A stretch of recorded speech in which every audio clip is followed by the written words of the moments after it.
I don't know if you know this, but AT&T recently revealed that 73 million customer records were released, both existing and former customers, on the dark web.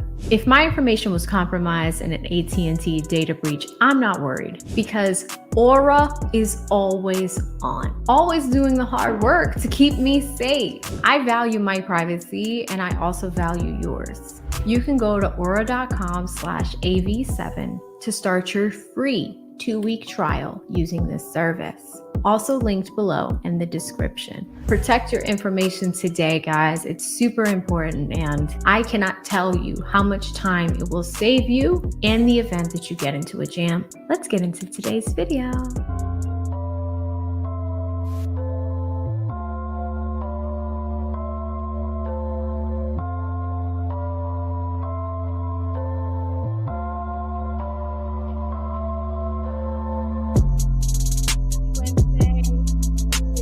Is it Wet Wednesday? Hello. Hi. Come on in. Hi, everybody. Good morning. Starting a little bit later this morning to accumulate. Guess what? TiVo time. So we are going to jump right on into the trial and get started for the day. It looks like we have Lil Woody on the stand right now, so we're going to catch up with that. Brian's going to cross-examine him. Doug Weinstein's going to cross-examine him. We have Max Shardt going to cross-examine him. And shout out to the Zaddy. Matthews is going to cross-examine him. So let's catch on up with everybody else and get in there and get started. Let me know how y'all are feeling this morning. What are you having? Tell me about your coffee. What is your Wednesday morning drink? What is it? Let me know. What are you drinking? Your Honor, my understanding is Mr. Kokomo has redacted that call that made mention of some hearsay. All right, thank you.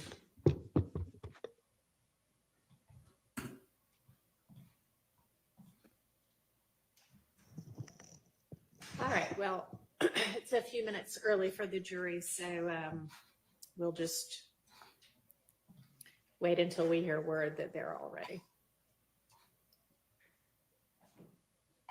So we can just recess in place.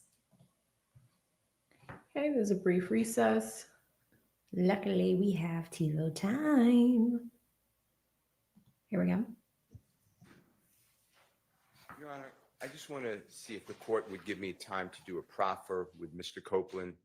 You know, I want to, but I will, whether I want to or not, but I will follow your order about the ex parte June 10th conversation at Glanville's chambers.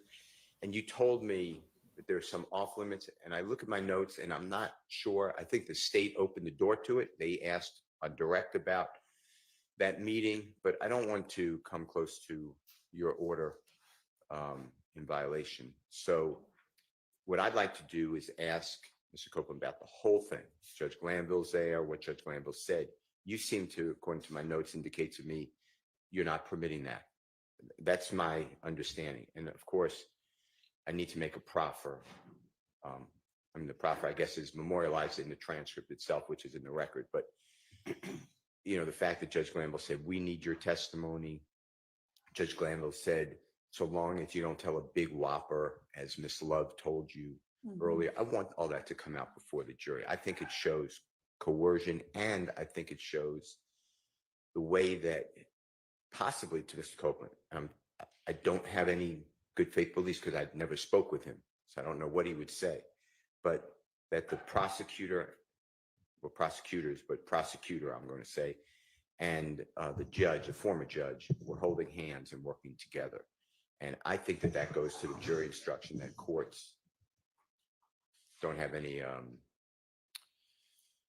interest in the case, save a fair trial for everybody. Because I would never, and I will make it clear, I'm not talking about this court, but we were with Judge Glanville for X number of months.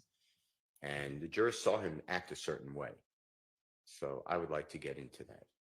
In addition to that, I plan on, and this I don't believe hurts your order. And if I just interrupt you, were you about to say something? No, go ahead. Okay. I thought you were finished. I plan on going into the fact that Mr. Copeland did say, it's on the transcript, everything, I did all these crimes. That's not a quote, but it's somewhere in that transcript, and I can. I did these I'd crimes. like to get into that and ask him what he meant by that. You can ask him that. Okay. I'd like to ask him about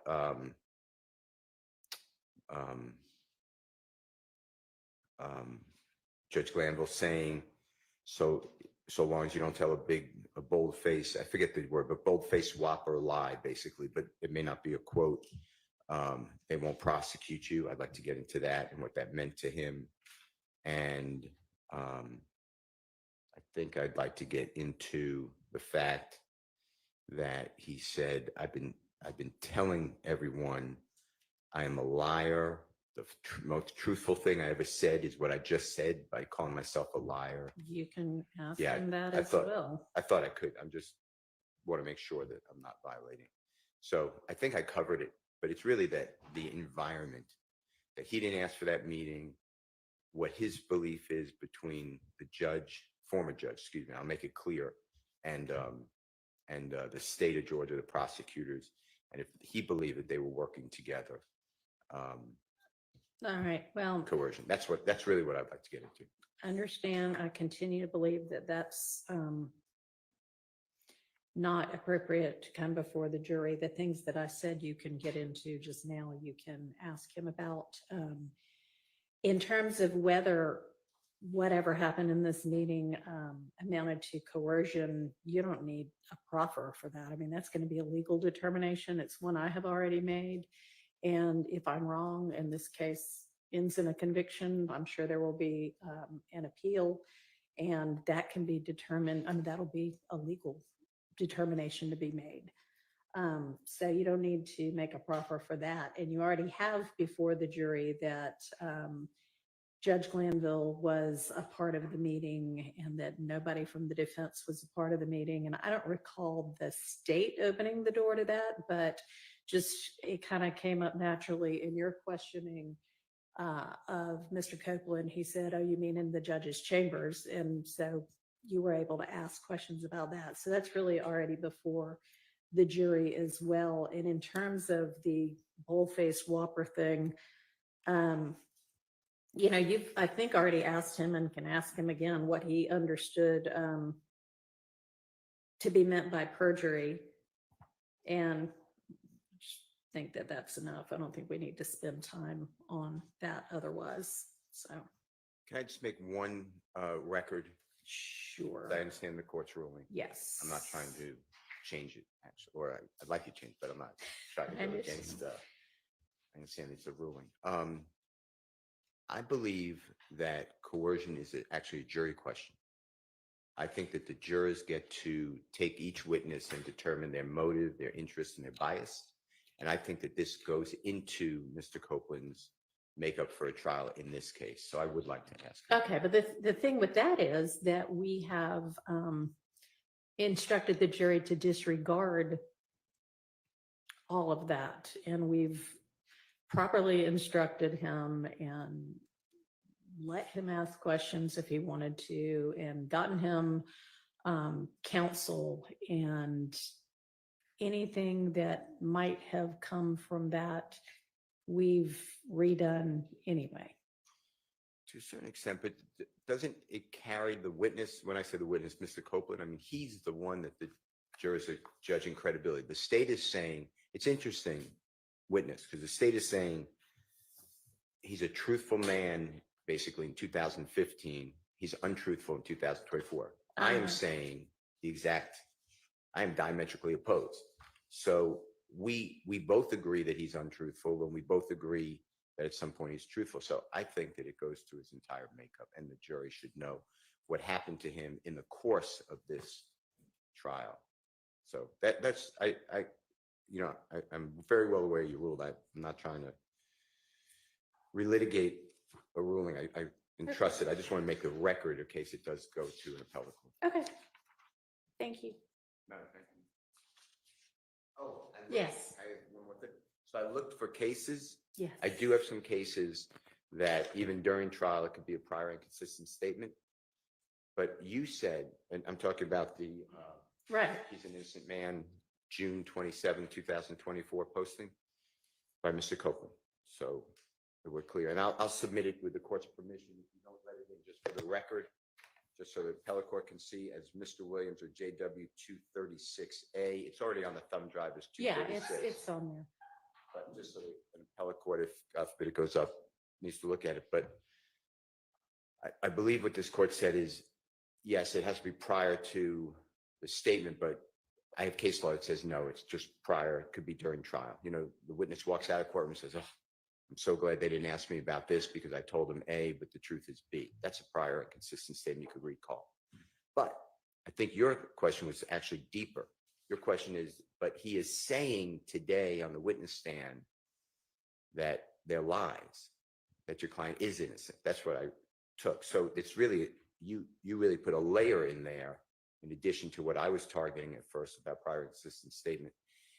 And now I would like you to consider it as a prior consistent statement because he has made now consistently outside of court a statement consistent with his in-court testimony. And the state is challenging that Ms.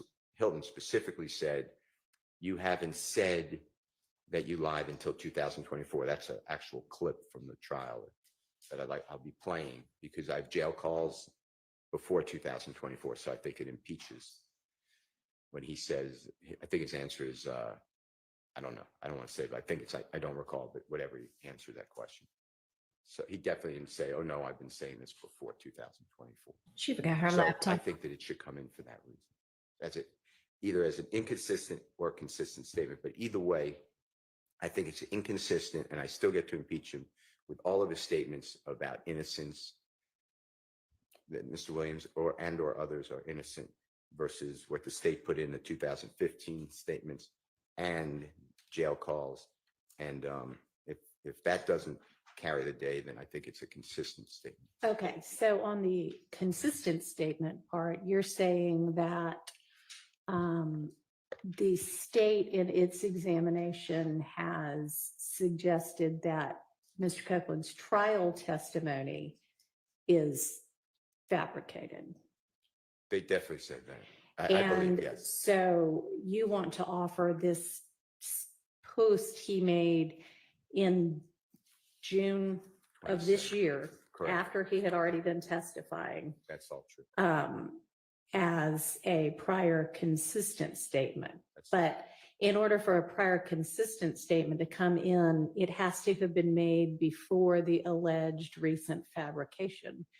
And it's made either contemporaneously with or after the assertion by the state that essentially his trial testimony is not the truth. So it wouldn't come in as under that kind of evidentiary rule either. So I don't remember the case. I sit here, I can get it, or if somebody has it. Thank you.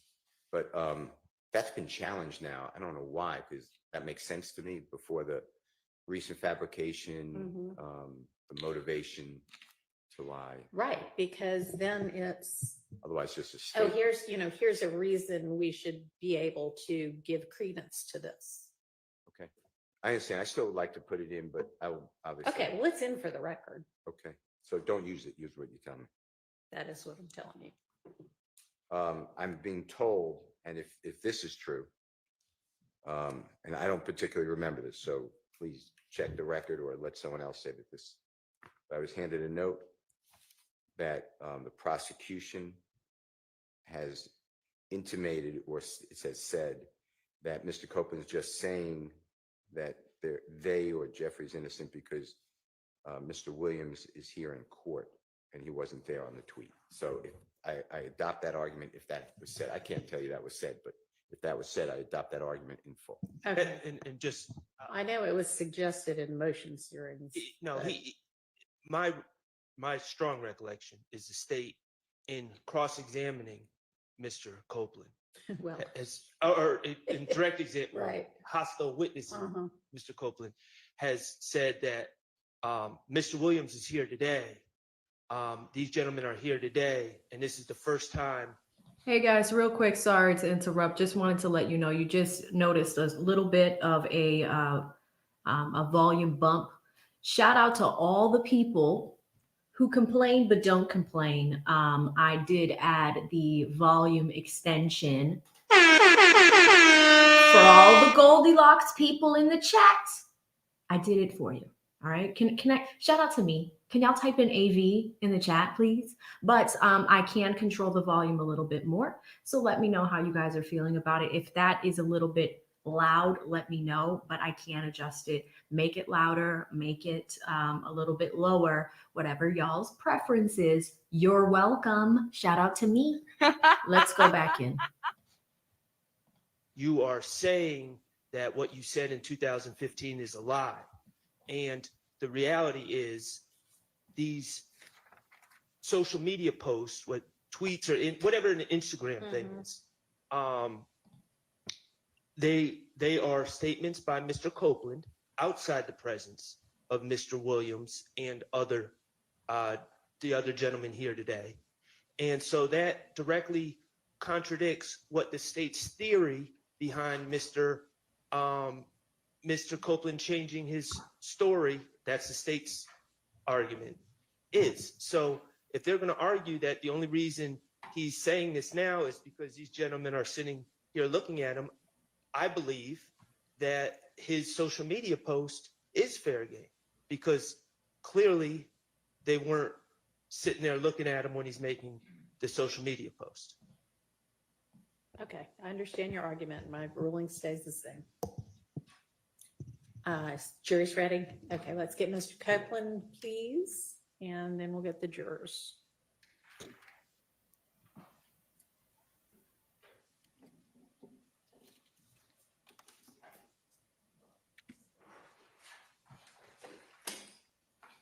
Okay, luckily we can skip through this.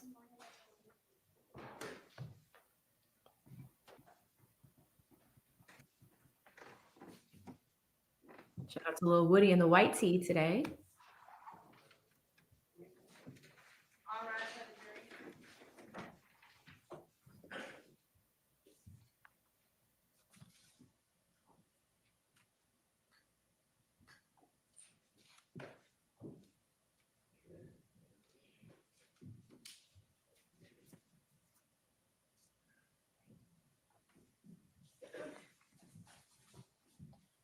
And I lowered the horn sound, guys.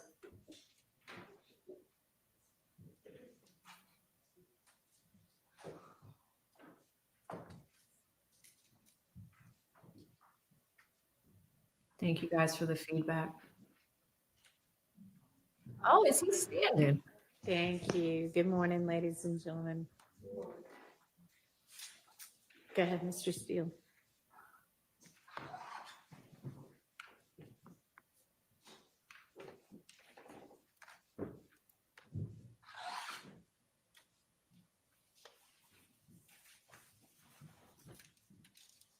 Shout out to Thug and Brown. It's a nice outfit today.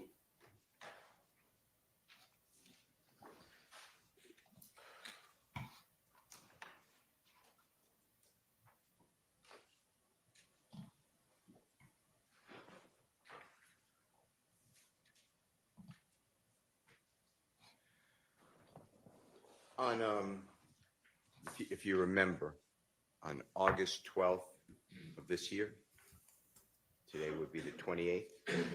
So talking about 2 weeks ago plus, Prosecutor Hilton said to you that, and it's only now in 2024 that you are saying that everything you said in 2015 is a lie. Is that correct? Do you remember that question by any chance?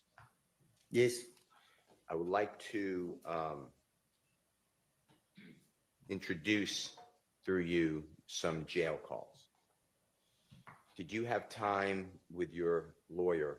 Don't tell anyone what you discussed with your lawyer. That's privilege. But did you have time to listen to jail calls that I gave your lawyer a couple of days ago? We listened to him yesterday. Okay. And on those jail calls, is that your voice? Yes. And are you speaking with people that you know, significant others? Yes. Family members, friends? Is anything different about any of those jail calls? Like, did anyone amend it, change it? You know what I mean? Like, to your knowledge, or does it sound like the conversation that you remember or had? It was me talking on the phone. Okay. And during year 2022 and 2023, do you remember being housed? By housed, I mean you were in custody and put in the Fayette County Jail. Is that your memory? Yes. Okay. And the Fayette County Jail recorded calls that you made on the jail call like they do in pretty much every prison and jail? Yes. All right. Your Honor, I would like to move for admission Mr. Williams exhibit number 250. And Your Honor, A is cumulative, so it's going to be 250B as in Barry, C as in Colette, D as in David, and E as in Aaron. And this is the same thumb drive I give to Honorable Court. The parties stayed in October, and Mr. Copeland's lawyer. All right, and these are from 2022, all of them? They're from, and I'll announce the date and time, Your Honor, but Okay. December 2022 through February 2023. There's Okay. four different calls. They're admitted. Okay, thank you.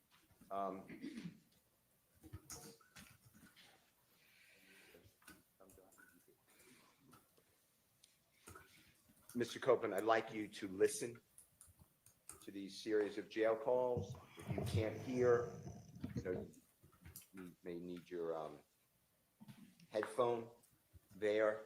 The first call I'd like to do with you, I'm going to go in date order. It's not in the order of my B, C, and D, and E. So this is actually 250E as in Aaron. It's December 21, 2022 at 1:23 p.m.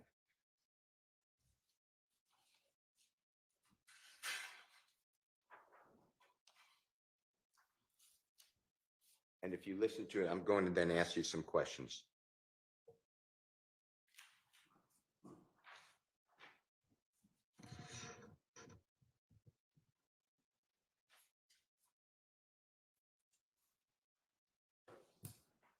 And after it plays for just a moment, I'm going to ask you, if you don't mind, just tell the jurors who you're speaking with, okay?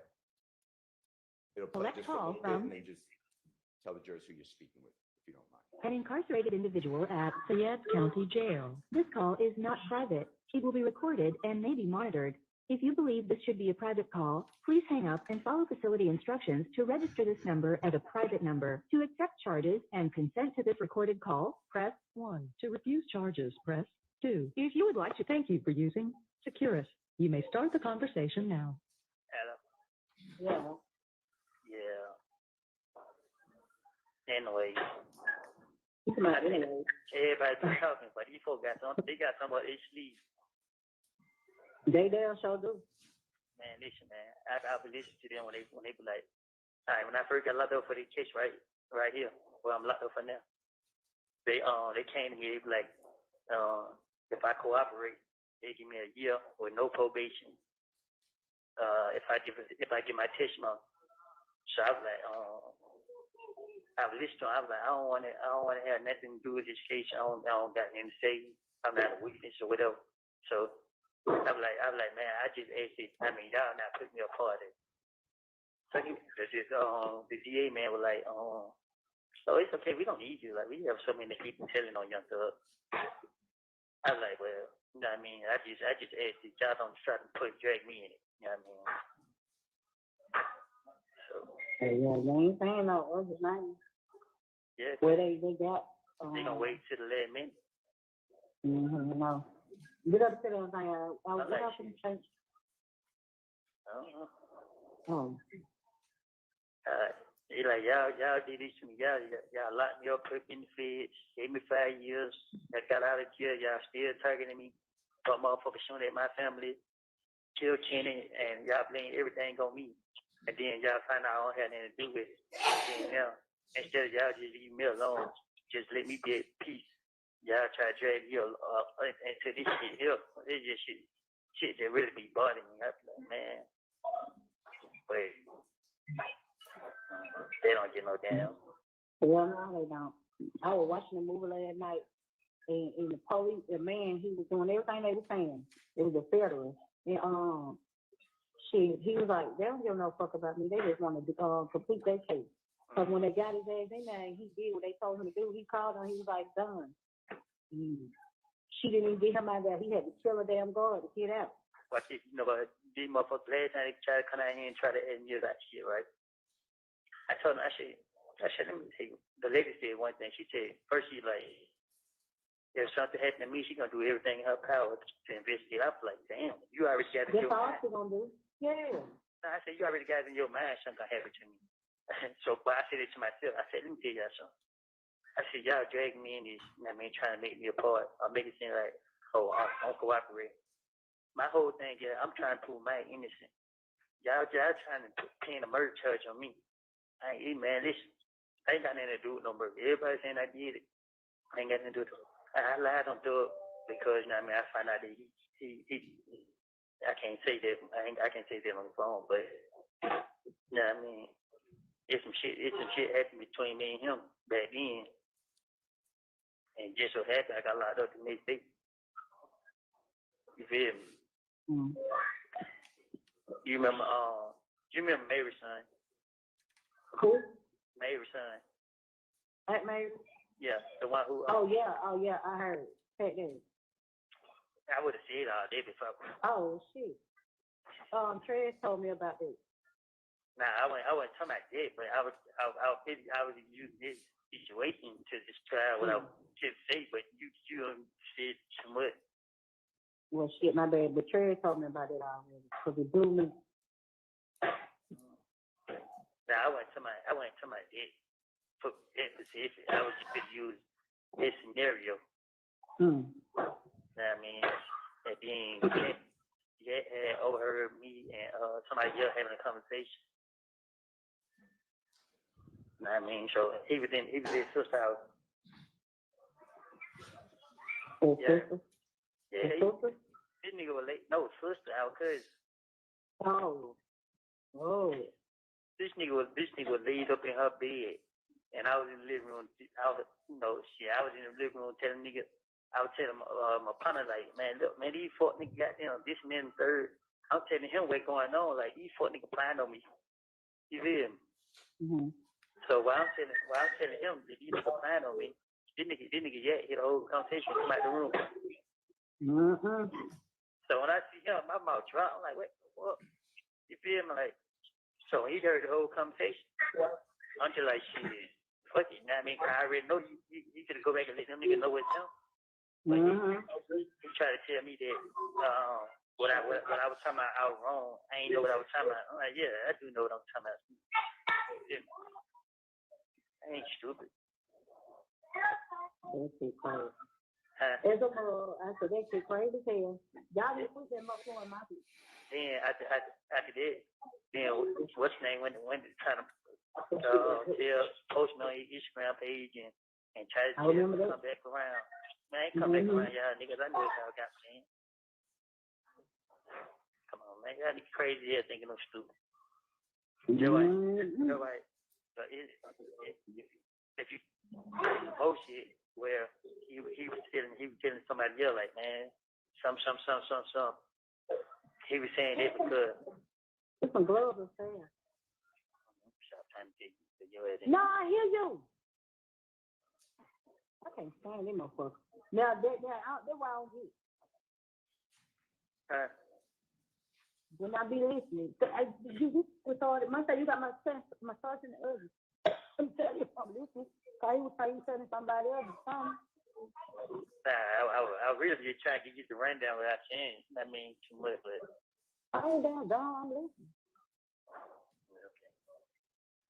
Okay.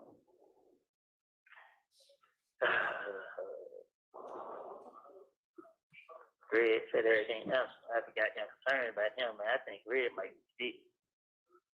You dirty bastard. Cool. He is sick. But I don't think he's like passing sick. And then How did he grandma feel? You ain't never asked him about that. Call him back. I think he's on. Okay, you know he told you he'd be free. He said when he'd be free, he'd be getting out. Hold on, let me call him back. Give me some syrup. Hold on.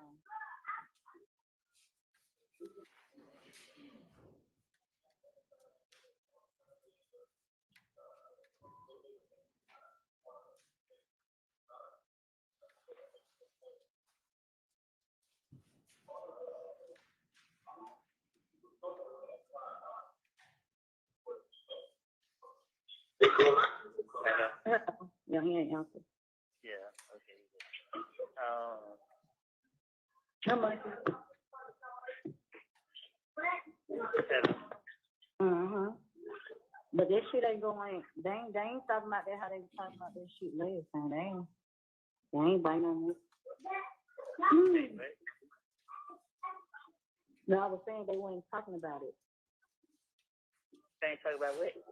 Yeah, well, damn case how they was talking about it first. Yeah. Yeah. He said no service where he is. For great. Yeah. Okay.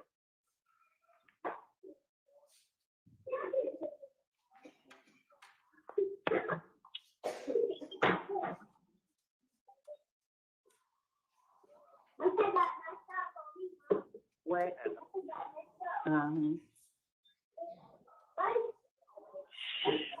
That guy got to get the hell up out of the damn room, boy.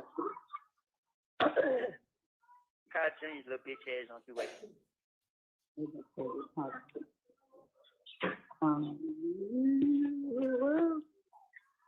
I need to give me Kent number so I can tell Kent send me some goddamn money. Hold on.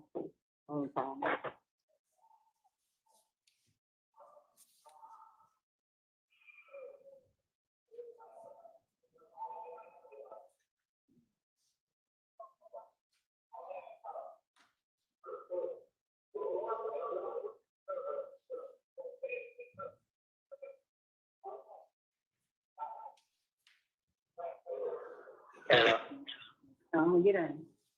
Green said, tell little bro I'm good and don't drop the soap on purpose. LOL.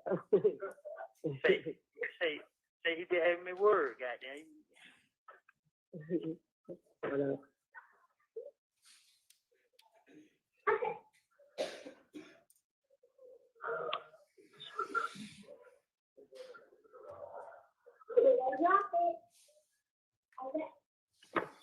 He'll be good as long as he done lost that weight he's supposed to lose. As long as he takes your medicine, keep that shit up. Ain't no telling why he lost that weight. That nigga got, He probably had too. You ain't hear what I don't know how big he was. You ain't hear what how he was talking to us last night. No, you got to listen to a person. A person try to cover the truth, but you listen how he said, you'll hear it more to it. He said, tell him I'm good. He said, tell him I'm good. He just said it again. Huh? He just said it again. Yeah, right now. Yeah. So he said, all right.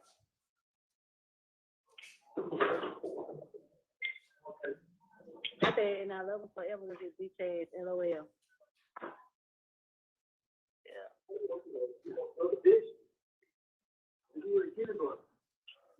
He just started rubbing me the wrong way just now. You so stupid. I ain't no surgery yet. It's kept. These folks got y'all motherfuckers thinking, I'm working the other one. Shit. Boy.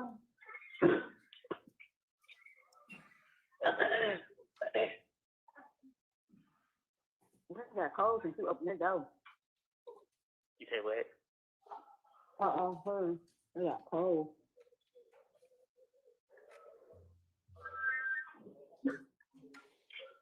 Hello?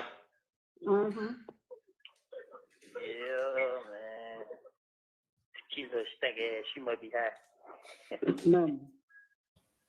That bit. How many minutes? Maybe got gun on her side. 12. Yeah.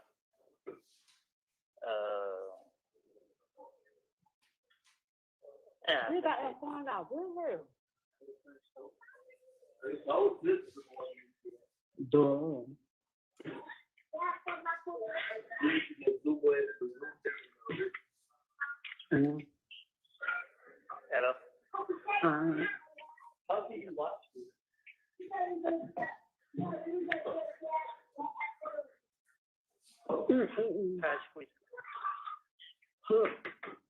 Ooh, what's your fine call, huh? Shit, you ain't number, you just hold me. Pick up, you woke the kids up. No telling her if you leave.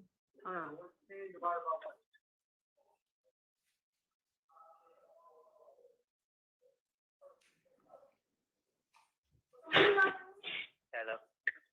She got her phone on do not disturb. I sit her.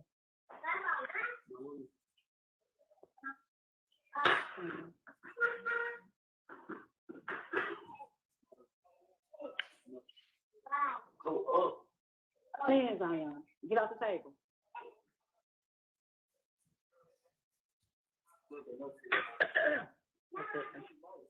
You say what? I got it. Yeah. Renee never ain't coming. Who? Renee or Becky? Yeah. Becky did call back yesterday. My bad. What She think? she was there when she get the money. It should be one day a week. Yeah. Oh, why did you say? Didn't you say something about Cornelius Zach? Who? Cornelius Zach. Yeah, I think they did say that name. They said so many goddamn names. I'm saying they say that he a witness. Did they say Condarius Zachary was a witness? Yeah. They did. Yeah. That nigga out. He out? Yeah, they let Diva Cleave. They who? Let Diva Cleave. Oh. That's what I'm saying. Like, shit. These motherfuckers they pick and choose who they gonna let out. Hell. Tell them. So they say they trying to make it seem like they got a case by still keeping you locked up and shit. They making it seem like, oh, you still got their main witness. They don't know. They ain't got shit. Shit, they do. I tell them, these people not stupid. They won't be going out of the way. Well, now something that they speak. But they can't make me testify. If we don't want to, they can't. Oh, no, it ain't me. It's somebody else. I don't know who it is. I'm just saying, it ain't me. Then they made me mad trying to call that lady to the stand, and they done said she was dead several times, because she was a witness too. Cool, Lala. Yeah, I remember her because she was a made on friend. That's crazy. How the heck she be a witness? And then the judge even asked how she died, so they was like a brain aneurysm. I said, oh, that scared me. A brain what? Aneurysm. Yeah.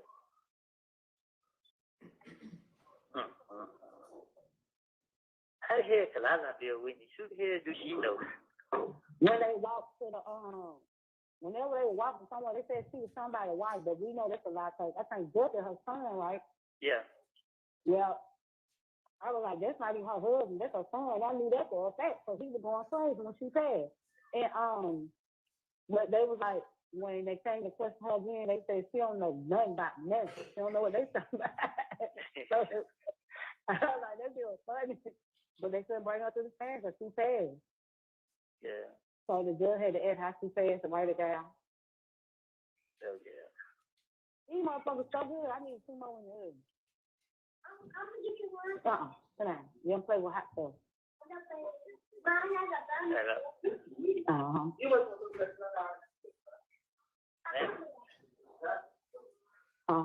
I said they just bought some more books in here. I got some books to read.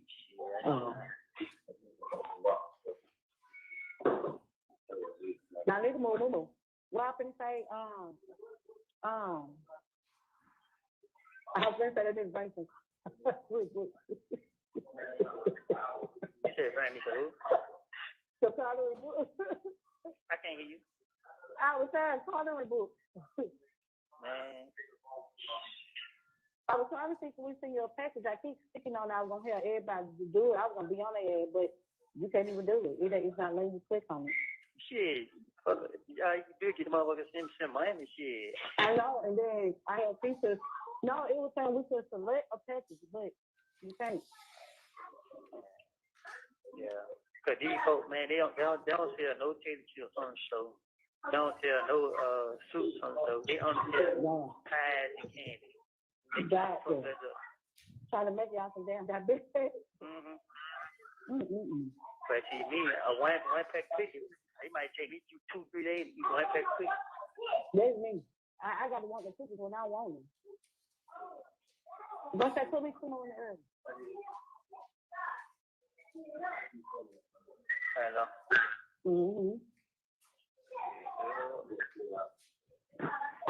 I seen Dale call this morning. I know she was calling to check up on you. Yeah. And I was asleep. I heard woke up and went back to sleep.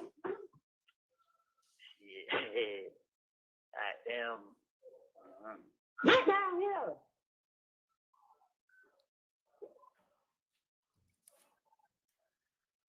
You wet, Woody? She called early. Yeah, she called like 10 songs. Yeah. Yeah, I already done got to see you. Sit down. You have 1 minute left. Hello. About time. Yeah, but I ain't got shit to talk about. Your ass. Why you worried about this shit? Stop worrying. Nah, I ain't worried. I just thinking like shit. Anybody else their damn phone? Shit. Oh. What? You bitch don't want to talk to me or something? Yeah. No, I don't think that's that right. I don't know where it's going on. I don't know. It make no sense, baby. Yeah. So I shit me either. Yeah, I don't get no fuck. You know what I mean? Exactly. At the end of the day, I ain't letting it to me. It's just shit. I know you started talking to me when you got shit to talk about. You know, I understand you want to call your whole system. Your ass and me saying nigga know what you. How the hell I be knowing what you be saying? I can go in and out. Because if you out, you definitely wouldn't tell me no sense. I was what you all right, God. Don't. Right. I'll be called back. All right. Thank you. The caller has hung up. Thank you for using Securus. Good. Mr. Copeland, would you mind telling the jury, the person you're speaking with, who that is in relation to you? My sister. Okay.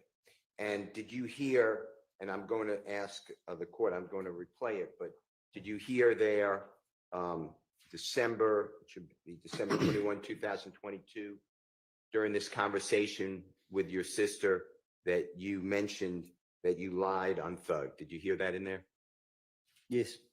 Can you play Mr. Kokomo at 3:21? And I'll tell you when to stop, and then you announce the time, okay?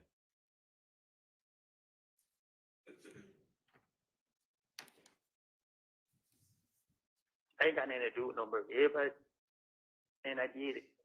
I ain't got nothing to do with it. I lied on Doug because, you know what I mean, I found out that he I can't say that, I can't say that on the phone, but, you know what I mean, it's some shit happened between me and him back then. And just so happened I got locked up the next day. You feel me? Mm. You remember Mary's son? What number did it stop at?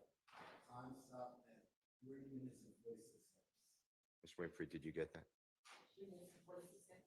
3 minutes and 43 seconds. 3 minutes and 46 seconds. You were right. Mr. Copeland, were you arrested in April, if you remember, April 2015 by law enforcement? What year? 2015. 2015? Yes, sir. I don't know. Do you remember the song Halftime that the jurors have heard about? Yes. That being released. I'm not saying created, but released in and around April 2015. They were released when I was in jail. Okay. All right. And the timing of that release was not good for you. The police used the lyrics of Mr. Williams as against you, that Woody would, whatever the words are, punch someone in the noggin or shoot someone in the noggin, whatever the words are, right? Yes. That was not good for you at that time. Right. At the time. Okay. All right. I'd like to play with you, if you don't mind. Your Honor, this is Jeffrey Williams 250C, as in Colette. This is February 19th, 2023. It's at 3:52 p.m. Again, Fayette County Jail. Recorded call. If you don't mind listening to this, please.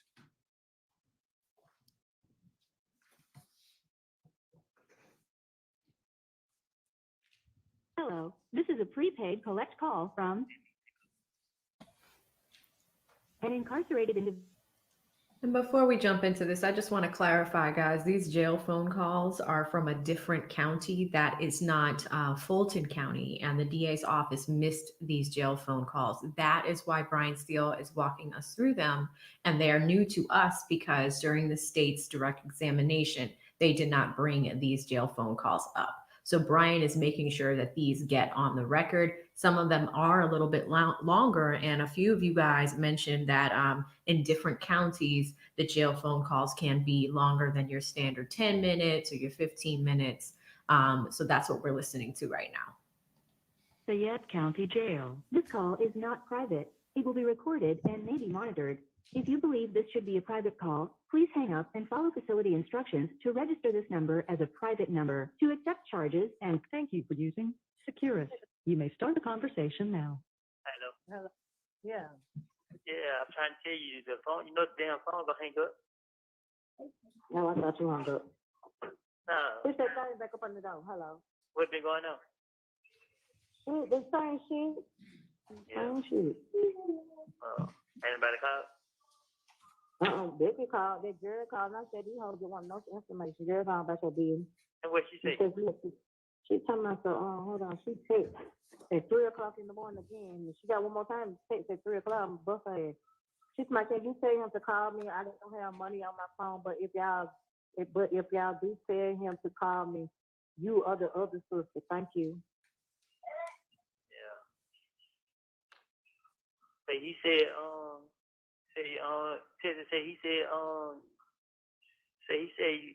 you made your mind up.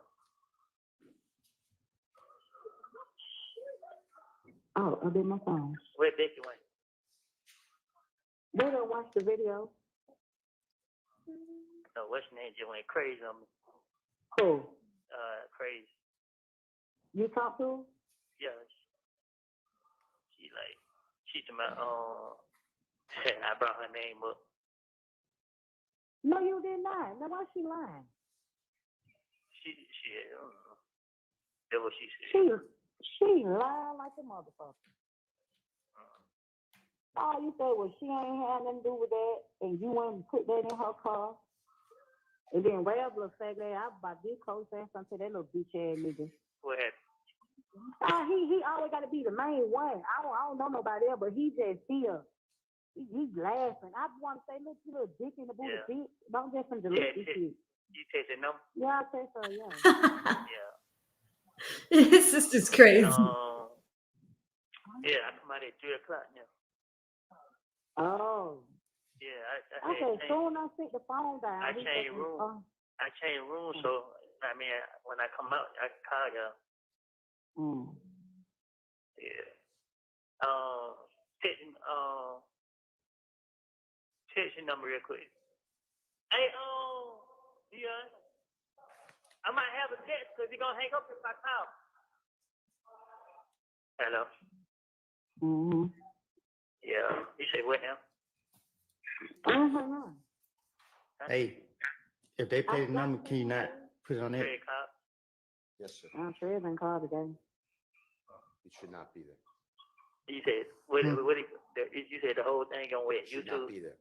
Okay, I'll just make sure. They don't put it. When I say you everywhere,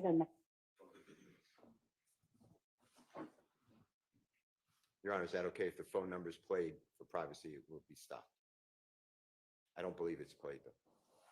Okay, we can redact that part from the record. But I guess given that this whole thing's being live streamed, we can just skip that part.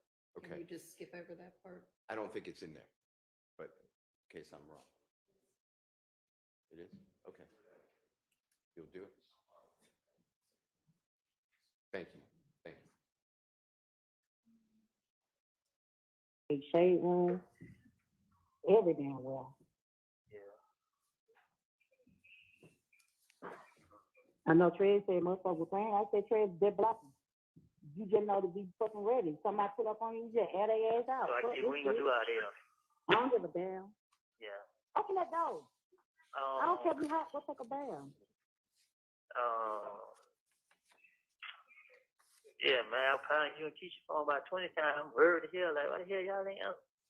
Cause soon I ain't thinking you gonna be calling me at 3 o'clock, so I put the phone down, go use the bathroom. Yeah. Did you have put 25 on here? Your boyfriend said to give me? I ain't did it yet. It been, boy, it's been. Yeah, nah, I just want to make sure I had some on here just in case it ran up. The kid number block. When you get a chance, tell her take number. I forgot to say that bitch, that girl, like I'm gonna tell her. What happened? She don't know if she's coming or going. Huh? I said she don't know if she's coming or going. Oh, excuse me. Yeah. You should have told her 50 number start kiss you at no damn 3 in the morning.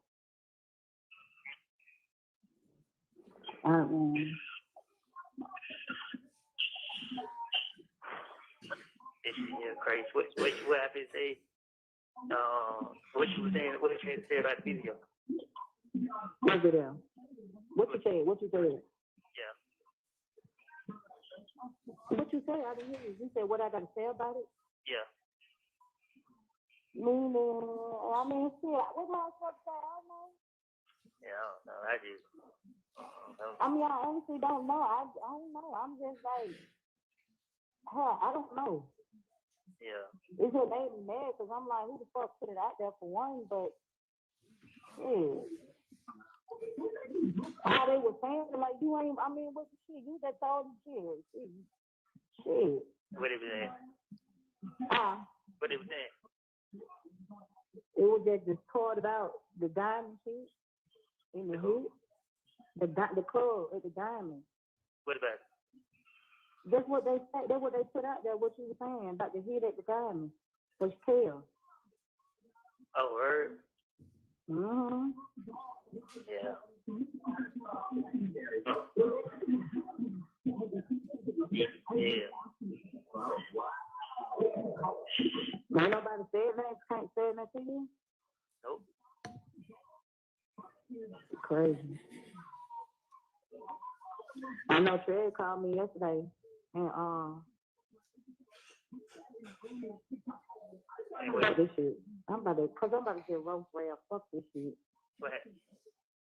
He's my the boy for real court at Johnny Blasto. I said you a real fuck boy. Yeah, man, I ain't stand real. Trey called you yesterday and said what? He said they kept on coming in his DM. Yeah.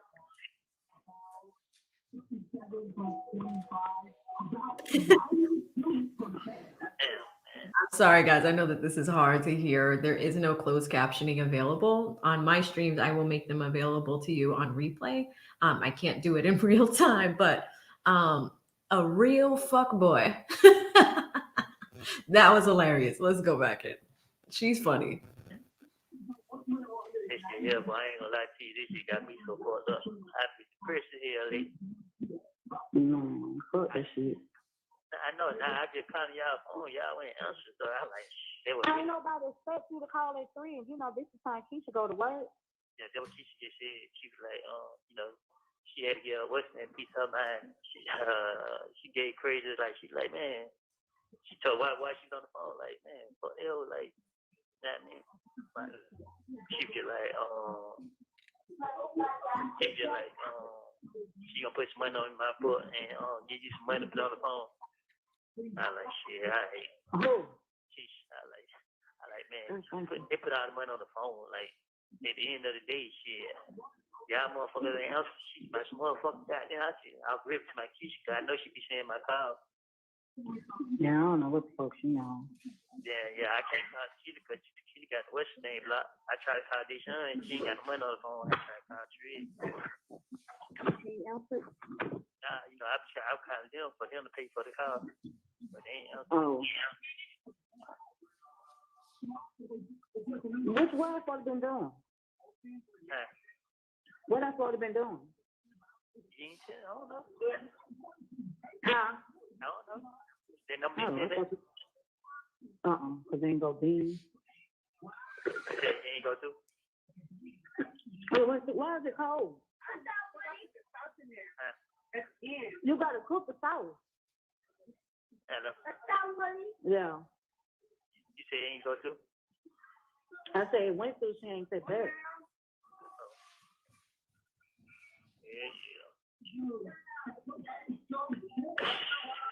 Man. It ain't one thing, it's another one. That's why you gotta keep that face, keep praying. Fuck with these motherfuckers saying it is what it is. So fuck them. That's what I've been doing. I've been praying every day. You know what I mean? But she like, more I pray, goddamn, the more the devil try to work. Because he know you praying. He know you turning to God. Okay, not like, man. But, I should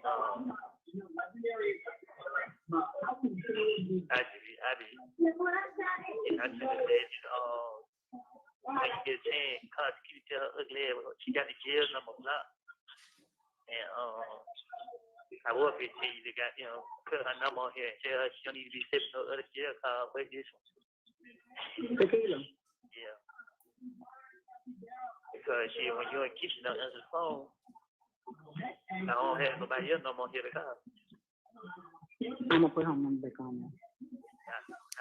Don't put her number back on here. They said, until she take it off. Yeah, she take it off now.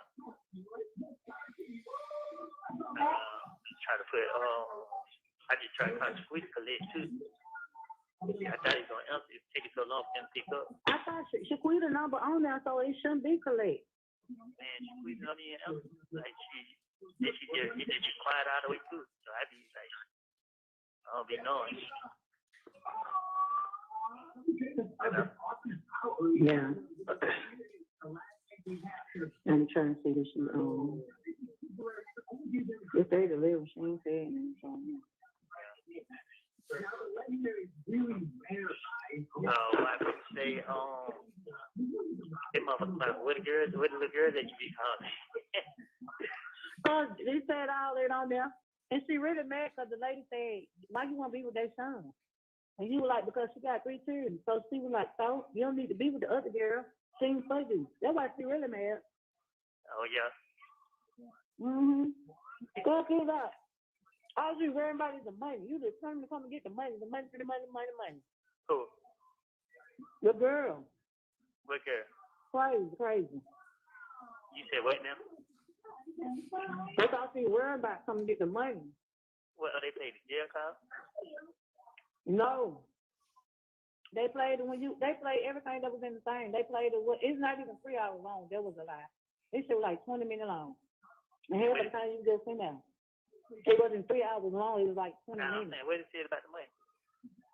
No, she was saying all she wanted was the money. That was her main concern. A little money about the money. And you didn't really say her name. You just said there was no girl. And then they asked you when you was somewhere. You was like, I was at a girl house somewhere. Yeah. Oh, it's not before I got locked up. I was at a girl house.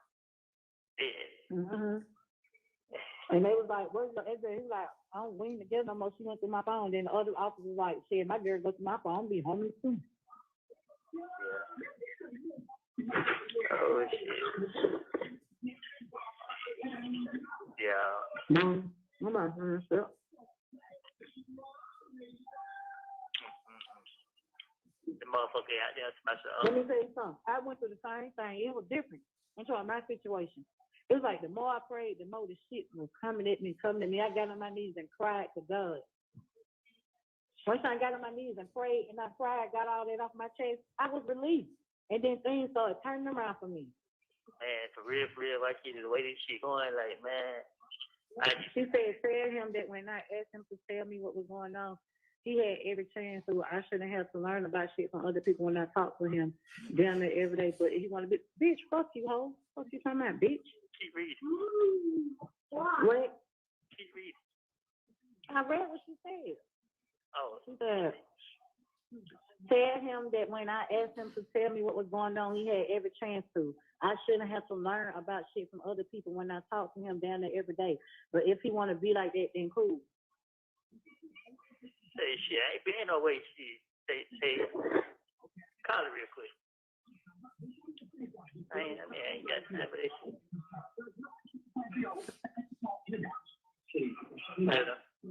Mm-hmm. Yeah. John got the car because you know I know the car. Yeah. Nah, I had to turn the volume up. It seemed like when I turned the volume up it just do it more.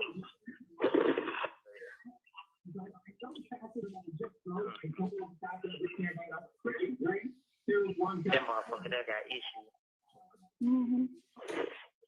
Bitch, I'm not having nowhere. Mm-mm. Mm-mm. What the hell you be doing out there for? Because I'm waiting on Ray to say something to me. Bitch, I'm ready for your faggot ass. Oh, you see him? And I'm ready for baby. Hell yeah, and his ass in the state. I said, fuck boy, I'm sick of your pussy ass. He said, nigga, I ain't scared of none of y'all motherfuckers. Man, yeah, you ain't got it. I'm just tired of rap. You don't know. Like, shut your faggot ass up. Bitch, he dressed you in fed your thirsty, dry ass, crusty lip bitch. Baby, y'all come forward. I'm with it. Man, hell no. Cause you ain't gonna make it worse. You know what I mean? It's what these people want. They putting this shit out there for people to feed out, but hello? Yeah. Yeah. You know what I mean? They want people to react to this shit. You know what I mean? Cause it's crazy. All the people they don't lock up, they ain't putting nobody else interview out. I know what we have.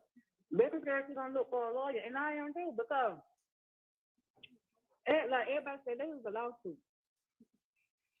Y'all gonna put my life in danger? Like, come on, no, hell no. How the fuck is it legal? Y'all gotta make it make sense. The defense attorney. Yeah. They talking about. It's not very sick. The big thing very sick. I said, God, come Woody good. In the day, want to say that dog come up here? Hold on, I'm merging in. Merging in. Yeah.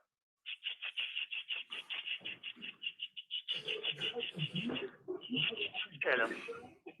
You talking about what? What you talking about me? Bro, you sitting here goddamn going off on me like it's my fault and shit. Like, come on, bro. Because when I be asking you stuff, I be asking you for a reason. I shouldn't have to find out stuff from other people. Man, I told you in that postcard I sent you. No, you didn't tell me nothing. No, that's not what you told me.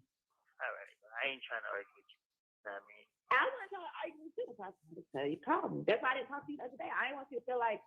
I ained saying you did. I wasn't trying to talk to you. I just didn't want to argue. Like, what?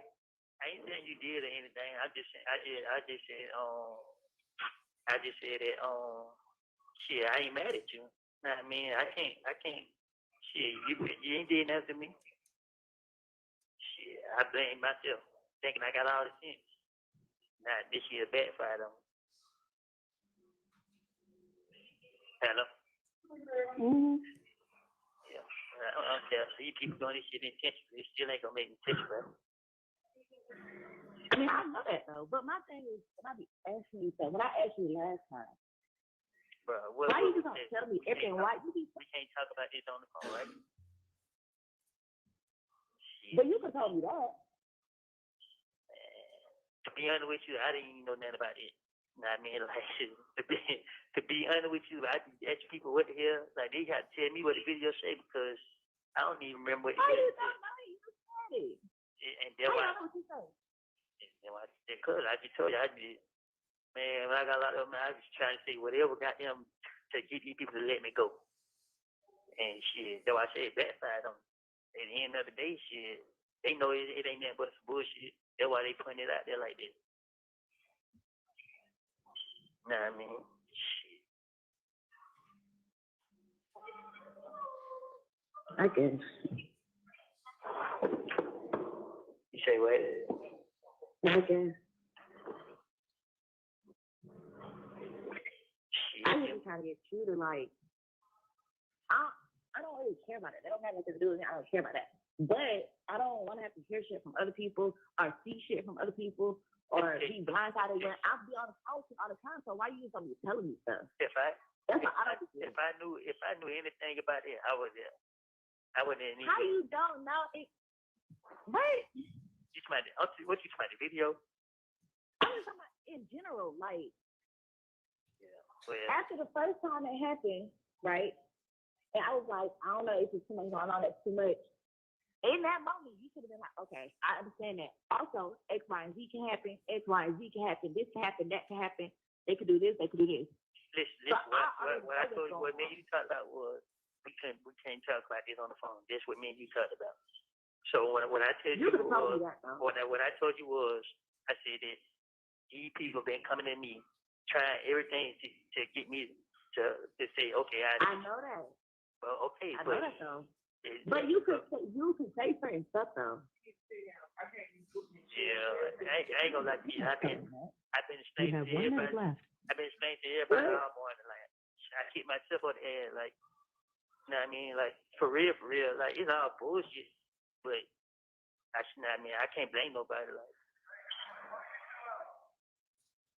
that shit, it got me so frustrated that these people trying everything, but I don't care. It still ain't gonna make me testify. You know what I mean? They're my whole mind. They only doing this shit, but I come out at 3 o'clock now. I gotta go in right now. Okay. The caller has hung up. Hello, this is a Mr. Copeland, can you tell the jurors who, in relation to you, were you speaking with on that call? My sister and a friend. Okay. And during that call, did you hear your voice, yourself, explain that you blame yourself for thinking that you have all the sense, but it backfired on you, that they are doing it intentionally, but it still won't make you testify? And you say you can't talk on the phone, but you don't remember what was in the video. You said when you got locked up, you were saying anything to get them to let you go. It backfired on you, and it's nothing but BS. You say the word, and that's what they're putting out there. Did you hear all that? Yes. I want to play with that focus from 16 minutes to 17:23 with the court's permission, the same exhibit number.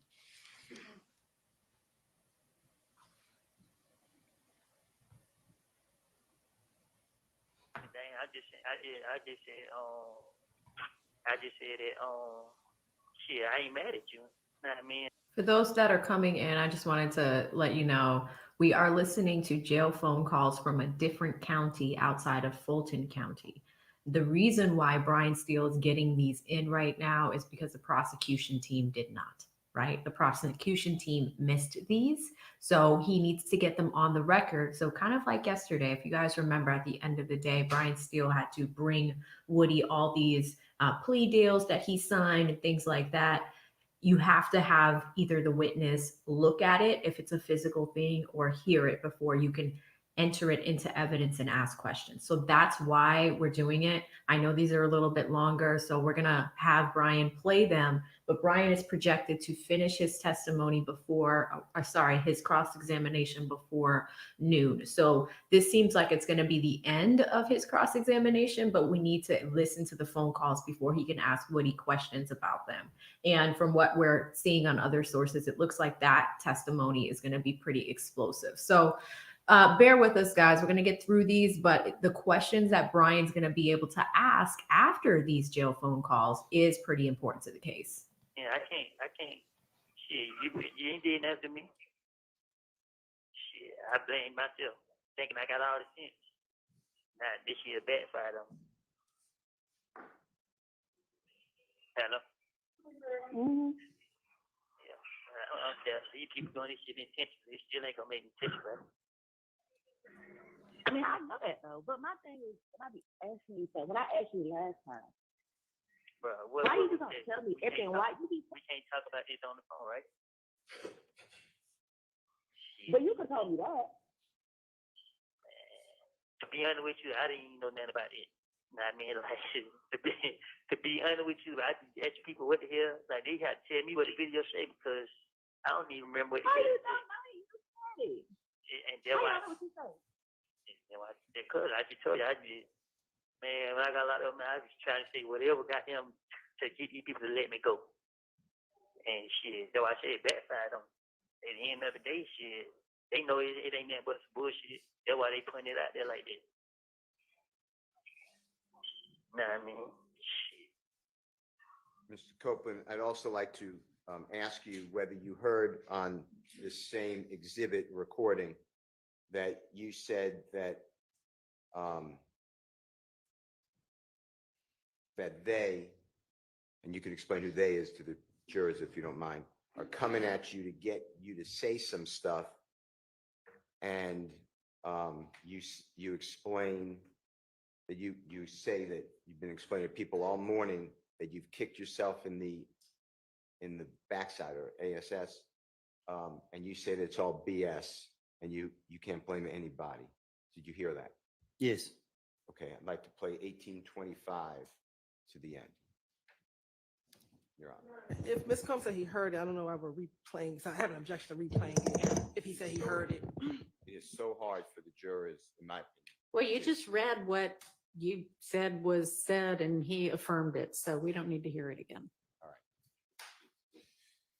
Mr.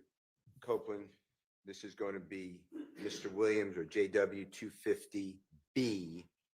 So I'm going backwards, but B as in Barry, and this is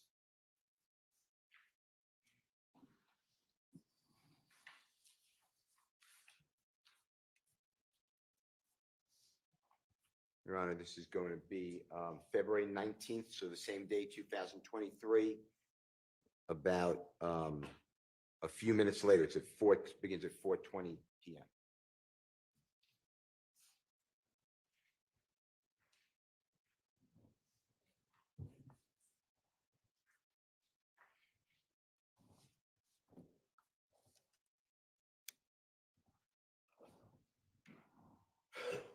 Hello, this is a prepaid collect call from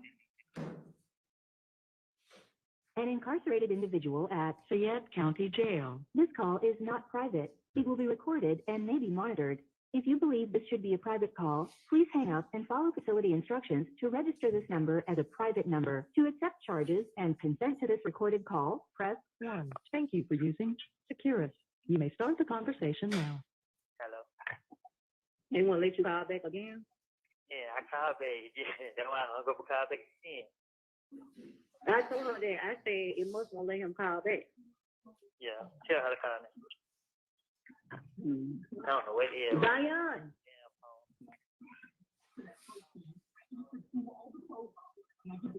Hey. I'm at 8. Your car's gonna be going through. They go through.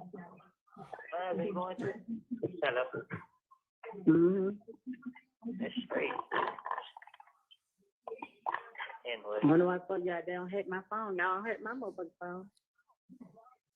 Oh shit. I ain't, man, I don't even know nothing about this on this video. Yeah.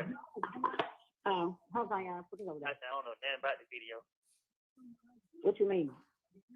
Like the interview. Put it right there. What you mean you don't know nothing about it? Like shit. I just was like shit when you do shit y'all telling me, yeah. Like y'all gotta refresh my memory. Oh, hold on. She's on that woman.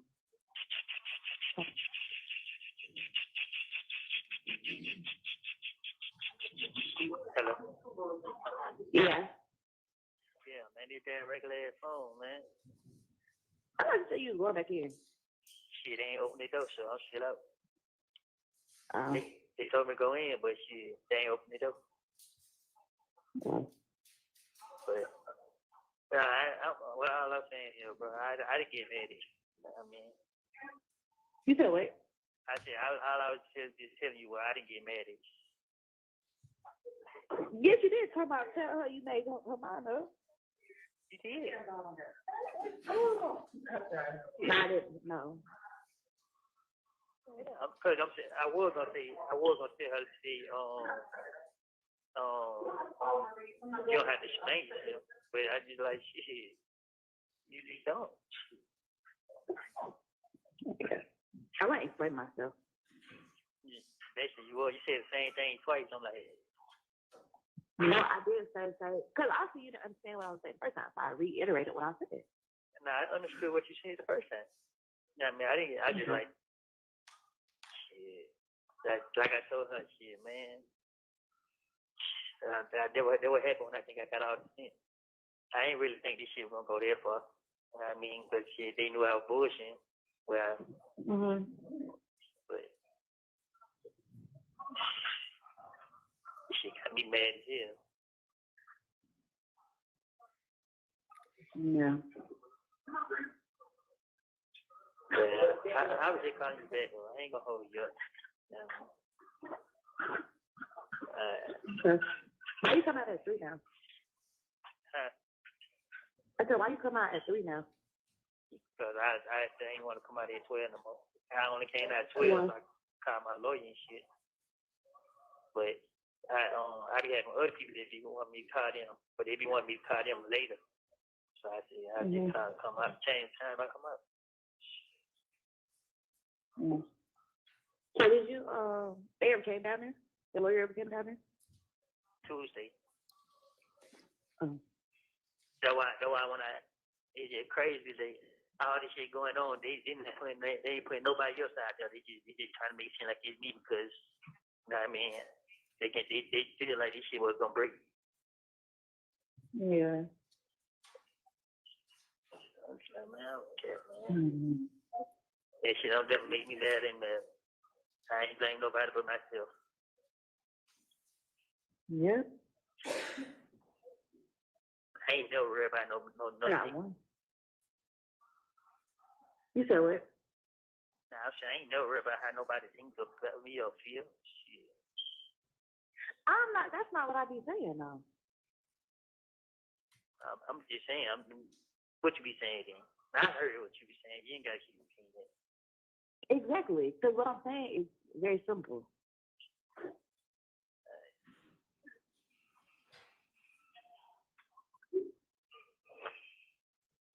I don't know what you be speaking me to say.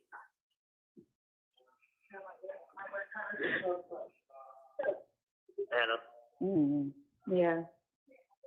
Yeah, you ain't got anything to say. I done said it 1,000 times, like. You ain't gotta keep repeating that. I just said you ain't had anything to say. I ain't say keep repeating yourself. I really want to know stuff like that I'm supposed to know. That's all. That you're supposed to know. Yeah. And how the hell I know what you're supposed to know? Then tell me everything if you don't know what I'm supposed to know then. Don't that sound like common sense? Who talking to like this? Yeah, bro, you laughing, bro. This shit here, man. This shit got me so mad myself, man. You be acting like you don't be remembering stuff or remembering what you be doing. Like, how you doing? You be thinking I be playing. You think I be playing. I be dead ass serious. So you don't remember you? Huh? Good. Let me tell you something about me, bro. When they motherfuckers locked me up, bro, and they got me. If I wanted to get anybody locked up or say anything, I could have started out by saying who the gun belongs to. Like, I'm sitting in jail for another nigga gun. You know what I mean? So a lot of people look at that video or the interview and they be thinking like, oh damn, this what's going on. And my imagination is crazy. Like, I put the shit together in the heart and get what? And try to talk my way out of it. If it didn't work, it didn't work. Shit, at the end of the day, it ain't nothing. That's a problem when you talk too much. You need to shut up. But now when I tell you, now you're saying shut up. No, I'm just saying, like, in general, like, sometimes you just shut the fuck up, talk too much. Wow, you don't think I'll kick myself on the head for this? I don't know what you shit. You probably got some more shit up to you. Say it again. I said, I don't know. You probably got some more stuff up to you. Nah, if I had most stuff on my sleeve, I would have been out of jail in December. I ain't in jail because I'm scared to get out or whatever. I'm sitting in jail because it's only one reason they want to let me. It's only one reason they saying they'll let me go. Yeah. So at the end of the day, shit, what done is done. It can't be taken back. Still ain't changing. It still ain't changing my mind frame. So motherfuckers say whatever they want to say. I don't do shit for people. Shit. Trust and believe me, the motherfuckers don't think and say what they have to say about me regardless. So in that case, I could just easily call my lawyer and be like, hey, yeah, fuck it, I give up. Let me out. Yeah. So, I don't care, bro. I mean, as long as nigga don't cross that line, man, I ain't tripping.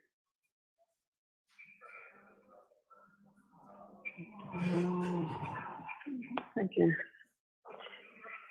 Yes. Hello? Crazy girl. Yeah. Tell me about it. She's not funny. I'm not laughing, bro. I'm just. She's not funny. Trust me, I know it. You ain't gotta tell me it ain't you. Yeah, I could just be sitting somewhere minding my business. Maybe I could be minding my business. I'd be like, huh? They said what? Nobody Go listen to you. What? Nobody know you be talking to me, so what you talking about? I'm saying I could be sitting somewhere minding my business and sitting somewhere like doing something, and I can overhear a conversation. I'd be like, huh? What they said? Then I gotta go look this shit up for myself to see what's going on. Guess what? If I don't call nobody on the phone, I don't even know. If I called my sister, she told me, I'm like, what? Yeah, I called somebody else, and he was telling me, I'm like, wow. I mean, like, shit. These people desperate, you know what I mean? Like I like to tell him is, just pay attention to this shit. Look at what they doing. Everybody who went to court and agreed to say whatever they said, they ain't putting none of their interviews out. They ain't putting none of their statements out. They ain't putting nobody out there but me. Because they trying to make this shit to seem like me and him. When they came up here and see me, they try to tell me, Jody, we want to know about, hey man, this I just want to know why I ain't going to court, why I ain't getting out. I don't want to know nothing about nobody. Just I made all this shit up, trying to finish my way out of jail, and they ain't do nothing, make it hard on myself. And you know the motherfucker did? They ended the interview and left, because it ain't what they wanted to hear. Yeah. So I go through this shit, you know what I mean? This shit in life, you know what I mean? But before I sit there and be the reason to sweat somebody else down for us, this ain't me.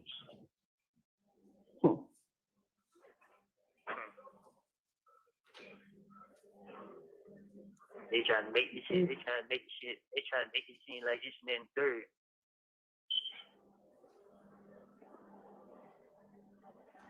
You're not making no. You didn't make it no better. I did it. I didn't even, for real, bro. I didn't even, man.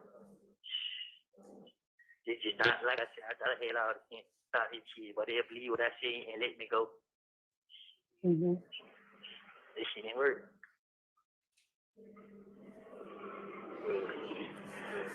But anything else you want to know before I let you go about your business? Anything else you want to tell me about my business? You got them, you kept me up and you got everything to say, like shit, like I be here pretty deep. I come to you on. Nah, you ain't jumping out. I just exactly. I didn't even say nothing, but I knew that the other day I was upset. So if I got on the phone with you, I knew something don't make shit worse because then I was in a bad mood. So I just told her I don't want to talk right now. Yeah. But let me tell you, but I ain't, like I said, bro, I wasn't mad at you. I was more mad at myself. You know what I mean? Because I said, for real, I knew better. What? I knew better. But like I said, I don't care. They shit don't do nothing. It just give me, I ain't gonna lie, it made me mad right now, but it just give me more strength.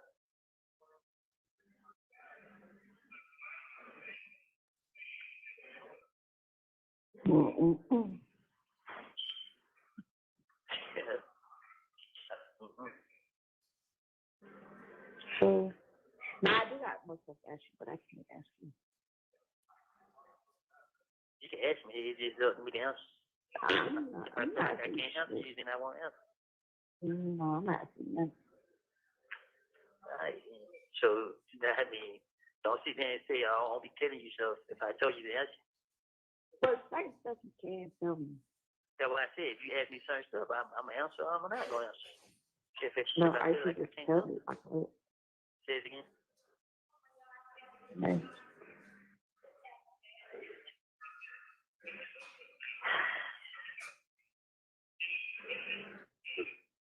It's crazy. But then, I just said it's crazy. I know one. Whatever going on, going happen in court, there's gonna be some people ain't expecting. I mean, this shit ain't gonna have nothing to do with me. What? Shit. They just got there. They just trying to keep their attention on me.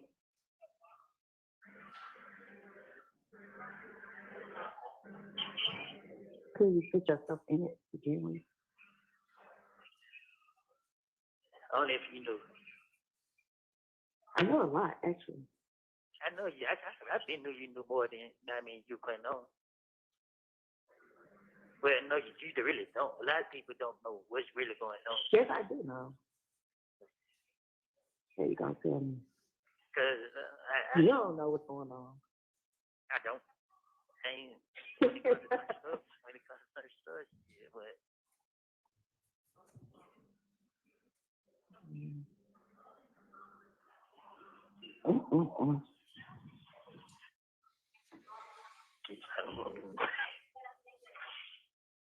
You be stressing me out. I be stressing myself out, bro. This shit here, man. This shit here ridiculous. This shit here ridiculous. And that just gonna take so long to do. Huh? But they don't keep you in there that whole time, this whole time. Nah, I go to court this week right here. It's coming up. Man, he's not going to no damn court. Now the judge has said What court you going to? where court I'm going to? And who gonna come get you? My sister. Nah, the way you be stressing her out, she ain't coming to get you. Man, well, I just had to call her phone like 20 times for her to answer. I'm like, man, what the fuck? But for real, I'm like, boy, this year crazy. This year, man. I'm so mad at myself, bro. Yeah, you need to be. I am. Because I knew these motherfuckers gonna try to find some type of way to treat me. But it's okay. I fell right into it. I didn't fall into it. I did it to myself from the beginning. Mm-hmm. But it's okay. I ain't gonna lie. You're not going to court, though. Huh? You're not going to court. Why you say that? They ain't been taking you? Yeah, but it's third time, so shit. If the judge concerned about it, they gave me 2 court dates in the same month. Why the hell they gonna do that if they're not gonna bring me? But like you said, shit, after they did that right there, I'm pretty sure they probably gonna let me out. But I'm not tripping. I'm not tripping. This shit ain't doing No, it. what they gonna try to keep you in here the whole time? While they having trial? That's crazy. They man, shit. It really shit is against the law, but if they put me in front of the judge, I'm sure I'm gonna speak up. I'm explaining to the judge exactly what these people doing. Like, ain't no any hell they gonna be holding me in jail. You're always trying to explain something to somebody. Yeah, you're right. I'm dumb. Golly. Why you in the situation you in now? Always trying to please your case. I be thinking I be having all the sense. You don't? I don't have none at all. At all? I know that. I don't know who made you think that. So. I had a fucked up way of thinking like, shit, but if I got down, if I allow this motherfucker right here, I know they're not gonna touch this motherfucker or do nothing. And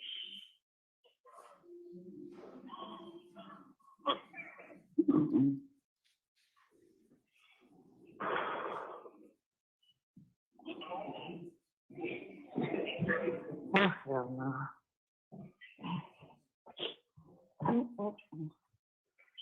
say what? Please, today.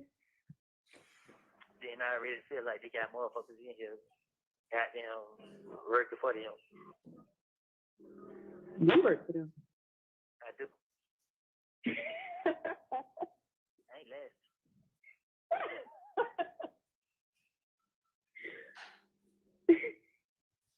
You have 1 minute left. Oh my God. I can't laugh now. Nah, cause you really made me goddamn. You know what I mean? I made you wait. Nah, I just like shit. It is what it is, bro. You know what I mean? I ain't gonna let you keep goddamn. I don't work nobody. Let you motherfucker get me. Nah, I just say I ain't letting you motherfucker get me. But I ain't gonna keep holding you up, bro. You know what I mean? I ain't trying to hear that shit you talking about. You trying to get excited. I'm just joking. I know you ain't. You been saying a lot of that shit. All right. I was just joking. Yeah, alright then. Well, kid, I'm just Okay, good. The caller has hung up. Mr. Copeland and Jeffrey Williams 250B as in Barry.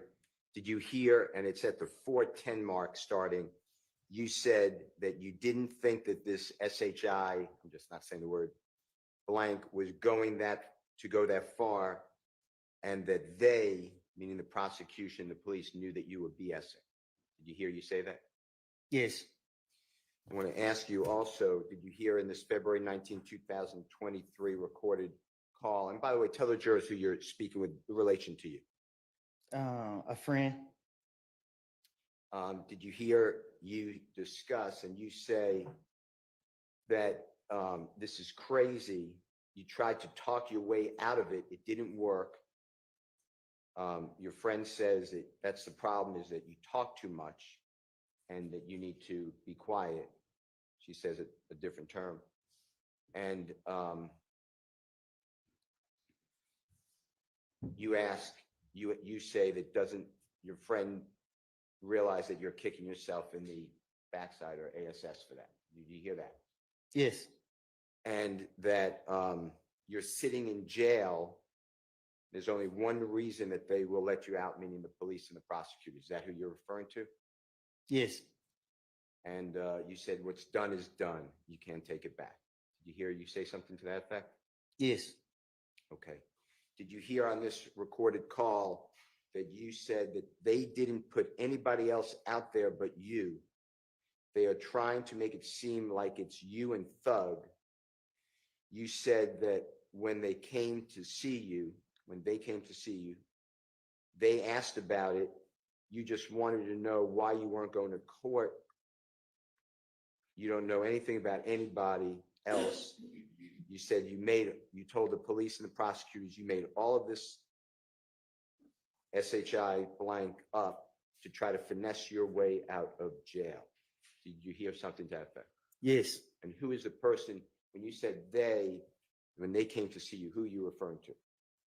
Them two right there. And when you say them two, the two prosecutors sitting at the front table before the Honorable Judge Whitaker, Yes. Ms. Hilton, Huh? Ms. Hilton? And Miss Love. Okay. And did you tell them back in 2023 that what you said previously was to finesse your way out of jail and it's untrue? Yes. Did you make that clear? Yes. Did they come visit you at the Fayette County Jail? Yes. Did you hear on this recording, you then said that they ended the interview and left because because you weren't doing what they wanted to hear. Did you hear that? Yes. And you're talking same as two prosecutors that sit before the jury every day? Yes. Did you hear yourself say that you thought that they would believe what you said back in 2015 and let you go, but it didn't work? Did you hear something to that effect? Yes. Who is the they? Who are you, when you say, I thought that they would believe what I said and let you go? Who are you referring to? The police. Okay. The gang unit. And the jurors know who they are, but the same people that's been on the videos Yes. and Detective Thorpe, I assume, if I'm wrong. Just Yes. say- Okay, and Agent Cunningham. Yes. Okay. Did you hear, and this is at 17:50 start time on the same Jeffrey Williams 250B as in Barry? Did you hear you say that you have effed up, you have an effed up way of thinking? You think that you have all the sense, but you don't have any. Your friend agrees. You say you had an effed up way of thinking. You thought that if you lied on that MF, I'm not saying the word, but MF, they wouldn't touch him or do anything. Do you remember hearing that? Yes. Who is the MF you're referring to? If you lied on the MF, who are you pointing at? Thug. Thug. Okay. And you made that clear to these prosecutors and the police. Yes.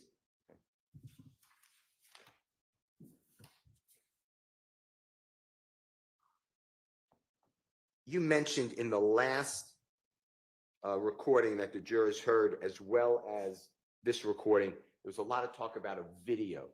Do you know what I'm referring to? There's a lot of talk Yes. about the video getting attention. Do you know what I'm referring to? Yes. Tell the jurors what you are referring to on your calls that we just heard. Interrogation footage video.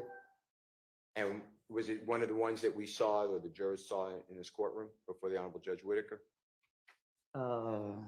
Yes. And when you say, when you're talking and your friend is saying, you know, people are talking about it, you heard all those conversations, right? On the Yes. recording. Do you know who put that video on the internet during this, before this trial started? I don't know who did it. Do you have a belief who did it? Yes. And who are you referring to who did that? Objection, relevance, who he believes. Goes to his state of And mind. speculation. Goes to his state of mind on the conversations that he's referring to, puts it in context. I'll allow it. Who did you believe put out the videos on the internet of your interrogation, or the video? The state. Ooh. The state, the same people you've been referring to? I can't say specific if it was them, but the state did it. Okay. Wow. And what did that have an effect on you or your family when you believe the state of Georgia put out your interrogation?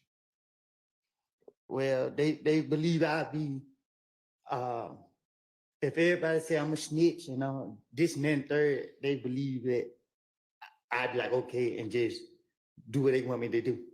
And is that, there's a mention in the last recording that your friend was saying, or your sister, we're getting a lawyer, they put us in harm's way. Was that a lawyer for what? To go out to the state. For putting that video out? Yes. To see who put it up. Okay. I'd like to go to, Would this be a good time for a break? sure. Okay, let's take a bathroom break. Well, luckily for us, For how long? we have TiVo time. So that was actually big. Before the break, guys, Brian, like I mentioned, had to play those phone calls so that way he could ask Lil Woody these questions. I knew it was going to pay off, right? Because you can't move something into evidence without it being admitted. The judge admitted it. So now he can ask these questions. Look at how Lil Woody was like, yeah, I believe somebody leaked that interrogation footage. And Brian's like, well, who do you think did that? And he's like, it was the state. That's what he believes. Simone, you saw her object immediately. She's like, objection, speculation. And Brian's like, it goes to his state of mind. That is the correct argument. And the judge said she'll allow it. So Lil Woody was able to say, I believe that the state did it. I don't know if it was Love and Hilton, these two specifically, but I believe that the Fulton County District Attorney's Office Put out that interrogation footage. Why is that bad? You know how we've been talking about witness coercion? If you want somebody to testify, you're going to put something out on the internet. If they did do this, this would be really, really bad for the state. That's not okay. And what does it emulate? Corruption. That was brilliantly done by Brian Steele. So although they're on a break, we have TiVo time. And before we do that, I just want to shout out DC. She knows how special she is to me. She gifted you guys 50 AV memberships. So 50 of you guys are good to go for the entire month, for 30 days while we're watching this trial. DC does not have to do it. She does it pretty often, really. She's one of the pillars of my channel. And if you guys can go ahead and type in DC in the chat with a heart, I saw a lot of you guys thanking her. Thank you so much for doing that. And while we're on that, I also just want to think of one more person. You guys have been giving out memberships, but 40 Shorty, shout out to 40 Shorty. He gifted 10 memberships as well. If you received one of those memberships, please say thank you. You guys are amazing. Like, this community is so great. I'm gonna, I have some updates for y'all, but I want to catch us up in the trial first. So why don't we skip ahead in our TiVo time? All right, we're popping up over here. We're about 25 minutes or 20 minutes out from the real-time feed.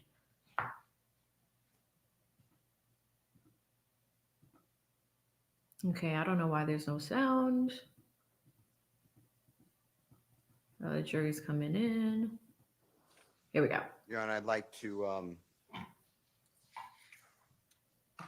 sound with court's permission, play Jeffrey Williams or JW 250. Your Honor, this is D as in David. It's February 21, 2023 at 8:01 p.m. Fayette County Jail call. Okay.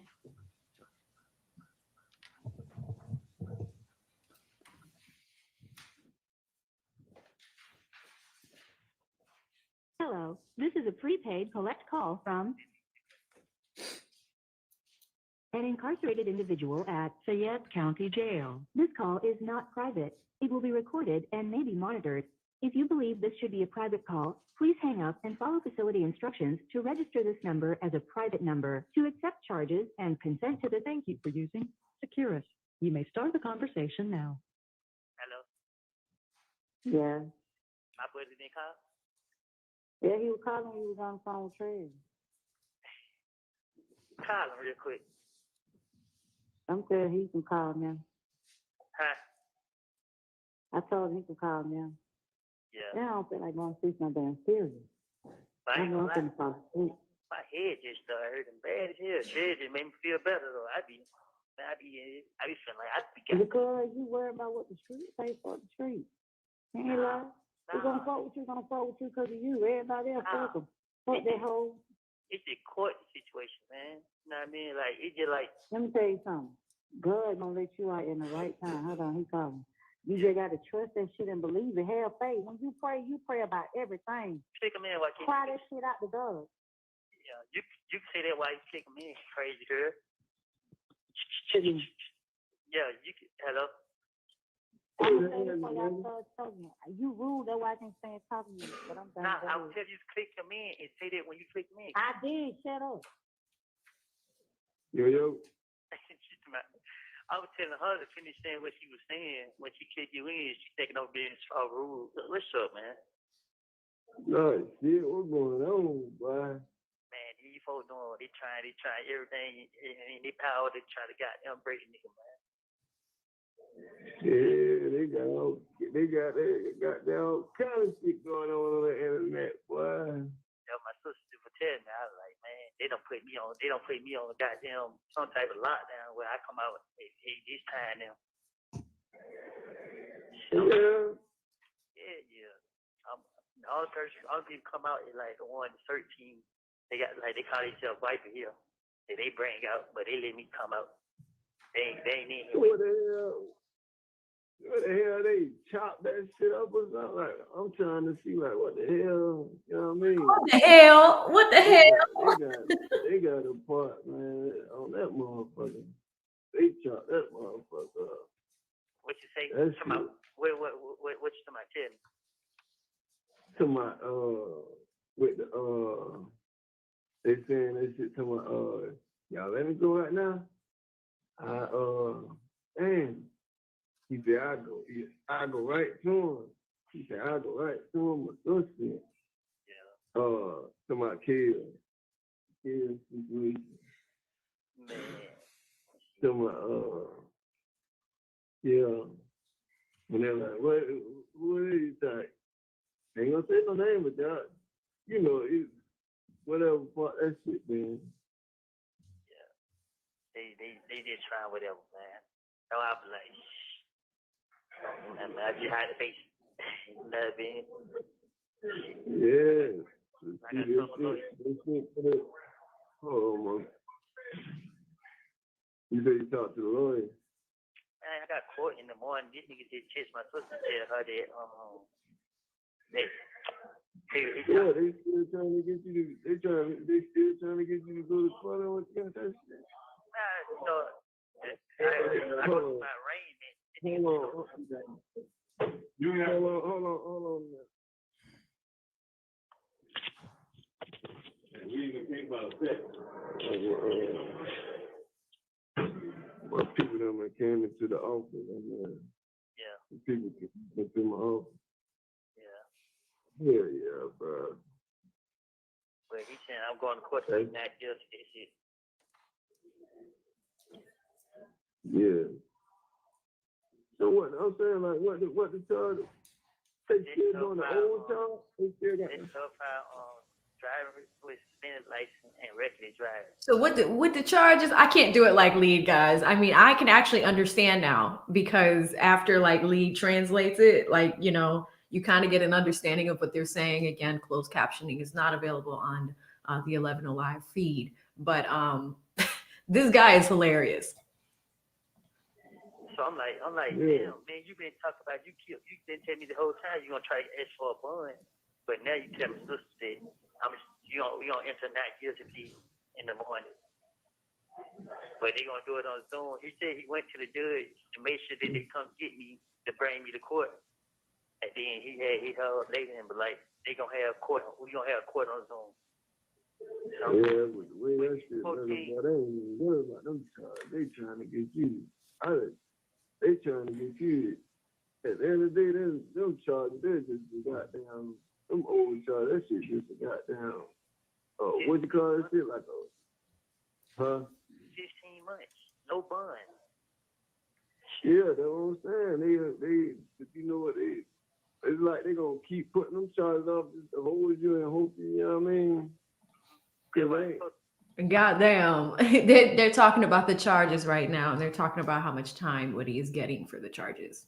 The way they doing that shit, bro, the way they put the shit out there like that shit ain't, you know what I mean? It's like they got an agenda, bro. Like, they saying to themselves, okay, motherfucker, you talking about you ain't gonna talk, this is what we got to do.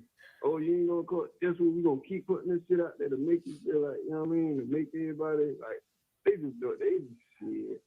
They going crazy with that shit, bro. I told her there was their ammunition. I'm like, shit, you know what I mean? Like, I ain't tripping. Shit. Yeah.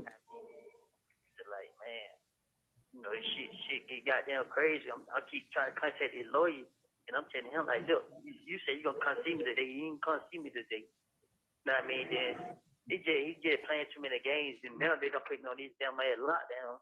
And I ain't even gonna be able to get in touch with this nigga. Like, I ain't gonna be able to talk to him unless he answers the phone after 7 o'clock. So I'm like, yeah. So I'm like, man. My sister did you call? I had to tell her to goddamn let you know, goddamn, I be out there anytime because I know you be at work. So I ain't know if you can answer. Yeah.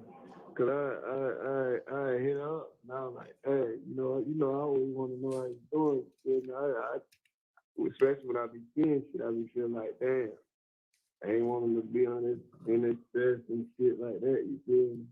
Man, stress ain't the word. I'm like, I know, man. Make me angry, like. I said she just make me angry. Yeah. Man, that shit, they got that shit. They got that shit. Then they just play like 2 minutes, 3 minutes of that shit. You feel me? Like all on the news, blah, that shit on the, Yeah, on but the, that shit's so crazy.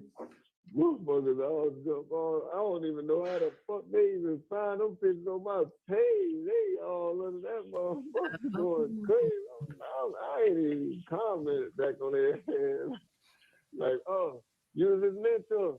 So you ain't told him something?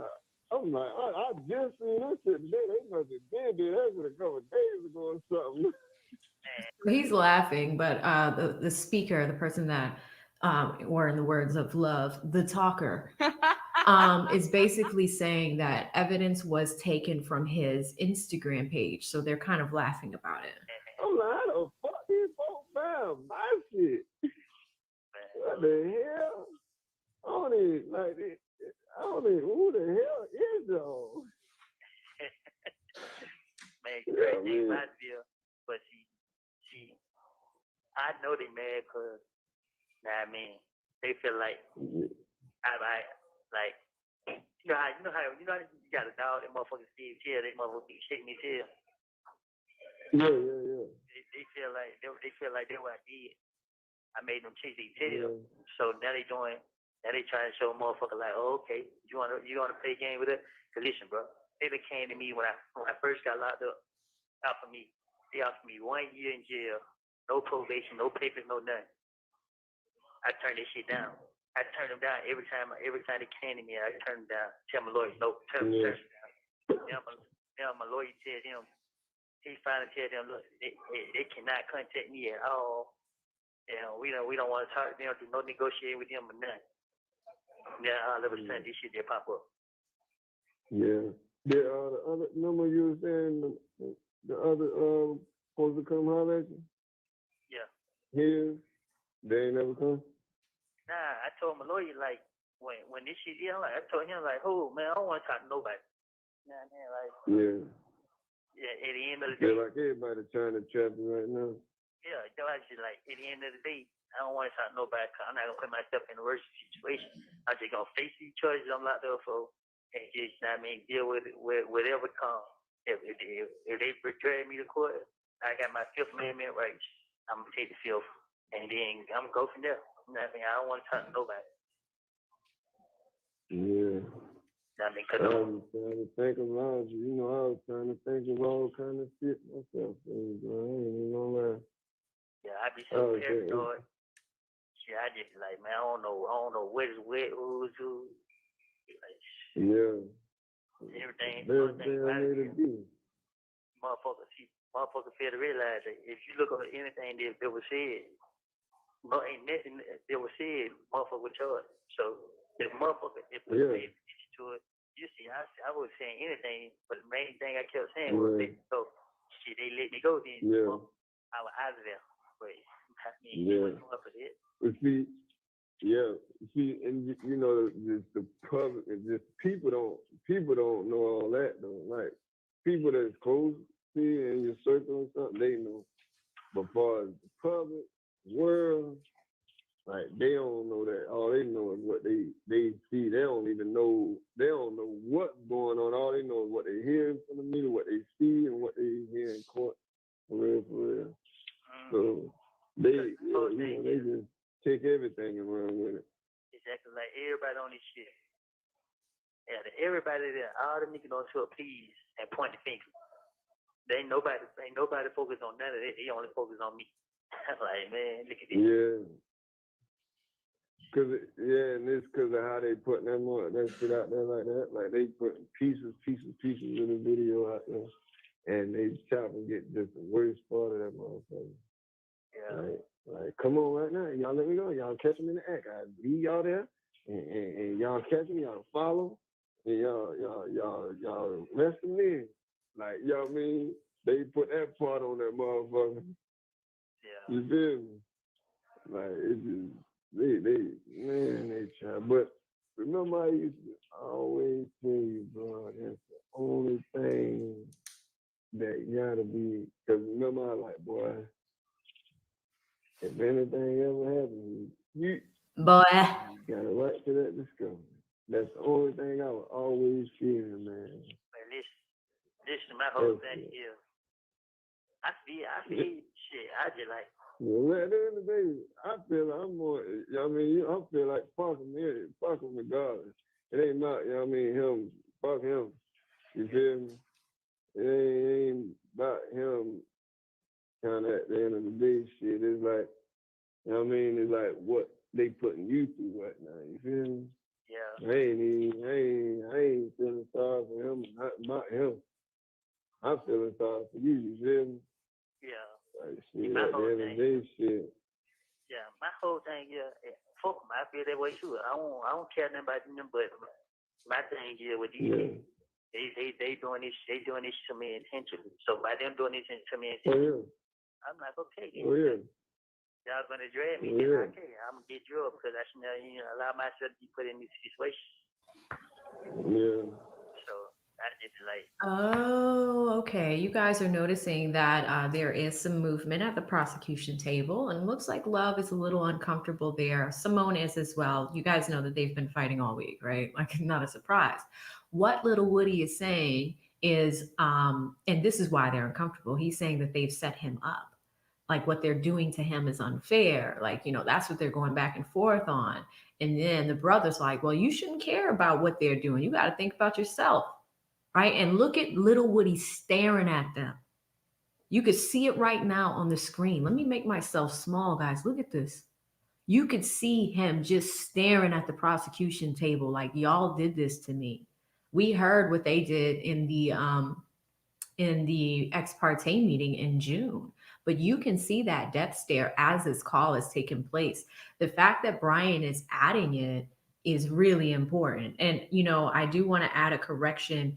We said that the state missed this. It sounds like they got the package with all of these recordings 11 months ago, and they just chose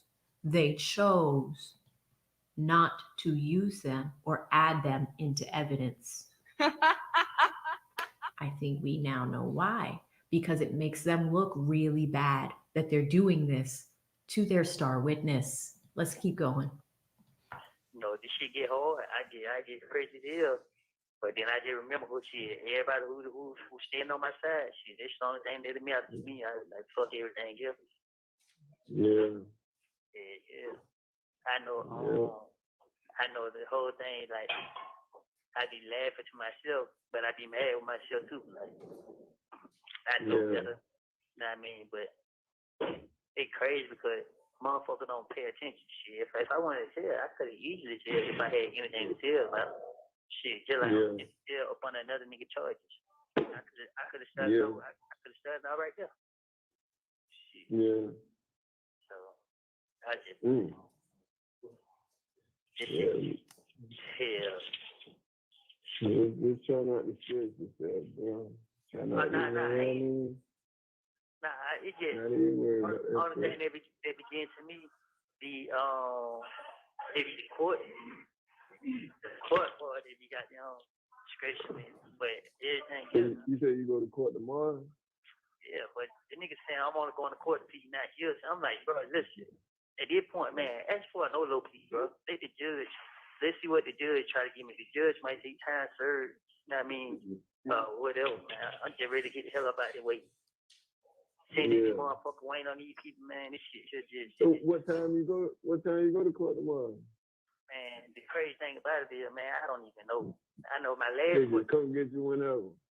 Man, they probably don't even come get me. They do this shit so much that I just be like, man, I don't know. Hold on, man. Yeah, hold on. What you saying? Hey, look, I love you, bro. Just give me tomorrow when I come out. Yeah, I'm gonna catch you. Just give me 2 minutes. Hello? Yeah. What'd you say? I'm gonna hit you tomorrow when I come out. Yeah, man, keep walking in my office, man. Like, God damn, bro. Y'all don't see a nigga goddamn, you know what I mean? Like, what the fuck? Goddamn. Yeah. I'm gonna hit you tomorrow. Yeah, what you got? You gotta go? You about to go in? Yeah, my time up. All right, I got, lady, I, man. I, Hold got your like, head, I man. got like 2 minutes. She just said I got 2 minutes though. So I could try to 2 tell her. minutes. Yeah, head, you know my head up, nigga. You know what I mean? You do the same too. Shit, I am, boy. I'm goddamn just waiting on my shit to fall through, you know what I mean? Motherfuckers have you waiting forever, boy. You motherfuckers will wait you, boy. Damn, oh, I really be knowing. I just be like, shit. Yeah. I be in the motherfuckers so goddamn spook. I be thinking, goddamn, they be goddamn. They have goddamn. Motherfuckers be here. You already. It ain't no thinking. Shit, boy, it seems like how they motherfuckers. Boy, shit, ain't no thinking. I would be thinking, I would be knowing that shit. Somebody in this motherfucker. Yeah, you know ain't no way. I just ain't trying to say it like that. Yeah. Hey, that motherfucker trying hard, boy. Yeah, well, I tell you, like, and it's so crazy because they not beating around the bush with it. They straightforward. Yeah. Oh, okay. How the fam them talking? They talking their head and all kind of shit. The fam, like your sister and brother. Mine's here. Huh? Mine's here. Yours. Oh yeah. Yeah, my family just like shit. You know what I mean? Shit. As long as I just keep my head up. You know what I mean? This shit. Okay. Yeah. But now, listen, bro. When I told that motherfucker they wasting their time, bro, that lady looked like she wanted to get on her knees and beg me, please, bro. I just looked at her like, man, get out my face. Like, you know what I mean? A lady? It was a lady? The one who be in the courtroom, the deputy DA. Oh, that name was? Yeah, like. He's talking about love. And she like. Yeah. I guess they just determined. I'm like, man, listen, man, I made all this shit up, man. He's trying to talk my way out of jail, bro. You know what I mean? Like, yeah. Man, the motherfucker look at me like, man, I asked, like, shit, what you want me to say? What? Oh, we just want to know how it is growing. I didn't grow up, man. I'm from a whole nother neighborhood, like, but I ain't even. Yeah. I'm just like, I look there like, man, this shit, I waste y'all time. You know what I mean? Because I heard motherfucker like, when they gonna try to talk to my attorney, and then they'll be coming back. I said, y'all be coming back for what? Y'all waste y'all time. Y'all might go find somebody else. She turned around and said, like, she not you closing the door like you could have leave. Yeah. The motherfucker closing the door for 3 times, opening it back up like I was gonna change my mind. Like, man, come on. Yeah, shit. I done did 5 years. I done did 51 months in the Fed. And I've been doing goddamn so much time in the damn state. Yeah. How long you been locked up so far? Man, 15 months. Boy, God damn. Oh, that's it, 15 months? It seems like longer than that, boy. Nah, because damn, boy. Got out for 3 months, and then now I've been locked up 16 months. You have 1 minute left. Hey. Yeah. Hey. Yeah, shit be so crazy. Sometimes they don't even let my calls go through. I be calling home, goddamn. Be wondering why my sister and I be here. And then they finally pick up the phone. That shit, only 1 call don't came through. I be like, man, wait, well. Yeah. Shit, I'm about to go to this damn game tonight, man. I'm gonna go to this game and goddamn shit. Kick back with my old lady or something later on. She want to go out to this little seafood spot, you feel me? Yeah, but they got well, shit, when I come out, I'm going to tell her to text, because when I tell her to call, every time she click over. All right, bet. All right. All right, you too. All right, my kids.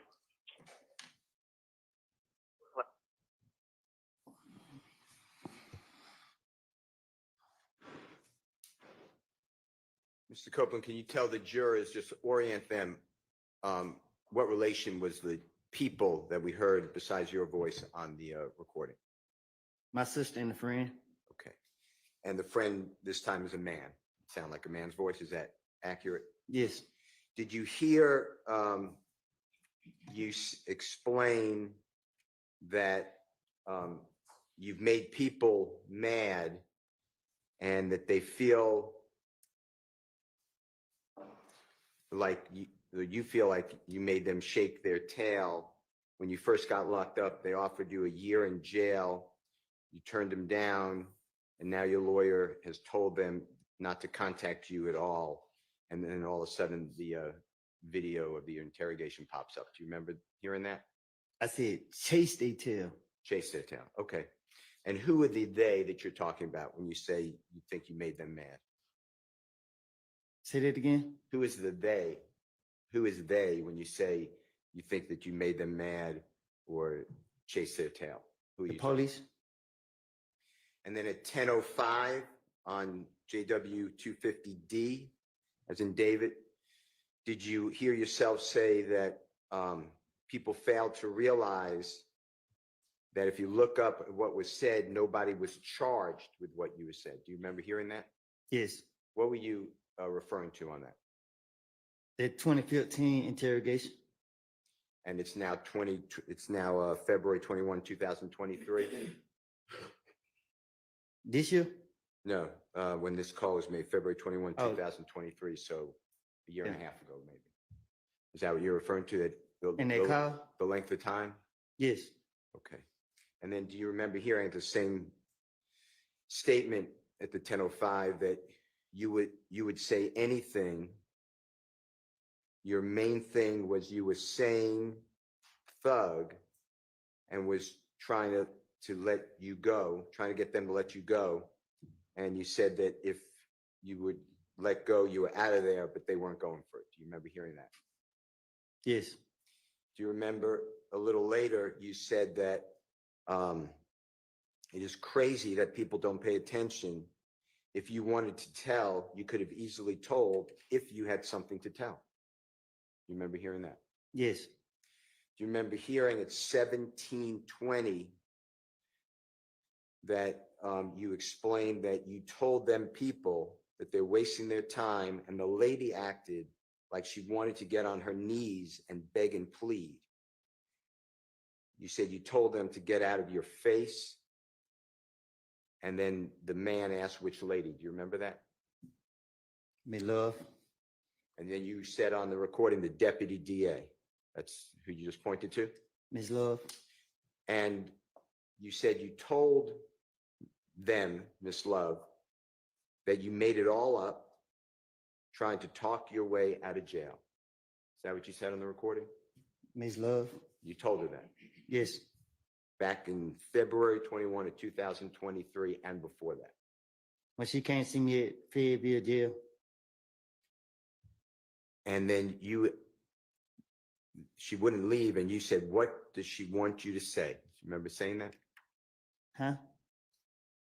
You asked her, meaning District Attorney Love, what does she want you to say? Remember hearing that? Yes. And then you said that they asked about how it was growing up, and you said, I didn't grow up with them. You're from a whole different neighborhood. Did you hear that? Yes. And you told Deputy District Attorney Love that she and the others are wasting their time. Yes. Who else was with Miss Love? Miss Hilton and the big guy, the big investigator. I can't think of his name right now. Long. Investigator Long with the District Attorney's Office? Yeah, I think that might be his name. But Okay. the big police, DA, whatever he is. Okay. And you told Miss Love, Miss Hilton, and who you believe is investigator or police officer Long to go find someone else that they're wasting their time. Did you hear that on the recording? Yes. And that did happen? Yes. And you said that the door, that she opened the door 3 times like you were going to change your mind. Who are you referring to? Miss Love. And when you say open the door, just tell the jurors, like, what kind of room are you in? A little small room. Were you allowed to go in and out of the room on your own? I was in jail. So who was going in and out of the room like 3 times, opening the door? Who you- No, she wasn't going in and out. They were leaving. I was complaining about my court. Every time I had to go to court, they weren't coming to get me to take me to court. So they kept holding me in jail, and I would miss my court, and they give me another court date, another month, like a month away. So she would ask me who my lawyer was, that she was gonna reach out to my lawyer and try to get them to get me in court. So if they were to help me get in court, would I cooperate? I said, get me in court and we'll see. You wanted to get out of jail? Yes.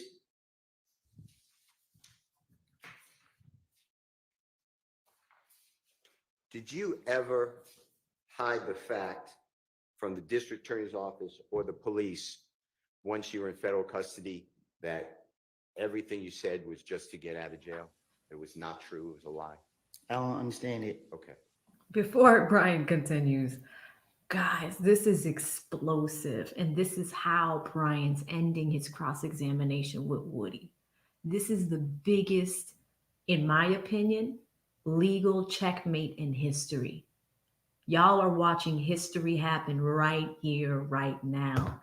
Can y'all type in on her knees?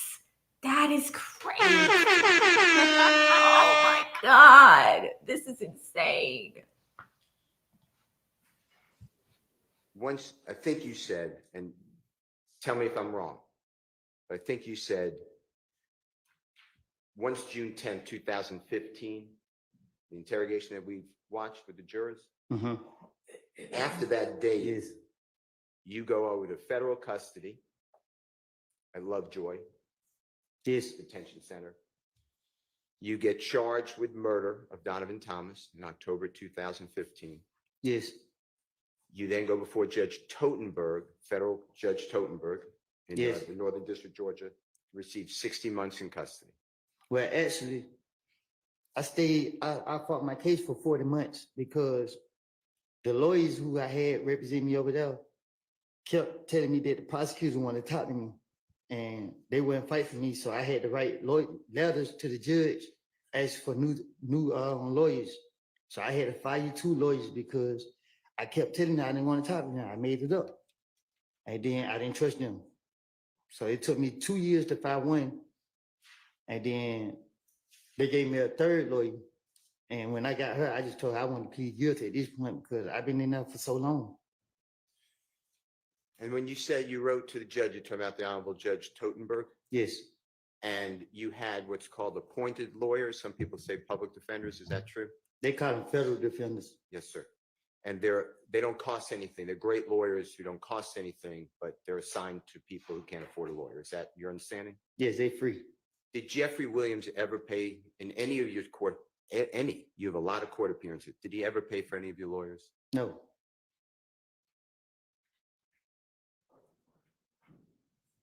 With regards to that time that you were going through Judge Totenberg to get the 3rd lawyer for 40 months and then you pled guilty to 60 months, which is 5 years, right? Yes. You made it known to the district attorney's office of Fulton County through your lawyer that you made all of this up.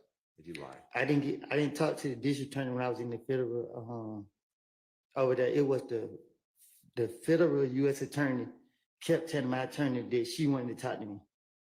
And that you made it clear to the United States Attorney's Office, the lawyer for federal prosecutors, that this was all made up.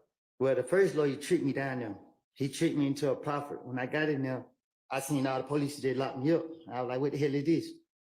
And then they were like, they're gonna step out. So they stepped out so I could talk to him. And I was like, bro, what is this? He's like, well, they feel leave you can help them with some information. I said, I don't got no information for them. And I said, I lied and made this up. And I mean, try to finesse myself out of it. And now I'm in the feds.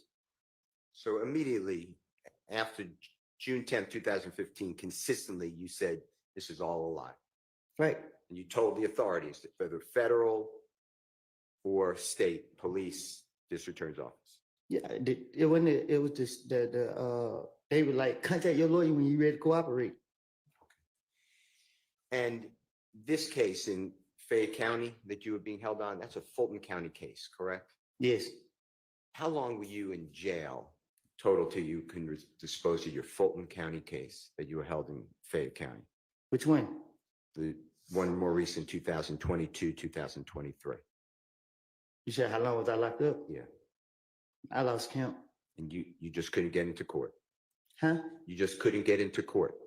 Every time I had to go to court, they wouldn't come in to get me. Was it made clear to you that you can get out of jail immediately if you just adopt your lies from 2015? I don't know what Do you you're asking. co-opt? That's a bad question. Okay, let's forget that. Did you make it? Was it made clear to you by District Attorney Hilton, District Attorney Love, or other people with this state that you can get out of jail at any time if you cooperated with them by saying what you said in 2015 was true? I don't get what you're asking. Okay, don't worry about it. I'm going to ask you something. I'm going to go into a different topic. I'm very focused, obviously, on Jeffrey Williams. You know, I represent him. You say you what? I represent Jeffrey Williams, right? You know, Right. I just want to make clear, when you told in that interview on June 10th, 2015, when you said that Mr. Garlington told you that Mr. Kendrick and Mr.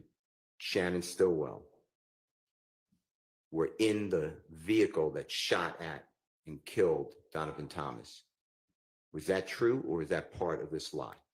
Yeah, I told him I made it up. He never told me they did it. And you made that clear to the authorities as well.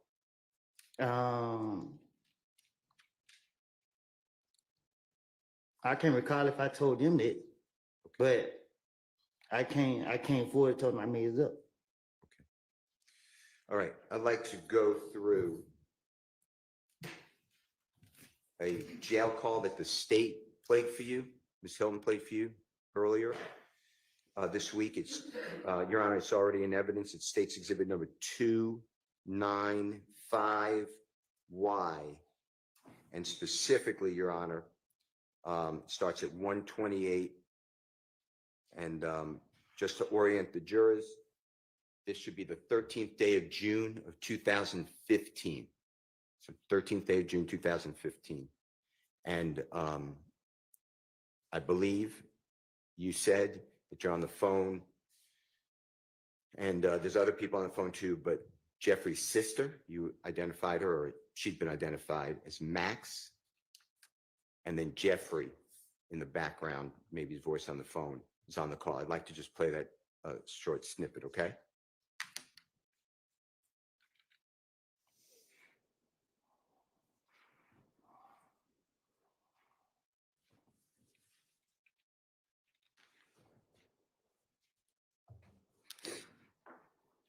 That was bad. That's so bad for the state.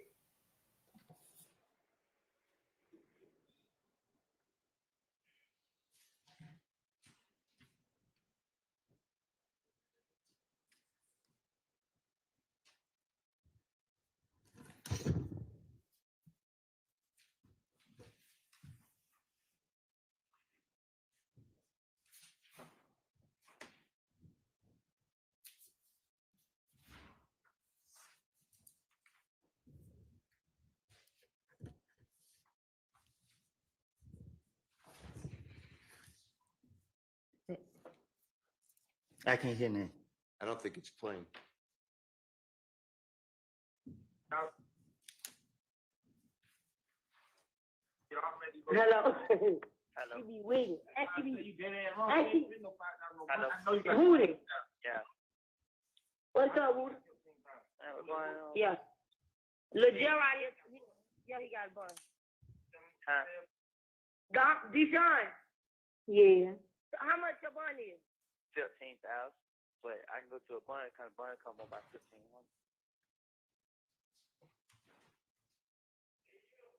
You found the bun company? I'm on lockdown, so they don't let me out one time a day. But my brother now did. Deshaun caught when he hang up, click on call his brother, and I'm meet his brother so he can get his money. Is your brother gonna? No, I'm saying call his brother gonna sign it. Yeah, Deshaun, where you at? I'm at home. You don't got no ride. I can get your brother, Brandon. Meet me on University. On University where? That gas station we always do. You know what that gas station Chevron? That's Chevron. Meet me at Chevron. Hey, man. Okay. Yeah. Look, you ain't right, bro. What did D do? I'm gonna say too much, bro. The D told. What's that? You talking about rock full of D? Yeah. I told him. He told on Roscoe too. You think I'm fucking playing, bro? He told on Roscoe. He told on Roscoe just how he Roscoe ain't no fucking blood. And he don't give a fuck. Roscoe ain't free. Hey, Deshaun, I'm finna come meet you so you can get their money. Go and pay Woody Barnes so he can get out, bro. And when you get out, Woody, I need to have a serious talk to you. Cause I really feel some type of way. I'm gonna talk to you about it so you get out. Man, listen, man, don't start this shit, man. I ain't playing with you. I ain't fucking playing with you either. God's fucking birthday on the way. Fuck wrong with you? Yeah. I appreciate it. Tell you, bro, I love him too, bro. He hear you? You gotta get this motherfucking mind together. He said you gotta get your mind together, bro, cause you been tripping. Man, how, bro? I been left out there alone, bro. I ain't had nobody, bro. I just felt like nigga left me out there. I ain't did shit. You ain't left out there alone. You just want to be out there in the trenches, and bro, we ain't fucked up no more. You ain't gotta be hanging out there in Cannonville. Shit, I had no choice. That way gonna get you time, Cannonville. Out there in them apartments. I keep telling you that. Were you able to hear that? Yes. Okay. And that was, if you recognize the voice, that's the voice of Jeffrey's sister. You know her, I believe, is Max. Is that fair to say? Yes. And she said that she asked about a bond, and you had a $15,000 bond through a bonding company. Yes. And that she would meet Mr. Sean Quarterman at the Chevron on University. Yes. To help you, I guess, your family, you, to secure money for a bond. Is that fair to say? Yes. And when you go through a bonding company, if you're familiar, do you know how much percentage, if you know, if you don't know, just say I don't know. 10%. So $1,500? Yes. Do you know how much money was actually given, if you know? I heard it say 700. Okay, so about half. Yes. Half the money needed for bond. All right. And then did you hear Jeffrey's sister say you have a birthday coming up and she has to have a serious talk with you? My little girl birthday was coming up. I'm sorry. Okay. Did you hear that? Yes. And then did you hear Jeffrey say, and it was faint, but you said that tell Jeffrey you love him. He said, I love you too. You got to get your mind together. You are tripping. Did you hear that? Yes. And then you hear Max, the sister, say, we're not effed up no more. You got to get out of the streets. Did you hear all that? Yes. Okay. I'd like to go with you the Infinity. Also on that jail call, you heard, let me just go back to that jail call in State's Exhibit 295Y. Did you hear you say that little D is tripping? Did you hear something like that? Yes. And then Max said something like, he told on, I know him as Mr. Winfrey, but Roscoe, I think, is the name used. If I'm wrong, just correct me. I heard it. Okay. Did Jeffrey say anything about that? I didn't hear him say nothing. Okay. Now, I want to go back to the Infinity. You made it clear when being questioned by Miss Hilton that Infinity that you asked Jeffrey to rent it for you. Do you remember saying that? I didn't hear you. You didn't hear me? Nah. All right, so I'm gonna try to get serious. They just handed her an envelope. I wonder if that's her resignation package. Okay, all right. Okay, we're gonna get serious, y'all. I'm sorry. Y'all are taking me out with these knee jokes, but Brian is getting towards the end of his cross. So this is very important. All right, let's go back in. When Miss Hilton was asking you questions, you made it clear that Infinity, the Infinity vehicle, was rented. You asked Jeffrey to rent it for you. Do you remember testifying that way? Like this time? Yeah. I don't get what. Just ask me what you're asking. I don't. Do you remember explaining, and I'm just asking for the truth, but do you remember explaining when question like when Miss Hilton was standing here asking you questions, do you remember explaining that the Infinity, that you asked Jeffrey to rent the Infinity for you? Do you remember saying that? And if you don't, that's fine. Yes. And do you remember explaining that Infinity was yours, that was for you, that Jeffrey did a favor? Do you remember explaining that? I said we just get in anytime we want it. Okay. I'm going to show you what I've marked as Jeffrey Williams number 253, because you gave, I thought, I may be wrong, but when I asked you about the Infinity, I thought you told me something different. So I just want to see if this is true. Okay. This is Just from, the counsel testifying about what he thought saw. I apologize. I won't do that. The prior inconsistent statement, but okay. This is Jeffrey Williams 2. That's wrong. No, Jeffrey Williams 253, Your Honor. And this is from August 12th, 2024, questioning by Miss Hilton of Mr. Copeland. And it's from the live feed, Your Honor. It's a short clip. And just listen to this, and if it's wrong, just correct it. I was only protecting him.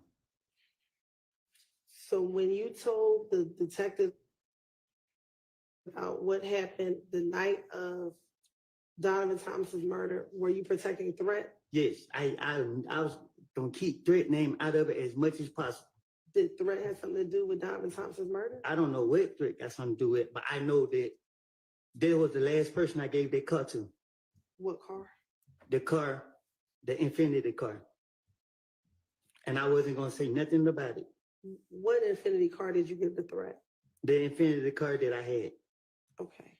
Is this the same car that you went to the rental car place with Thug and Thug rented the Infinity? I'm talking about the gray Infinity car that me and Zachary was riding in. I rented the car, put up on Threat, gave the car to Threat, and I left. Okay.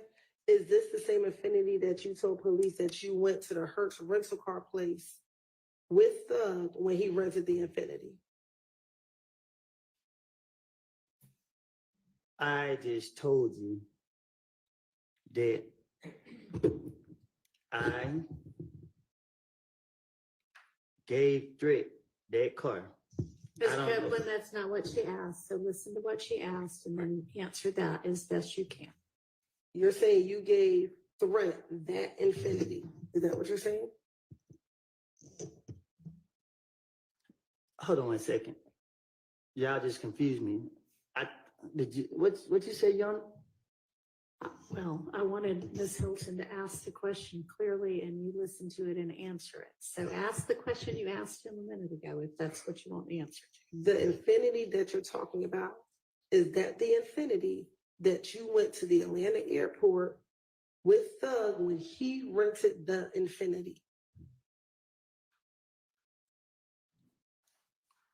What you asking?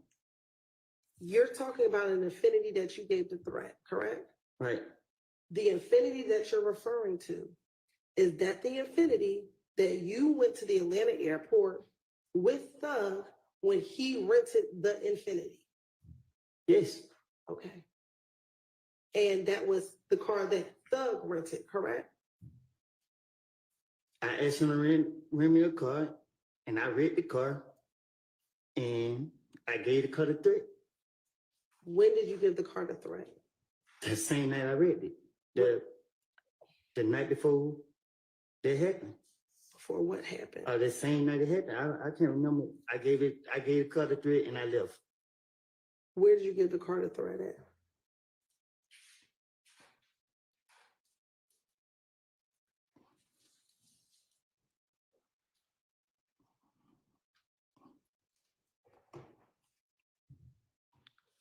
At the studio. What studio?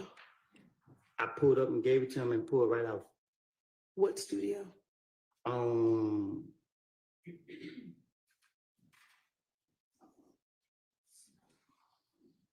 It was by Northside Drive, Marietta. It was one of them streets.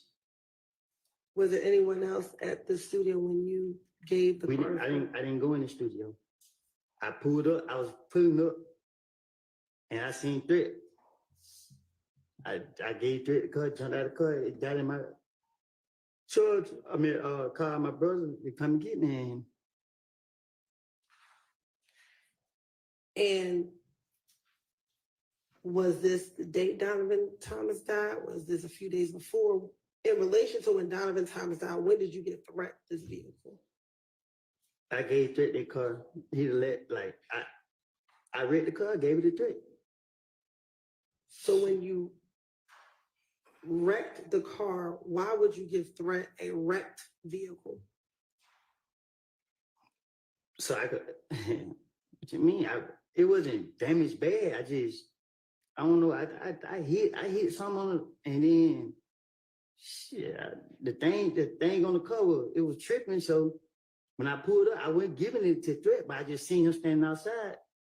And I was like, he like, what you about to do? I'm like, just get these key real quick. I'll be right back. Gave threat the car, and I dipped. I don't know if it was late. So when I woke up the next day, I came outside, and this when I heard what happened. Okay. Your Honor, it stopped at 451,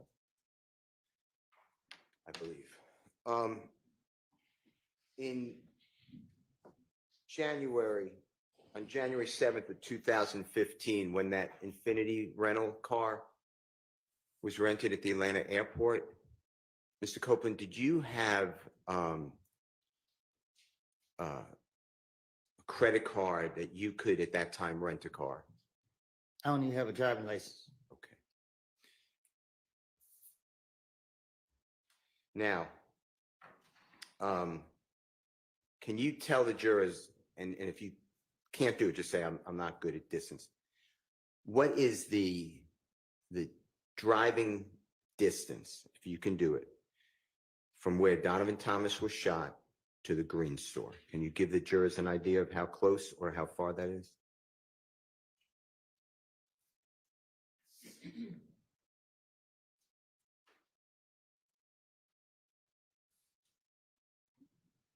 $5 minutes. Okay.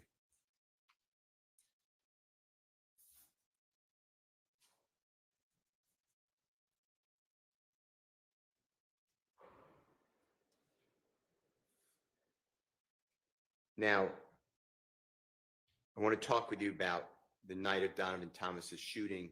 Eventually that evening, is it true that you're at Jeffrey Williams' home? I didn't hear you. Were you at Jeffrey Williams' home at all after Donovan Thomas's shooting later that night or early the next morning, before you went to the police department? I was all over the place. Okay. Do you personally know whether Sprinter vans were already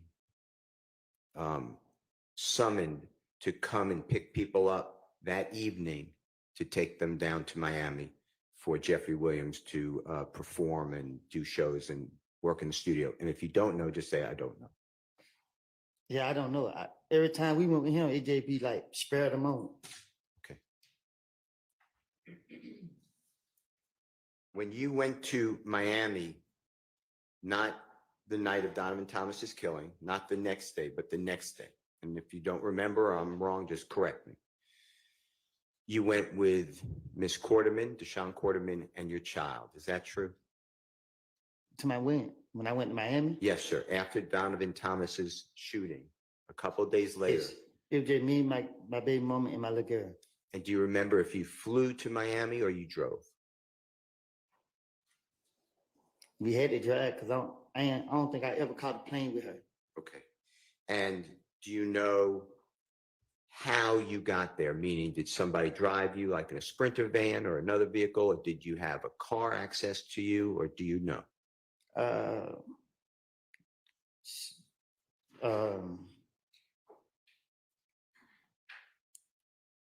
I can't remember how we drove down there, but I know we drove down there. I don't know if it was a Sprinter, a van. I can't remember how I got down there. Okay. And is it true that immediately after Donovan Thomas was, God forbid, killed, that your family, you and your family's homes and persons were being shot at? What do you mean? You left the Atlanta, Georgia area for safety. Is that true? Yes. Okay.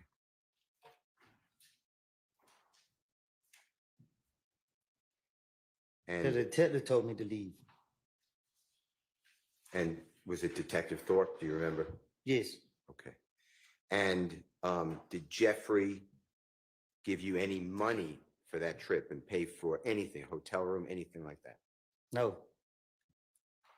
Did Jeffrey ever give you any money ever for committing a crime for him?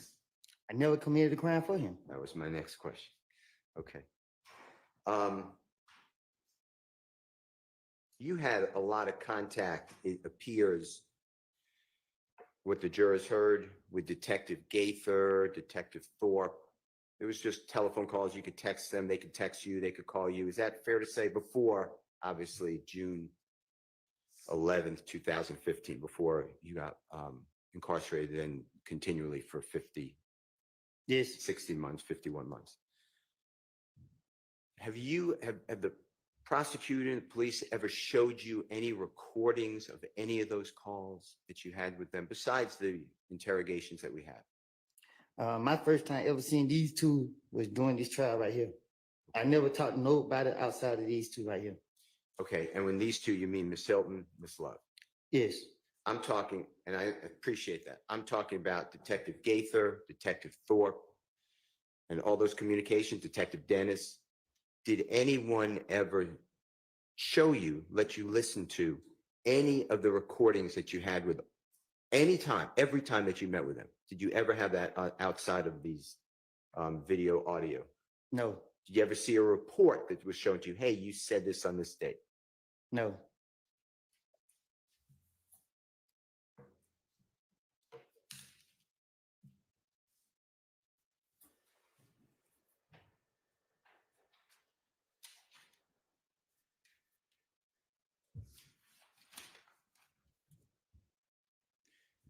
Yeah, I may have just a minute. May.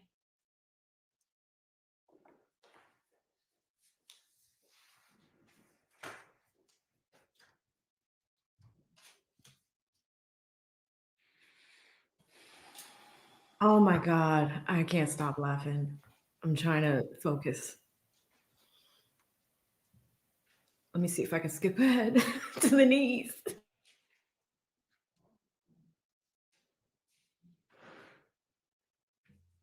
I have no other question. Thank you. All right, thank you. Mr. Weinstein, I think you indicated you might have a fairly short cross-examination. Go ahead. All right, go ahead. All right, Doug is up next. Good morning, Mr. Copeland. Good morning. My name's Doug Weinstein. And before we do that, guys, like that was actually an excellent cross-examination. Brian Steele freaking crushed it. If you could do me a favor and type in YSL Steele in the chat, that would be fantastic. I really think that was probably one of the best cross-exams I've ever seen. Hands down. The way that he did that with the jail phone calls, set them up, you know, him and Love don't get along like that. So for him to come back after all of the shenanigans that they've been through, after this ex parte meeting, after, you know, Brian Steele almost being thrown in jail for trying to defend his client to the best of his ability, we see that was the ultimate revenge. Brian Steele, oh my God, do I need to do it? Do I have to do it? I have to do it. He said, bend the knee, bend the knee. If you have seen Game of Thrones, then you know what I'm talking about. He said, bend the knee. That was the best cross-examination ever. But let's go in. I want to see how Doug's going to do. I'm told that they are currently on lunch and we are a little bit behind, guys. So we're going to watch Doug's cross-examination. And I mean, I don't even think I'm going to take a break and split up the stream for the day. We're just going to go the full 8 hours here. So y'all don't even have to come back. I'll order something or make a sandwich or something during one of these breaks. But we're going to keep going and we're going to keep going strong and go from there. I might need to adjust the volume again. Just when you share a new tab, I'm told that I do need to adjust it. So I'm going to go ahead and press play. We're going to hear how Doug starts his cross exam. But then we still have Matthews and Shardt to get through a little bit later today. So let's see how Doug does. Diamante Kendrick's attorney. I think you know him as Yak, right? Yes. Okay. So when I refer to him, I'll just call him Yak. I know you weren't feeling well yesterday. How are you feeling today? I'm feeling better. Thank you. Okay, good. I'm glad to hear that. I'm not going to ask you a lot of questions about years ago because it's been about 9 years. I can't remember what I had for lunch yesterday. But I will ask you a few. So let's talk about 9 years ago. You've stated repeatedly that you would tell the police anything to stay out of jail, right? Yes. You said yesterday, tell me if you remember this. You said yesterday, quote, Rice Street is not prisoner jail. I don't know what that place is. It's the worst place in the world. Do you remember saying that? It is. Why do you say that? Because it's the worst place in the world. Okay. That I don't been to. Okay. So let's talk about finessing the police. Okay. I think you've heard the word, I'm just going to say it once. You've heard the word bullshit a bunch in the past couple of days. Right. So we'll just say BS. Is that basically what you were telling the police, BS? Yes. So you're a bullshit artist. You're a BS artist at the time. See. Okay. I'm sorry. I said, as you can see. Okay. Or at least you were several years ago, correct? And I told them that. Okay. And you would stay at a jail to help yourself because you didn't want to be in there, correct? Right. And you wanted to stay at a jail to help your family, your girlfriend, your daughter, correct? To protect them. To protect them. Yes. Okay. And again, you'd say anything to stay at a jail so you could protect them.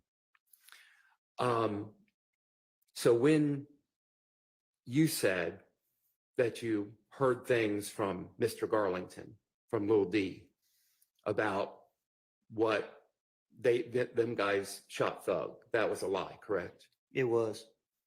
And about Yak being a driver, that was a lie, correct? It was. When you would tell these lies, I think you testified earlier that what you would do is sprinkle in like a few grains of truth in the lie. Is that correct? It's the only way you can be convincing. Can you explain to the jury that technique that you would use? All right.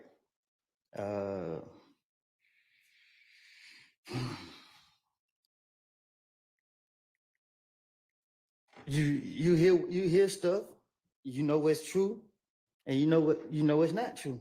So you take this right here and put it with that right there. And you would, have you finished your answer? Yeah. Okay. Which one, I'm going into details? Well, no, I think that's a good description. Unless you want to go into more detail, you're free to do that. I'm trying to get out of here, so I don't want to. Yeah, I don't want to keep you too much longer either. So, again, those things that you said were lies about Yak. The reality is that you told the prosecutors, these two prosecutors here on my left, you told them before June 7th of this year that what you had told the police, what you had told those detectives in 2015 was a lie. I told them when they came to see me that, yes. And you told them on June 7th it was a lie. June 7th of this year. That was that Friday. I don't know. When y'all go to using dates, Yeah. I don't know. I can't say what date, but I told them. And the date I'm referring to, if this helps you at all, is that first Friday that you came to court here on this case. You told them it was a lie on that date. I can't say what I told them. I can't say what date. Okay. And after they sent you away to jail for the weekend and you came back on that Monday, you told them it was a lie, that you had lied back in 2015 as well, correct? I don't understand it. Okay. Well, I'll take that question back. All right. I don't want to confuse you. All right. Okay. I recall earlier in your testimony, you said something to the effect, and these aren't your exact words, but you said, my hand to God, you're telling the truth now. What you said back in 2015 was a lie. Do you remember saying that? And I still am saying it. That what you're saying on the stand today is the truth. Yes. I was watching an interview you gave. Tell me if you remember giving an interview. It was published to YouTube on the 9th of August this month with DJ University. Do you remember the interview you gave to DJ University? In Chicago? I don't know where he was based. I was sitting on the sofa? Yes, you were. Yes. Okay. And you told DJ University about coming to God lately. Do you recall that conversation you had with him? Yes. Would you relate that conversation to the jury, please? Objection on irrelevance. It goes to his credibility today on the stand, Your Honor. Just ask, instead of the conversation, just ask him whatever you want to ask. Okay. You told DJ University that when this indictment came out in this case in 2022, May of 2022, and then August of 2022, and your name was not on that indictment, that you realized that God was at work in your life. Do you remember that? And what did you mean by God was at work in your life now?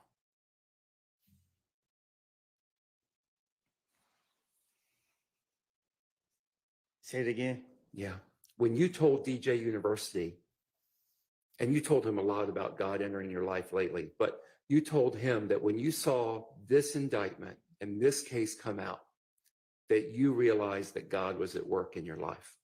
And I asked, what did you mean by that when you told him that? If you can express it. Just God is real. God is real. And you have that in your mind when you said on the stand that you put your hand to God, and what you're saying on the stand is the truth right now. That's with you knowing that God is real. Is that correct? Say that again. Yeah.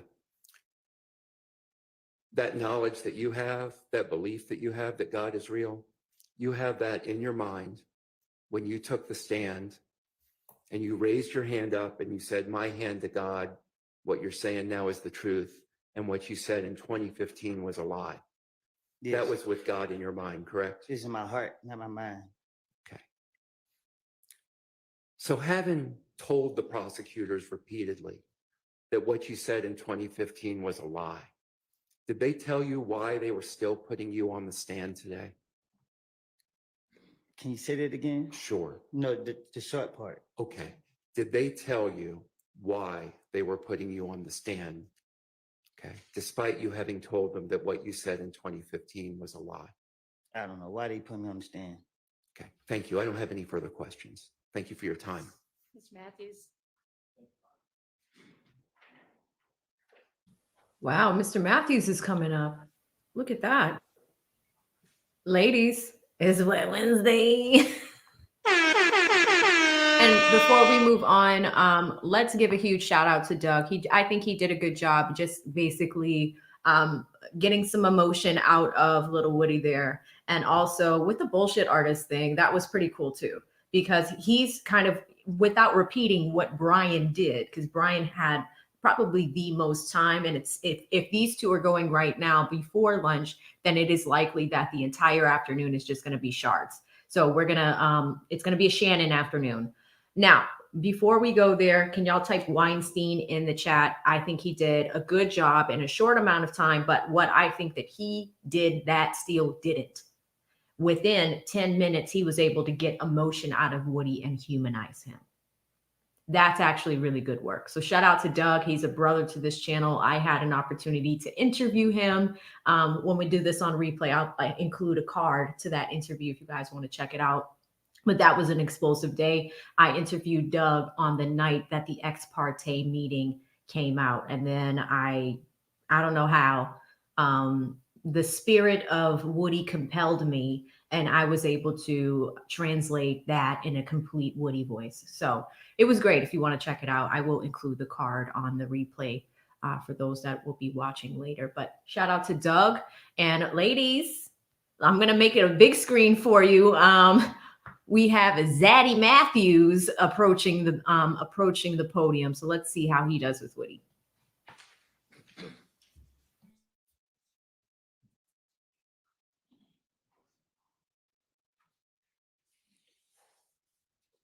Good morning, Mr. Copeland.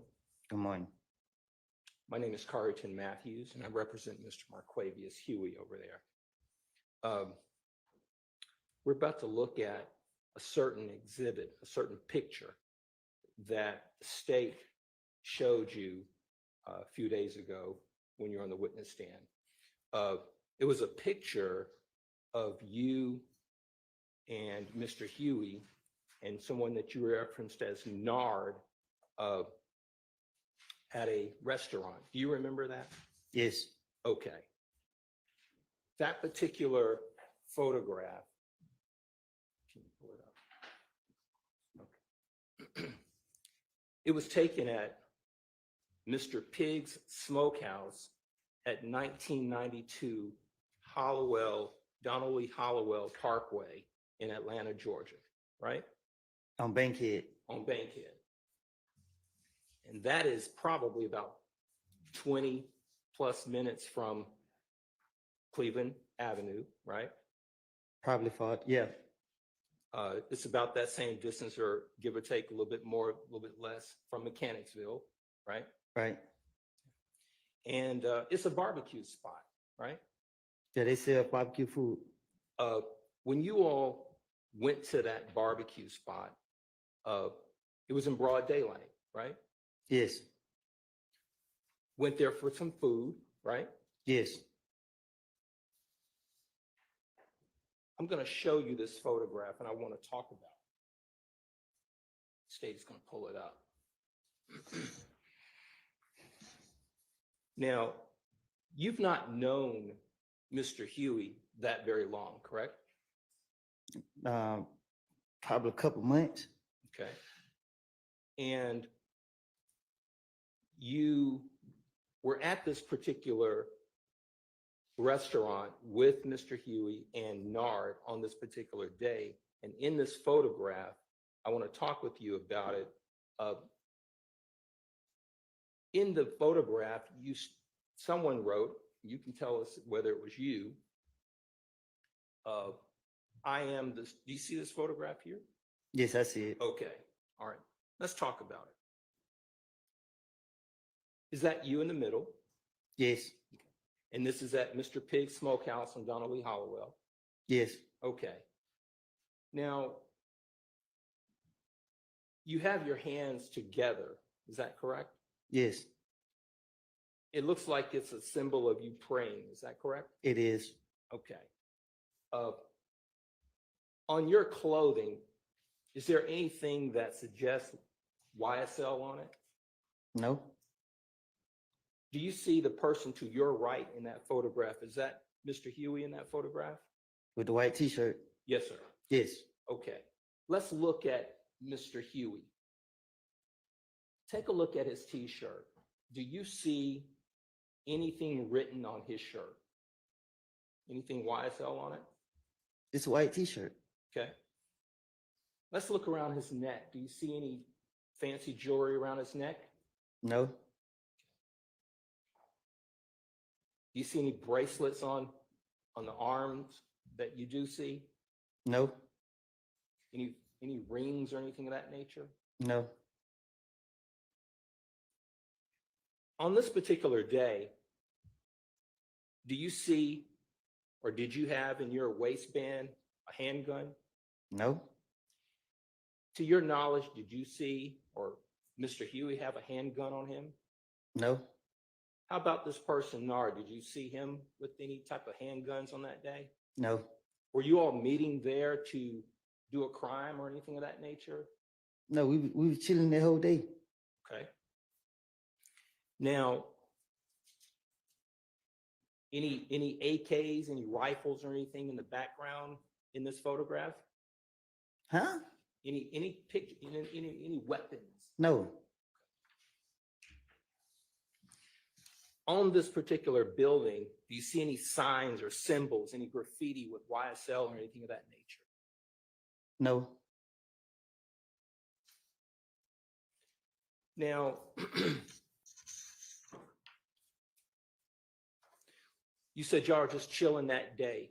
Were you, nothing about this photograph is suggesting that you all are asking anyone to participate in any type of YSL gang or anything of that nature, is there? why still in the game? Okay.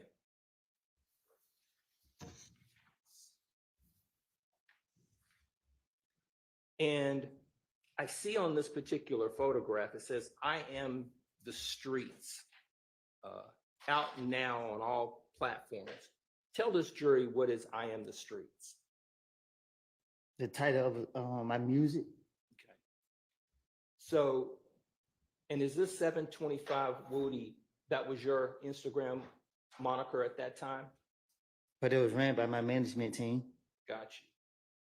And was this particular picture, was it kind of celebrating the release of your music? I think I was in. I don't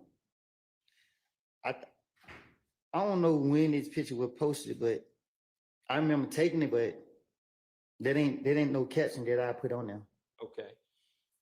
And tell the jury, when you had your hands together like that, what were you representing, or what was the message you were sending with your hands together like that? Peace.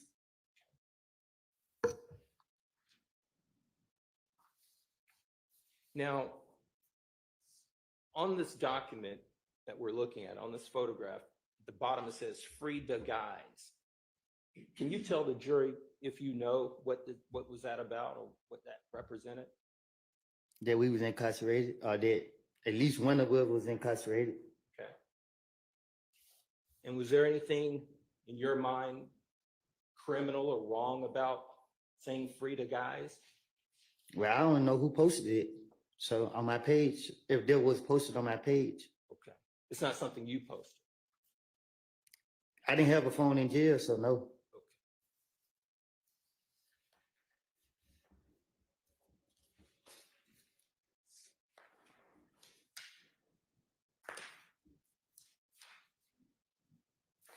And to the best of your knowledge, on this particular day that you all met, sounds like I'm hearing you to say is that y'all aren't doing anything but chilling.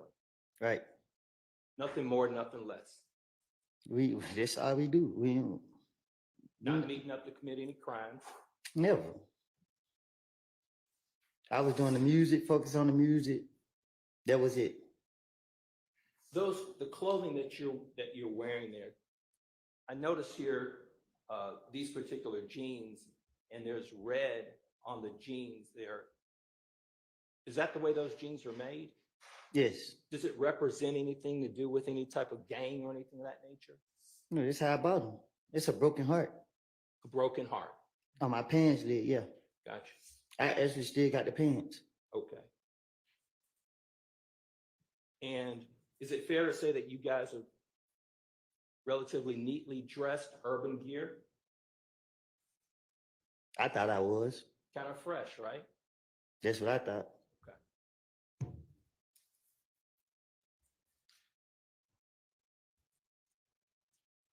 Have you had any conversations with Mr. Huey since this particular day that you're aware of? I don't know what you mean. Have you talked to him? What you mean? Have you had any conversations with him? In other words, do you... After this? Yeah. I don't. You saying Had you talked to After we him took the picture, after that particular day? Had you talked to him about anything that you can think of that had anything to do with other than chilling? what's wrong with us taking a picture? I don't believe there's anything wrong. Do you even know why this picture was even put up in evidence? I don't have a clue. Thank you. No further questions. All right. Okay, I think we're gonna break for lunch at this point.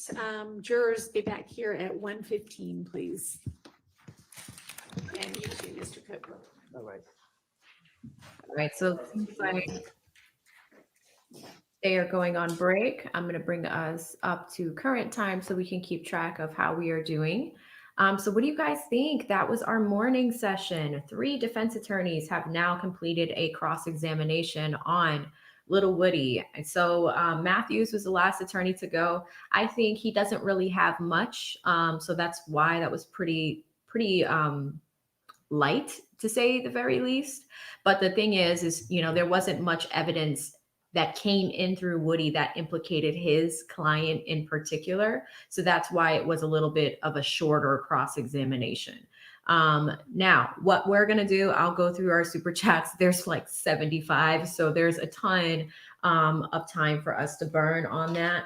But I do think that Matthews did a relatively good job, because really what he was trying to do is the only piece of evidence that came in implicating his client is that picture. And I don't know if you guys noticed, but his client looked very, very young in it. And some of these guys, I've showed you guys the indictment. There were so many people indicted, about 28 at the beginning. I would prefer that if, instead of a blanket RICO charge, if the prosecution was really focused on cleaning up crime in the Atlanta area, it probably might have been easier for taxpayers and easier for case management if all of those cases were tried individually. That is the problem we're having with RICO. I did see a few people in the chat saying, hey, YSL did these crimes. Like there are,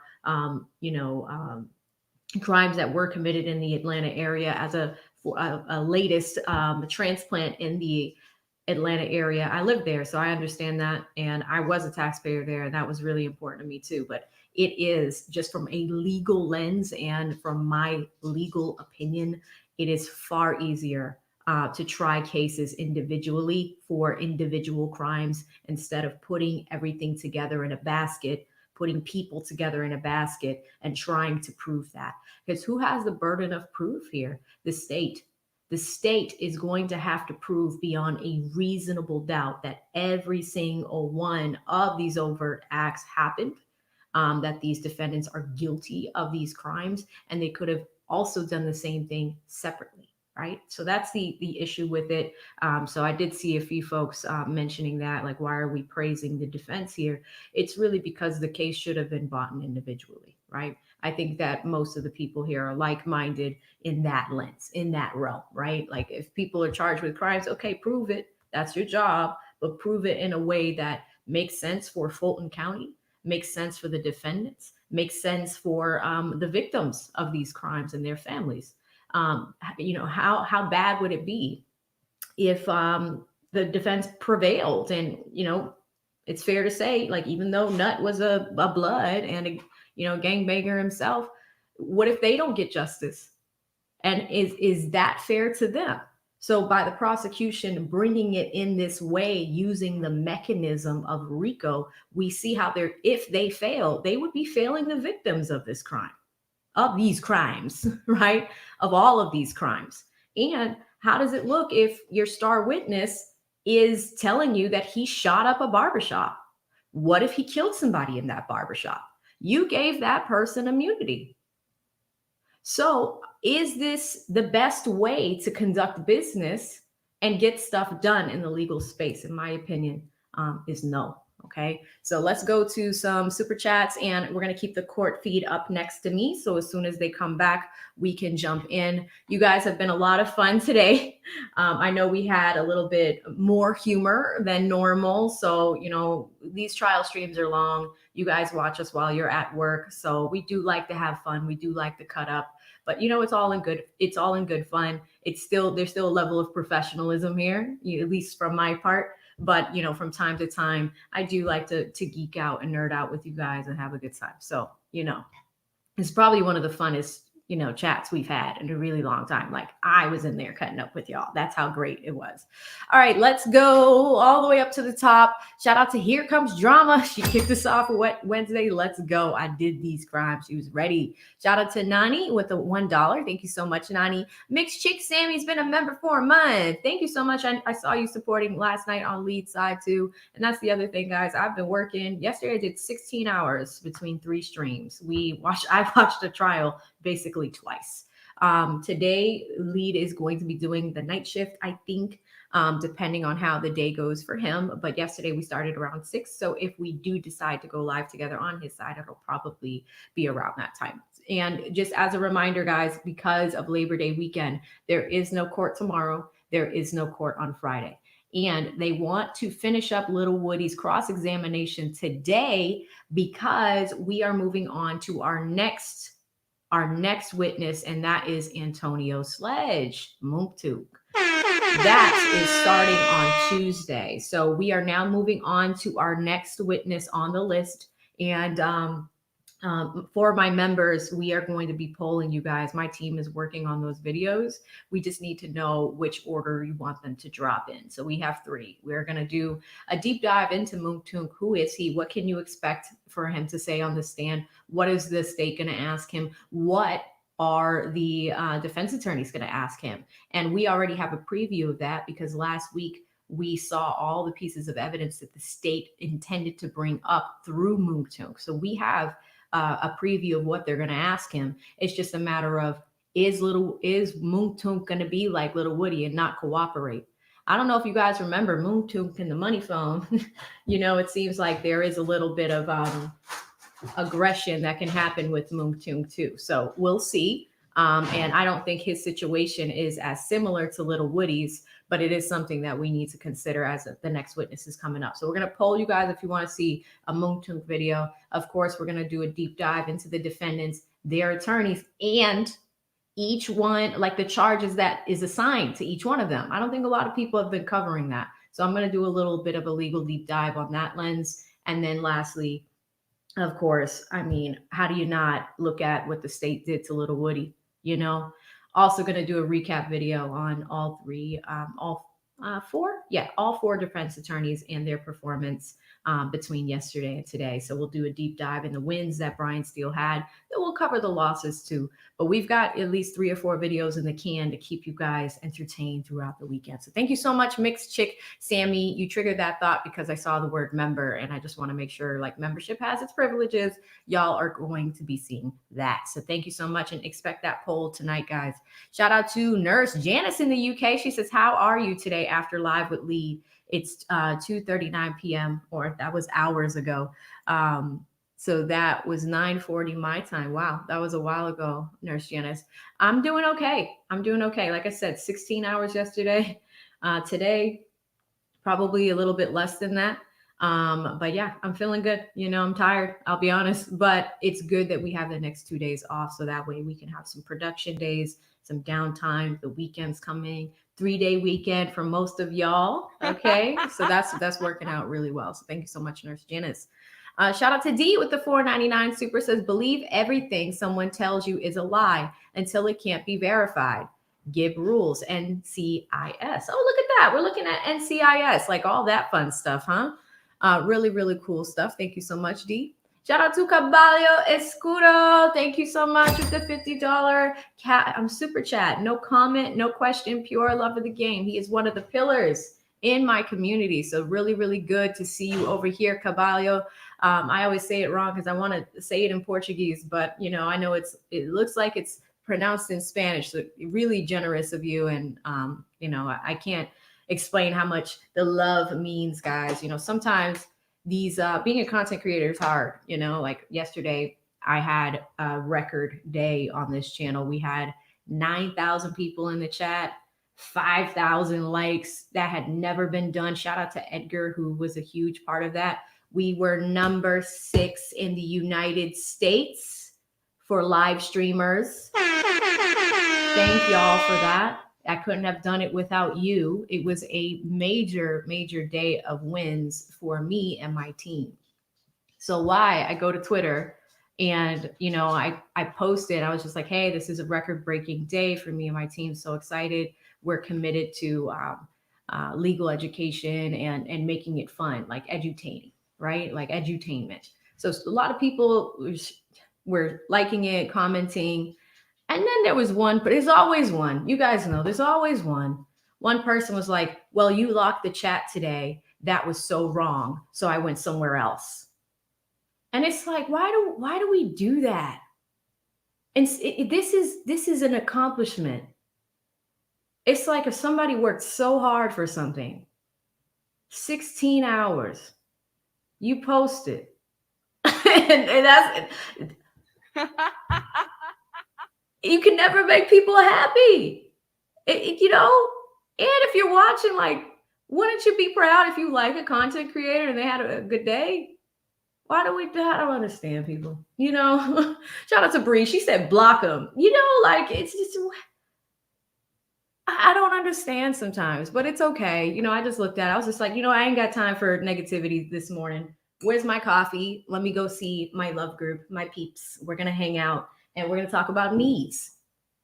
That's just what we do over here. Okay. So, that was crazy, but thank you, Caballo. Cause when I see like any super chat, just love. Doesn't even have to put words there, just love. I know you don't have to do that, but there's a reason why this community is so special. There really is. I don't think you could find it anywhere else on the internet, to be honest. So thank you so much, Caballo. Shout out to Thug Thoughts with $4.99. No comment, no question. Pure love of the game. Thank you so much, Thug Thoughts. Appreciate you. Shout out to Ty with $9.99. Says Kayla streaming the trial, talking about, I got to tell y'all about this sister trying to fight me in the hall the other day. She'll explain at lunch. Whoa. Wow. I mean, shout out to Kayla. I mean, Lead and I interviewed her a few times. She's super nice to me. I've never had any issues with her. And I know she's covering this. She had some really good momentum over the summer and is trial streaming now, which is pretty cool. And she's actually been going to the courthouse. So I wonder what that's about. But Ty, let us know what the answer is. I mean, it's lunch right now, so hopefully she'll tell us soon what happened. But hopefully, people aren't getting crazy. They're getting crunk in the courthouse. I had plans to go down in, I think, mid-September or late September, just so I could like go to the courthouse for a day.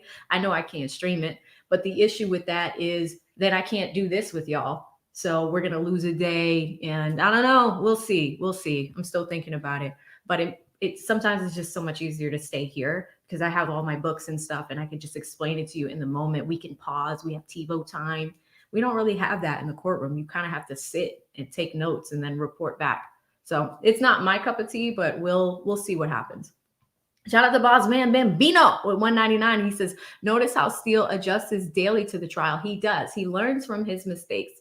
So yesterday we noticed with Lil Woody, Brian was really long-winded in his questions. Today, he was a little bit better, meaning that his questions were sharper, they were shorter, they were more pointed. He got what he needed from Woody and he got out.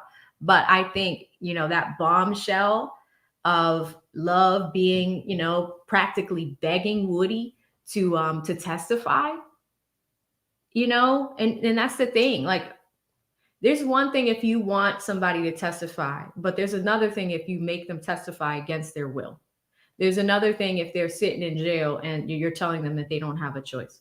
There's another thing in ex parte where you're telling them, which is wrong, by the way, like it was actually incorrect law, that he could be incarcerated indefinitely until the end of everyone's trial, including the severed defendant. So you're basically saying he's going to be in jail for life.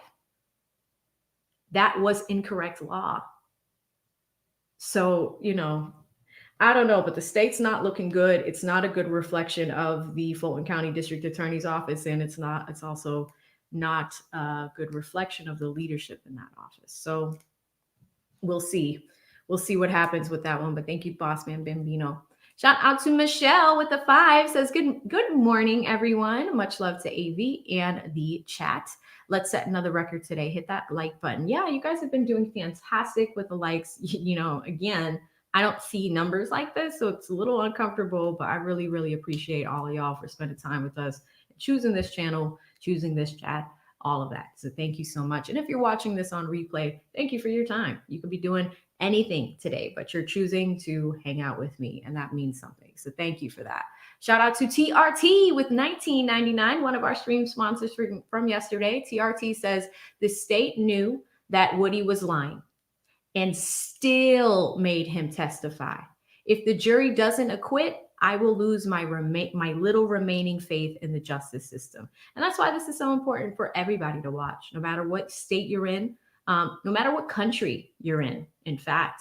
Our justice system in America is supposed to be the model across the globe, right? The way we've set it up, our government, the way that it's structured, it's supposed to be the model. And, you know, we pride ourselves as Americans for having a solid justice system. But the thing about justice is that it's supposed to be blind. It's supposed to be impartial. Everyone's supposed to have a fair shot, a defendant, a plaintiff, and in this aspect, in the world of criminal law, a state. The state, the victims of crimes, the state is representing them. They're supposed to be well-versed. And prosecutors are supposed to work closely with law enforcement to have open and shut cases. Clean, open and shut cases. Proven crimes. Proven beyond a reasonable doubt. And let me see. Is it back here? Oh, is it back here? Let me see if I can get it. I'll show you guys something I learned in law school. There's actually two classes that we took for criminal law. It's not just criminal law. This baby is just criminal procedure. All right. And it is based on constitutional rights. Things like your Fifth Amendment, things like Miranda warnings, being Mirandized, things like that. Criminal law is actually super complex, right? Because what this one does, instead of just understanding what crimes are, which is your basic criminal law and your foundation, criminal procedure puts you in the mind of a defense attorney. And what that does is it puts you in the mind there because you have to look at, you know, proving things beyond a reasonable doubt, the chain of custody for evidence. There's also another concept called fruit of the poisonous tree. There's knock and announce, right? When police conduct searches. There's seizure. So if you get pulled over and if they see drug paraphernalia in your car or something along those lines, there's a way that the police have to perform the arrest, but there's also a way in which they can collect that evidence.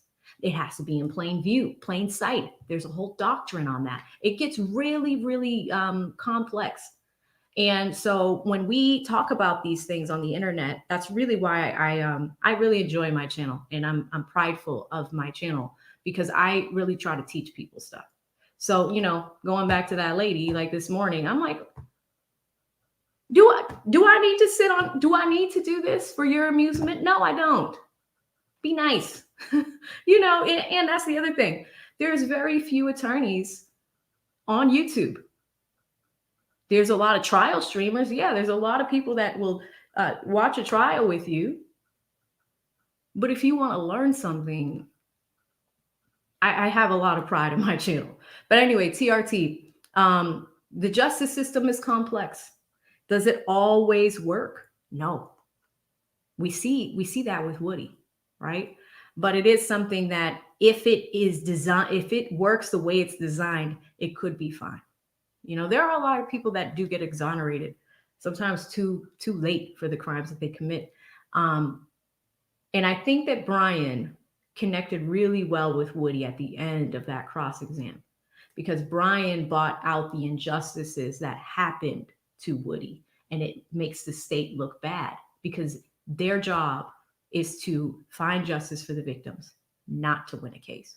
So anyway, long-winded story time there, TRT, but I thought that was a fascinating super chat. So thank you so much. And thank you for being such a huge pillar in my community. Like you're amazing. Thank you so much for that. Shout out to Jamisha with $20. She says, you put in long hours yesterday, sis. I did. I hope you get some rest today. Thank you for all you do. Of course. And you know, like there's not a lot of people that look like me and Lee that do this. You know, I know he and we joke around. He's just like, oh, you're light skinned, blah, blah, blah. But, you know, my hair curls up same way everybody else's does. I use cream of nature. Okay.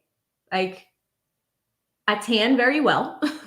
But, you know, like, there's not a lot of people that do what we do. And there's not a lot of people that can do what we do the way that we do it. And we're both different people. He has his style. I have my style. But I think it's a good representation of our community. And that's why I like this work. It's work with a purpose, you know? So thank you for watching, Jamisha. And that was very sweet of you to say. Thank you for the super chat. Shout out to Sally Sunshine with the $20. She says, thank you, AV, for the long hours, the hard work, and the knowledge you pass on. I appreciate you. Yeah, I appreciate you. I appreciate all you guys. Like, we can have fun, but also learn. You know what I mean? Like, I love this channel. Like, it's a hobby, but like, it's one of my favorite things to do every day. Like, and, you know, I left corporate America to do this. Like, a lot of people don't know this about me, but my last job, I was supporting the CEO of Wells Fargo. Oh, I shouldn't have said that. But I was working for one of the nation's top 4 banks, but that was my last job. I was in communications for 15 years. I went to law school part-time at night. And while I was working for him, I was a communications manager for legal things. So when the company got in trouble, right, if we had to respond to a lawsuit, guess who was talking to the press? Right? So, and guess who was getting him prepped for Capitol Hill? Because that has to do with laws and legal things when we get in trouble. Red tape, boundaries, those type of things. And y'all know Wells Fargo used to get in trouble all the time. So I hope they don't come after me. I just thought about, that's why I didn't want to leak the name of the company. But that's the work that I'm used to doing. So there is a huge level of climbing up the corporate ladder that's important to me too, but also just like teaching people how to do it. You know what I mean? So it's all good stuff. But thank you so much, Sally. And the reason why I brought up that story was just to, you know, kind of show, like, I left corporate America to do this full time. Like, I'm a full-time YouTuber. This is work that I love to do. But guess what? Ain't nobody calling me at 8:30 like, hey, have you done these talking points yet? Is this outline ready? Nope. I work for myself. And, you know, I have editors that work for me, and I give them opportunities to really shine and grow and develop. And, you know, we produce things for you guys in a way where it makes sense, but it's so thoughtful. It's so methodical. Like, we really take our time with it. So thank you, Sally, for saying that. I really appreciate it. Shout out to Tiffany, who became a new member. Welcome, sis. You're going to love it here. Shout out to Michelle again with the $5. She says, good morning. Amazing chat. Hit that like button. Enjoy. The like button is free to hit. Thank you sincerely. Yeah. And, you know, sometimes people complain about, oh, why are you asking us to hit the like button? It's actually helping you. What the like button does, I explained this yesterday. When you hit the like button, what it does, because the YouTube algorithm is a computer. Computers don't have thoughts, right? But computers can be trained. So you guys all have a homepage, whether you're watching from a phone, an iPad, or a TV, or a computer, you have a YouTube homepage. And if you want me to show up there, and if you want to be like, if you want it known when I'm live, what you do when you hit the like button is it's going to train the algorithm and tailor it to you. So that means, hey, I like AV stuff. So whenever I'm live, guess what? And you hit the homepage, I'm gonna be right there. But if you want me to remain hidden, then don't hit the like button. I mean, I don't know. I'm helping you.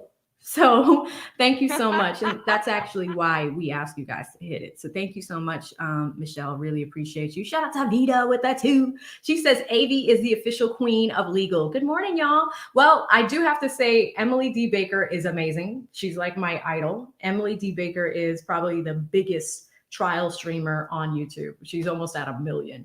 So, you know, this stuff has potential, but you know, like, we're different people. Like, I want to do it my way. And, you know, there are some differences, but I will take it, Vita. Thank you so much. Shout out to Kelly Cal with $1.99. She says, sis killed nut. Oh my God. Did y'all remember Lil Woody's sister on that call? She was like, she was saying some things.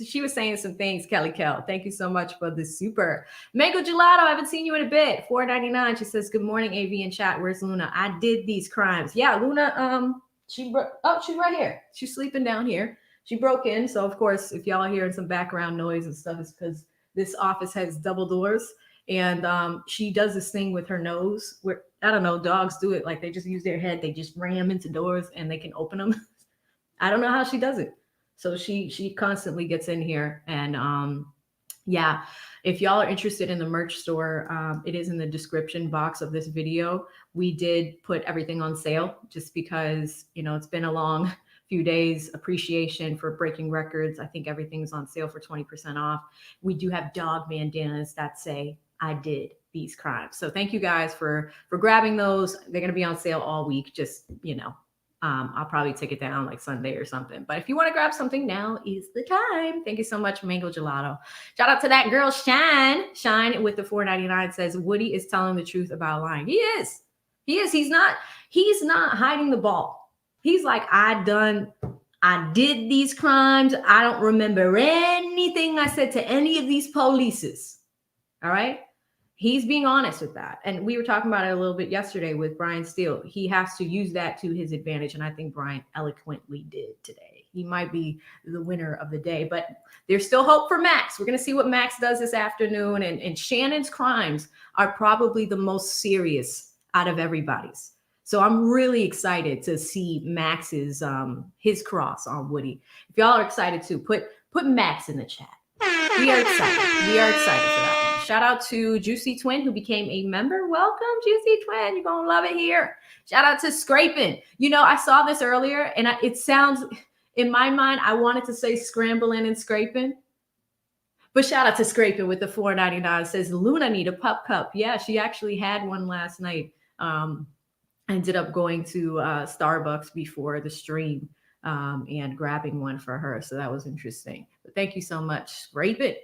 Shout out to Zach with the $4.99. Zach says, some of y'all ain't never been in the streets talking about he's here rat that.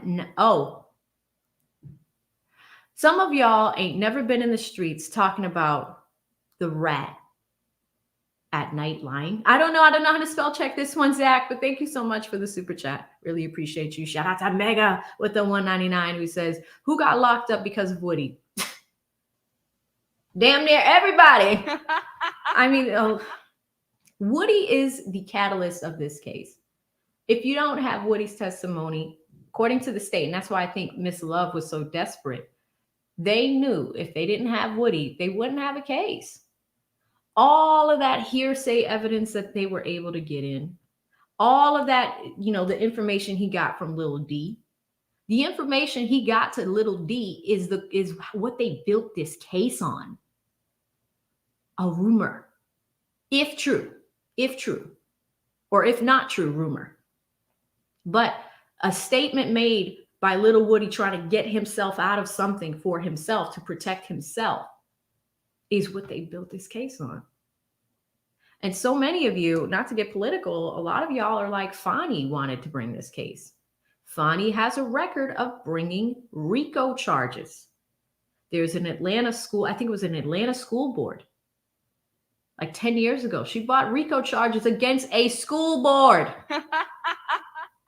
She brought RICO charges against the former president of the United States. I mean, we don't need to get into the whole voting thing, but Fani bought RICO charges with that. And this is the third time in the span of the last 20 years in Fulton County that she's done it. I mean, I'm just of the opinion, and this is not even getting political, I'm of the opinion that it isn't the best legal mechanism to use. Try people solo. Do not mix this all in, like mixing it. You know, and the RICO Act is fairly new in the last 100 years. It's typically connected to mobsters like Al Capone, like criminal Italian, maybe not even Italian organizations. And I take the Italian part back because it could be a Russian mob. It could be, you know, any type of mob, but like that type of organized crime, you know. And she looked at organized crime for an election and organized crime for schools. So we'll see. We will see. But thank you so much, Mega. Shout out to Noel Santana with $4.99. Noel says, when did Chef Steele even find the time to go to culinary school while in law school and running a firm. Jeff got him the one. Yeah. Young Thug really scored one of the best criminal defense attorneys in the state of Georgia. So thank you so much, Noel. Lacey with the $4.99 says, we need shirts that say, I'm going through a phase. Oh, is that what he said? I'm going through a phrase. Leave me alone. Yeah, Lil Woody does mispronounce a few words wrong. Like specific is Pacific, right? And in fairness, let's go to the other side. Simone doesn't say the word ask correctly. She says X. She says X, like A-X-Y-X-E, X. Also an adjunct professor at Emory University School of Law. Thank you so much, Lacey. Shout out to Scott with $1.99. He says, I'm sure the state had these calls and held them back. Yes, so the state did have the calls. I initially told you guys that they missed the calls. No. It was a selective missing because they did have the calls. They were served in discovery 11 months prior. So they've had these calls. They just chose not to use them. And now we know why. Thank you so much, Scotty. Appreciate you. DC, again, super generous. She gave y'all 50 memberships. Did not have to do that. She is your stream sponsor today. Shout out to, women power. She's been doing that like often too. Like, shout out to DC. She is such a sweetheart. Thank you again for that one. Shout out to Gloria with $1.99. Says, hello, AV still is doing a great job. Love you. Love you back, Gloria. Hope you're having a great Wednesday and enjoying the show. 40 Shorty gifted 10 memberships. I did call that out when it happened. If you got one, I hope you guys said thank you to them. Both 40 Shorty and DC, great people. And collectively, that's 60 new members today. So thank you so much. Shout out to Scotty Rax with $9.99. He says this whole time, Woody has been using the hood version of the 48 Laws of Power. It just backfired on him. That's such a good book too. 48 Laws. Have you guys read it? Yeah. Because the thing is with Woody, he was able to work his way through the system without, like, he did mention to Brian that he's had attorneys. I think he said he had about 3 of them, and some were assigned, and attorneys are expensive. Some of them are paid. If you want a good one, you got to pay for it. I think he said he sold his 4-wheeler at one point to hire a good one or to get out on bond. We know that he was working with Melnick, and if y'all have been around for the last 2 weeks, me and Lead went into Melnick, who is now suspended from the practice of law for 6 months. And, shout out to some of you guys. Like, my mailbox is so jammed, like we're still processing it, but I got at least like 3 or 4 emails from Melnick's clients, and they had some horror stories. And they were freaking out. And, we spoke to one of them, Lead and I were covering the case. And the day that Melnick was suspended, one of his clients actually came up, and we were able to talk to her. Y'all remember the bun day? Oh my God, that was so funny. But thank you so much, Scotty. Great super chat. Shout out to Lacey with $1.99. Says, I heard Woody got greenlit yesterday. Is it true? Woody got a little irritated on the stand. Also, it appeared that he had some stomach cramps. You could make your own reference of what was going on in that belly, but he had some stomach cramps. And yeah, there was a bunch of shenanigans going on. But at the same time, Brian handled him fairly well. If he had some shorter questions, I think it would have been a great day, but it was pretty long. So thank you so much, Lacey. Orlando with $1.99 says, can the state recover from this? In my opinion, I don't think so. I think she's done. I think love is done. And there's a bunch of knees super chats to prove that. I don't know. I don't know, Orlando. I don't think they can. Shout out to King Hawk 199 says, Lord, the snitch became a hero. Shit crazy. I mean, it is. It is. It is. The world works in mysterious ways. Shout out to Bucko, who became a new member. Welcome to the community, Bucko. You're going to love it here. Shout out to Lacey again. Says greenlit means a hit put on him. Oh. That I don't know, Lacey, but he has been talking about how he's walking around Atlanta free. People know where he is. Allegedly, he doesn't have a driver's license. Do y'all remember that crazy high-speed video with him? He didn't have a fucking driver's license in that video. Oh my God, Woody is crazy. But I'm not sure about that, Lacey. And hopefully, even though we're watching this trial, we hope for his safety, and I hope he moves a little bit safer. I personally, I was not a fan of him speaking out publicly about this trial, especially after Tay's death. But at the same time, Woody's taking advantage of the hype on this right now in a good way, and as he should. It's his choice. It is his choice. No judgment on that. Shout out to Logan, who became a new member. Welcome, Logan. Shout out to the Musical Web, who became a new member. Welcome, music. You're gonna love it here. Shout out to BC with 10. Says, Scotty, how did the hood version 48 laws backfire? Woody is getting paid thousands of dollars to do interviews and 20 versus 1. Well, I was just talking about that. Thank you so much, BC. It's like you read my mind 2 hours ago. Shout out to Lacey again with $4.99. Says, people are asking, greenlit is a hit put on him by the streets. Rumor on Twitter is that Woody got greenlit yesterday. Wonder if it's true. Well, Tay did. Tay definitely got greenlit, and Tay is no longer with us.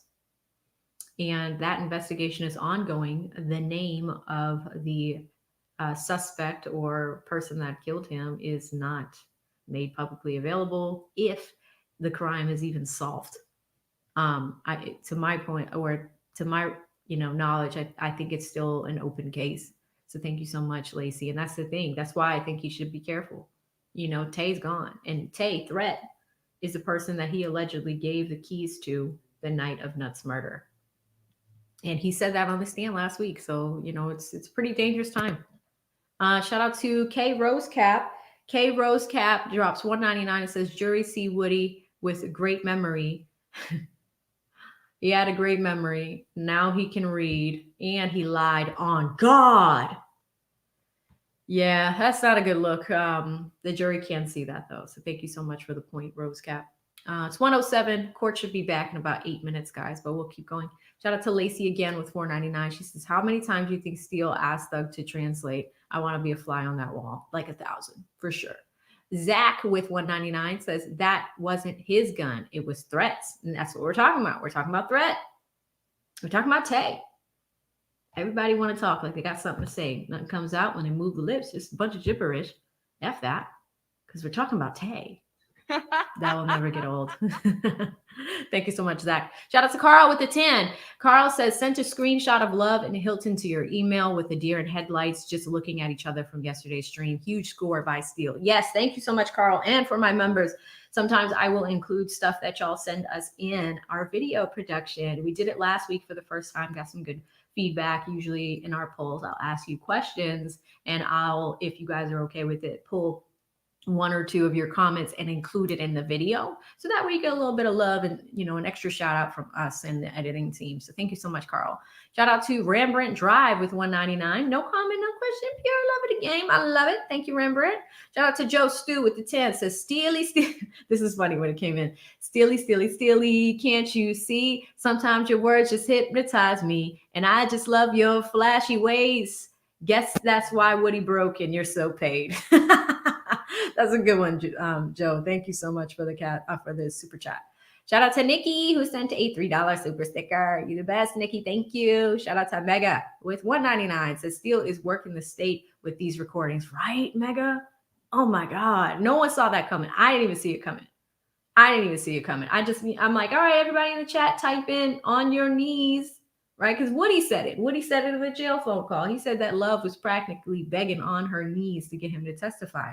I typed in on your knees, and then the flurry of knee jokes started. Megan's back with another $1.99 saying the judge is looking at the state crazy now. I mean, how can you not? Even from the judge's perspective, how can you not unsee this? How can you not unhear it? And shout out to the Fit Lawyer ATL. She is a huge supporter in Leeds community, huge supporter of me, but mostly on that side. She was in the chat last night, and she was an attorney that Lead and I had bought up, and we talked to her. And guess what she said? She's still practicing right now. She had a case that she was working where somebody was, where Love wanted to bring charges against a suspect on, let's just call it grape or SA. And the gentleman didn't do it. It was actually him and his girlfriend fighting, and the girlfriend called the police or something like that. And, you know, she ended up getting him arrested. And she didn't want charges put on him. Love did. And, you know, the attorney ended up speaking to the girlfriend, and the girlfriend's like, oh my God, is there any way to drop these charges? And, you know, because she's like, I don't want to testify against him. I don't even want him in jail. And Love did. Still bought the charges on that guy. Luckily, the fit lawyer ATL was able to beat the case, and her client came home. But he was scared. And, you know, the fit lawyer ATL was scared because she's like, you know, trying to defend this man and didn't want him to be wrongly convicted of a crime that he didn't commit. So that's the thing. Like, Atlanta's small, but we've met attorneys that have argued cases against her. So it is interesting. But yeah, stay looking crazy. Look a little cray-cray. Shout out to I'm a fan with the $2. Says Luna released the interrogation video to scare him. Oh, it was Lou. It was Lou, was it? It's too funny. Thank you so much. I'm a fan. Shout out to Lacey again with the $4.99. Lacey says Love's body language shows her putting distance between she and Woody because she's uncomfortable. This is when she started squirming. She wasn't scrambling and scraping. She was feeling uncomfortable. This was before we heard that bombshell in the phone call. I saw it start, and you guys saw it start. And then once we got to that part, she started feeling super uncomfortable. Watch her push her body back from the desk. Busted. Shout out to Mixed Chick Sammy with $4.99. Says Steele ended it with love on her knees. Oh, here's all the knee jokes. Shout out to Shay B. Says lock them out, AV. We need 3K. Yeah. Oh my God, you guys beat yesterday. We're over 5,000 likes right now. Man, y'all are amazing. Thank you so much, Shay. Really, really appreciate you. I can't believe we're over 5,000 likes over here. This is wild. My little tiny channel is like the engine that could, like, you know, little tiny channel that could. Shout out to Mega with $1.99. Says they are going to try to kill that boy. Yep, totally agree. Lacey back with another $1.99. Says prosecution star witness is actually the defense star. He is. Although, you know, I think Matthews could have gotten a little bit more for Huey there, but, you know, it is what it is, right? The Little Gaming Channel has a emoji on bended knees. This took me out. This was hilarious. Little Gaming Channel always shows love over here. $19.99. I really appreciate you. One of my mods, huge supporter of me and Lily Attorney. Can't say enough great things about him. If any of the mods are hanging around, do me a favor, drop the link to his channel for people to check it out. If you want to watch somebody that's an excellent gamer and commentator and just an awesome human, please check out the Little Gaming Channel. Thank you so much. Shout out to Bossman Bambino with $1.99. He says that checkmate was masterfully done, like in 3D chess. Yes, totally agree. Shout out to Jones. Here we go with $5. Says need to be more careful.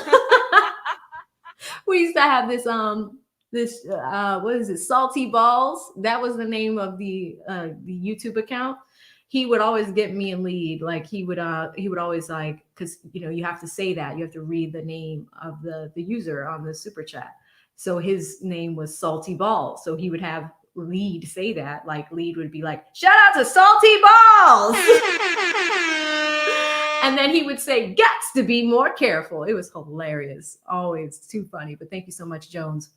Lacey's like, these t-shirts just make themselves on her knees. Etsy, here I come. Yep. I think I might have to add it to the merch store, guys. Lacey back again with $4.99. She says, oh my God, these knee jokes are killing. Stop it, y'all. I can't focus and AV can't unmute herself. Y'all had me literally in tears. I was crying. I was crying in laughter. It was hilarious. Shout out to Joe Stew with the $5. He says, $5 for the needy. Thank you so much, Joe Stew. The Little Gaming Channel with 20 says, I don't understand the language they speak. They are from America. I was able to understand every other word. Jesus. Yeah, no, this is on the jail phone calls. It was highly unintelligible, but there was the Little Woody's brother. I mean, goddamn. That was hilarious. Lil Woody's brother definitely speaks like an uncle, but oddly, now that lead is translating, now I understand. Now I understand Mechanicsville. It's super interesting. Thank you so much, the Little Gaming Channel. AA 1999 says, if you laugh, you need to subscribe. A road to 50K. We're almost there. We hit 47 yesterday in a day. Wow. Thank you so much, guys. Y'all are just rocking this. And AA, thank you for all the support, sis. You've been here all week supporting, so I appreciate you. Jones with the 5 says, Judge, I need a break. My head hurt. Judge, I got a cramp. Judge, I need some sleep. Those are all Lil Woody sayings. Amazing. Thank you so much, Jones. Pretty Black Girl 79 has been a member for a month. She says, no need to object. It's over. Shout out to Lacey with $4.99. She says, someone please compile all these knee jokes and email them to Love, please. I mean, I hope she doesn't find my channel. If she watches that and just watches us cut up for like an hour on knee jokes, that would be embarrassing. Thank you so much, Lacey. Joe Stu back again with another 10. Says, all you need is love. This one took me out. Rembrandt with $1.99. He says, I need these crimes. A winner still. Yeah, that one was hilarious. Metalcore with $9.99 says, Megan Thee Stallion knees don't have nothing on love. Yeah, that's funny. Shout out to Why Not Us, who became a member. Welcome to the community. Gonna love it here. Jones back again said they need some milk. CB4 says, Woody, you don't have immunity, bruh. Yeah. I mean, he has state level immunity, but he's kind of unprotected on the federal level. And I don't know if he realizes that. Shout out to Perma Stunt with $1.99 who says, do you have a sprinkle and mixture? I mean, sprinkle and like truth with lies and mixing it. Like, Woody's a mixologist. He is a mixologist. Shout out to Scozart with $2 says, on her knees. Come on, Woody, please. I got this burger. Oh no, I just realized it. Okay, we're gonna skip that one. Shout out to Zach with $1.99. Thank you, Zach. Says just beat the charge. Yeah, thank you so much, Zachy. Shout out to Drew with $1.99. Says Odie Brown, no Diddy on the Woody Wednesdays. Yeah, thank you, Drew. Shout out to KW Dread with $9.99. Says Woody has been redeeming himself. Being labeled a snitch is amongst the worst things you can call a street person. Little Woody is a real devil in the streets. Why do you think he's walking around the A untouched? I mean, he's also driving around the A untouched and doesn't care. Like now it's known that he's committing crimes. Like he just admitted to driving without a license. He's probably gonna drive home. Like that's crazy. 118 guys, we're waiting for them to come back in the courtroom any moment. See a little bit of head action, people walking in and out. Shout out to Just Here to Learn, $2 says, how many are doing current life sentences? How many are doing current sentences? Right now, 5, actually, no, I think all 6 defendants that you see in the courtroom, there might be 7. I always feel like I get that number wrong. All of the defendants that you see in the courtroom are currently incarcerated. Now, I don't think anybody, haven't been sentenced yet, so no one has a long-term sentence.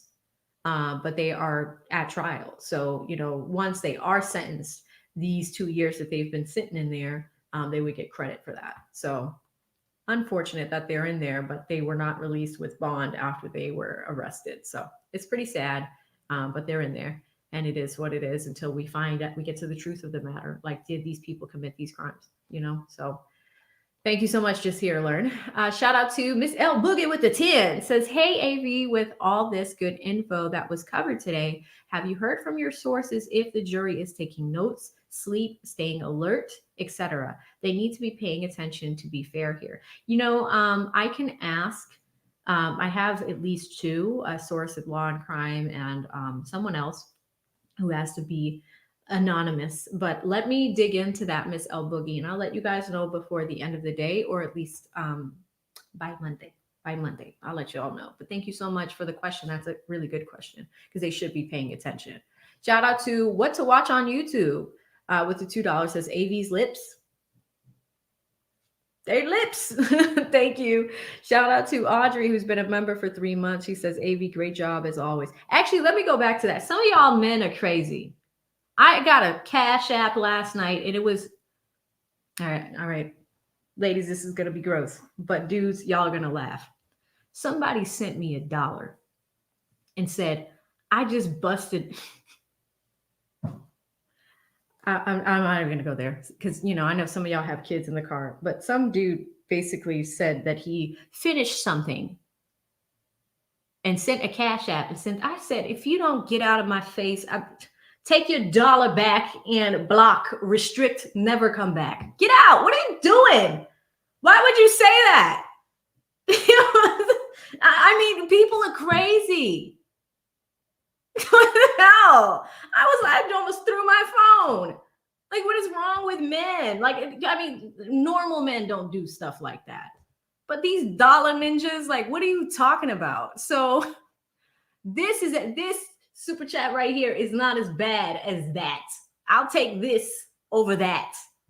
People are crazy. So, anywho, Audrey has been a member for 3 months. She says, AV, great job as always. Thank you, Audrey. We have some movement in the courtroom. Waiting on sound. All right, we're back. About your position on the juror. Your Honor, in regards to, and on behalf of Mr. Williams, we've had a chance to consider everything that's been presented to the court in regards to this juror, and we've spoken with other counsel. We're not of one accord, and so I'll let everyone speak for themselves. Right. But on behalf of Mr. Williams, we would oppose the juror being removed from this jury. We ask that she remain. We do not think that there's been enough put forward to substantiate her being removed, and that's our position. Well, we're not removing her. We would be letting her go. Oh, that's what I mean. All right. Mr. Kendrick is not opposed to the court letting this juror go. Okay.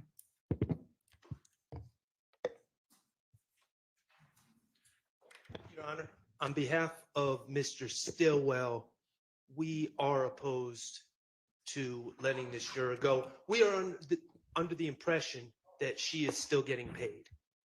I am also under that impression currently. So we are opposed to letting the juror go. Okay, real quick, guys, what's happening? Usually before the jury comes back in, if there are any matters that the court needs to take up, they will talk about it before the jury comes in. We started this morning without any of those matters discussed, but if y'all remember yesterday, they broke at 4 p.m. And then at the end of it, the untelevised version that we didn't get to see, there was a juror that's been having financial issues with this case. They're getting paid $25 a day. She ended up getting evicted, something like that. And she's been having severe financial issues because she has to come into court every single day. Great job, Fulton County. Now, this woman is dealing with all of that. And yesterday she asked if she could be removed from the case. That's what they're talking about right now. So the judge is going to all the defense attorneys to see if anybody is opposed to the woman being released from the case. Some of them are saying yes, some of them are saying no. So that's what the argument that's happening on the screen is right now. Impression is that she might have had some, I don't know what was going on, something between her and her current employer.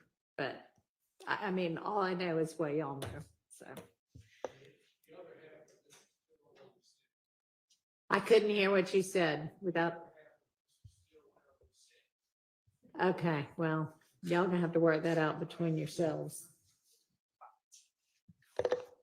Mr. Ryan would like to Vardar the witness or the juror to ensure she wouldn't hold it against us if we were to keep her. Okay. Your Honor, on behalf of Mr. Huey, we want her to stay. All right.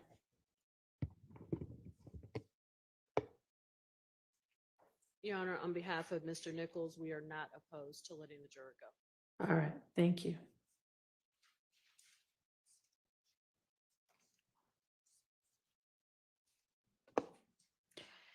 All right, and essentially the state's position was, I'll leave it up to the court. Do you have a position one way or another, or? It was essentially that we'd ask that the court just make an inquiry whether or not she's experiencing any kind of hardship that, you know, makes her more inclined to take the job. That's the thing that we were trying to discern, if she's experiencing a hardship that makes it in her mind necessary that she take the job because of the 2 months pay that she didn't get from the current position. Right, I don't know that she She was said- not getting 2 months pay. I thought she said that she got paid late, that there were some issues with payment a few times late from her employer. I may have misunderstood that. I thought that she said that she didn't get paid once last year and then another month earlier this year. Yeah, but I thought that that was, and we can find out more, but I had thought that that was an issue with not getting paid when she thought she was going to get paid, but ultimately it getting paid. And then we'd ask that if the court could get clarification on whether she is or is not currently getting paid, those two things. Okay, well, I was pretty clear that she is currently getting paid. I think she just wants another job because she's not happy with this job or something. I don't know, but okay. All right. Well, we'll take it up later. All right. Anything else before we get the jury back in? Who's going to be up next for cross-examination? Is Mr. Nichols going to have any cross-examination? Okay. All right. Let's get Mr. Copeland and Donna, we do have. Oh, okay. Hang on. Your Honor, we, Mr. Shardt over the lunch break, and we think him provided the exhibits that he's intending to potentially use. Okay. And so the state does have some objections to a few of his exhibits. And I don't know if the court received a copy of his exhibits. I don't have a copy. Did you send a copy to Ms. Persifield? Okay. Can somebody so that, or pull them up or something? Some easy way for me to be able to look at them.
Looks like Max is getting ready to start.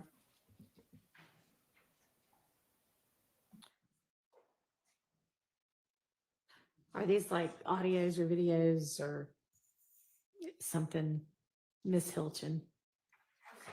What is it that you're objecting to? One of the exhibits was the same exhibit that Mr. Steele attempted to exhibit, which was the Instagram post with the innocent man Instagram post. And so that was included. Now, I adopt all of Mr. Steele's arguments for admission, Uh-huh. but based on the court's ruling, I was not Okay. intending on introducing it. The next two exhibits are, there's, I think it's DS-27A, which is a warrant for false report of a crime. Mr. Copeland was never convicted. Matter of fact, I think that case was actually dismissed. And so I'm not sure the relevancy of the warrant that. Is this a different warrant than he was presented with before? Yeah, this is That was different for from the murder warrant. Okay. Yes. I can, Your Honor, I can hand up to the court my copy. Okay. And there's two warrants actually, one for false report of a crime and then one for false statements, both which were dismissed by the state. So, Your Honor, this warrant was from 2021. It was pending in the DA's office until earlier this year. It's been pending while this trial is going on. The DA's office, I believe it says January 18th of 2024, no prost, or they said decline to prosecute. I believe that's the third document. Yeah. I'll point out a couple things. First of all, the reason for the decline to prosecute is prosecutorial discretion, not a hole in the evidence. Also, that decline to prosecute says that this case can be, it says at this time, the state declines to prosecute, meaning it can be brought up in the future. And quite simply, Your Honor, the state cannot, it's clear under the law that pending cases against a witness are bias and motive. The state cannot evade the reality of pending cases by just simply dismissing cases against their witnesses before they testify. So this case was pending during this trial. I believe Mr. Copeland, I wasn't planning on introducing any evidence, but Mr. Copeland gave a interview to the Danza Project where he seems to be under the impression that the case is still pending as of that interview. So I don't even know if he's aware about the declination of prosecution. When was that interview? About? Recently, like. Okay. this was in the Recent. Last couple of months? 2 or weeks. I think Couple of last weeks. few Okay. weeks. Yeah. All right. That seems relevant. And then that's fine that it seems relevant. We just don't think he can go into the warrants. He can say, was he arrested for false report of a crime and was the case declined? But I'm not sure if he intended to show him the warrants of his arrest. Was he arrested? He was arrested and then the case was dismissed. 3 years later. Well, just to be clear, When was he was in arrested? jail. The false report of a crime is he accused a jail guard of using OC spray on him, and the jail reviewed the tape, and the jail guard didn't even have OC spray. Okay. And so that's, I mean, this going into the warrant trial, it was declined earlier this year in January of 2024. Okay, well, I mean, you can ask him about all of it, and then if it becomes necessary to use those documents, you can use them. Yes, John. What else? Okay, all right, then I think we're ready to get Mr. Copeland and the jury in.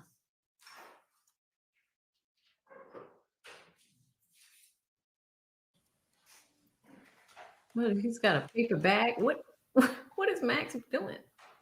What's in the bag? We're all current, guys, so no more TiVo time.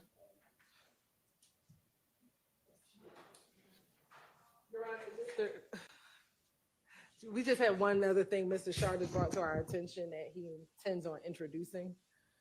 And I didn't know. Do we need to ask Mr. Copeland to step Yes. aside? And sorry, we thought we were ready for you, but we're not quite. Just hang very close. I'm going to have y'all come back from lunch 15 minutes earlier than the jury so that we can do these kind of things. All right. Yes. Your Honor, it appears that Mr. Shardt intends on showing him as a demonstrative of jail outfit. And I don't know the relevance of my showing him the jail God. A theme in this case has been the Fulton County Blues. In particular, on June 10th, 2015. He came in wearing that, right? Well, I'm talking about 2015. Oh, 15. Okay. 2015, he's June on- 10th, June 10th. Okay. He's on video. Yeah. All right, there's a lot of June 10s. He's on video, and he's not wearing a jail outfit because they haven't brought him to the jail yet. Okay.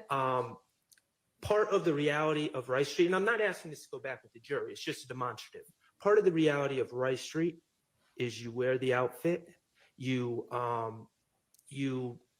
lose your individuality, your identity, you're thrown in the Fulton Hey, County. No, that is nice and dramatic, but no, we don't need to do that. Max!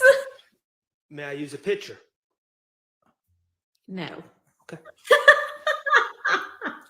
Okay, let's get Mr. Copeland. That's not a good start, Max.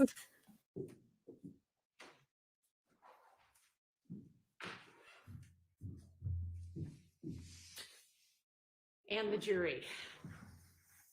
All right, Mr. Copeland, come on, have a seat with us.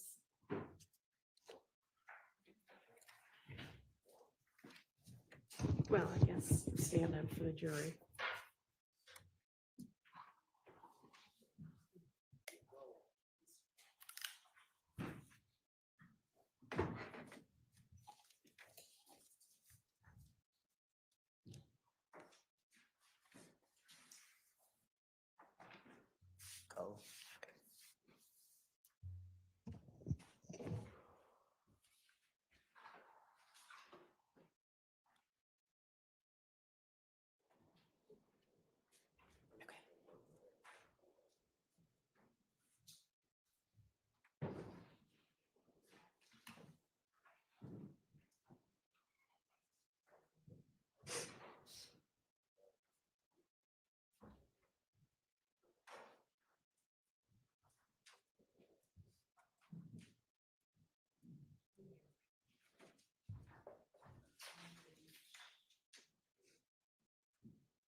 Thank you. Hope y'all had a pleasant lunch. We good? Yes. All right. All right, Mr. Shardt, you can proceed with your cross. Thank you, Your Honor. May it please the court. Good afternoon, everyone. Good afternoon, Mr. Copeland. Good afternoon. Hey, Mr. Copeland, we have never met before. Isn't that correct? No, Okay. We've seen each other in the hallway. Over no, we last- never met before. Yeah, we never met before. My name is Max Shardt, and I'm the attorney that represents Shannon Stillwell, okay? All right. All right. And I know you've been asked a lot of questions, and I'm going to try not to repeat questions that you've been already asked. I'm going to do my best. All right. All right, great.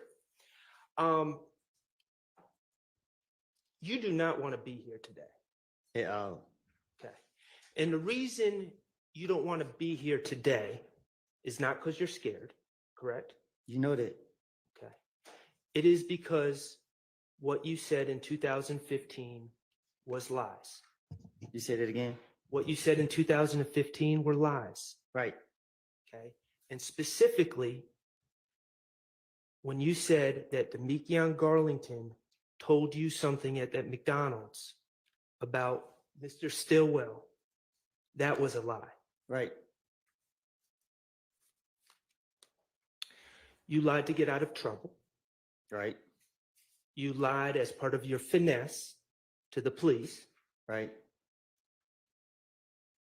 You've testified that if the police mentioned anyone, you were going to come up with a story about them to get yourself out of trouble. As y'all seen. And the police mentioned Jeffrey Williams. Right. They called him a big fish. Right. And you lied on Jeffrey Williams. Right. Okay. Mr. Copeland, I'm going to ask you, do you still have that listening device? Huh? Do you still have the listening device? What's that?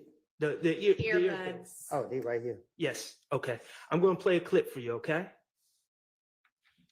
Mr. Kokomo, could you play what has been marked DS230? And for the record, this is a clip from State's Exhibit 378 Yankee Echo, which is the June 10th, 2015 interview, and it's from 9:53:35 to 9:54:10.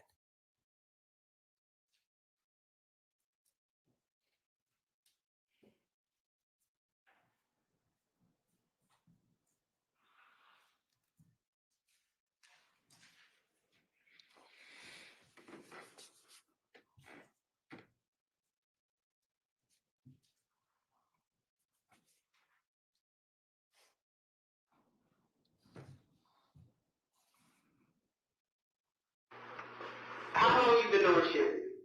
Long as doing that. Okay. You've been knowing Shannon a good part of your teenage adult life, correct? Y'all. Mr. Copeland, is it not playing on your? It just popped up. Okay. Could you start it all over again for Mr. Copeland?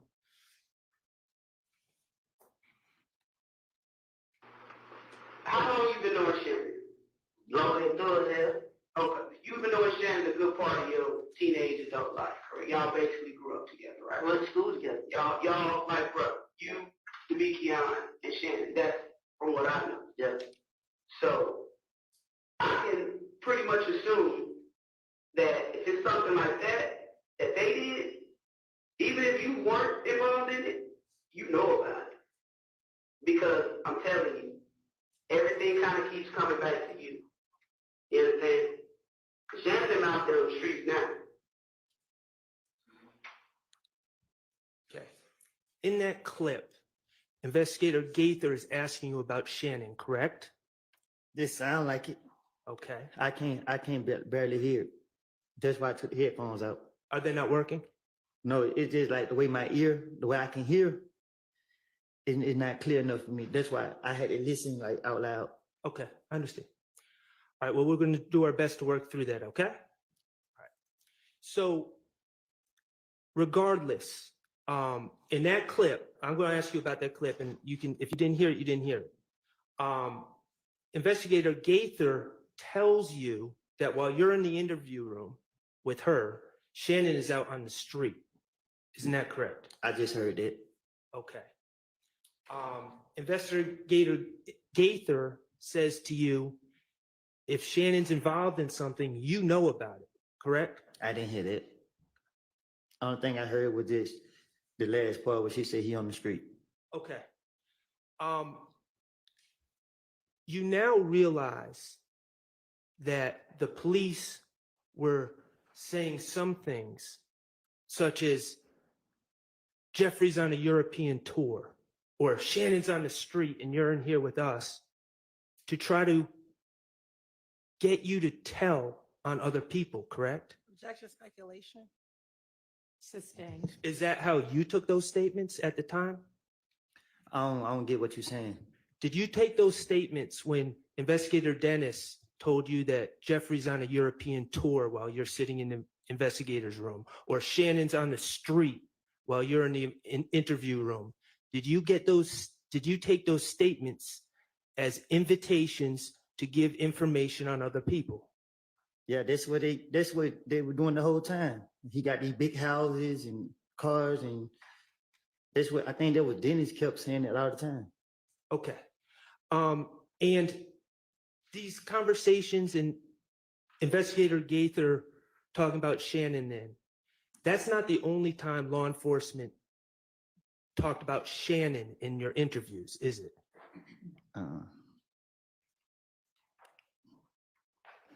They would talk about Shannon a lot. Yeah, right. And let me ask you this.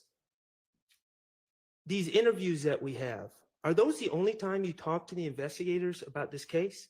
No. Okay. You would have phone conversations with investigators, right? Yes. Phone conversations with Investigator Gaither that aren't recorded? What you mean? Did you record the phone conversations?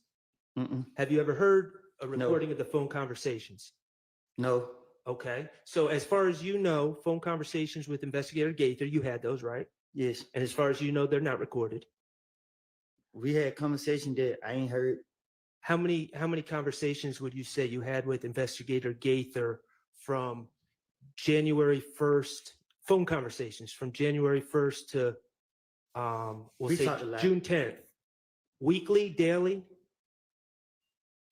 I can't a lot. Okay. What about Investigator Thorpe? You talked to him on the phone? No. Okay. What about? But I did, but not as often? Yes. Okay. What about when they bring you to the interview room? Okay. Obviously, we see videotapes of you in the interview room. Do the police talk to you outside of the interview room before you go in there?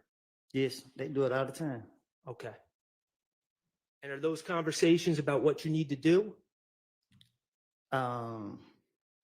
Yeah, something like that. Okay. And what officers had those conversations with you, to your recollection? Shit, everyone they have me. Okay. So the bottom line is, you said that the state were asking about Jeffrey when Mr. Steele was asking questions, right? Yes.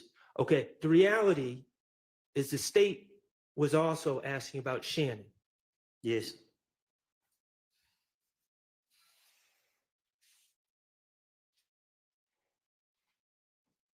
And the reality is, you didn't only lie on Jeffrey, but you also lied on Shannon. Yes. And you also lied on Mr. Kendrick, correct? Yes.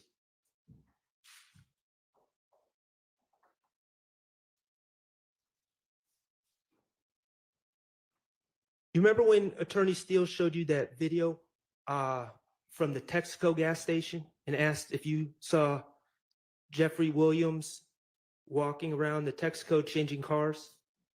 Yes. Okay. I'm not going to play that video again. Thank God. Yeah, I don't think you're the only one that's saying that. But when you watched it, you didn't see Shannon changing cars at that Texaco either, did you? No.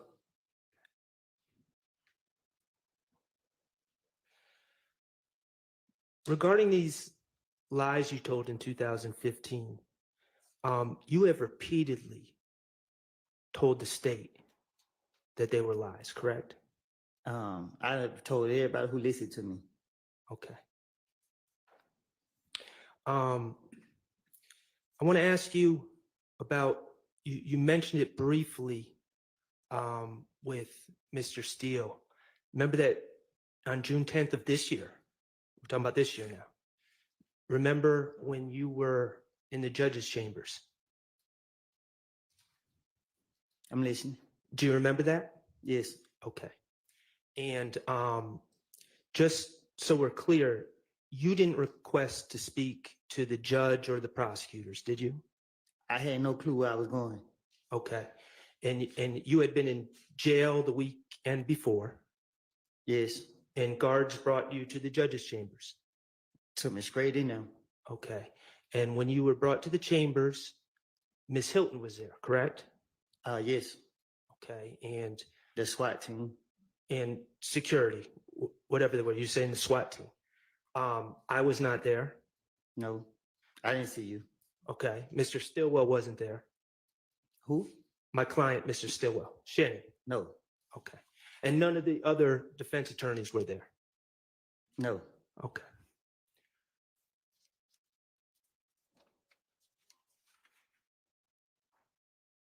I want to ask you about some things that were said in that interview. Now, you're aware there was in that meeting on June 10th, okay? Now, you're aware that there's a transcript, correct? I heard. Okay. Have you seen the transcript? It was sent to me, but I didn't never look at it. If I ask you about things that were said in the meeting, would looking at a transcript help? I guess. Okay. Your Honor. Yes. May I approach with what's been marked as DS-33, which is the transcript from the June 10th, 2020? Yeah, but I mean, ask him about it first.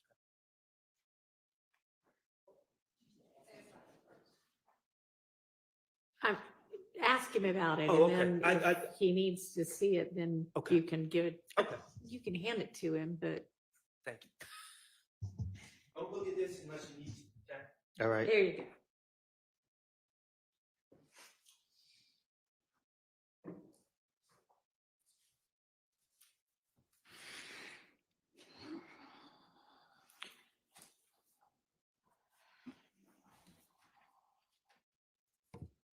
Mr. Copeland, in that meeting in the judge's chambers, did you tell Ms. Hilton that you've never been truthful in your life? Except when you're telling them that you're a liar. Right.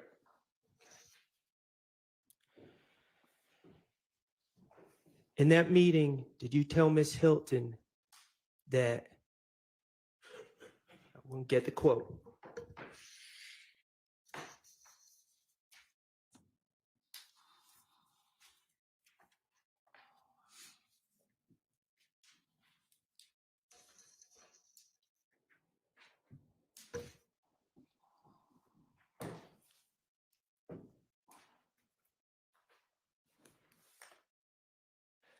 So when the police question me, they don't question me every time they lock me up. I don't know how many times that was. I done told them whatever different story I could think of to try to finesse my way out of the situation. I don't recall what I told them. Yes.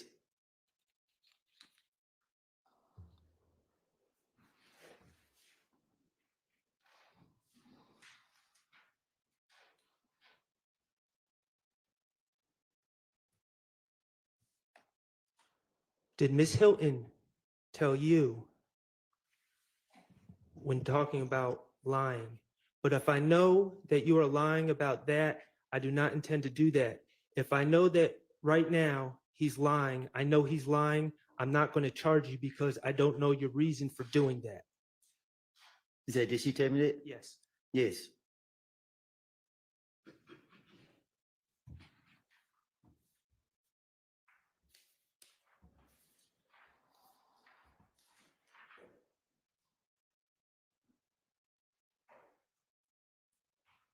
You were offered immunity by the state, correct? Well, not offered. I said that you didn't want immunity, but they gave you immunity. Yes, they forced it. Okay. To Miss Hilton, did you tell her I did these crimes? Yes.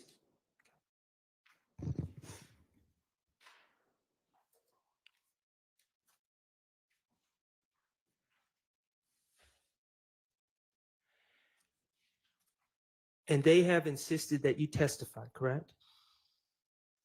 Yes. They have told you it's okay if you say, I don't recall when asked about your prior statements, correct? Huh?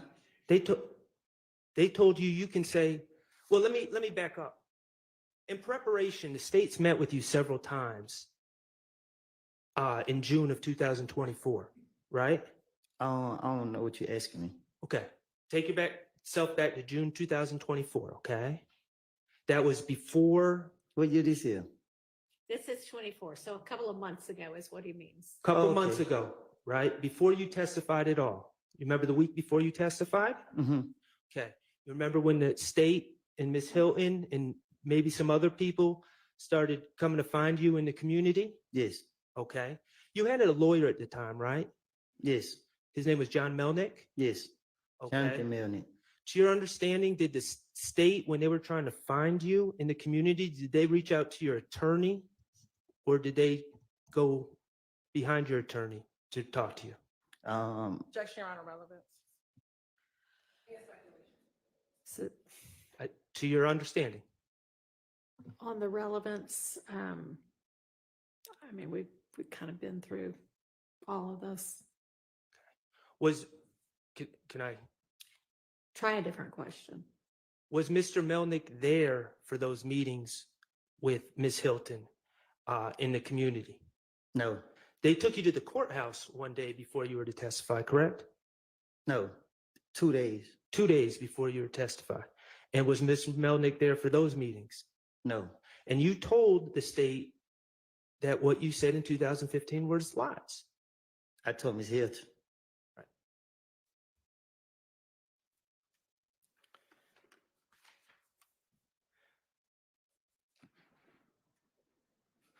Okay. I'm going to change subjects, okay? Now, I'm not going to ask anything too personal, but I'm going to ask a little bit about your life, okay? Is that okay with you? No. All right. Let me ask you this. At some point in your life, you lived in Mechanicsville. Mm-hmm. Yes. Okay. And as I understand it,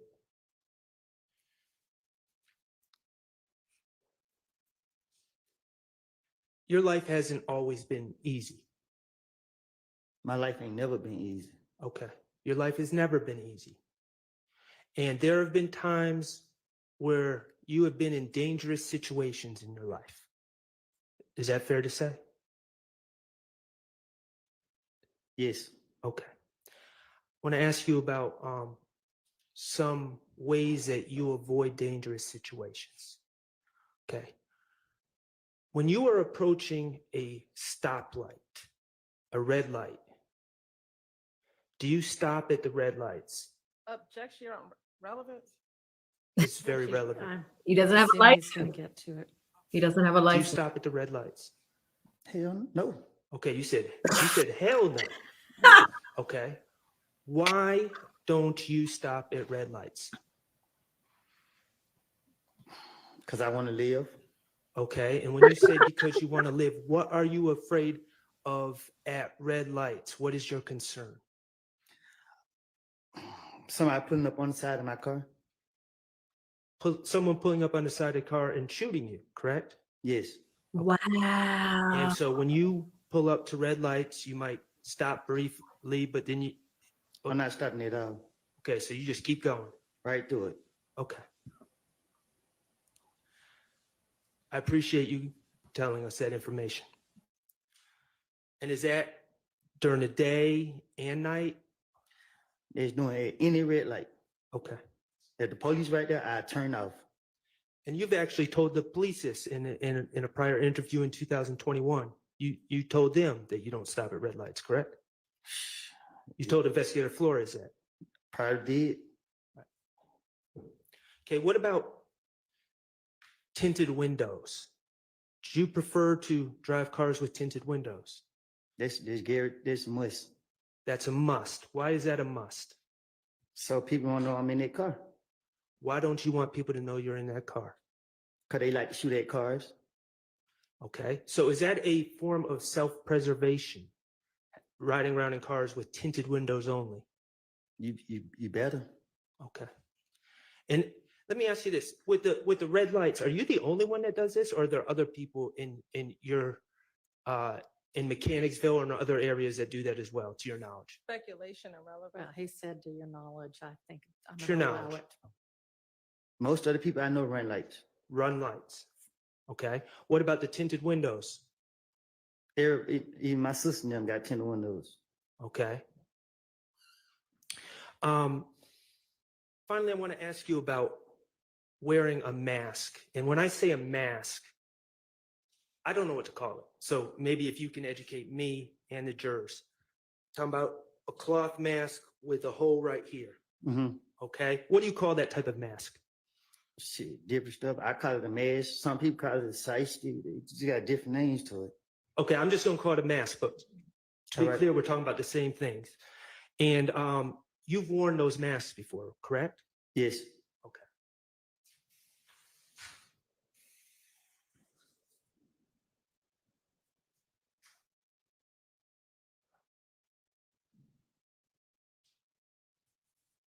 Your Honor, may I approach?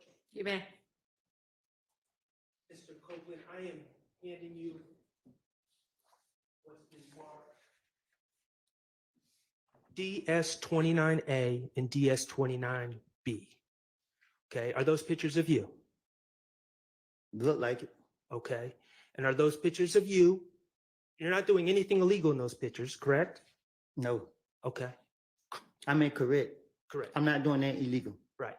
You are wearing those masks I talk about in those pictures, correct? Right. Okay. Mr. Kokomo, could you publish 29A? and- They're not admitted yet. Oh, I'm sorry. Your Honor, I move to admit DS 29A and 29B.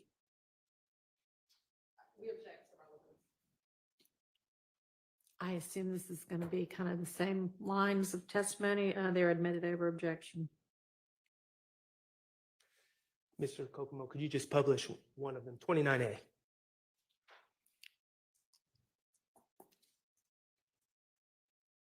Okay. We're going to publish 29B.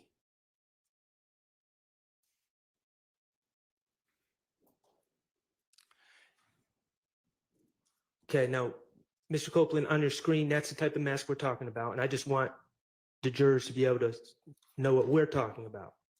Okay. What are those masks made of? What you mean? Like what material? I ain't make it. Are they made of cloth? I don't know. Okay. Are you the only person to wear those masks? No, everybody wearing them. Everyone wears those masks. What year did you start notice everyone wearing those masks? When COVID came. About 2020? When COVID would cause us to wear the mask. Okay. And are they? Okay. It became more like a fashion thing. That's what I was about to ask you. It became more of a fashion thing. Right. Okay. And where can you buy those masks? Shit. Anywhere. Gas stations sell those masks? Yeah. Okay. Corner stores sell those masks? Beauty supply store, all that. Okay. They're not rare. Huh? They're not rare. They're not weird? Rare. They're not Unusual. unusual. They're common. Right. Those masks are common. Mhm. They come in all different colors, Yes. all different sizes. Yes. All right. Just because you're running a red light, does that mean you're committing a crime? Other than a driving infraction? It depends on, yeah, I guess. I don't know. Well, you do it to preserve yourself, correct? To avoid being shot. Right. Okay, avoiding being shot is not committing a crime, is it? You're just protecting yourself. Okay. When you're riding around in tinted windows. You ride around with tinted windows to the grocery store and other places you go about on your everyday life, correct? Right. That's objection on this point. I just don't know if this is a relevant line of questioning. I'm asking Well, because it's it relevant. is cumulative. Okay, well, I have one more question. Okay. When you're wearing that mask, you just wear that mask in your everyday life, when you're going to the store, when you're going to run errands, doing whatever, correct? Right. All right, thank you. Okay. Mr. Copeland, you said that Rice Street is the worst place in the world. Yes. You have said that you'd rather die than go to Rice Street. Yes.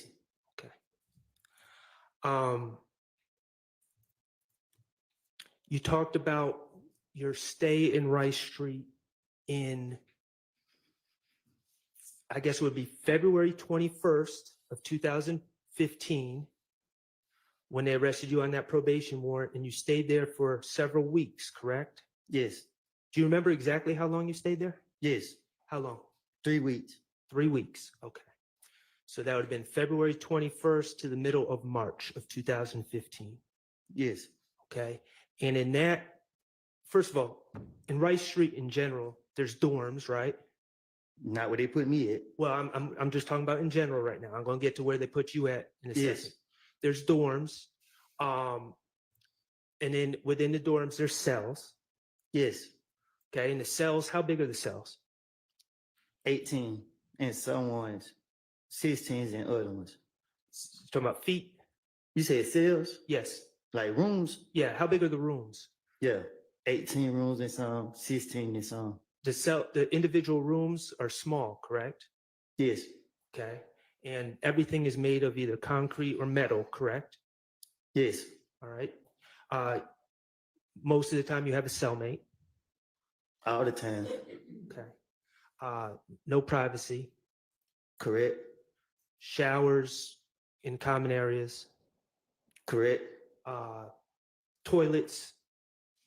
You don't get a special room to use the bathroom. Right. Okay. It's filthy. You talked about feces. All the time. When you on the ground, on the walls, things like that. Yes. Okay. Standing water in the showers. Who? Standing water. We call it nut juice. What do you call it? Nut juice. Okay. All right, Mr. Shardt, let's get on. We're painting the picture. Let's get on with what you want to ask. Okay. The filth in Rice Street. To avoid that filth, you would be willing to tell lies, correct? Correct. All right. Let's talk about the danger of Rice Street.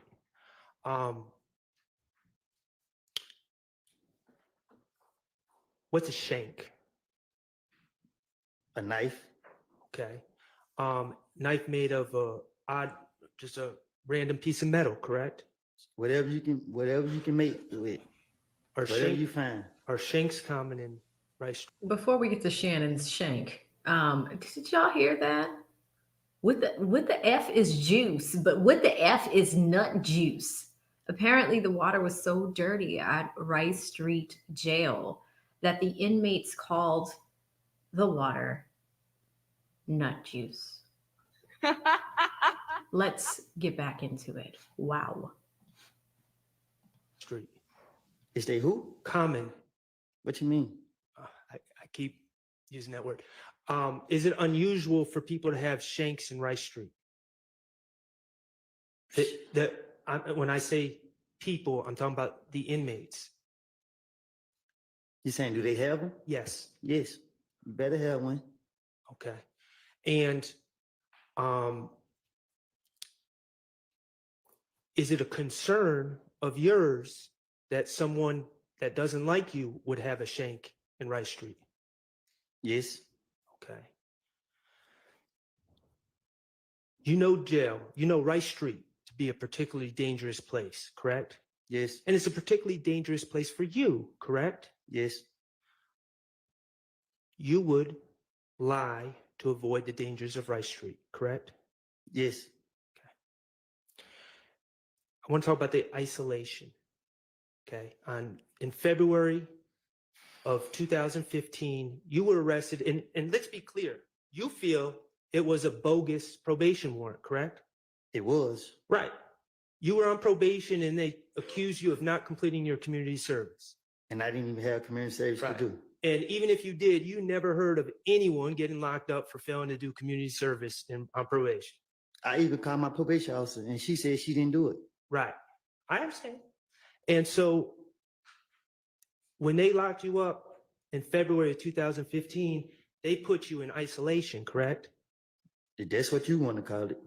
Well, you said, I think the way you described it was the medical unit. There was sick people. It was disgusting. People were talking to themselves. Yes. People were doing worse stuff than that, eating their stuff. Okay.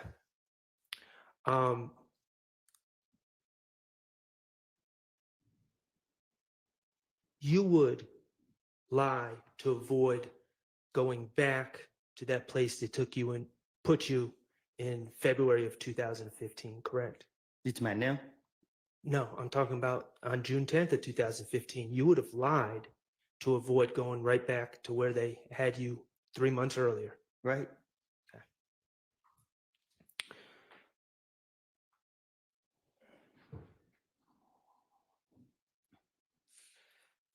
Mr. Kokomo, could you play DS23Q, which is States 378 Yankee Echo, June 10th, 2015 at 4:16:13 to 4:16:36.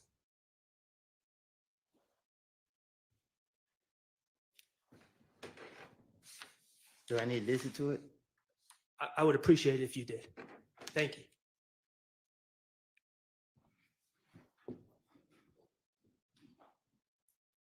Man, I bet you dead in jail anyway. I'm just saying. What I'm saying is, man, I do whatever it takes. Whatever, man. I hate jail. I promise you God, man. Because you can't, you want to just be out. I was gonna take these niggas guns and bring to y'all myself.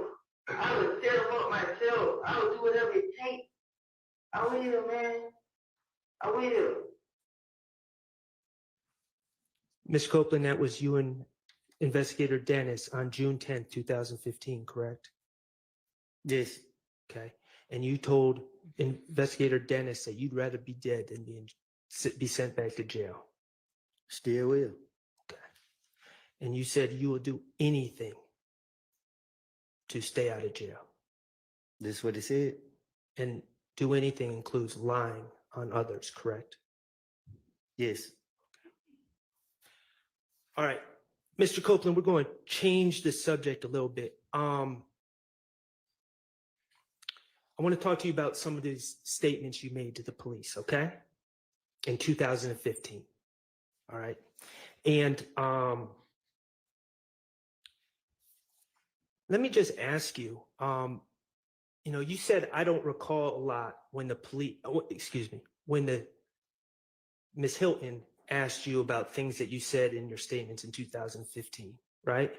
Yes. Okay, and that was 9 years ago? About? I guess. Okay.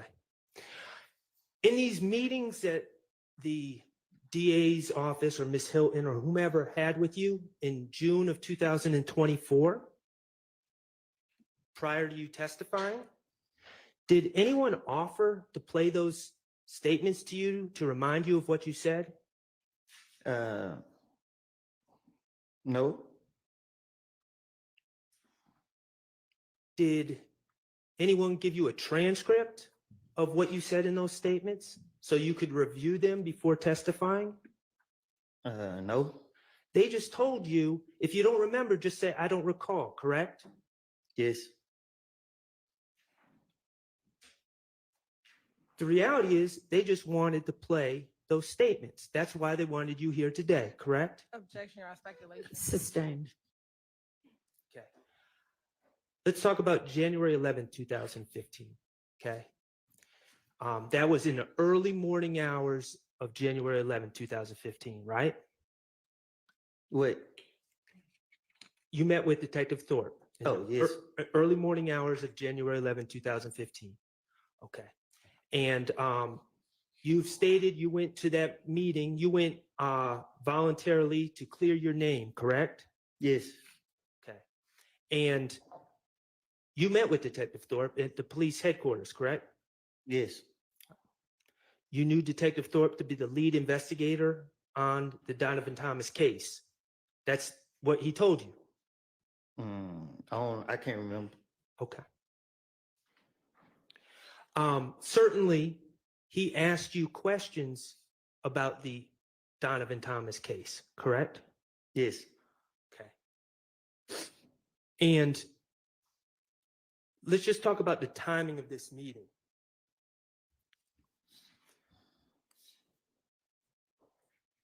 If, and I know we're saying it did not happen, I want to be clear on that. If Demekion had told you something at the McDonald's, right? Now listen. This meeting with Detective Thorpe would have been hours after Demekion made that statement, correct? It would have been the same night, just after midnight. But he never told me that. I understand. I understand he never told you that, but I'm saying if he did. Are you saying that? The meeting was mere hours after. It would have been. Right, it would have been. Okay. And Detective Thorpe asked you about the Donovan Thomas shooting, correct? That's what his papers are calling me down now. And you showed up, and you went through your movements that day, correct? Yeah. Your movements from January 10th, 2015. I think I did. He asked me where I been. That's what you asked me? Right. And you went into details about everything that happened that day, correct? I guess. Okay. That meeting on January 11th, 2015, you never claimed that Demekion Garlington told you that Shannon Stillwell, Diamante Kendricks, Duwop, and Nard killed Donovan Thomas, did you? You never told him that on January 11, 2015. No, I didn't. Okay. And the reason you didn't tell him that is because you hadn't made up that lie yet, correct? Right. Let's talk about January 28th, 2015. That was your second recorded statement. And I understand what you've testified to. There may have been phone calls and all sorts of other communications in between there with police. But January 28th, 2015 was your second recorded statement. Okay. You met with Investigator Dennis, Investigator Gaither, and Detective Thorpe on January 28th, 2015, correct? I don't know the date, but yes. Okay. And they certainly asked you about the Donovan Thomas shooting, correct? I don't remember what they asked me. Okay, well, I'm going to play a clip, but you would agree that January 28th, 2015 would have been 18 days after, if Demekion Garlington had told you that information, it would have been 18 days later, this statement.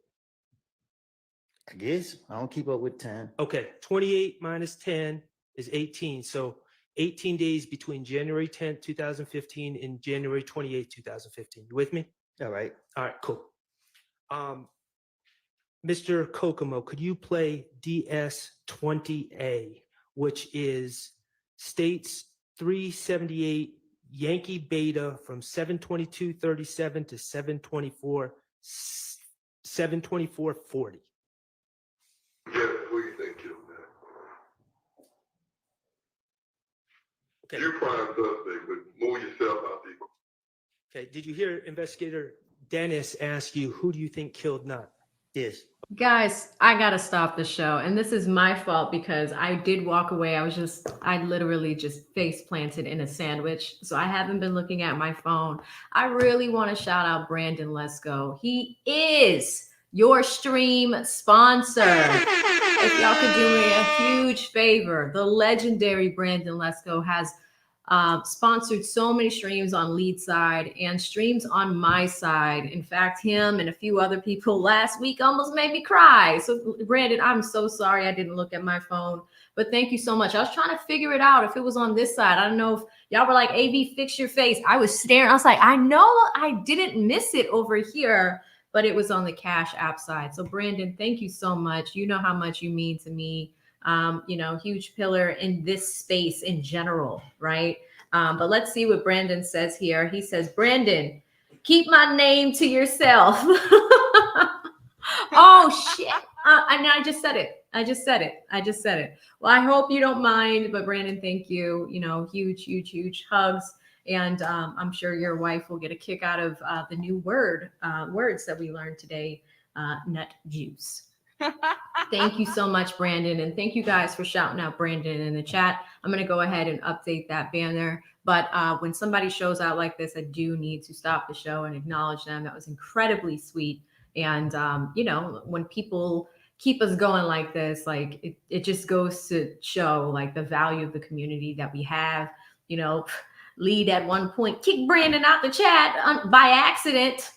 And like me and Brandon always joke with each other on the Lead's chat. So it's crazy. But I love both of you guys, but definitely have a huge place in my heart for Brandon. So thank you so much, Brandon. And I apologize for missing that.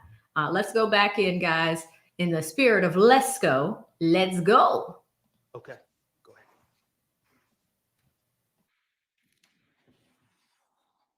Who you think did? I'll probably say that. I'm just saying, like, word on the street is, you've been tried, convicted within the street. Now they said two of my other partners were locked up for it, but who? They my head and dog. But they ain't have anything to do. Who was that? Not locked up. Who was that? Clarence. I think that's his name. Cause I can't like Messi. Yeah. They saying they did. Out though, right? Yeah, out. Yeah, head out. They saying they did. You know what I'm saying? They trying to make shit what like. Do you think? Like, I'm not. What do you think? What do you think happened? Okay, right there, you said to Investigator Dennis when asked who you think killed Nut, they're saying, meaning the streets, right? Right. Streets are saying Head and Doc, who are two people you know. Right. Those are street names, Head and Doc. Right. Streets are saying they did it, but you don't believe that. Right. Okay. Like real shit. I think it got something to do with them. I think they did something. They got another beef somewhere else. Cause I been hearing stories like Nut supposed to ran off on somebody with some. You know what I'm saying? But it when you said, I think it had something to do with them, you were referring to If Gang, correct? Yes. Okay. And I paused in the middle. I probably shouldn't have, but you started talking about the rumor was Nut ran off with something. That's what I said. Okay. And something would be narcotics. Yes. Okay. It's undercover. I'm reason I'm here because I'm with Doug and Birdman, and they come back to them. Right. So Nut supposed to ran off on somebody with some, and some jury. I don't know if they didn't say what it was. It's like he's supposed to ran off on them with something, and Rich Homie Corn supposed to give him $50,000 to meet a new plug. Like Rich Homie Corn told him this out his mouth. Yeah. Then Rich Homie Corn like he got $25,000 to have tape killed. It's like from the picture you just showed me. Nah, tell you who just got shot the other night. Oh, in the car over there. Okay. He got 25. Okay. So you continued to say that the rumor was that Nut, or I should say Donovan Thomas, you said Nut, ran off on someone, and that something would have been narcotics. That's what I said. Right. Nowhere in that answer did you say, well, Demekion Garlington told me that Shannon and Mr. Kendricks and Doo-Wop and Nard killed Nut. I did say that. You didn't say that on January 28th. I didn't say that. Correct. I'm going to ask you to listen to what's been marked as DS20B. B, which is that same interview from 7:50:56 to 7:52:50.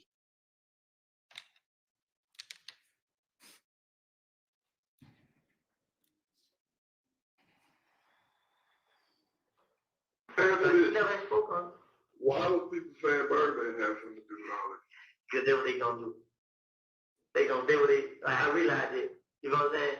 They say they bagged me up. It might be, but they paying for it.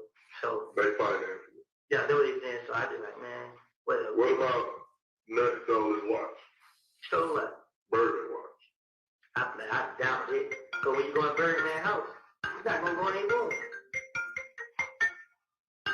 That's Shannon calling right there. But like every time you're in the Birdman house, you go in the living room. Don't nobody go in his room. What about Kels and Greedy stealing the watch? Stealing from the phone? You never heard nothing back.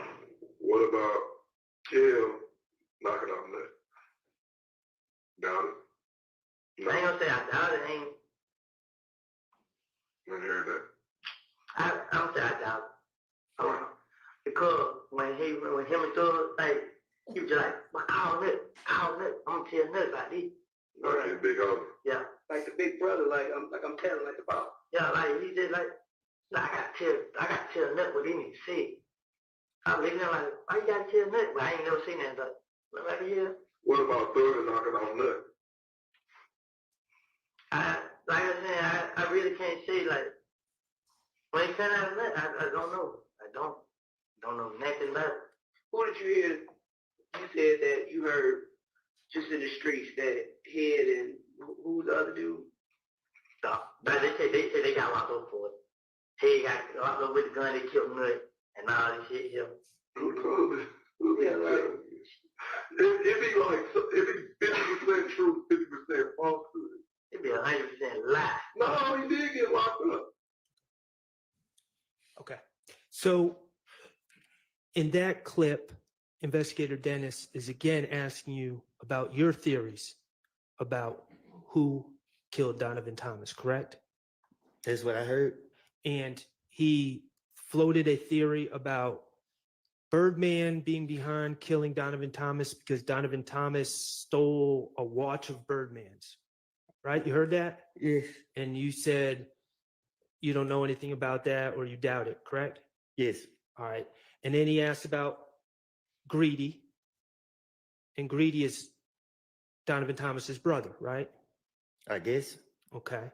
And you said you didn't know anything about that. Right. Okay. And then he asked about Kel. Yes. Kelvin Watts, Kel, killing Donovan Thomas. And you said you never heard anything about that. Yes. And then he asked about I think he said Thugger. We're talking about Jeffrey Williams, and you said you don't know nothing about that. Right. Correct? All right.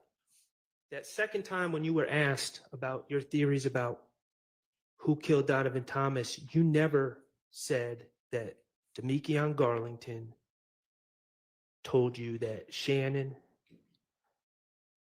Mr. Kendricks, Nard, and Doo-Wop killed Donovan Thomas, did you? Because he didn't tell me that. I understand. Okay. I'm going to play DS20C, and I'm going to ask you to listen to this clip as well.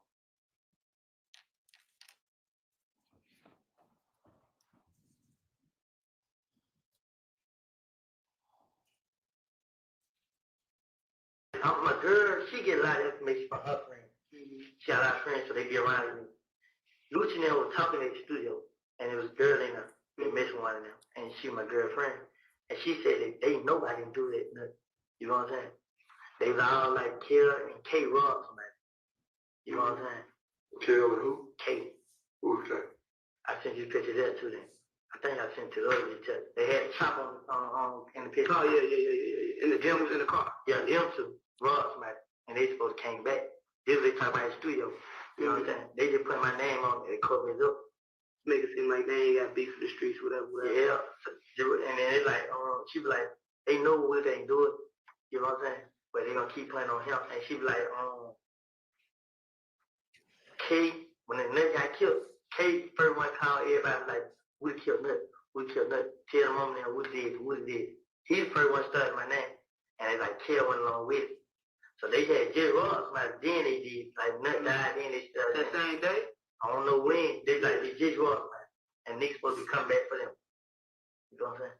Like Kel Ross fly, Plug, fly. He robbed one of them. So in that clip, Mr. Copeland, again, you were asked about your understanding or what you've heard about who killed Donovan Thomas, correct? Right. And you said that you said that your girlfriend or a female friend of yours was at the studio and she was told that Kel and Kay had robbed somebody. That's what I said. Yes. Yes. Okay. And that the people that Kel and Kay robbed came back and killed Donovan Thomas as revenge for being robbed. Yes.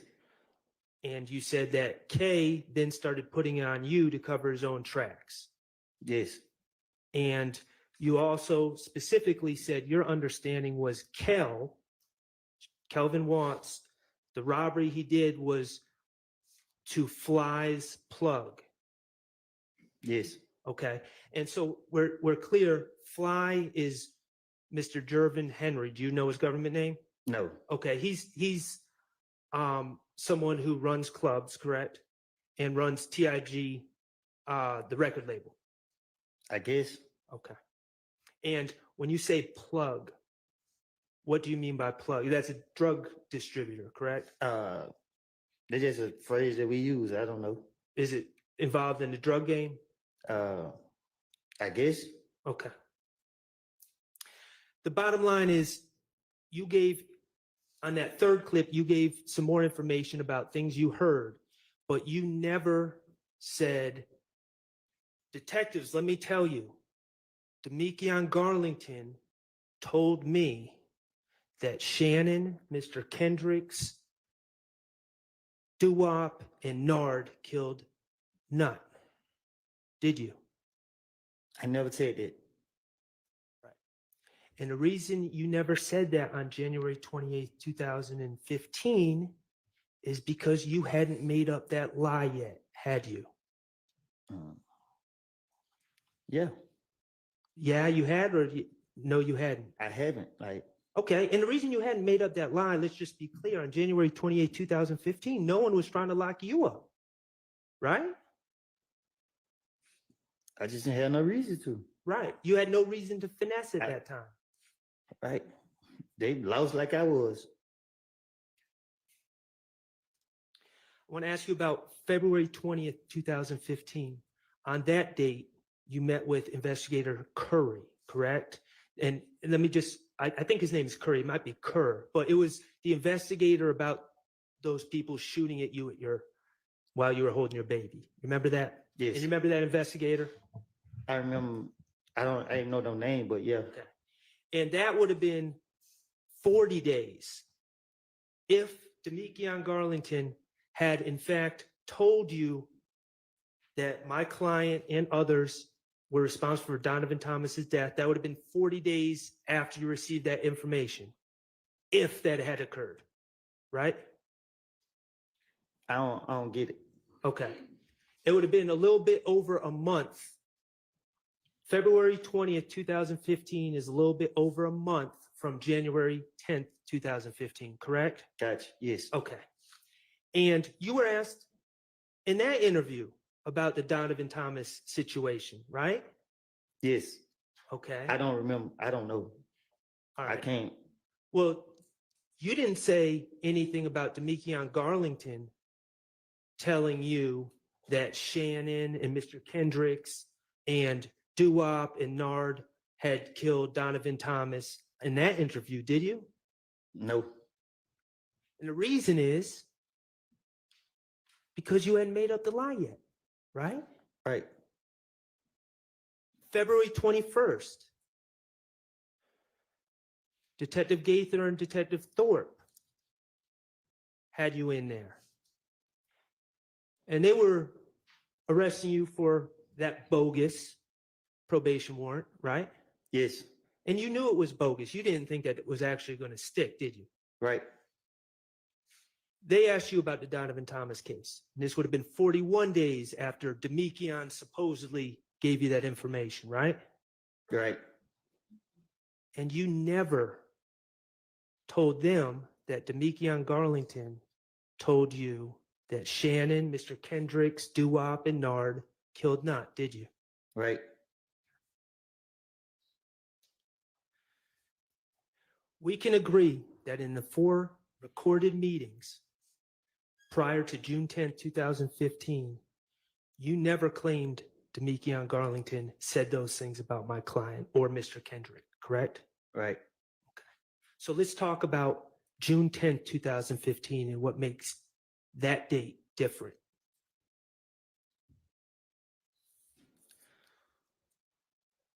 On June 10th, 2015, okay, we're going to that interview. You with me? Yes. All right, appreciate you.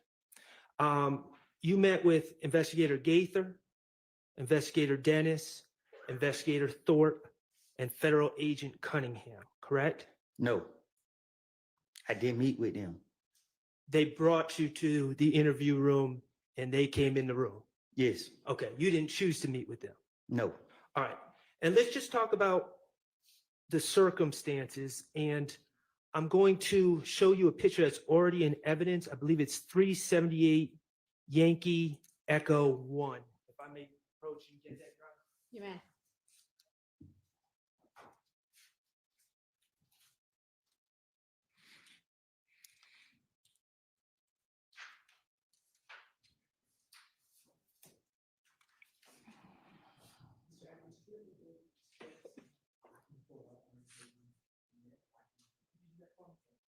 Shaq, you don't have it.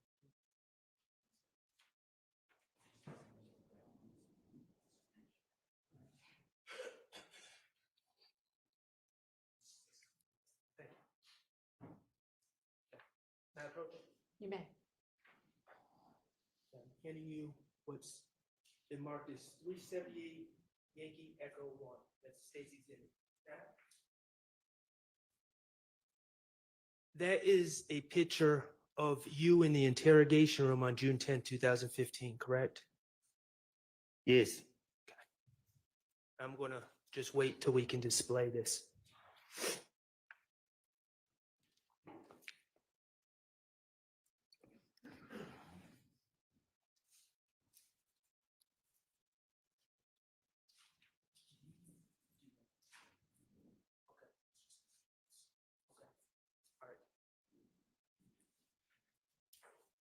Can you display it? Oh, actually, don't.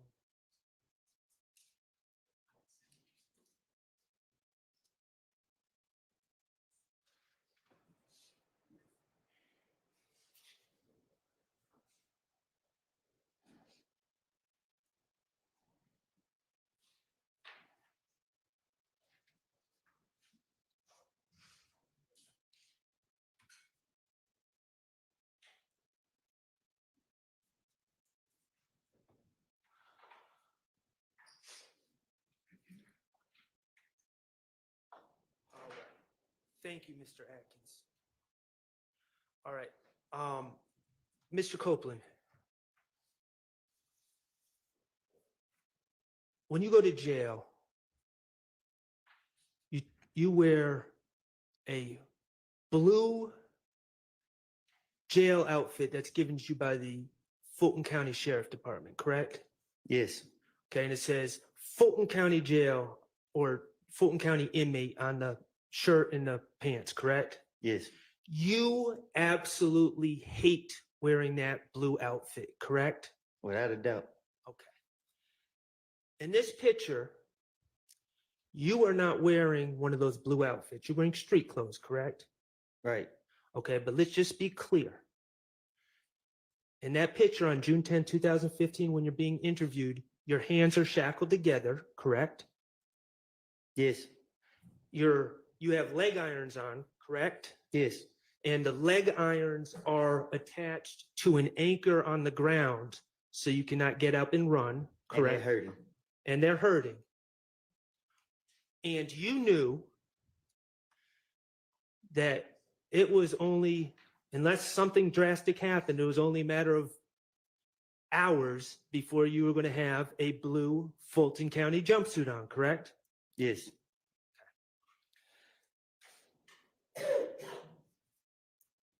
The circumstances of you being brought to that interview room on June 10th, 2015, were federal agents kicked down Miss Quarterman's door that day, correct? Yes. Okay, and they kicked down that door looking for you because they had an arrest warrant for you. Yes. They had an arrest warrant for you for the April 28th, 2015 possession of a firearm incident at the Dunbar Rec Center. Yes. Okay. And while in the apartment, they saw some things, correct? Yes. And they went and got a search warrant. I don't know. You're not sure if they got a search warrant. Okay. The bottom line is they searched your apartment. They did. Okay. And they found a Smith & Wesson handgun in the kitchen of that apartment, correct? They found a gun. I don't know what kind. Okay. Was it a handgun? I never saw it. Okay. They also found a stolen laptop computer in your apartment, correct? That's what they said. All right. They also searched Deshaun's car, correct? No. Well, didn't they find stolen IDs and other stolen property? That was a rental car from her Okay. mama rented. Okay. Okay. Thank you for that clarification. They found a stolen IDs and other property in a rental car that was associated with you, correct? That you had been driving.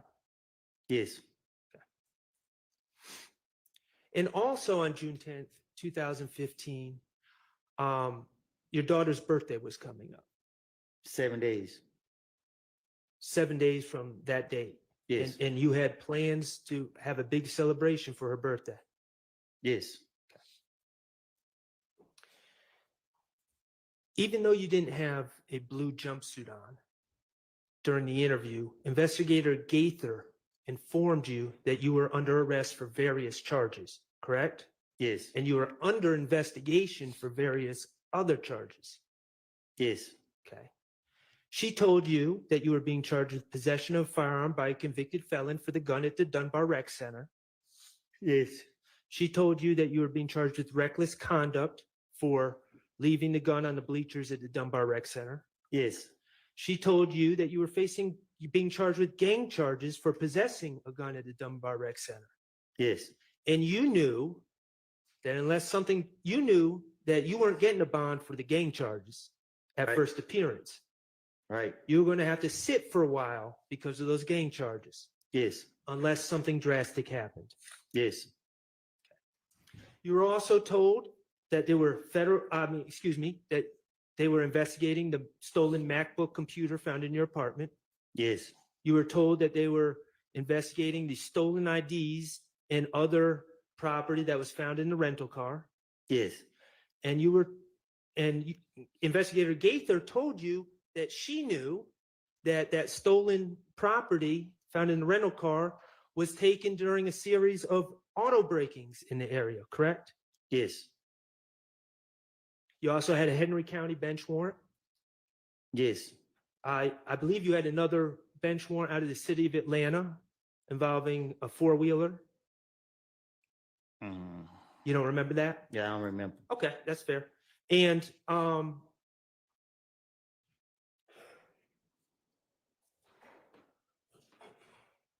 eventually, Investigator Cunningham also told you that you were facing potentially federal charges. Yes. For the gun that was found in the apartment, correct? Yes. Okay. Investigator Gaither told you it's real now. It's about to be real, right? Yes. What'd you take that to mean? Exactly what she said. She was telling you the way you took it, it was time to get to talking, correct? Yes. If you wanted to get out anytime soon. Yes. They told you that there was no way around that charge at the Dunbar Rec Center, that it was on video. Yes. That you were dead to rights. Yes. That they had all the control in the situation, correct? Yes. I think it said open and shut case.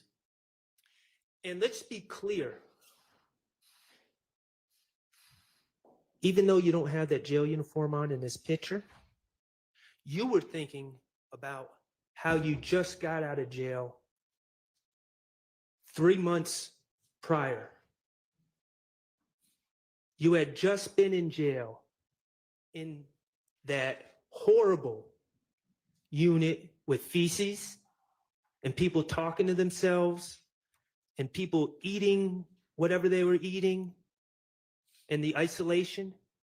And you were thinking about that on June 10th, 2015, correct? Yes.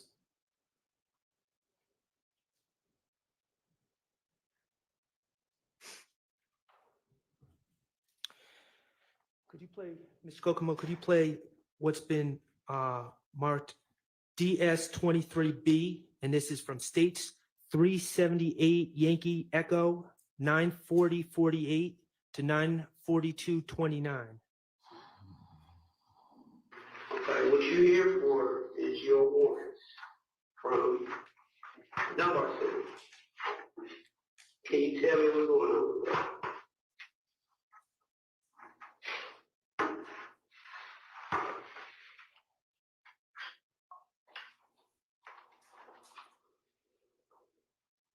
Can you tell me what's going on with that?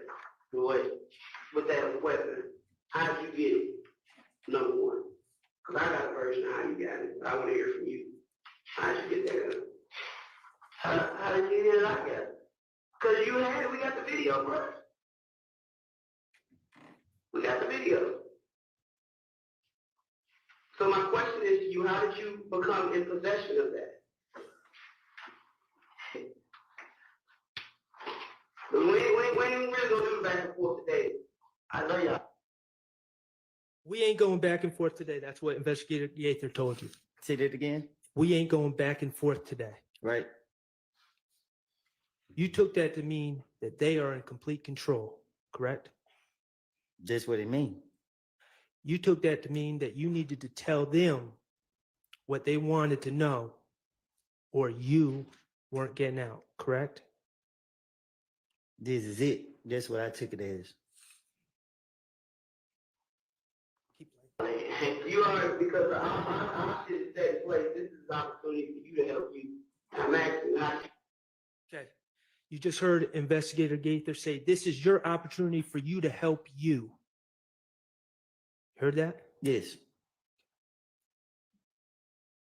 You took that to mean that this is your chance to give the state or give the police what they want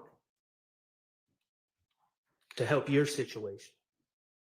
Nah, this is game time. It's time for me to finesse my way. And do you remember when Attorney Steele played that video, I guess it was yesterday, with Agent Cunningham talking about the federal charges? Okay, I'm not going to play that video again. Thank you. But I am going to talk to you about a few things that were said. What you asked, I got charges with the feds, and Agent Cunningham said, it's up to you. It's totally up to you. Do you remember that? Yes. Okay. The police are telling you that you can talk your way out of this situation if you work with them, correct? Yes.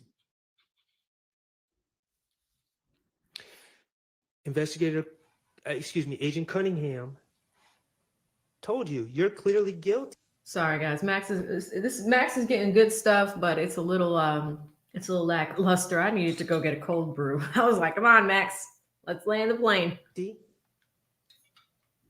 She told you that they had you dead to rights. You remember that? I think she said open and shut case. Okay. You took that to mean they have complete control and you need to play their game if you wanted to get out, correct? Yes. Agent Cunningham told you about the charges you were facing.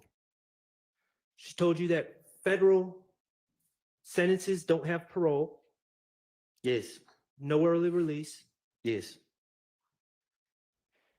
She told you that with federal cases, they don't typically let prisoners stay in Atlanta, right?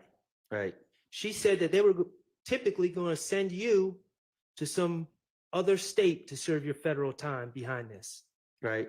You didn't want to be separated. You love your daughter, don't you? With all my heart. You both. Let me clarify. When I say cold brew, I mean cold brew coffee from Starbucks. This is coffee. This is my afternoon cup. Let's go back in. Sorry, guys. About your daughter on Instagram, and you're proud of your daughter, correct? Yes. And you consider yourself a good father, don't you? I try to be. Okay. And you did not want to be separated from your daughter in some federal prison in another state, did you? Who want to? Understood.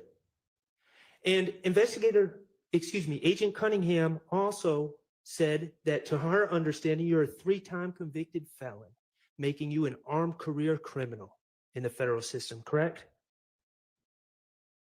Remember hearing that? Yes.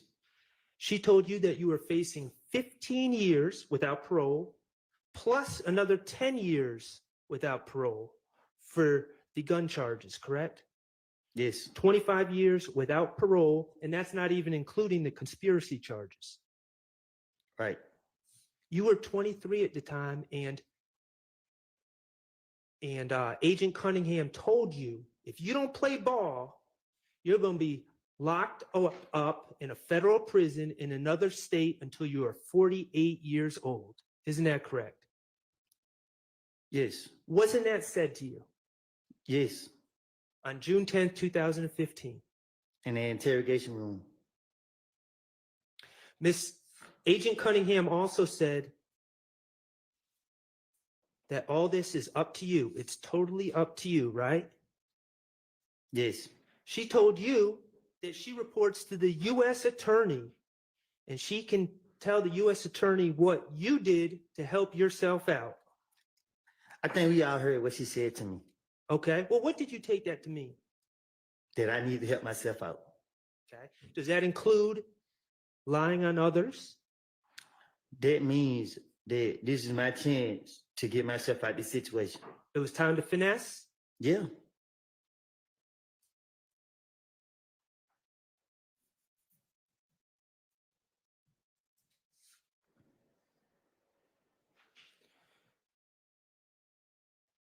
Could you, Mr. Kokomo, could you play 23E?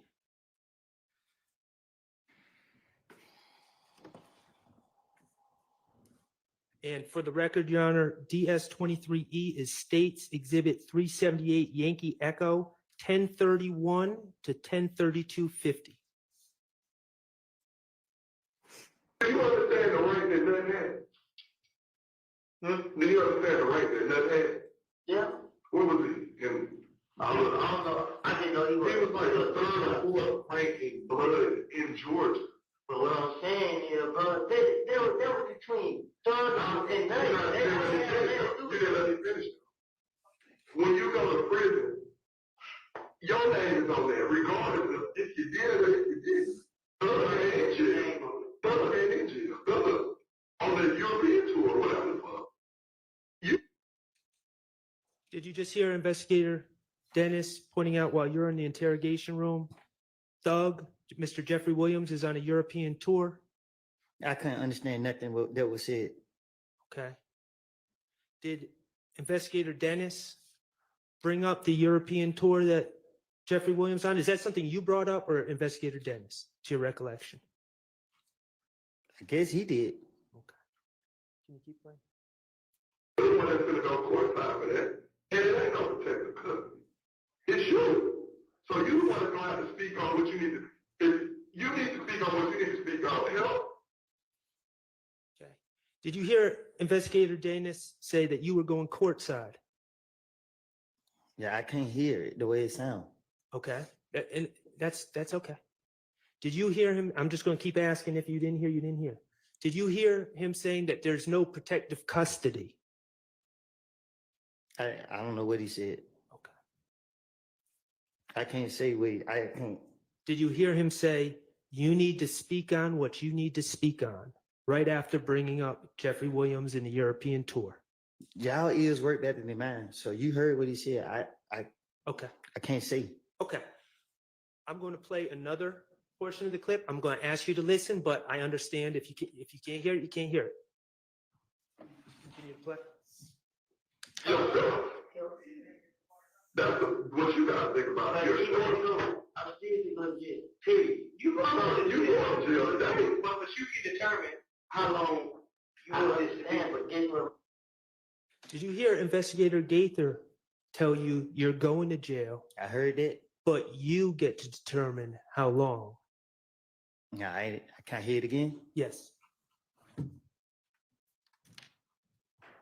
What you gotta think about. I'm seriously going to jail. Period. You going to jail today. But you can determine how long you want to stand for getting.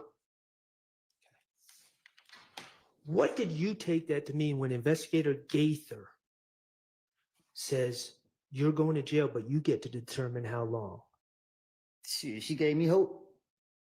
And what would you have to do to determine? You wanted to not be in jail at all, but certainly not long, correct? Right.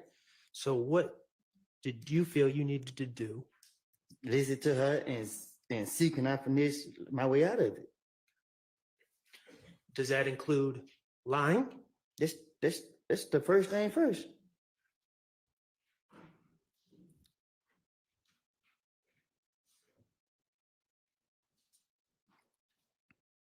Okay,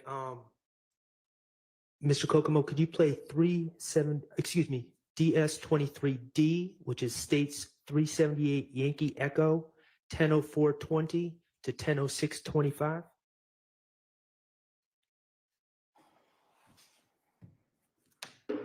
I ain't had no parts like the shooting, none of these.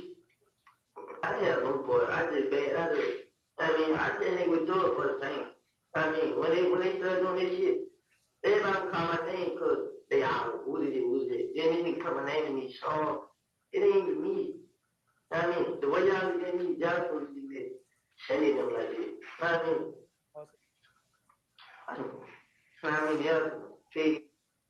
Before Max continues, you guys got us to 6,000 likes. That is a record on this channel.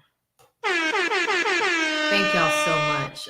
Hopefully Max lands the plane soon. We're just under 3 p.m. Eastern Standard Time. So hopefully he has the rest of the afternoon. I don't know if he's going to use the entire 2 hours left of court or if the judge is going to cut this short at 4 o'clock, but let's keep going. Did you just hear yourself say that people are accusing you of things? Bro, I can't hear nothing in there, bro. Okay, could you play that again, Mr.?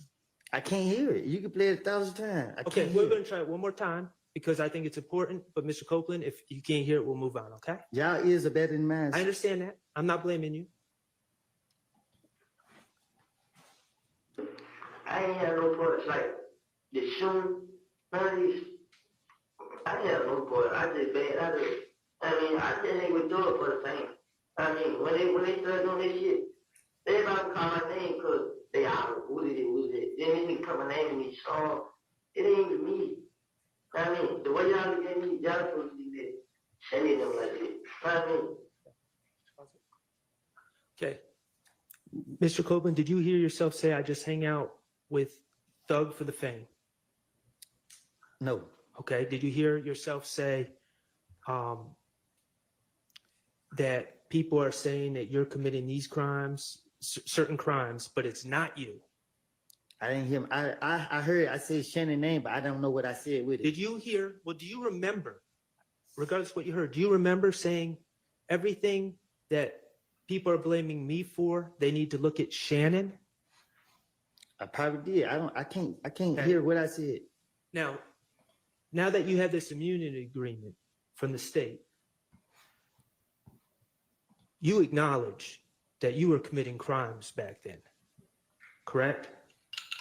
What you mean? Well, you've acknowledged that, and we're going to get to it later, but you've acknowledged that you shot up you and Threat shut up Rich Homie Quan's dad's barbershop, for instance. Right? You testified to that. All right. Okay. So when you said, I ain't doing nothing, when people are blaming me, they need to be looking at Shannon.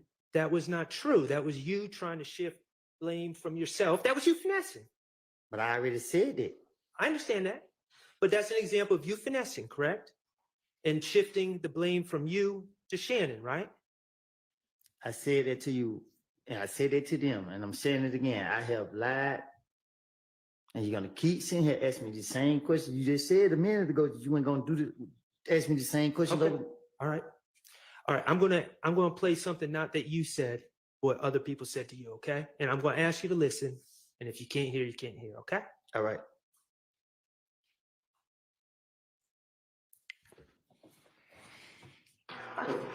I mean, that's petty. I can't take care of my kid, man. I mean, fuck that, man. I ain't did nothing. I ain't shoot the houses. I ain't shot nobody. I mean, man, I wish I had a gun because the tell told me, man, I had the right to defend myself. Because the same night he got killed, I came down here. I was going to tell him, but guess what I was just thinking, like, man, these niggas thug got a lot of power, man. Even right now, I'm still thinking about it. Like, man, I just fucked myself up, man. Just worse.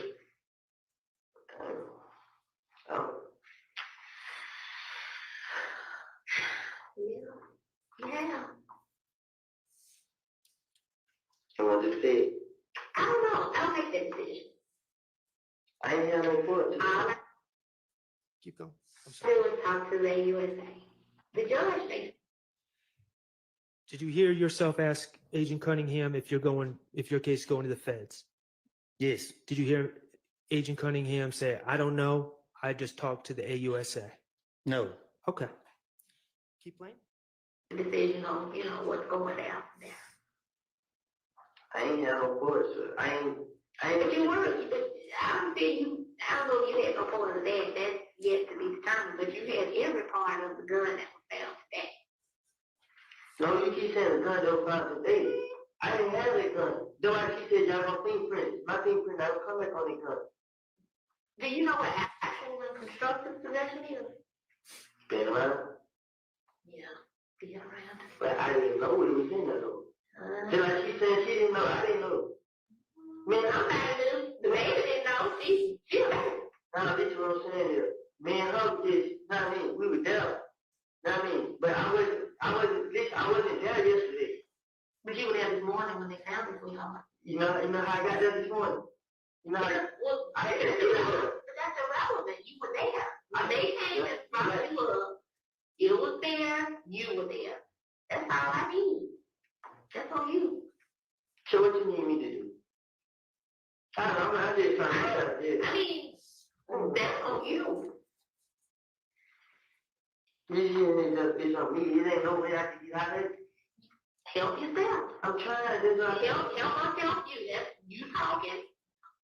That's a good start.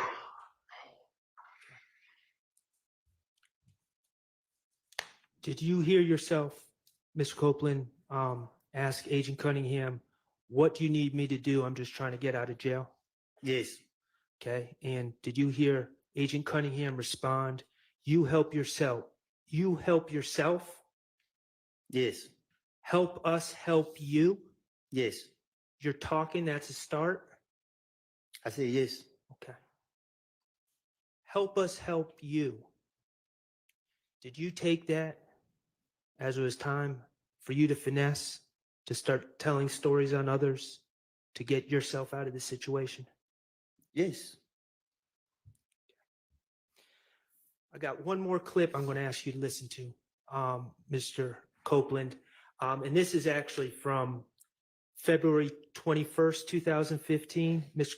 Kokomo, I'm going to ask you to publish what's already DS24A, which is already, it's a clip from States Exhibit 378 Yankee Delta from 433.33 to 436.11. And again, that's from the February 21st, 2015 interview with Investigator Gaither and Detective Thorpe, okay?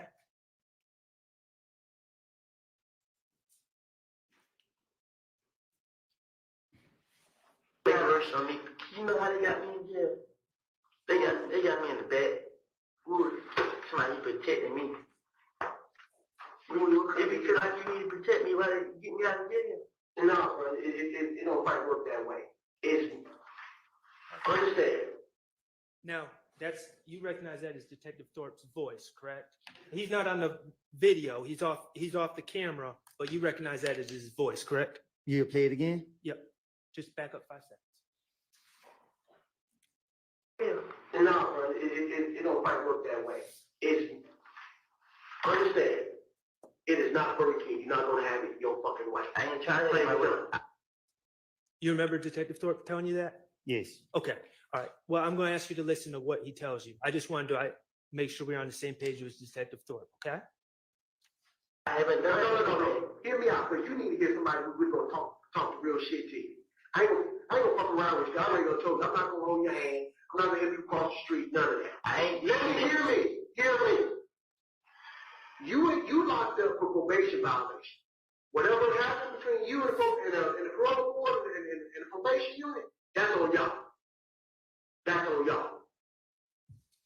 Now, myself and Detective Gaither, we're gonna take time out of our off day to get you out of jail and talk to you to see whatever information you give can be used to help you.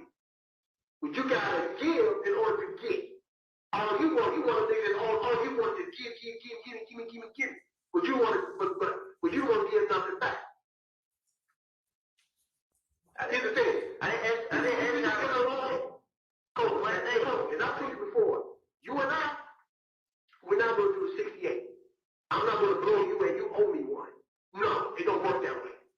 You understand what I'm getting at? He said it, Brandon. You understand what I'm getting at? Because I'm going to fuck around with you no more. You want people to help you out, but then you step and stop at the certain line and say, well, you pick out the rest. I got the information.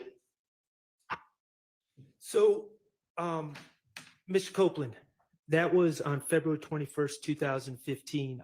You would agree that Detective Thorpe made these comments to you before you first lied and said that Mr. Garlington told you the information on Shannon and others, correct? Yes. Okay. And Investigator Thorpe said, I ain't gonna F around with you, right? Yes. You have to give in order to get. Yes. You want to say, give me, you don't give back.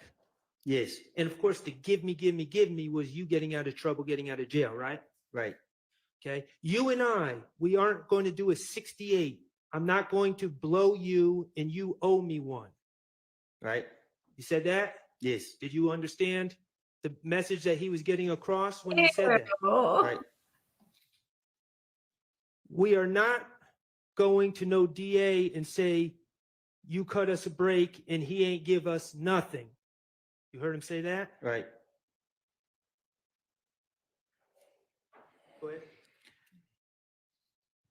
I have the information, but I'm not going to say anything else. Y'all need to go ahead and check me out of jail, and I'm good after that. No, brother, it don't work that way. Whatever fucking TV show you was watching, they motherfucker was wrong. I don't even look at TV. I can't hear So you. whoever told you whatever you thinking, you're dead ass wrong. We're not going to go to no district attorney and say, can you go ahead and cut him a break because he gave us nothing? Nigga, don't work that way. When the fuck did life start working that way?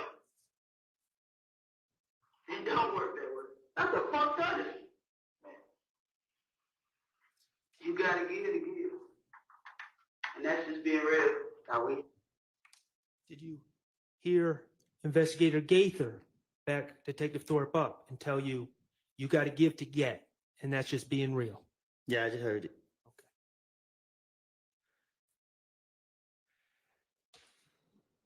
Ms. Copeland, these are just some examples. The reality is the detectives in this case had been encouraging you to tell stories on others to get yourself out of trouble. correct? For the 100th time, I've been telling you that. You knew how to finesse on your own, right? But the detectives were also encouraging you to finesse, correct? They were tricking me.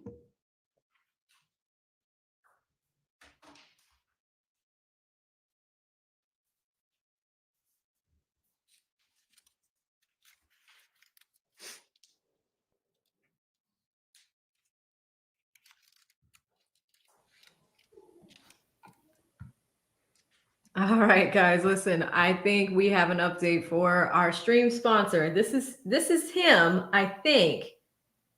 I think this is him. But I got $100 just now on Cash App, and it says, Brandon, you owe me one. Amazing, amazing coverage. Thank you so much. I think this is Brandon Lesko, is it not? Let me know if I'm wrong. But thank you so much to whoever said that. Let's go back in. Max is hopefully landing the plane soon.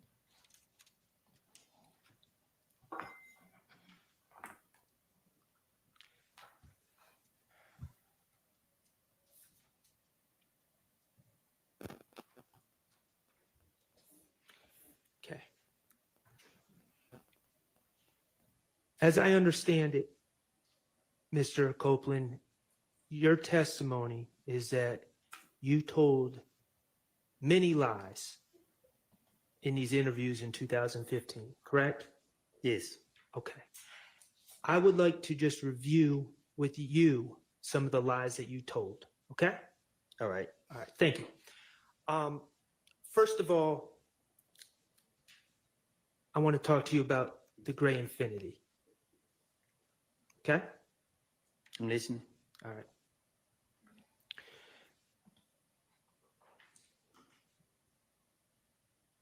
Through the questioning of the police, and I don't know, maybe through other information that you've been given, you're aware that there's a surveillance video of the shooting of Donovan Thomas, correct? Yes. Okay. And you're aware that the surveillance video shows a gray sedan, correct? Yes. And you're aware that the police believe it to be an Infinity, correct? They put it on the news. Okay. Your Honor, I'm going to ask Mr. Kokomo to publish DS-19A, which is a clip from States 378 Yankee A, which is the January 11, 2015 interview from 3/18/47 to 3/19/38.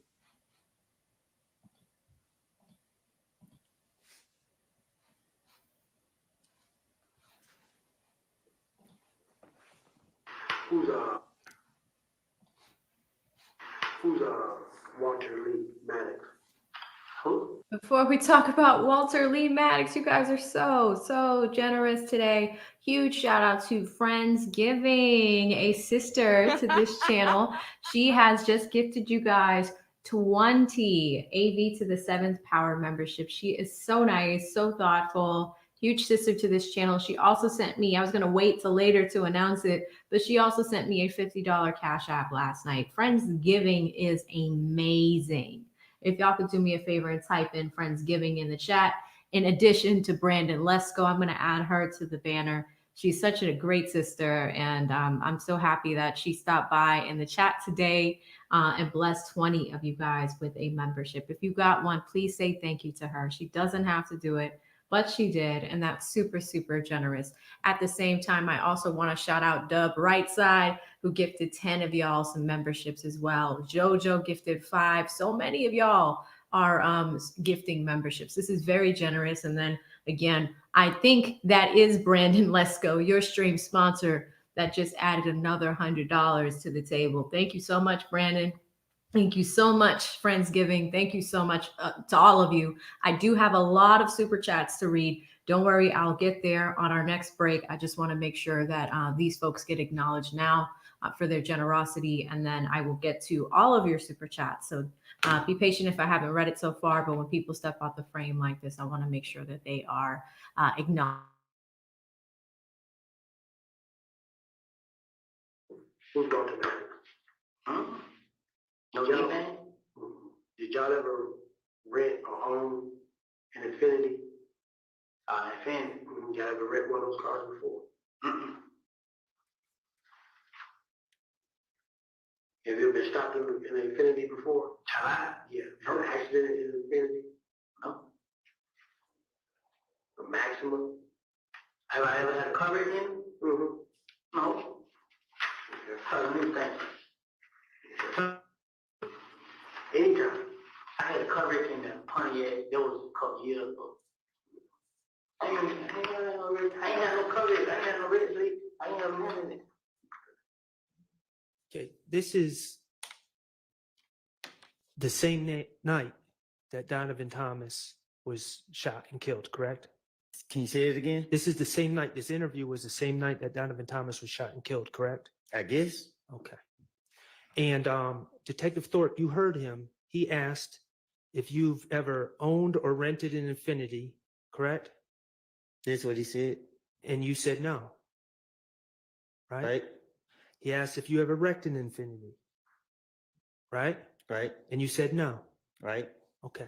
I'm going to publish, Your Honor, with your permission, DS-19B, which is a clip from the same interview on 378 Yankee Alpha, States Exhibit 378 Yankee Alpha from 3:20:28 to 3:20:48. It's just 20 seconds. Is it video? Yes. 3:20:28 to 3:20:48. Y'all ever had a Infinity Gray? He's not paying. Gray? Y'all ever?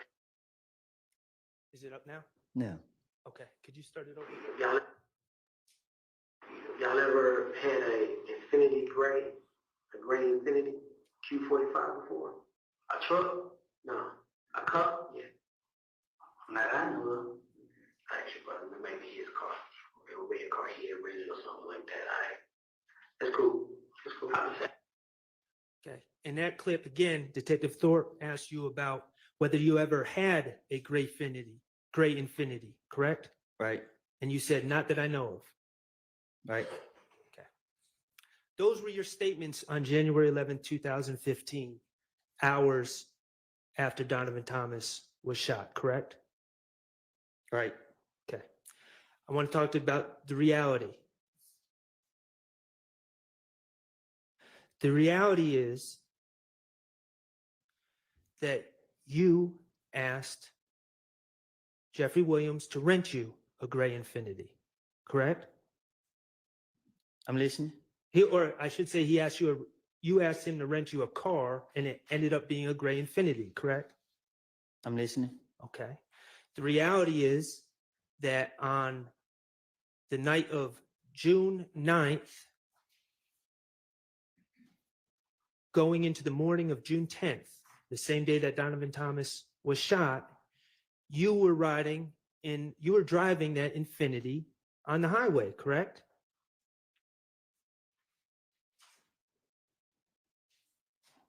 I don't know. I can't remember when I was driving it. We just saw your testimony from earlier in this trial. Yeah, but you're being specific about the time. I don't know. Okay. The reality is, I don't know when I wrecked on the expressway. That's what I'm saying. okay. Do you agree that it was, I'm not asking for a time, do you agree that it was on the evening of January 9th? It was nighttime that you wrecked. It was correct? nighttime. You were speeding on the highway and you hit some cones. I lost control, yeah. And that was, I believe in your testimony, you said you wrecked the car. And let me be clear, Quindarius Zachary, Lil D from Cleveland, you know who I'm talking about? Yes. Lil D from Cleveland was in that car, that Infinity, with you on the night you wrecked. Yes. Okay. And after wrecking the car, you guys reattached the bumper on the side of the highway, correct? How you know that? Is it true? I'm listening. Okay. Woody is and he's being combative. After you reattached the bumper, that's when you went and pulled up on threat Trevante Turner at a music studio somewhere around Northside Drive, I believe is what you said. Yes. correct? And you gave that car to that Infinity to Trevante Turner. Yes. Okay. And in your testimony, you said then you went home, fell asleep, and the next day you woke up, and that's when the Donovan Thomas shooting occurred, correct? Yes. Okay, so I'm just working through this with you. I'm not trying to trick you.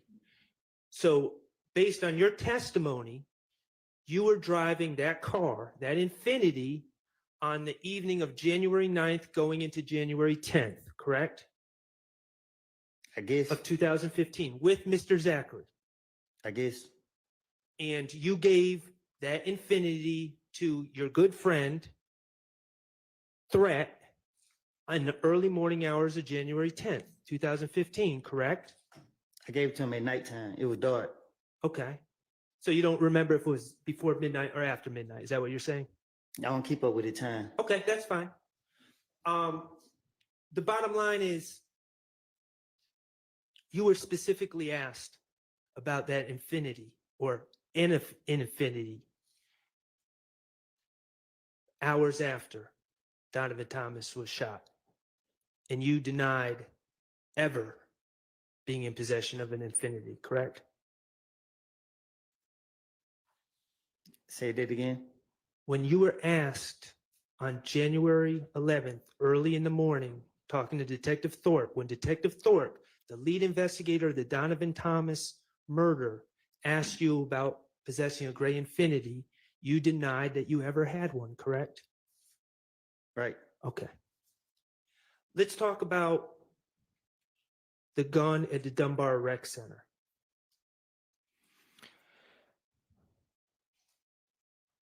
As I understand your testimony, or as I understand your statements, let me back up. I'm sorry.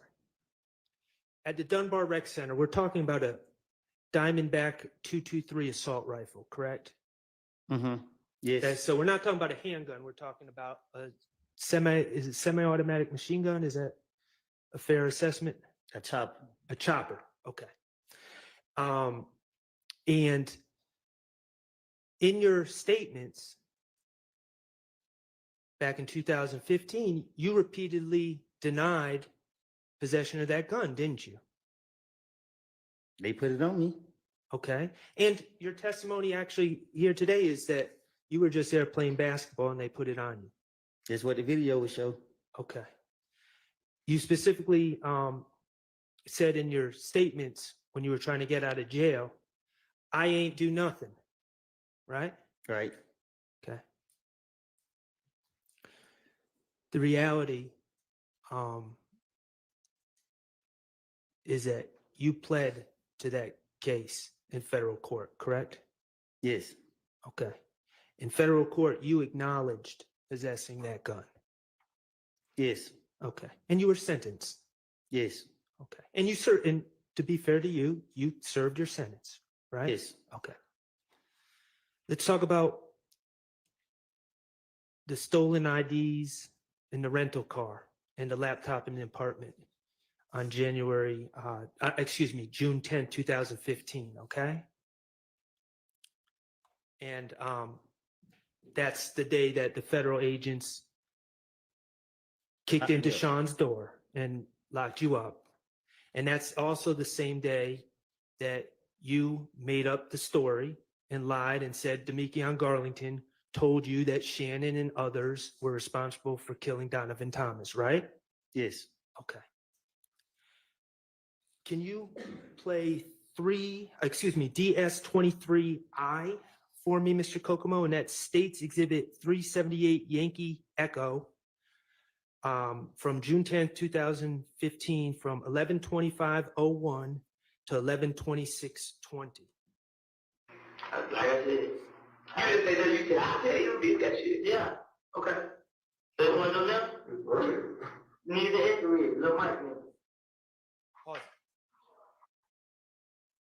Can you play it again? Yes, we can. Like I said, you didn't say that. You said, I'll tell you, beat that shit. Yeah. Okay. They want to know now? Neither hit the read. Little Mike.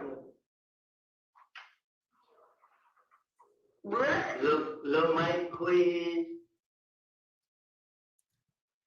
In that clip, you're being asked about how those stolen items ended up in your apartment and your rental car, correct? Yes. And you're telling the investigators that you didn't do those auto breakings that resulted in those items being stolen, correct? Right. You're saying it was Little Mike and Quez from Etheridge? Yes.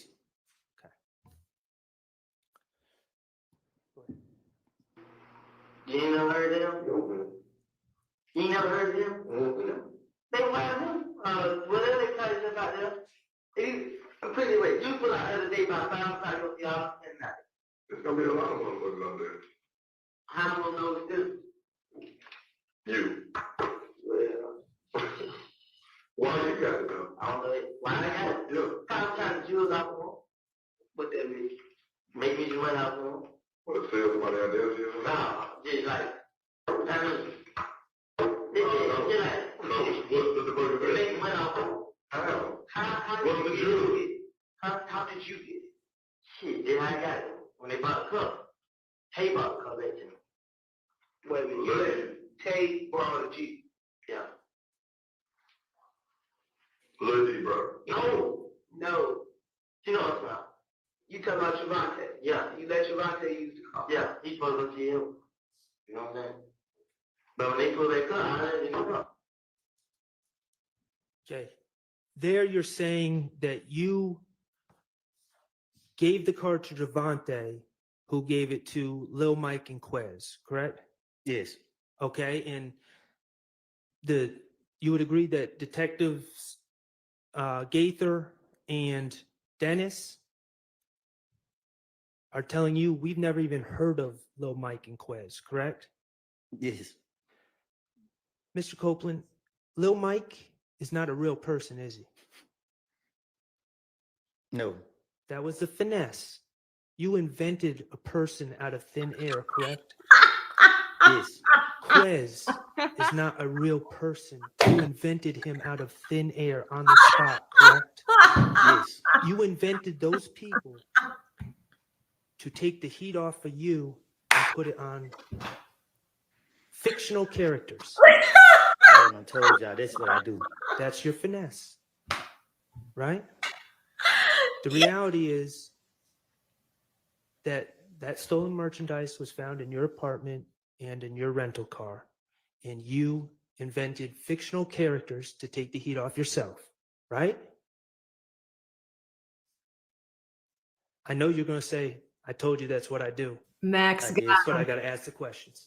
Max got him. You understand?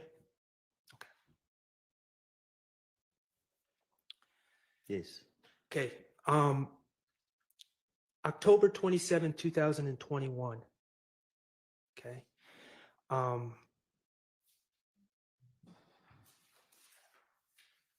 It took a while to get here, but that was good.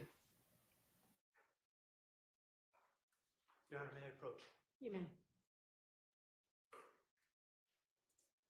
Mr. Copeland, I am handing you what's been marked DS25C. Do you recognize the people in that photograph? Yes. Okay, and who are those people? Me and the police. Okay, and do you know either of the police officers' names? Miss V, and I think that the white man named Kelly, something like that. Okay, could the Caucasian gentleman be known as Investigator Kettle? Yeah, something like that. Okay, and Ms. V is Investigator Viverito? Yeah, the probation officer. Okay. And are you in an interrogation room in that photo? Yes. Okay, and is that a photo from the interrogation of you on October 27, 2021? Yes. Okay, and at this time, Your Honor, I would ask to admit DS25C into evidence. All right. Mr. Kokomo, could you publish that?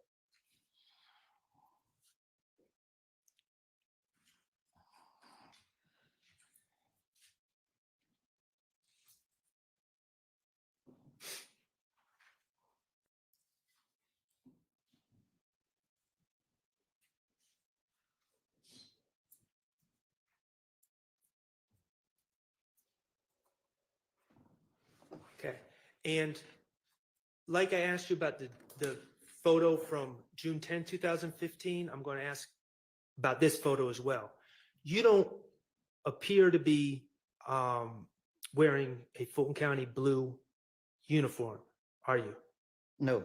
Okay. And I can't tell if were your arms shackled together during that interview? My leg. All right. And we see you're wearing Timberland boots and we see a chain right next to the boot, correct? It's on my leg. Right. And that's shackling you to the ground. Yes. You are under arrest in this photo. Yes. Okay. And you know that you are soon to be wearing a Fulton County blue uniform, correct? That's what they told me. And the allegations of that case were you were pulled over at Atlantic Station in Atlanta, correct? No. Where were you? Walking. Okay, you were walking. All right. According to the police, they searched a car that they were saying was yours, right? Yes. And they found a handgun under the car seat, correct? That's what they claim. Okay. And you were a convicted felon, so you're not allowed to possess the handgun. But I was walking. Okay. I understand that's what you're saying.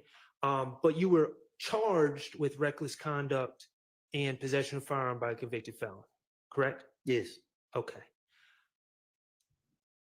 No. I was charged with driving with suspended license and a firearm. Okay. Thank you for that correction. When you say firearm, you're talking about possession of firearm by a convicted felon. Yes. Okay. And there's a little complication with that explanation. You were in fact searched after you were arrested, correct? I was tased and everything. Okay. And when the police searched your clothing, correct? Yes. And they actually found a magazine in your pocket, and bullets in your pocket, correct? That's what they say. In the pocket of the pants you were wearing, correct? That's what they say. And when I say a magazine, that's a component of a gun that holds the bullets, correct? I guess. Okay. All right. Mr. Kokomo, could you play DS25B, which is from 10/27/21 interview from 2/23/05 to 2/23/58? I think that video has been tendered and admitted. Has it, do you know? It has not. I am asking to, well, I'll go about this a different way. Thank you, Ms. Hill. I have an objection. I'm just saying that it's not Well, admitted. I might not need to play the video. Mr. Copeland, do you remember in that interview, you were asked about if that's not your gun in the car, and if you were just walking, why do you have a magazine with bullets in your pocket? Correct? You remember them asking you that? Can I speak to my lawyer? Yes. Well, Yes, you can. Let's take a break anyway. Oh my Take about 15 minutes. All right, I put us on. I sped us ahead. Oh my God. Where do y'all want to start? Firstly, shout out to Max. It took a while, but he's trapped Woody. Max knew that those two people were fictional characters that Woody made up. The fact that the state bought this case, those detectives, it proves right there on its face. Max, that was a big win for Max because it proves that these detectives did not do their freaking footwork. And for the defense attorneys to be like, hey, you're lying on clients. He took a really long time for it to come out. But it's kind of like Max was showing that Woody lies. He repeatedly lies. You lied about this. You lied about that. You lied about this. You lied about that. You lied reading The Cat in the Hat. You were lying about all of it, right? But little Woody, now that we know you're a liar, this is kind of what Steele did yesterday. Now that we know you're a liar and that you mix things, and that's the finesse, right? That's what you do. He's like, yeah, that's what I do. Little Woody started getting, getting tough up there and kind of flexing a little bit. He thought he had Max, but Max had him the whole time because Max knew when that was coming. And do you see why? Like the judge wanted him to he wanted to bring the blue jumpsuit. I bet you Max would have bought that blue jumpsuit out right around that time when we were talking about nut juice. This man literally made up people. And these detectives bought it. And they built a case. They arrested other human beings and put them in jail based off of imaginary people that Woody made up. This looks awful for the state. Fulton County law enforcement and Fulton County DAs are a laughing stock right now. That was just played for the world to see. Now, do me a favor, chat. If you're watching internationally, let me know what country you're watching from. I would love to see that. And Angie, shout out to Angie. Squirrel brains. Woody knew that. If he could tell them things that not only weren't true, if he could talk about people that don't exist, what in the hell?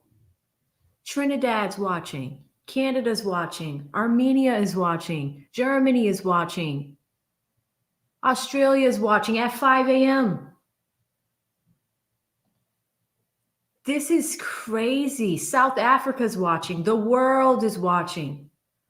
The world just watched the office of Fani Willis bring a RICO case against Young Thug and all these people. And their star witness made people up. Oh my God. The UK is watching. Germany's watching. Finland is watching. The Bahamas are watching. Oh, the Netherlands are watching. This is embarrassing. I cannot believe that Woody made people up. I really can't. All right, everybody else, let me know where your cities are and let's catch up on some supers. But that is absolutely absurd. I've never seen a case like this. I don't think any of you guys have seen it. I see Keita G in the chat. Jeez. Jeez Louise.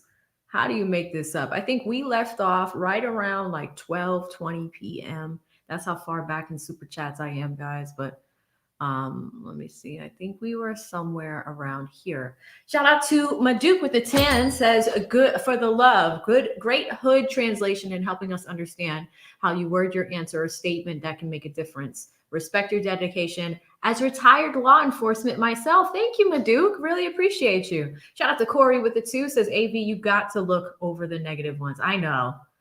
Y'all know it's taking me some time, but we'll get there. We'll get there. Thank you. Shout out to What to Watch on YouTube with the $2 says, AV, you are appreciated. Peace to TLA. Thank you so much. Appreciate you. Shout out to KW Dread with $9.99 says, hands on your knees. Hands on your knees. Shake that ass for Dread. Now shake that ass for me. I'm so done, Dread. Thank you. Shane, this is when we were talking about love earlier in the whole knees comment. Today has been crazy with jokes. The knee comment, nut juice, imaginary people. I'm tired. I'm tired.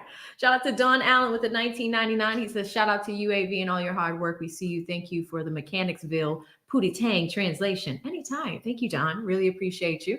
Thank you for the super chat. Shout out to Eve, who became a member. Welcome, Eve. You're going to love it here. Shout out to Anna P. It's been a minute. $4.99. She says, hi, AV. Great to catch you live. Wish I could super chat more, but times are tough. That's okay. Listen, this is fine. Listen, I'm just grateful that you sent anything. Thank you, Anna.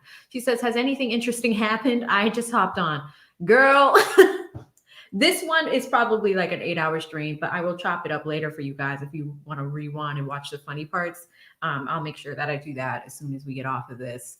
So that way there are timestamps, and I don't know. I mean, I don't even know where to start, Anna. There's so much. Thank you so much for the super chat. Shout out to A View from Tracy's Point with $10. She says, AV's haters are just admirers with low self-esteem. I remember the first time TLA recognized you on his channel. You were so shy. I was. Keep doing you and stop feeding the trolls. Yes. Yeah. Sometimes you just got to ignore negative people. Like, that's just what's got to happen. So thank you so much. A View from Tracy's Point. And she's right. 2 years ago, I was so shy to like go on lead side. But now I'm doing my thing over here. You know, I'm super comfortable with it. Really enjoy doing this. And, you know, I can stream with my eyes closed. Like, it's so crazy how far people can come. But thank you so much. Really appreciate you, sis. A Young Black Economist, 199, says, I like learning from smart lawyers, even if light skin. I love that. Thank you. Shout out to Miss Sabri with $2 says, I'd love to see you link up with Natalie, the lawyer chick. Oh my God, I'd love that. That would actually be really cool. I'm trying to do more networking on this side. I was thinking about her. I think it was like a week and a half, 2 weeks ago. And I looked up her channel to see if she's still putting out content. I didn't see anything new. Does anybody know if Natalie is still making content?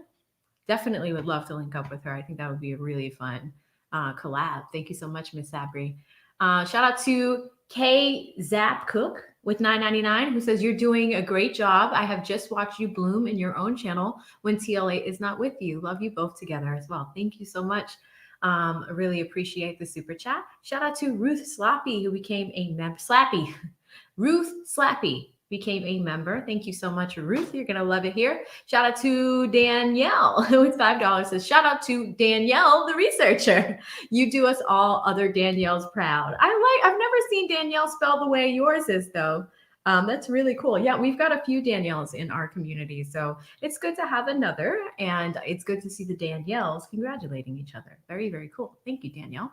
Shout out to Counselor at Large with $9.99 who says, I use one of your clips as a short AV. It got 7K views in one day. Salute. I'm trying to build my channel. Thanks for covering this trial.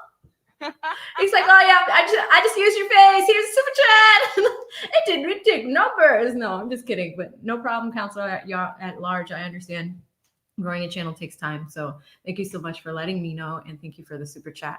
Shout out to June Jackson, who became a member. You're going to love it here, June. Welcome, welcome. Shout out to A View from Tracy's Point. Tracy's back with a 5. Says, isn't Rodelius Ryan already serving life without parole for the murder as a minor? I came across an Amber Alert for him when I was 11. When he was 11, he never had a chance. Yeah, you know what? I think this is Angela's client. One of you sent me an email about Angela.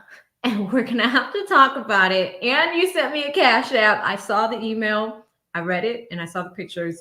And when your super comes up, you know what I'm talking about. We're going to talk about Ryan and his attorney shortly. Thank you so much, Tracy. I appreciate the Cash App. Shout out to Metal Court with $4.99. She says, hands on your knees, hands on your knees. Love knows the rest. She does. I believe that's around her time too. Shout out to K Marie C, who became a member. Thank you so much, sis. You're going to love it here. Shout out to Michelle with the $2 says, Woody being visible on social media saved him. Yeah, we were talking about that earlier. We'll see what happens. Court is on a short break, guys. They should be back any moment now.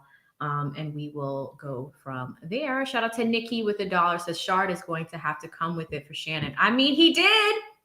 And it looks like you left this at around 1:11 right before we started, and now it looks like we're almost close to the end of the day. Nikki and Shardt already it took a while, but he cornered Woody and got Woody to admit that he even made people up. That is damaging in front of the jury. It makes the prosecution look really silly, but in front of the jury, that's even worse because the jury is seeing, like his credibility is shot. It already was. But if he's now making up characters in this story, like Woody the magician.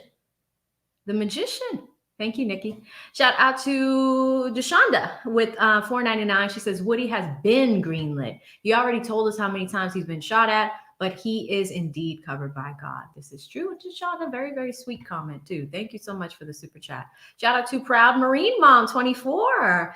$1.99 says, AV, the state is pissed. Oh, we didn't even get to see their reactions to Woody making people up. I started dying. Like I could not believe he said that. But I wish we could zoom in on their reactions. That would be hilarious. And you're a Marine mom. That is amazing. Thank your son or daughter for their service. Shout out to Lovin, who became a member. Thank you so much, sis. You're gonna love it here. Shout out to Mush. We're going short today, Mush, with the $2. He says, love drives a Nissan. Y'all in the knee jokes. Shout out to Truest Dudes with $5. He says, blasting off while sending dollar chats while watching live videos on YouTube is diabolical work. You feel me? Sheesh. Yeah. How do you think I felt? Crazy. Shout out to Mush again with the $2. Says AV 77% on the likes is wild. Yeah, we're doing great today, guys. You guys have set a new record on this channel. We've never had this many likes on any live video ever. Crazy. Thank you so much, Mush. The Little Gaming Channel with 20 says, you would have to lock my ass in jail if you think I'm going to accept $25 a day for over a year. Get the F out of here. This is a travesty. I would geek the other jurors up. And we would walk out. Unacceptable paying them slave wages. Yeah, I mean, and if Nathan Wade had all this money, why can't we allocate resources to paying jurors at least like livable wages, especially in Atlanta? So crazy TLGC, but thank you so much for the super. Mixed Chick Sammy with $4.99 says, Max questioning Woody makes me nervous. It don't make me nervous anymore. I'm nervous for Woody for the rest of the day. Every time Woody says, I want to talk to my lawyer, that's because he's about to talk about the crimes that he did commit. So when they come back from break, we will see what Woody is about to implicate himself on. So thank you so much, Sammy. TLGC back again with another 10 says, this is how you should question Woody. 10 words max so he can give you a yes or no answer. That's right. That is right. Shout out to TLGC with the 10 says AV eating a big donut for energy. Yeah, I needed a sandwich. Somebody was upset that I was eating on camera, but I mean, I don't know what else you guys want me to do. You can't look at. Do y'all see how many like complaints and demands and things people want? It's just like, can I just live? Can I just live? It's my platform, like. It's okay. Shout out to Trainwreck Entertainment with the 20 says, keep it simple, stupid. You have to ask questions in simple ways. Sales 101. This is a method in your prosecution book. Max is doing it. I tried super chatting last night and couldn't on lead side. Yeah, weird. I'll let him know about that. But shout out to Trainwreck Entertainment. Also content creator, husband and wife team. If any of the mods are hanging around and can drop the link to that channel, that would be fantastic. Thank you so much, Lucy. Hope the husband is doing well. Shout out to Leah, who gifted 5 memberships. Leah, across the pond, gifted you guys some memberships. Thank you, Leah. I'm sure that folks said thank you the moment that you did it. But this just proves how amazing our community is. Shout out to Kimmy. Kimmy with the 5 says, new subscriber. Thank you for all your hard work and all that you're doing during this trial. Thank you so much, Kim. And I am glad that you like it here. Welcome. TLGC with another 10 says, I agree with Woody 100%. Growing up in certain areas, the hell with the red light. I wasn't out in the streets like that, but you do learn these things and keep your head on a swivel. That's right. Got to stay safe out there. Shout out to JoJo with the 2 says, what 1G coach said, we appreciate you. Thank you, JoJo. That's very sweet. Edgar with $9.99 says, I miss anything good. Well, you've been here for a while, Edgar, for a few hours, but before you came, like you've got to check this out later if you have some time, but there's just all types of shenanigans going on today. K Maria C with the super sticker. Thank you so much for $1.99. Really appreciate you. TLGC back with another 10 says, Woody says, sometimes you see people eating a tossed salad, drinking nut juice on their knees at Rice Street. He did. That nut juice thing, Lee's going to have a field day with that. Shout out to Sammy with Mr. Shardt, you say you have maybe another hour or hour and a half. She scared me. Okay. And then the state thinks redirect of About an hour and a half, 2 hours. Okay, so Mr. Copeland, I'm sure much to his chagrin, will be coming back on Tuesday of next week anyway. Here's the situation. We also need to deal with what we're going to do about the juror. And I know y'all wanted some further information and maybe to even ask some questions. And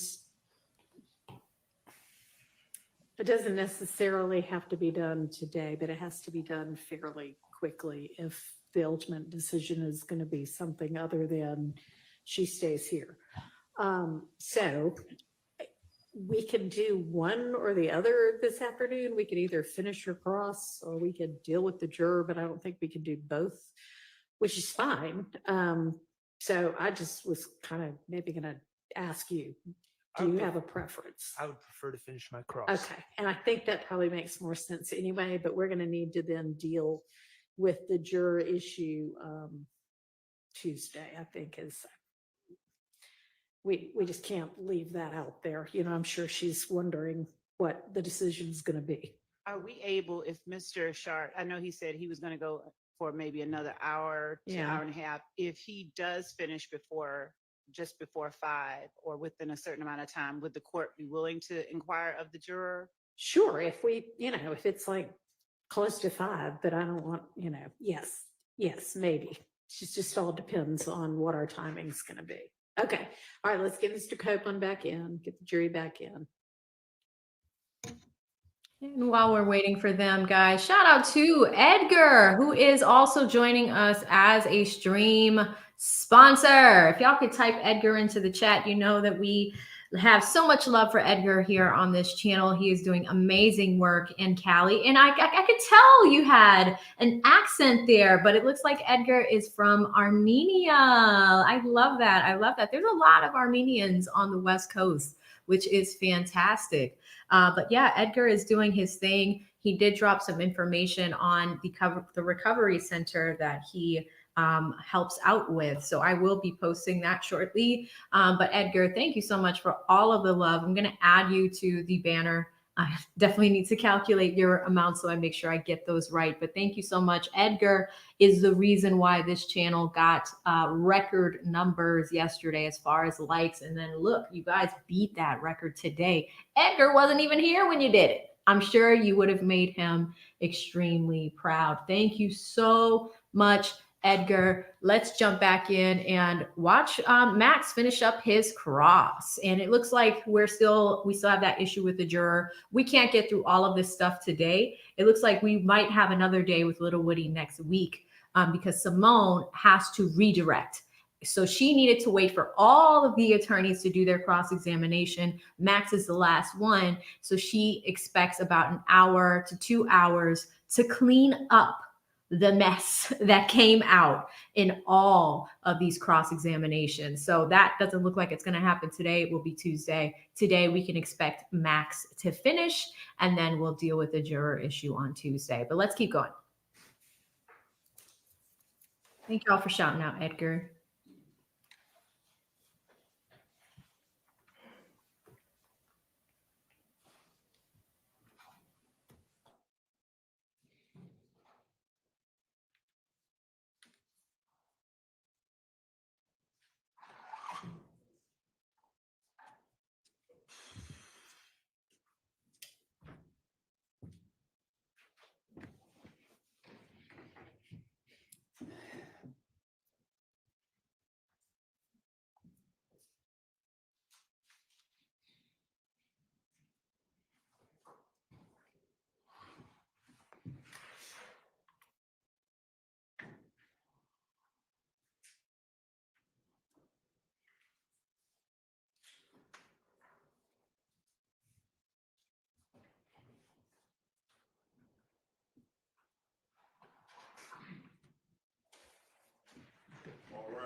All right, thank you.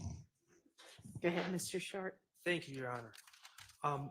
Mr. Copeland, before we broke, we were talking about the October 27, 2021 interview with Investigator Viverito and Investigator Kettle, correct? Okay. And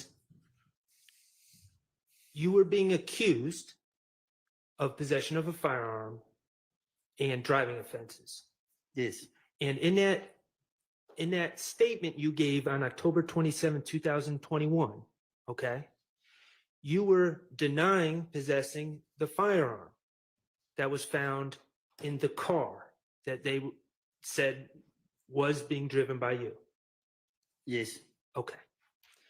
And what I was asking you about is about your pockets being searched after your arrest, right?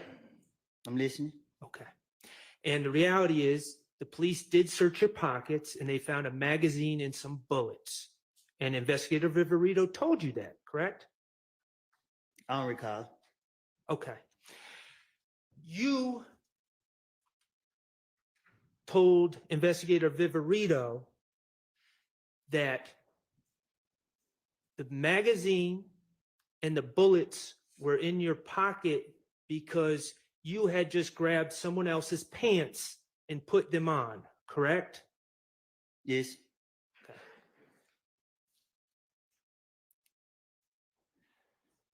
The reality, Mr. Copeland, is that those were your pants. Prove it. Okay. Let me ask you this. Did you plead guilty to possessing a firearm in case 22 SC 182134 on June 28, 2023? I play NOLO. Okay. And that was involving this incident, correct? Yes. Okay.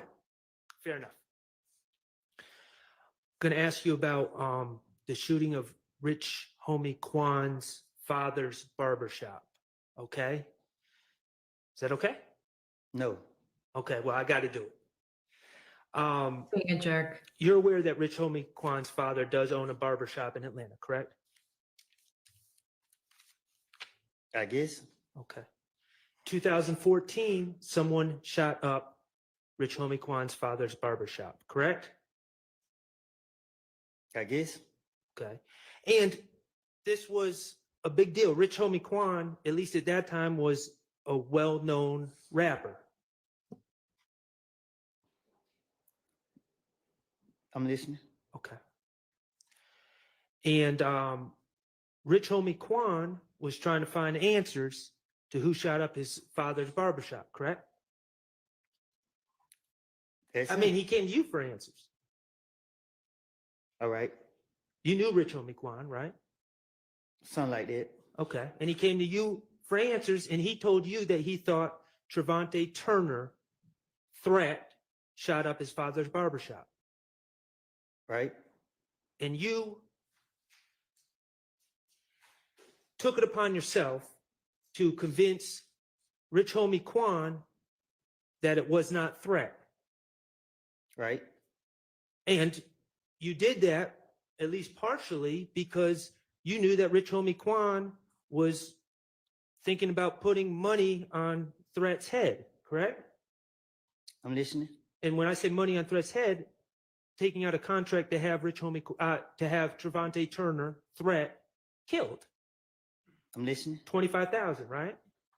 I'm listening. Okay.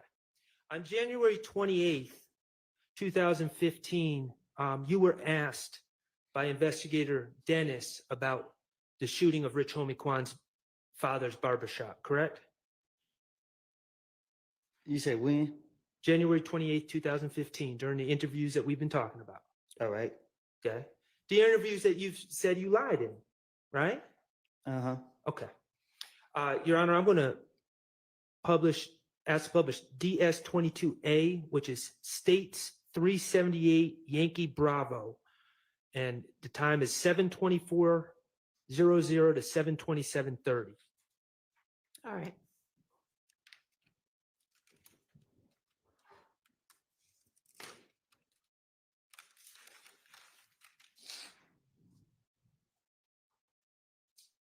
Okay, and on the screen, that's you, Investigator Dennis, and Investigator Gaither, correct? Yes. Okay, thank you. Damn, Rich on corner like you got 25,000 have Tay killed. It's Tay from the picture you just showed me? Nah, Tay who just got shot the other night. Oh, in the car over Yeah. there. Okay. He had 25,000 here. We're going to get to Rich Homie Quan's father's barbershop in a second. Trevante Turner is now sadly deceased, correct? All right. When you were talking about him being shot back in 2015, he was also shot in 2015, correct? Yes. Okay. And that was Shell Kel who shot? I'm not for sure who shot him. Okay. Take you. Who did? Just Rich Homie Quan shit. Cause he be telling me. So I'm telling Rich Homie Quan like, but you got these niggas in your house. These same niggas that shit on my house, bro. Right. Rich Homie Quan like, he like, bro, they just look like that, bro. He like, we the same shit. I'm like, but still, bro, you out here hating these niggas, this and that. So Rich Homie Quan like, bro, it ain't dead. We the same shit. I just can't turn my back on. Like, it ain't dead, bro. You support these niggas, bro. So the more you support them, the more they gonna come out and do that. If you leave them alone. And in there, we still haven't gotten to the barbershop part, but in there, you're talking about conversations with Rich Homie Quan and his problems being linked to the Bloods, correct? I guess. Okay, and Rich Homie Quan not really being built like that. For sure. Okay. And the fact that he was scared to leave the Bloods, but in your opinion, they wanted to use Rich Homie Quan for his money. I'm talking to the police. Okay. But that's what's being discussed. All right. I'm not saying it's the truth. That's what's being discussed, though. All right. Okay. Then everything gonna go away. Yeah. Then you're like, just protect me, bro. We need y'all, bro. I need y'all to protect me. How the hell we gonna protect you? You and these niggas out here doing it. Then you're like, so you shot my truck, bro. That side of the truck. Man, you been, you know what I'm saying? Man, you been around. Like, nah, I'll just ask you in there like this. What did he have a 25 to do Tay here for? Say, Tay daddy got shot. Rich Homie. It's barbershop. So like how they say my name? On Bankhead, they say Tay name. They saying Tay did. I know Tay. And just so we're clear, you said Rich Homie Quan's daddy got shot. So it wasn't just a barbershop that was shot. His barbershop was shot, but he actually got shot in the barbershop, correct? I don't know nothing about all that. Okay. Well, that's what you said. You said that Rich I'm Homie talking Quan. to the police again. Okay. Ain't do it. You know what I'm saying? Then I'm lying stuff saying Tay said like my. I know Tay ain't do it. You know what I'm saying? Because the night before we just hit the party. Yeah, who did it? Somebody else did some. Spit it out. You know what I'm saying? But it's supposed to be some niggas that had money over there. You know what I'm saying? Niggas over there got money. No, I'm talking Bankhead. A lot of niggas over there got money. That's why when I started thinking, I couldn't think of the name, but this nigga supposed to have paid somebody on Johnson Road on one of them streets over there to do it. Mm-hmm. You know what I'm saying? To kill him and retaliate, to get that Quan? Or to target his daddy? Cause like the same day, we like, I was in the street, I seen Quan crying. Like, oh, bro. And he tried to kill my dad. You know what I'm saying? But him and Tay didn't have a problem. So that's why he think. Okay. And you just, about 15 seconds before we paused it, you were talking about who shot up Rich Homie Quan's barbershop, Rich Homie Quan's father's barbershop. And you said a man from Bankhead with money hired someone from Johnson Road to do it, right? I'm listening. Is that correct? Is that what you said? That's what I said. Okay.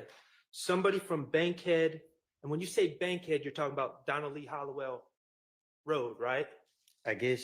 Okay, well, you said it. Bankhead means street. Bankhead mean that area. Okay. That area off of Bankhead. And he paid someone from Johnson Road to shoot up Rich Homie Quan. I ain't pay nobody to do nothing. I didn't say you. Oh. The person from Bankhead with money, according to you in this interview, person from Bankhead with money paid someone from Johnson Road to shoot up Rich Homie Quan's barbershop. Again, I'm talking to the police. Okay. Tay. Right. Him going through it, him and Tay murder each other. But he don't even know that Tay. Right. How y'all have a problem? But Tay as a schoolboy. And they feel like they retaliation. Man, it ain't. But I couldn't say him because no matter how many times I tried to speak up Tay, he always had in his head, Tay did it. Right. So like, man, y'all tripping, man. So that's what that was about the other day. I called Tay, you know. I was gonna hesitate, but I had Tay pull up on me like probably like Friday or Thursday or Friday. Tay pulled out like, hey bro, bitch on the corner at 25,000 on your head. Why so much? You need to jealous Tay. Yeah. He real scared, he's scared of Tay. So I tell Tay, I'm like, bro, he trying to face my then Rich on the corner supposed to go and care like, you know what I'm saying? So I was feeling like that's what did because the whole time you can have the money on Tay's head and he ain't do it, so when he going to man out, that's what happened. That's on him, you feel what I'm saying? But I ain't talked to Tay. I don't know how it happened, I don't know what happened. But I knew Tay wasn't messing with nobody. Tay started doing whatever he was doing. He just ran around and he trying to be a rapper. Okay. So let's unravel. And I'm not saying, Mr. Copeland, please understand, I'm not saying that's the truth. I'm just talking about what you told the police. I told you, I told the police anything. I understand. I understand that. Okay. But I'm just want to talk about what you said. I'm not saying it's the truth. In that story that you gave the police, you were saying that Rich Homie Quan was convinced that Trevante Turner, Tay, shot up his father's barbershop. What I'm saying is, you think I'm letting somebody hurt my partner? So if I'm having a conversation with Rich Homie and he trying to put some money on my friend, you think I'm gonna really have that conversation with him? It don't make any sense. Okay, but can I finish my question? So starting up. What you told the police, not saying it's the truth, what you told the police is that you talked to Rich Homie Quan and tried to convince him that Tay did not shoot up his father's barbershop because Rich Homie Quan had $25,000 on his head, right? That's what you told the police. Never put the police on what's going on. Mislead the police. That's my always the mindset. I got you. All right, you keep talking about what I told them. I understand.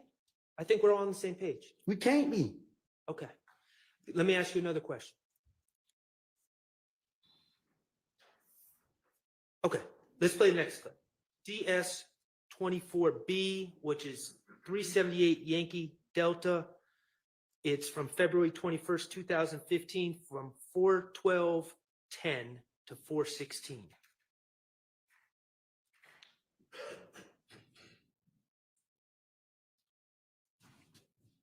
You playing the video? Yes. Thank you. I'm trying to resolve the problem at hand. And I told you the only way for you to start resolving, to get this shit started and resolving it, is you gotta talk to us straight up. That's it. You gotta talk to us straight up. Because if you're not, it's just gonna continue and continue and continue. And I hate to see you or anybody else come up there behind the bullshit because everybody want to be loyal to the streets and everything. But I'm going to say, care to shoot Tay out of his boy mouth. They treat Tay over there. I don't know, land like that hiding. Not saying it's true. You told Investigator Gaither that Rich Homie Quan paid Shell Kel, to shoot Tay. Correct? That's what I said. Okay. And then when Tay Paul to pick somebody up. But when Tay Paul give it a call, they come back out there, they start shooting. Then my so-called sister, not my mama child, somebody on another one, but go around telling folks outside the house when she know the whole time they shit take up.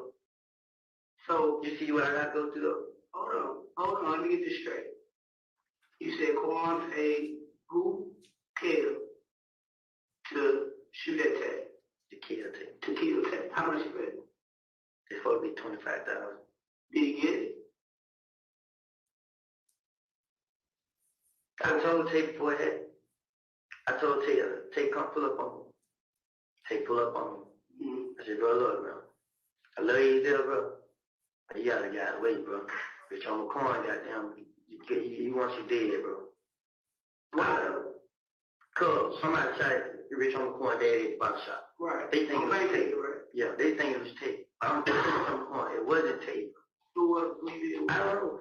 Then the crazy thing about it, they like as I was listening, they were speaking on it like it's supposed to be somehow Bankhead with some money. I don't know who the nigga was, who he is. I never heard. I heard him say name, but I can't think of what it is. But I know if I was the head, I know. But he supposed to have paid somebody to do it. But I'm telling Rich on the corner, like, I know Tay ain't do that. You feel me? That ain't Tay. Tay not just gonna walk up and shoot nobody. So he like, what I'm telling you, it was Tay. I'm like, no, it wasn't. He like, man, I'm telling you. I'm like, no, it wasn't, but I'm not gonna lie. All right. So in that interview on a different day, you're again talking about the shooting of the Rich Homie Quan's father's barbershop and of Rich Homie Quan's father, correct? I'm listening. Okay. And again, what you just said on that tape was someone from Bankhead with some money paid someone to do it, right? Right. Okay. So in two separate interviews, you told detectives that someone from Bankhead with some money hired someone from Johnson Road to shoot up Rich Homie Quan's barbershop. Rich Homie Quan's father's barbershop, correct? I'm listening. Is that correct? You said that in two different interviews. Okay. Now, the reality, Mr. Copeland, is once you are given immunity as a witness in this case, you testified in court earlier when Ms. Hilton was asking questions that it was in fact you and Trevante Turner who shot up Rich Homie Quan's barbershop, didn't you? How many times we gonna go over this? You and Trevante Turner, in fact, shot up Rich Homie Quan's barbershop, correct? I'm listening. The reality, Mr. Copeland, is the 25K on someone's head was completely made up by you, correct? Right. The reality is that somebody from Bankhead with some money, those details, somebody from Bankhead with money, that was completely made up. He made that up too. Correct? Right. The reality is someone from Johnson Road being hired and you would recognize their name if you heard it. All that was made up on the spot, on the fly, in the mind of Kenneth Copeland, wasn't it? Right. That was you finessing. Just like Lil Mike and Quez were made up on the spot. The man from Bankhead with money, the man from Johnson Road were made up characters. I done told y'all 100 times I don't lie. You sitting right here keep trying to throw it in my face. I don't admit it till I lied. I'm not trying to throw it in your face, Mr. Copeland. I'm giving you an opportunity to come clean. I thought I did that. Okay.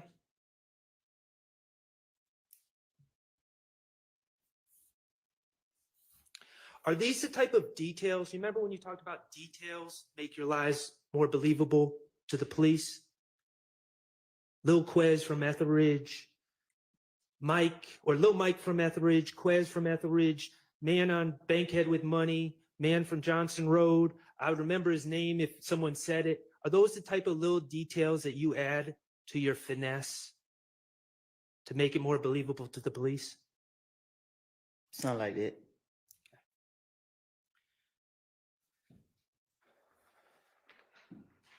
I'm going to move on to another topic, okay?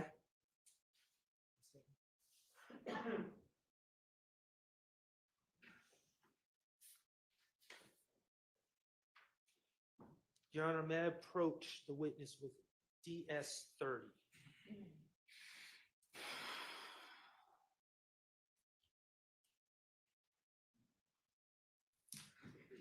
Mr. Copeland, I'm asking you to look at DS30.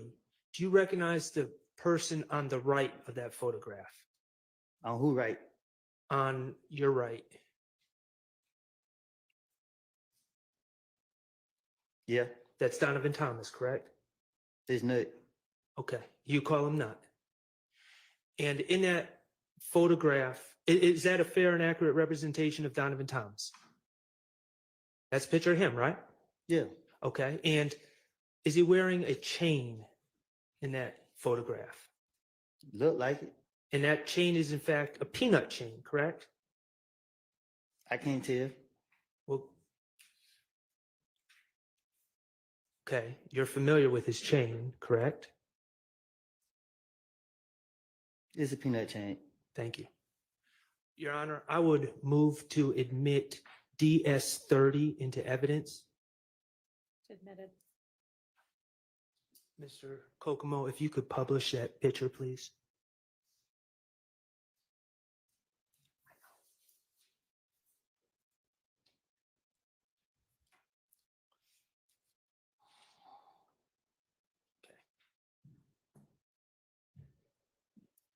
Hanging from Mr. Thomas's neck is essentially what the Planter's Peanut Man. It's a chain of the Planter's Peanut Man. Is that Waka Flocka? And that is Donovan Thomas's chain, and that is a chain that he owned in 2015, correct? I guess. And he owned it in 2014 as well, correct? I guess.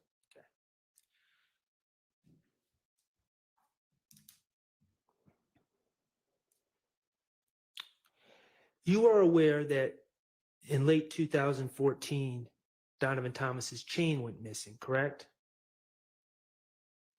Right. Someone stole it. If that's what you want to call it. Okay. Do you remember on January 11, 2015, the day you went to talk to Detective Thorpe? Detective Thorpe asked you about your relationship with Donovan Thomas, right? I'm listening. Okay. Mr. Kokomo, could you publish DS18A, which is States 378 Yankee Alpha, which is January 11, 2015, 3:14:23 to 3:14:36. It's just 13 seconds, if you could listen.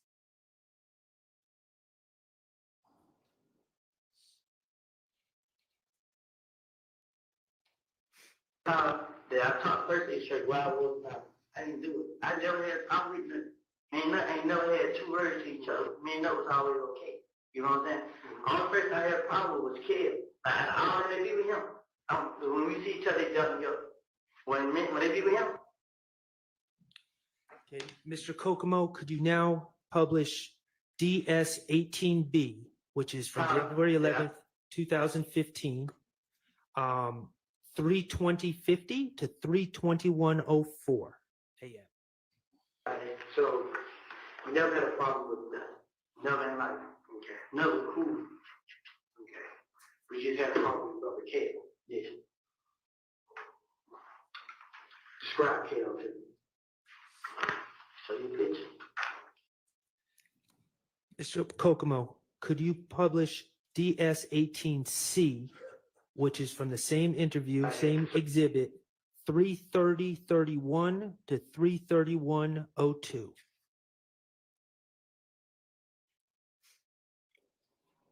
I switched up on them, so I got you. Yeah, so they got the ass with you. But I know that they saying like, I didn't do it in your way. I did something. I know it ain't, you know what I'm saying? I ain't trying to go to jail, I ain't trying to be dead, I ain't trying to go to nobody's funeral, I ain't like none of this. Me and nothing ain't never had a problem. You know what I'm saying? Somebody, I put show it to you. A person come on my Instagram page and say, you gonna die tonight. They come on my picture and say, your Instagram? Yes. You gonna die. And finally, Mr. Kokomo, could you play DS18D, which is from the same interview, 3:41:50 to 3:42:45 a.m. I don't know what to do, but I didn't do it. Like, I'm lost. Like right now, man, I really am, man. I'm scared. I'm lost. I always wonder, I can't even think, man. Like, I don't know what they do, man. I don't, man. Cause my name come making everything. I'll be the same with it. But now somebody dead, and I know how it feels to lose one. You know what I'm saying? I was my closest friend. You know what I'm saying? And now these niggas, they show up at mama house and stuff like that, bro. Like, and it ain't even dead. It ain't. It's a game. It's the whole clip. You know what I'm saying? They deep. You know what I'm saying?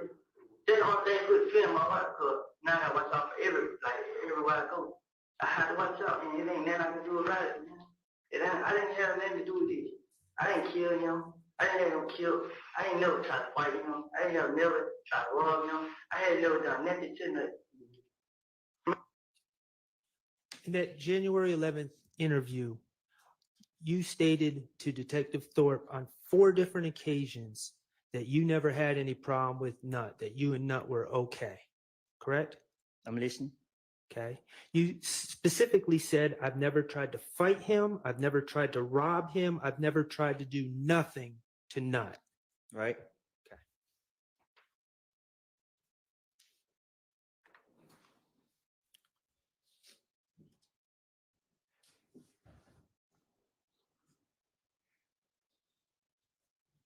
Your Honor, I'm going to ask Mr. Kokomo to publish DS21, which is States 378 Yankee Beta from 8/11/50 to 8/13/18.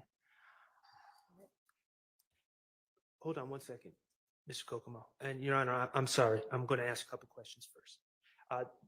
Going to your January 28th, 2015 interview.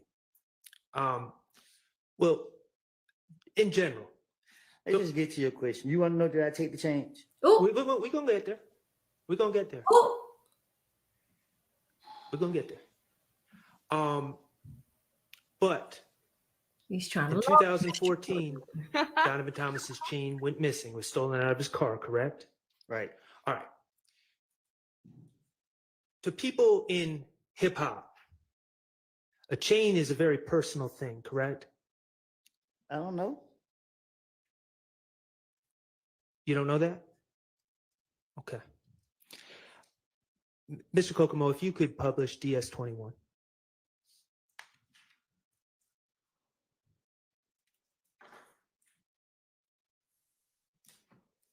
Like, and then, like, you would have somebody broke in that car and gave me the phone and the jury. Because when I realized I took it, you know what I'm saying? What the hell? This nut shit. But I called him. Hey, man, I got your shit right here. Pull up on me. He come pull up on me. But before I gave back to him, I already hit Timmy. And he was texting the kid like, come on, bro, I introduced you to these folks, bro. You just took them out. And he was like, he sent a big paragraph and Kid just saying like, man, nigga, like, nigga, what up? You know what I'm saying? Like, nigga, I'm out here, nigga, you ain't doing it for me. Yeah. This one reading. You know what I'm saying? So, nuts and big paragraph, more paragraph, more paragraph, more paragraph. Kid like, man, like, he ain't say back like, man, nigga, fuck you, whatever. You know what I'm saying? But nut pull up. That one, don't nobody know it. You know what I'm saying? Nut pull up. Him and Greedy. Man, nut got each other up. Like, bro, here, your stuff right here. You know what I'm saying? Right. He like, how you get it, bro? I ain't want to tell him. One of the young niggas on the video broke in the car. Okay. In that story, you were saying that someone stole a chain from Nut, correct? The peanut chain. Yeah. And that person, and not only his chain, but his ID, his wallet, his phone, correct? Right. And that person happened to give you Donovan Thomas's belongings. Right. And you said, you told the police, you realized it was Donovan Thomas's chain. And you called Nut and wanted to return his stuff, right? And specifically, right before we paused it, you said you didn't want to tell Donovan Thomas who took it, right? Right. You wouldn't want to tell Donovan Thomas who took it because Donovan Thomas is what some people might say is the big homie, right? He's a gang leader. You don't just take Donovan Thomas's chain and It's all cool, correct? I don't know. Well, that's why you wouldn't want to tell Donovan Thomas who took it, correct? You'd want to protect whoever took that chain. You wouldn't want Donovan Thomas gunning for that person for disrespecting his property, right? Right.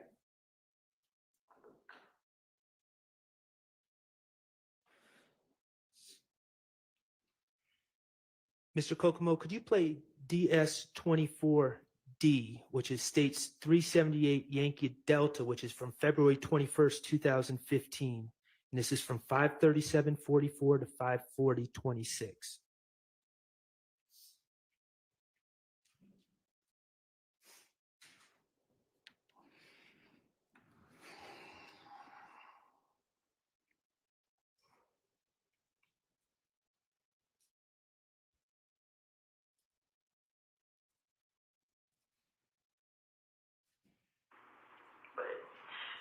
I was spying on that kid in Canada at night. It's not playing. He told me to pull up there one day. Is it popped up now? No. You started again, Mr. Kokomo. There you go. Thank you. I was spying on that kid in Canada at night. He told me to pull up there one day. Somebody had one little punk broke in the car, stole his chain, his phone, his ID, not his driver's license. And I gave it back to him. Like, you know, I got it. Man, it's nut shit, nigga. Yeah. But I really thought I was gonna give me some back for it. I called him like, hey man, I got the shit, bro. Like for real, bro. Like yeah. Like where you at? I'm like in Canada. I'm on my way to Canada. He like, all right, call me when you get out there. So he called me back. I'm like, shit, I'm here, they waiting him. He's like, all right. So when I get out there, I call him. He's like, pull up at 90 spot. Like shit, I ain't got no ride now. I got locked out for about 4. I could pull up with I like to pull like I have a pump from player. He pull up, bag in, hand me a fit. She get out the car. Vic was in the car, like, what's up? I'm like, what's up, bro? She nut came, like, here you go, bro. You ready? Dap me up. Gave him that little shoulder thing. So when I gave him that, but I was spying on that kid in Canada at night.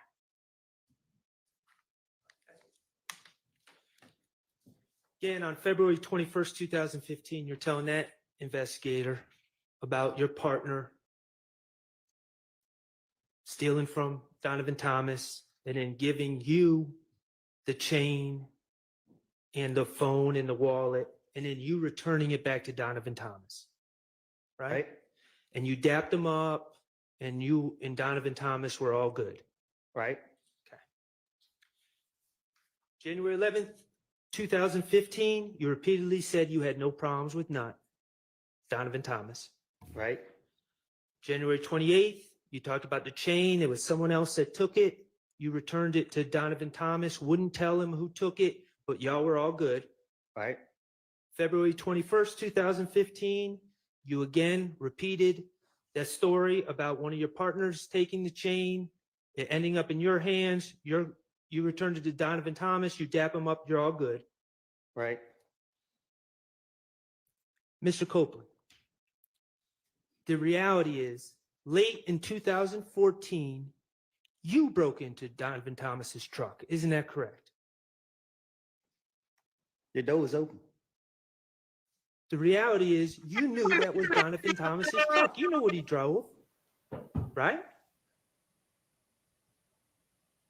You went into his truck and took his peanut chain, right? You knew it was Donovan Thomas's peanut chain, but you didn't care. You wanted to disrespect Donovan Thomas. You wanted to take his stuff. Isn't that correct? It wasn't about disrespecting him. Max just caught him up, guys. Oh my God, Max! This, you know that Tekken game from when we were all kids. Finish him! Like, oh my God, Max is taking him out. Can y'all type "finish him" in the chat? Max got Woody to admit that he lied about making people up. Max got Woody to admit that that whole situation with Rich Homie Quan and the 25,000 was fake. Now Max got him to admit that he did these crimes and it was him who stole from Nut. This is huge.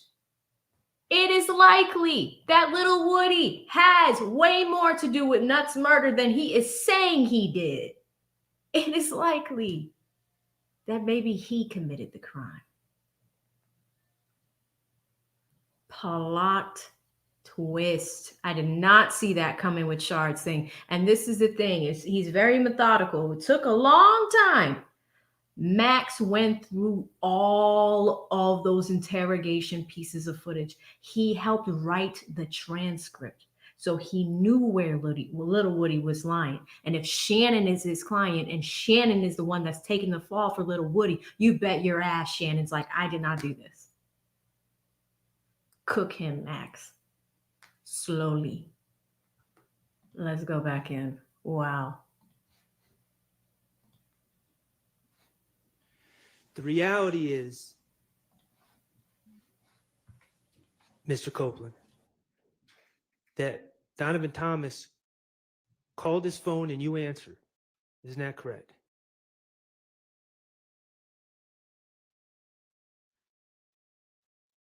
Yeah. The reality is, you knew that Donovan Thomas knew that you stole his stuff. I ain't steal it. Objection, speculation. The reality is that you knew you bit off more than you could chew. What you mean by that? Donovan Thomas was coming after you. Objection, speculation. That kind of evidence, relevance. Sustained. The reality is, you made up this whole story about returning his chain, about your partner breaking in, and all the rest to try to throw Donovan Thomas off of your scent. Correct? But Donovan Thomas knew. He didn't even Speculation. Vague. Sustained. When you told Detective Thorpe on January 11th, 2015, that you ain't never have no problems with Donovan Thomas, that you and Nut were cool, you never brought up the chain, did you? For what? When you said you ain't never tried to rob him, you ain't done nothing to Donovan Thomas, you never brought up the chain, did you? That ain't robbery. You and Donovan Thomas were far from cool.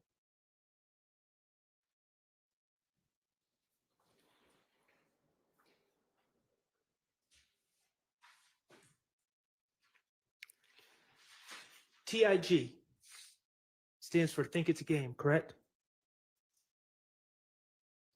Ms. Copeland, TIG is Think It's a Game, correct? You know it. Okay. That's a record label? I guess. That's a record label that Donovan Thomas was associated with, correct? I guess. It's run out of Summerhill I don't know. neighborhood in Atlanta. Mr. Bennett, also known as Lucci, wrapped under that label. Think It's a Game, correct? I guess. Okay. Think It's a Game had a studio on Metropolitan Avenue in Atlanta back in 2015, correct? I guess. on Ninja's head. Nut was on Woody's head.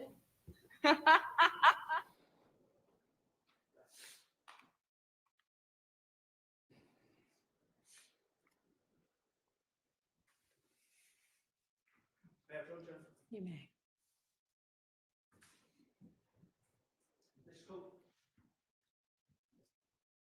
Mr. Copeland, I'm going to ask you to look at DS31. Is that, do you recognize DS31? Yeah. Okay.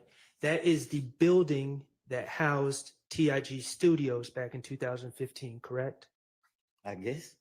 Okay. Your Honor, I'm going to ask that DS31 be put into evidence, be admitted as evidence. All right, it's admitted. That's the studio that Lucci went to make songs. correct? I guess. That's a studio that Donovan Thomas would be at, correct? I guess. That's the studio that Rich Homie Quan would be at, correct? I guess.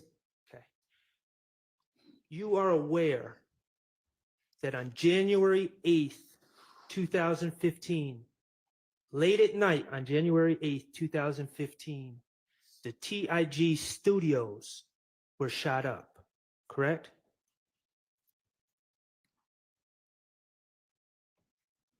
You know that, right? I'm listening.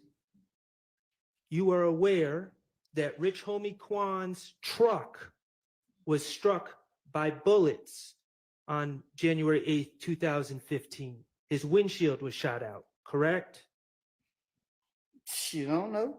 You're aware that Donovan Thomas was present at TIG Studios on January 8th, 2015. Isn't that true? I don't hang up there. DS22B, please, Mr. Kokomo. I would like to publish, Your Honor, DS22B, which is from January 28, 2015 interview, states Exhibit 378 Yankee Beta 7/24/39 to 7/25/06. All right.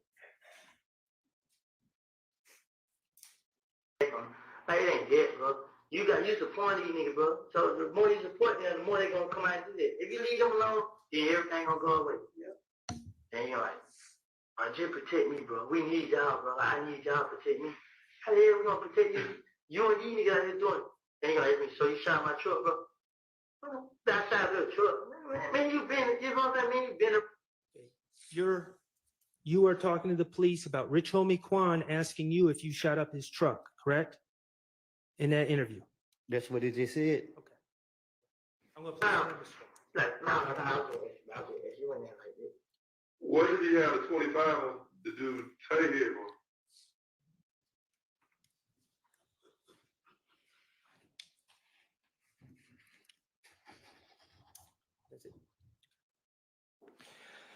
So, Rich Homie Quan questioned you about whether you were the person that was outside the TIG studio shooting up in that studio on January 8, 2015. Isn't that correct? Nick can't question me.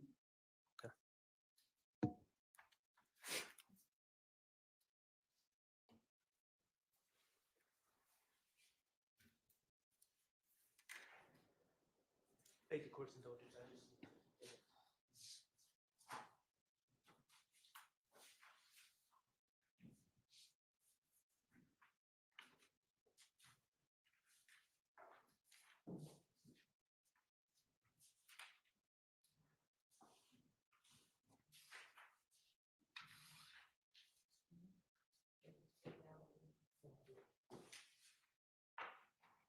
Oh man. Woody up there looking like Tink Tink. This is not good.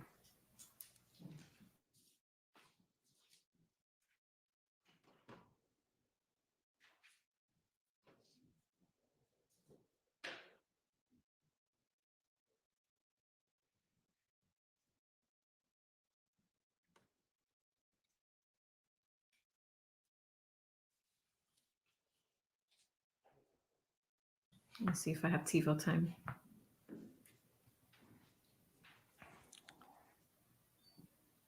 Not talking about what you told the police. I'm talking about reality now. On January 6th, 2015, you were at Club Crucial. I'm listening. You were in possession of a large amount of money and you were showing off in front of a bunch of people that knew you, in front of a bunch of girls, correct? I'm listening. In front of all these people at this club, Kelvin Watts, Shell Kell, Donovan Thomas's brother, jumped you, correct? I'm listening. He tested you. I said Tekken. Sorry, guys. He started punching you. He tried to take your stuff. He gave you a black eye. He punched me in the back. He didn't hit me he didn't face me off. Okay. Well, you had a swollen face. Cause another nigga hit me. Okay. Who was with Shelkel? What's up, bro? Oh, He was with Shelkel, the other person that hit you? Obviously, he went with me. These men, Shelkel and his friends, tested you publicly in front of a bunch of people, in front of a bunch of girls, correct? They tried to run your pockets, right? I'm listening. Pardon my language, it pissed you off. Just like you is. Okay. 2 days later, on January 8th, 2015, you found out that Nut and Rich Homie Quan were outside the TIG studios on Metropolitan Avenue, didn't you? I don't know what you're talking about. You got in that rented Infiniti and drove up to that studio, didn't you? Your Honor, objection, assuming facts not in the evidence. I'll allow it. You took your gun with you. You stood outside the fence and you shot at TIG Studios. And you put a bullet in Rich Homie Quan's truck. Did you not? You got proof?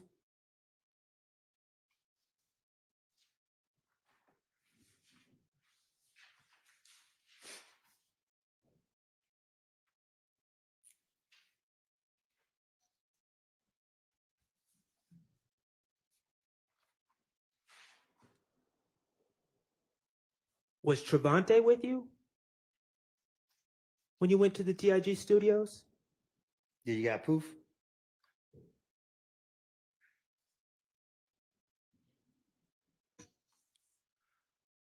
All right, we're going to change the subject, Mr. Copeland. All right. To your understanding, now you pled to the possession of a firearm case from 2021. You pled to that recently, or this year. Say that again. You pled to that case this year, correct? Earlier this year, the possession of firearm that you were interviewed about on October 27, 2021? I don't know if it was this year or last year. Okay, fair enough. To your understanding, you still have a pending matter in front of the Fulton County District Attorney's Office, correct? Shit, I ain't no telling. I don't know. Well, you discussed it. You gave an interview with the Danza Project recently, right? Right. All right, and you discussed a pending matter where your understanding is you are charged with filing a false report. Oh, yeah. Okay. To your understanding, you're charged with false report of a crime and false statements, 2 felonies, correct? Right. And the allegation is that while you were at the Fulton County Jail, Relevance as to the specific conduct or the specific, an improper impeachment as to the specific extrinsic evidence of the specific incident that occurred. A specific. Okay, I can't really hear you very well, but I think we might need to approach about this anyway. Oh my gosh, scrambling and scraping. Max is cooking and they're getting nervous.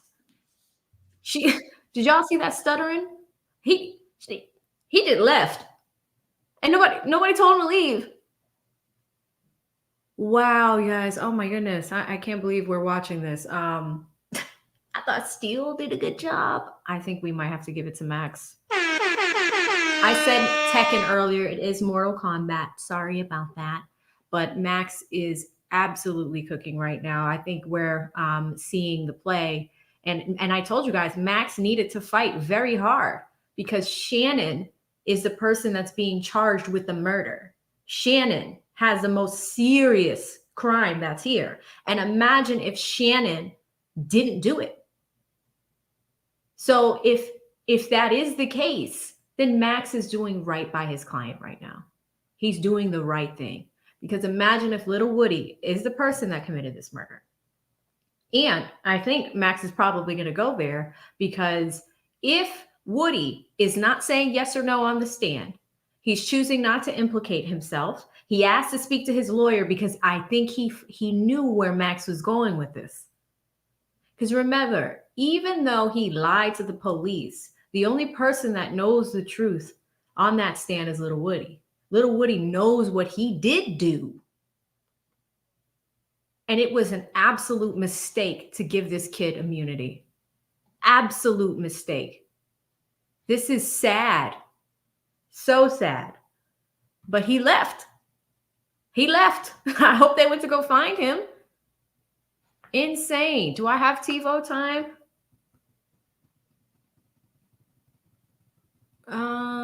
We might be current. Yeah, I think we are live. We're just they're at the defense attorneys are at the front talking to the judge right now. Simone's coming back. Let's see what's going on. All right, Max is back up at the podium. What? He left.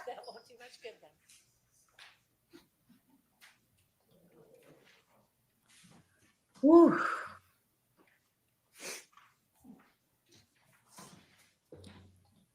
I agree with this one, Federal 6. And then I see Edgar dropping some knowledge over here. Here comes Woody. He's coming back.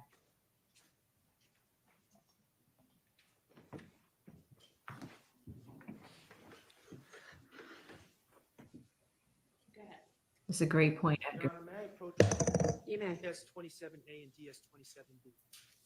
Yes.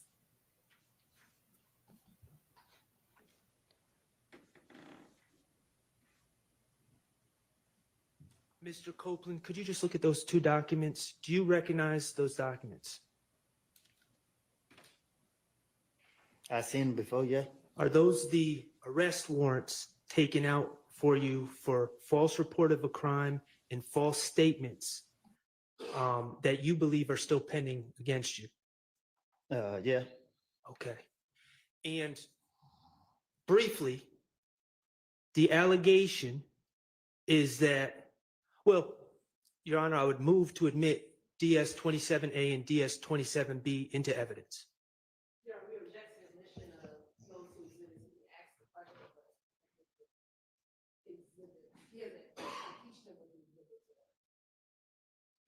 They're admitted over objection.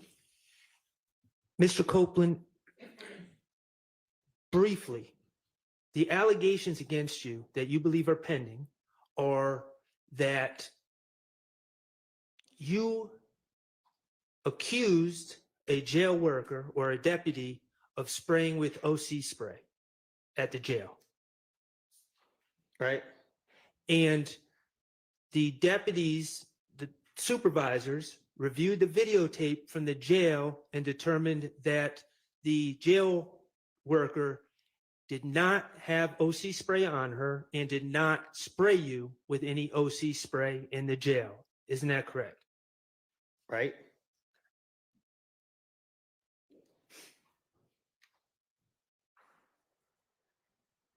Did you know that the state, while this trial was going on, dismissed that case against you? I didn't know that. Well, I brought you good news. May I approach with 27C? You may.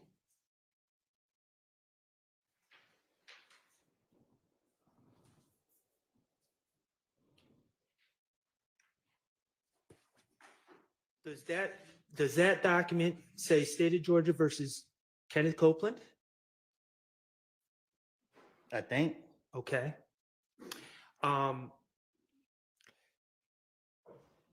That document indicates. You may.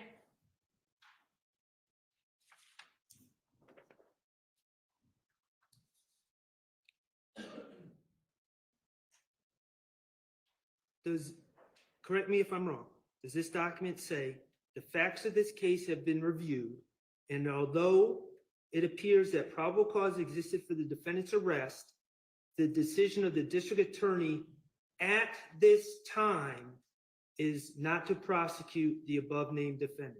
Is that what that says? Yeah. Okay. Says the reasons for this decision are as Hello. follows. Prosecutorial discretion. Correct?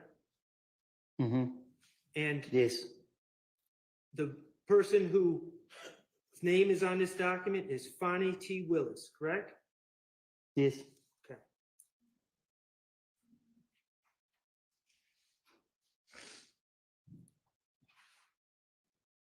That document does not indicate that your pending charges for false report of a crime and false statement, they don't indicate that those are dismissed forever, just for now, at this time, correct?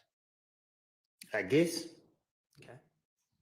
And nothing in that document says we dismiss this case because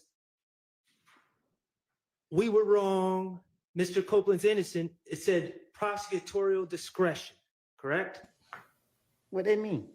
Okay. Oh, okay. I'll tell y'all what that means.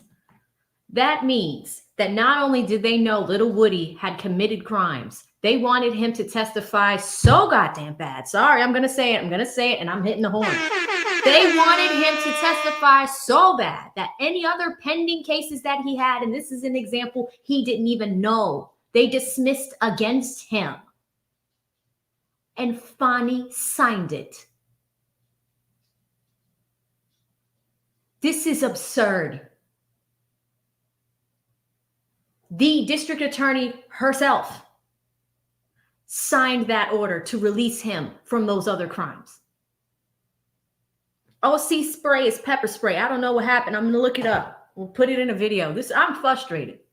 I'm frustrated. I'm sweating. I'm hot.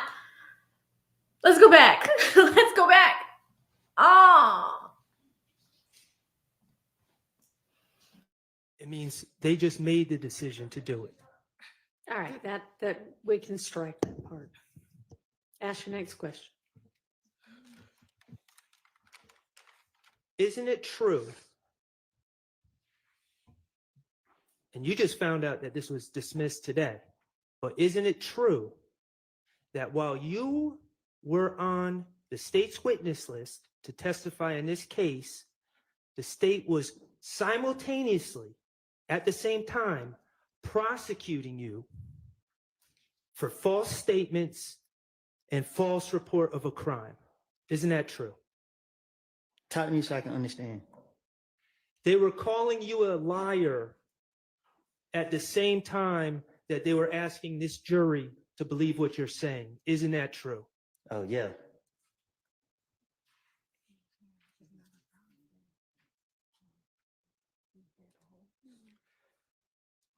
Let's talk about your immunity agreement with the state.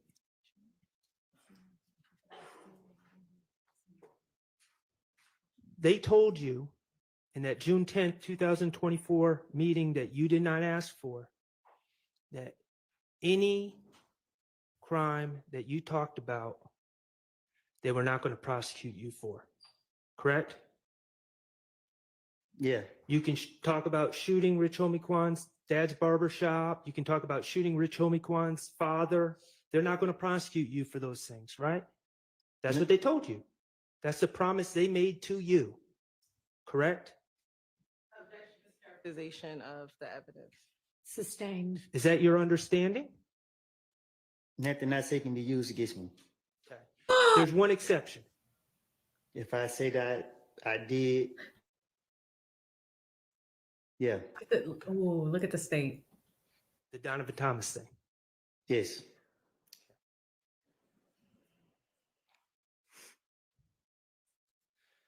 Mr. Copeland, you don't know any of these gentlemen back here to have a personal beef with Donovan Thomas, do you? What you mean? Back in 2015, you didn't know any of these gentlemen to have a personal beef with Donovan Thomas. I never said I did. Okay. The reality, Mr. Copeland, is you were the person who had a problem with Donovan Thomas. Isn't that correct?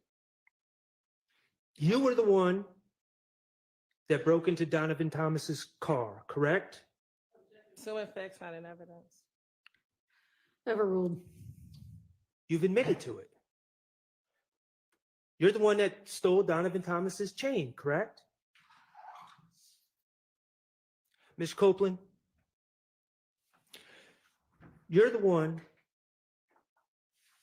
that shot up Donovan Thomas's friend, Rich Homie Kwan's father's barbershop in 2014, correct? You're the one that was going back and forth with Donovan Thomas's brother, Kelvin Watts, correct? You've called his brother a waste of space in October 2021, didn't you? Mr. Copeland's not answering the question, and so Yeah, he needs a apparently response. Mr. Shardt doesn't care whether he answers or not, so it's fine with me. I mean, fine if with he me wants too. an answer, he can say that. You called Kelvin Watts a waste of space in October 2021, didn't you? And I don't think nobody walking earth would not agree with it. You said that people would cheer if he died. Correct? I will. Back in the days. You've shot at Donovan Thomas's brother, Kelvin Watts, correct?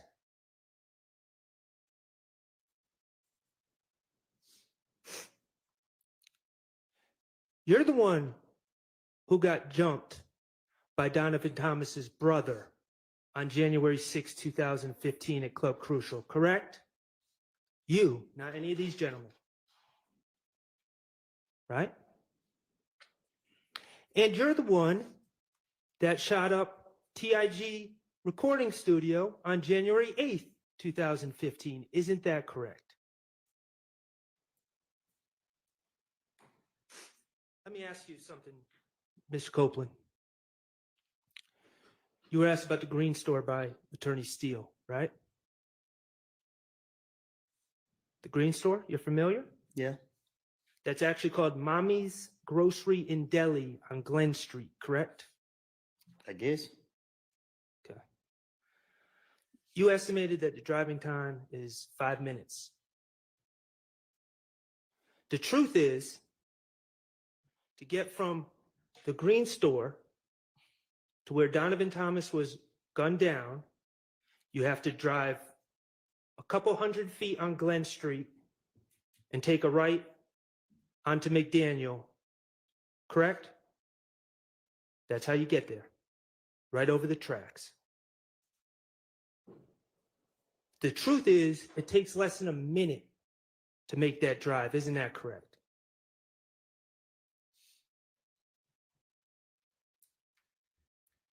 Mr. Kokomo, could you publish DS24F? This is February 21st, 2015, 378 Yankee Delta from 622.59 to 624.01.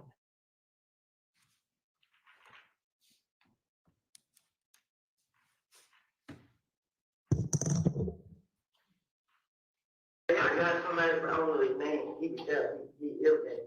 He called the night. Well, I forgot what they got killed with. And we're going to start it over, Mr. Copeland, because I didn't provide any context. You spoke on a gang meeting that the Bloods had about you on that Thursday before Donovan Thomas was killed, correct?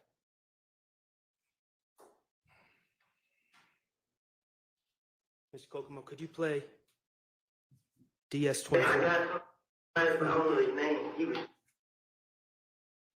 I got somebody, but I don't know his name. He was there. He lived there. He called the night. Well, I forgot what they got killed with. It was a Friday night. It was a Thursday night. They had a barbecue. But a barbecue just about it was blood and everything blood. Then the whole meeting was based upon me. They was all in there talking about this and this, talking about this and this. So the nigga Mo was on the phone. So Mo told everybody, all I need every last one of y'all whoever 90s scraps here, whoever that other nickname, supposed to kill me. They gave all them guns. The same night they gave them one gun. Say, treat me to a gas station and kill me. I forgot what else. But he called and told me everything, and he said, is this person a friend of yours?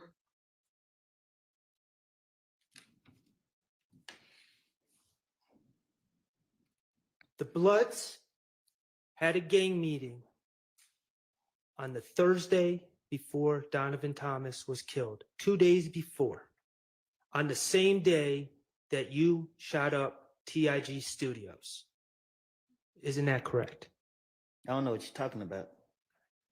In that statement to the police, you said that the whole meeting was based on me. Not them, on you. That Mo, from behind the wall, had put the green light on you. Not anyone else. He put the green light on you for what was going on with you.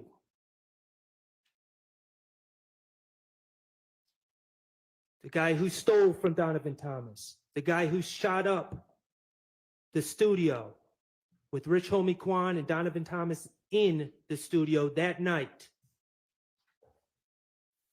Yeah, objection, I was assuming facts not in the evidence and harassment of the witness.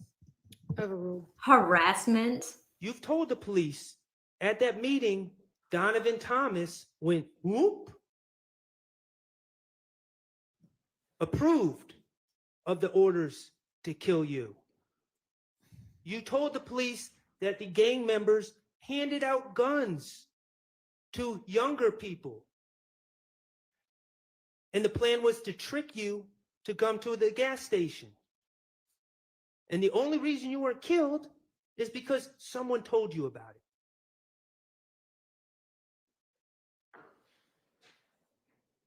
In January 2015, Donovan Thomas was coming after you.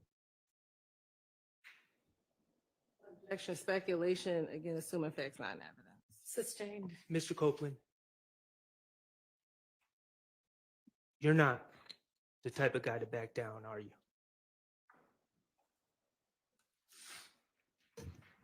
No further questions. All right. Ooh-wee. Okay, I know that the state is going to have redirect, but I think it's going to last longer than we've got for this evening. So we will come back on Tuesday of next week to finish up with Mr. Copeland. So Mr. Copeland, if you can be back here with us at 9 a.m. on Tuesday of next week. You be blessed. All right. I did these crimes. You be blessed. Okay, so I am going to excuse y'all, except I'd like for you to stay after for a minute, if you don't mind. The rest of you, with the reminders to not discuss this case with anybody. Don't let anybody discuss this case with you. Don't talk about it amongst yourselves. Don't look at and, in fact, avoid any media accounts of this case or anybody involved in it, including anything on any kind of social media. Don't try to find out any information about the case or anybody involved in it from any source outside of what we all hear together in this courtroom. Okay, I want y'all to enjoy your long weekend and your holiday break, and I'll see y'all back on Tuesday. Oh, Lord. All right, turn off all of the audio and video for. Thank you. Okay. Guys, we made it through another day of court. What the hell? I mean, my hair's all sweated out. This is crazy. This is crazy. What did we see? We saw an amazing, I don't even know how to describe it. Max didn't even care if Woody was answering those questions or not. And you can do that. You can do that. For effect, you don't have to have them answer the question. Like if you want to do it like that. I noticed that he started doing that towards the end. Like you were the one that killed Donovan Thomas. You were the one that committed half of these crimes. You're the one that stole the chain. And, you know, like all of this stuff that you mentioned was fabricated. But I think the biggest bombshell was, hey, see this document right here? Remember this crime you were charged for? Did you know you got released from that? And he's like, well, I got good news for you, buddy. You got released. Fonnie signed it. They wanted him that bad. What do y'all think? You know, I'm coming to the chatter hood, but what do y'all think? I really hope Woody stays safe this weekend. Last weekend after court, he decided to go, or, you know, he went to Miami. He was living his best life. He was with OnlyFans models. He was all over the place.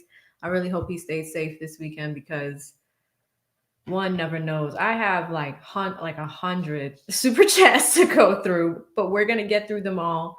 I think I was somewhere around 2 o'clock, 1 o'clock. No, I was around 1 o'clock. Let me see where. Yeah, we were right around Edgar. So Edgar, yes, you've missed a lot. And if for those of you guys that are tuning in, I'm going to try to recap as we go through the super chats because they kind of remind me of moments throughout the day. Usually I'm a lot sharper, but yesterday I put 16 hours in. And today this is a 7-hour stream solo. So let's go through these supers and I'll recap you. If you've missed anything throughout the day, this is a great way to get caught up. Okay. And then of course, if you're watching this on replay, my team is going to chop this up with timestamps. So if you're watching this after 6 p.m. Eastern time, you're in luck because you can skip ahead through some of this stuff. All right. Edgar, thank you so much. Kay Marie, I think we got it. The little gaming channel. Yep. I remember reading this. I think we were right around here. Mixed Chick Samantha says this is no longer Wet Wednesday because we talked about nut juice. So that was interesting, right? Shout out to nut juice. Apparently that is when there is water sitting on the floor in the jail in the showers and people have ejaculated on the floor in the showers and one mustn't walk into those type of environments without sandals. But even if you are wearing sandals, like, wouldn't the nut juice get on your toes? Blech. Anywho, thank you so much, Sammy. Shout out to Nurse Janice in the UK with €5. Oh, sorry, not euros, pounds. She says, AV, I have been offered a place on a doctorate in nursing. Thanks to you and Lead for encouraging me to go after our dreams. Yes, listen. A doctorate in nursing and you're already a nurse. That is amazing, Nurse Janice. Good luck to you and congratulations. I know you're going to make us all proud and you're going to do really well. Thank you so much. Okay, we got to talk about this one. Here's another piece. I forgot about this. So apparently, shout out to Pretty Esquire. She sends me a super chat. She sent 2. And she goes, hey, attorney Angela Williams. And this is Lead's friend. She's representing the kid that's on, I think that's doing life, the youngest defendant that we see in the trial. So apparently, Angela is not getting paid. And Lead and I talked about this. Lead knows her personally. And she had mentioned that, you know, because she's a public defender, since this case started, the only amount of money that she, as an attorney, is going to be getting paid is $15,000 throughout the entire trial. So Pretty Esquire, this doesn't surprise me. I don't know if it's a conflict for the other place. And obviously we don't want to get her in trouble, whatever, but I'm going to read this super chat to y'all. But apparently Angela is working a remote job while she's in court, while representing Mr. Ryan. Guys, you cannot make this shit up. Like, and then Pretty Esquire sent me screenshots on email. I was like, oh my God, you cannot make this up. You really can't. So thank you, Pretty Esquire. I don't know what to do with the information, but I mean, it's understandable though. Angela needs to get paid. And if she has a job while working a job, I mean, if it's clear through the judge, it is what it is, I guess. But I don't know how that looks for Mr. Ryan, who's a kid. And somebody else left the super chat saying they saw him in like a missing kids report when he was 11. This case is too much. Shout out to Angie with, oh, actually, did I read the whole thing? No, I did. Shout out to Angie with the $5. She says, Woody put a spin. Angie says, Woody put a spin on Wet Wednesday with a nut juice comment. He sure did. Shout out to Eva with the 10. Says, AV, I love hearing your legal insights, analysis. I listen to you, Lead, and Kat regularly. Not only are you all brilliant, you seem like kind human beings. We try to be. We try to be when there isn't like injustice and shenanigans happening all over the place. Thank you so much, Eva, for the super. Shout out to Miss Jazzy Jazz, who became a member. And what a great day and time for you to become a member on this channel. So much is going on. Shout out to Leah with the £5. She says, not been chatting the past couple of days, but definitely been watching. Chat, you're all amazing with the support. AV, thanks for all of your hard work. Thank you. Thank you, guys. Like, we got sweating out hair. Like, that's how crazy it is. So thank you so much, Leah. I am happy that you're enjoying the content. Shout out to Edgar with the 10. Says, to everyone that comments, I don't know how to respond back. Last time I used the internet, I had to plug it into the wall phone jack. Yeah, and that's because Edgar has been away for a little bit. If somebody could help Edgar with Wi-Fi, that'd be fantastic. There's a few of you guys on the West Coast, and someone had volunteered. So thank you so much, Edgar. Shout out to SC Dog Fan with the $10. Says, to be so small, Max sure does have some big feet. Ooh. I think Max is married, right? Max is married Zeddy. But at the same time, Max crushed it today. This is a wonderful day. And you know what was so crazy? A few weeks ago, the state wanted to prevent all the defense attorneys from speaking out on the case. This was during a long break. That was like when all these motions were flying around. And I had invited Max to this platform. He followed me back on Twitter, but because that motion was pending, he never responded.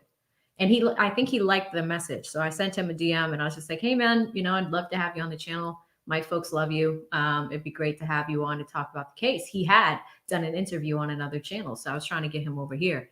But I know why he didn't respond. I think he didn't respond because of that pending order. But now I might have to reach out again. Max had a wonderful day in court today. So thank you so much, SC Dog Fan. Shout out to JL with the $5. Says, Shardt more friendly than Steele, makes his cross exam more effective. What you think, AV? Steele talks too much? Well, here's the thing. And shout out to Thugger Daily. He had been posting throughout the trial, and he had mentioned a concept that's like good cop, bad cop, where, like you make a witness feel very comfortable while you're talking to them. And, sometimes you make them feel like they're in control. But here's the thing that Max did beautifully. He had all that information in his pocket. He was going to let Lil Woody do what Lil Woody does. And then at the end, he was going to crush him. And that's what he did. So I think it is an effective strategy. Steele did it very well. But I really do think, in my opinion, and 70% of you guys agree with me that Shardt did well today. He really did. Over Steele. And we love Steele over here. We call him YSL Steele. So super interesting. Thank you so much, JL. Lauren with $4.99. Hi, Lauren. She sends the $4.99. She says the state's case is weak as hell, just like knees, girl. And Max did not make it easier by revealing the bombshell that they had dismissed some of the charges for Lil Woody without his knowledge. That's how much they wanted him to testify. The state is not looking uncorrupt. Let's say that. Shout out to BU. T-Full Shawnee, 190. Oh, beautiful Shawnee. I love that. 199. She says they used that as torture, keeping him locked up. A lot of people have been throwing around the word torture because the jail conditions are bad. He talked about feces yesterday. Like, he was talking about how terrible the Rice City jail was. These jails are bad. When I was first moving down to Atlanta like a year ago, someone had sent me a news article saying how bad the Fulton County jail system was, and how the infrastructure of the jail itself was falling apart. Like, concrete was falling off of the walls, and the inmates were taking that and using it as weapons. Like the steel used to reinforce the building and the walls, they were breaking those out and using them as weapons. People are dying over bed bug infestations. It's crazy. It's bad. Like, does it make it humane? I think we could do a better job at that. But I think it was a police commission, not the police commissioner. whoever runs the jail system down there did like a press conference and was just like, oh, we need more money to build the jail. We're underfunded, blah, blah, blah. But it's like, the jail system, the jail industry in itself is $1 billion business. But like, make the conditions better. The thing is that's hard about it is that sometimes you have a mixture of the population where you do have people that are doing their time trying to get out. But then you have the career criminals that are doing life. You have maximum security, minimum security. You have people that are also just mentally insane, walking amongst, at least mentally okay prisoners. So, when Woody's talking about, people screaming and doing all types of wild stuff, like there's a reason why people are sent to jail, like the wild ones are in there. But you also have people that want to rehabilitate. So, it's really bad.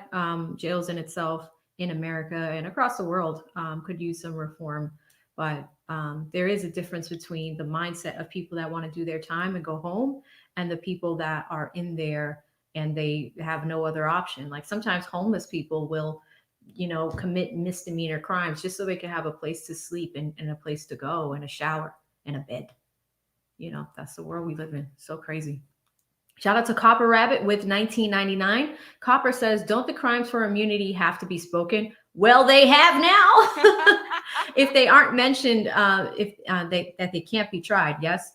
If they aren't mentioned, they can't be tried. It's not about mentioning it.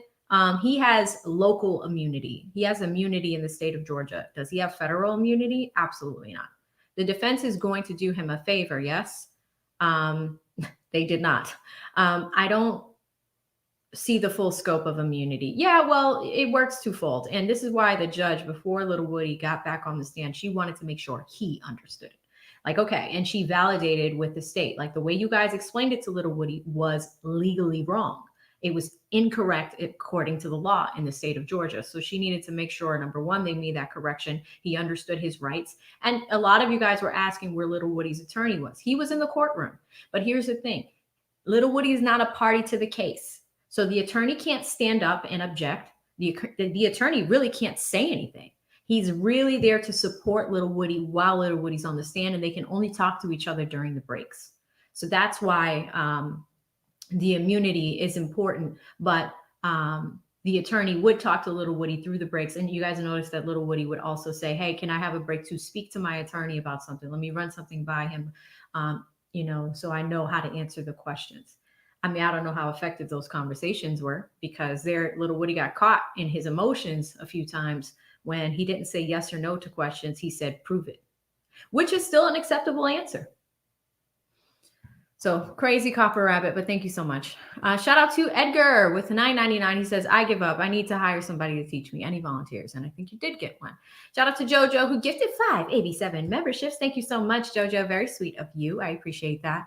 Pretty Esquire. Yes, I've seen the email, girl. I've seen it. I can't believe it. But wow. You really cannot make this up. Shout out to KW Dread with $9.99. Says these lawyers, prosecutors, and judges all eat lunch, have coffee, and work together daily for years. They owe each other favors. They swap you out and to get most people to plea out to their conviction rate to keep it high. Yeah, my editor, when we're doing one of the videos, which I think is going to wait now, we have been saving photos to include, but we did find a photo of Judge Whitaker and Fonnie Willis together at an event. And, Atlanta is so small that even for Judge Whitaker's, I think it was her election, some of the defense attorneys in this case have donated to her campaign.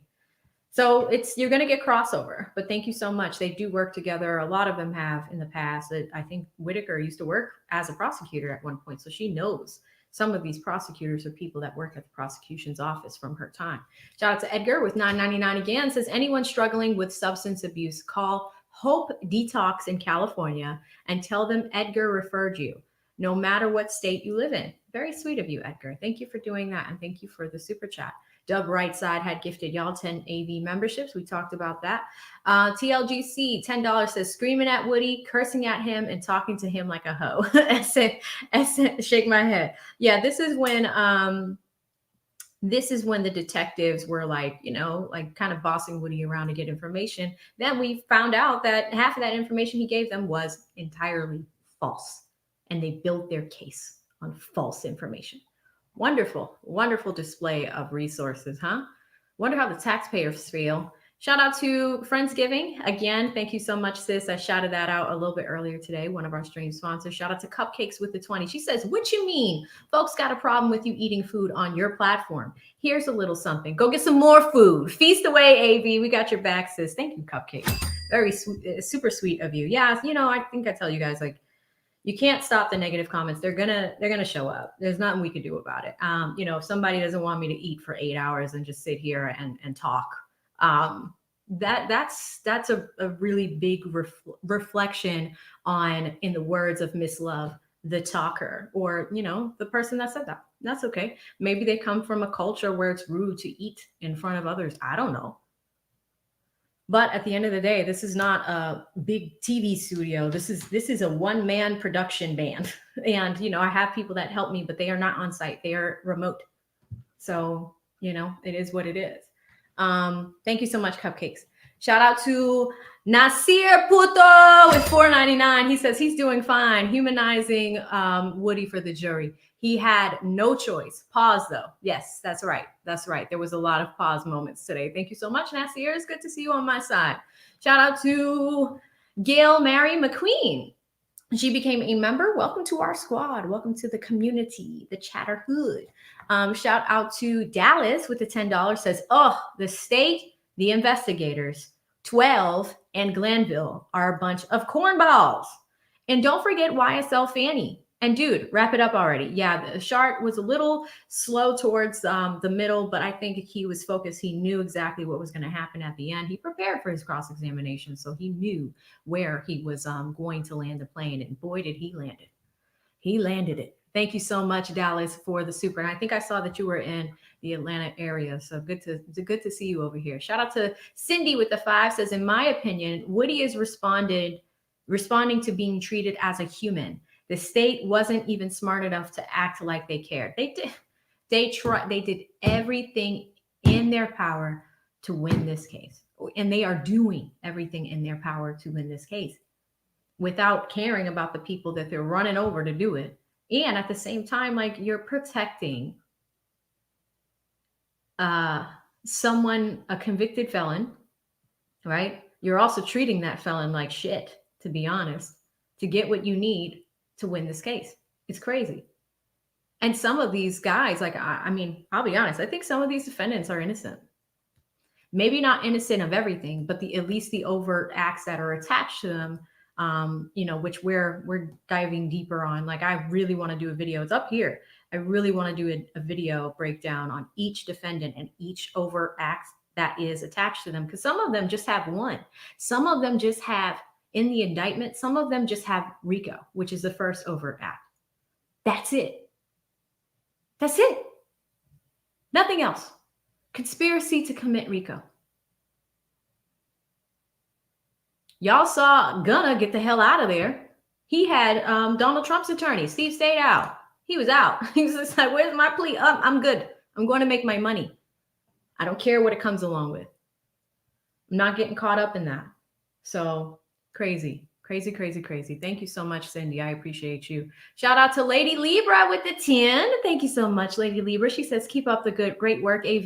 I don't have the option to gift memberships. Yeah, that is like an issue on my channel if you're using an iOS device. So if you're watching from an Apple iPhone or an Apple iPad, for some strange reason, it works on other channels. I emailed YouTube about it. I talked to their tech team. They have a ticket open. Apparently, they're working on it. It's a known issue that's happening on other channels too. I don't know. Maybe it's because I'm too small. But yeah, there is a membership gifting option. But if you use it from, even if it's an Apple laptop, for some reason, it works on your laptop, but it does not work on those small devices. So I don't know what's going on with that. Hopefully we have a fix soon. And as soon as I know, I will let y'all know. So thank you so much, Lady Libra, for the super chat. Shout out to Ari Nicole with the $5. She says, we gonna have to pray for Woody's lion soul. He gonna need it at the gates of heaven. I mean, He a whole lie. He a whole lie on 20 versus 1, just making this money, just, doing these interviews all over the place. He's getting his money. So when people judge me like, oh my God, you have a merch and are you giving him a cut of this? I'm like, he's making his money. He has his own merch store. Did y'all know that? On the same platform that I use for mine. So I'm pretty sure he saw it and was just like, oh, she got hers. Let me go make mine. So super interesting. Thank you so much, Ari. Shout out to Scotty A with the 199 says, sorry, Max, I was wrong. Free little Mike and Quez. The people that don't exist. Could y'all believe that? He made fictional characters up in this case. Shout out to Here Comes Drama with the $2. Says Max said, bend the knee. That's right. That's right. Thank you so much. Here Comes Drama. Shout out to Mush back again with the $2. Says, I made up these crimes. That was wild. Wild. Shout out to the Lioness, the Huntress. She gifted 5 AV memberships. Y'all got one. I'm pretty sure you did say thank you, but if you're watching this on replay and got one of her memberships, say thank you when you arrive. The way you can see that on replay is come to this, you have to find the moment when she dropped it, but usually it'll list out the usernames. Of course, these are given out randomly, but thank you so much, the Lioness, for being so thoughtful and sharing memberships with those in the chatter hood. Shout out to Manduke with $2 says, so we have a Rico with imaginary characters. And Maduke, you are former law enforcement. What the hell? How do detectives not follow up with these things and not ensure that these people are real? And how is it? And it's not even just law enforcement, it's the state. Did y'all validate if these people were real? Whose tax dollars are you wasting when we come to court and we find out that y'all didn't do your jobs? Oh my God, Maduke. Thank you. Shout out to TMH Child. I'm just going to call you Shay. All right. Shay drops $5. He says, so you mean to tell me Woody making up characters in his head? AV, do you hear this shit? I did. We all heard it. I mean, I don't get it. Shout out to Nasir Puta. He's back with $1 and says, a slow cooked meat tastes good too. It does. Pause. It's us. Slow cooking. Shout out to Avenue Boy with 199 says, Woody is a real life Kaiser Soze. I mean, he is. He really is. Shout out to Edgar back again with the $10 says, Hope Detox Center in LA. So if y'all want to check out the work that Edgar is doing, the Hope Detox Center is located in Los Angeles, California. And you don't have to live in the state to support it. And this is for people that are struggling with detox issues. So just want to check it out. Google it. And I think Gail was around dropping the link. If she hasn't, then I will pin it in the comments or something along those lines to support Edgar because he supports me and he is one of your stream sponsors today. Thank you so much, Edgar. Shout out to Black Amazon with the $9.99 says, this is what happens when you don't verify what the snitch tells you. Exactly, sis. The former DA told y'all Woody wasn't credible. Right, Paul Howard. And that's why he didn't prosecute. That's correct. And for those that didn't know, Paul Howard was Fonnie Willis's predecessor. And he had some corruption issues too. But he was presented with bringing this case up on RICO charges and said no. He didn't think that Woody was credible. And think about that. That is a seasoned DA that had been in office for a very long time. And he decided that it wasn't a good idea. Why Fonnie wanted to do it?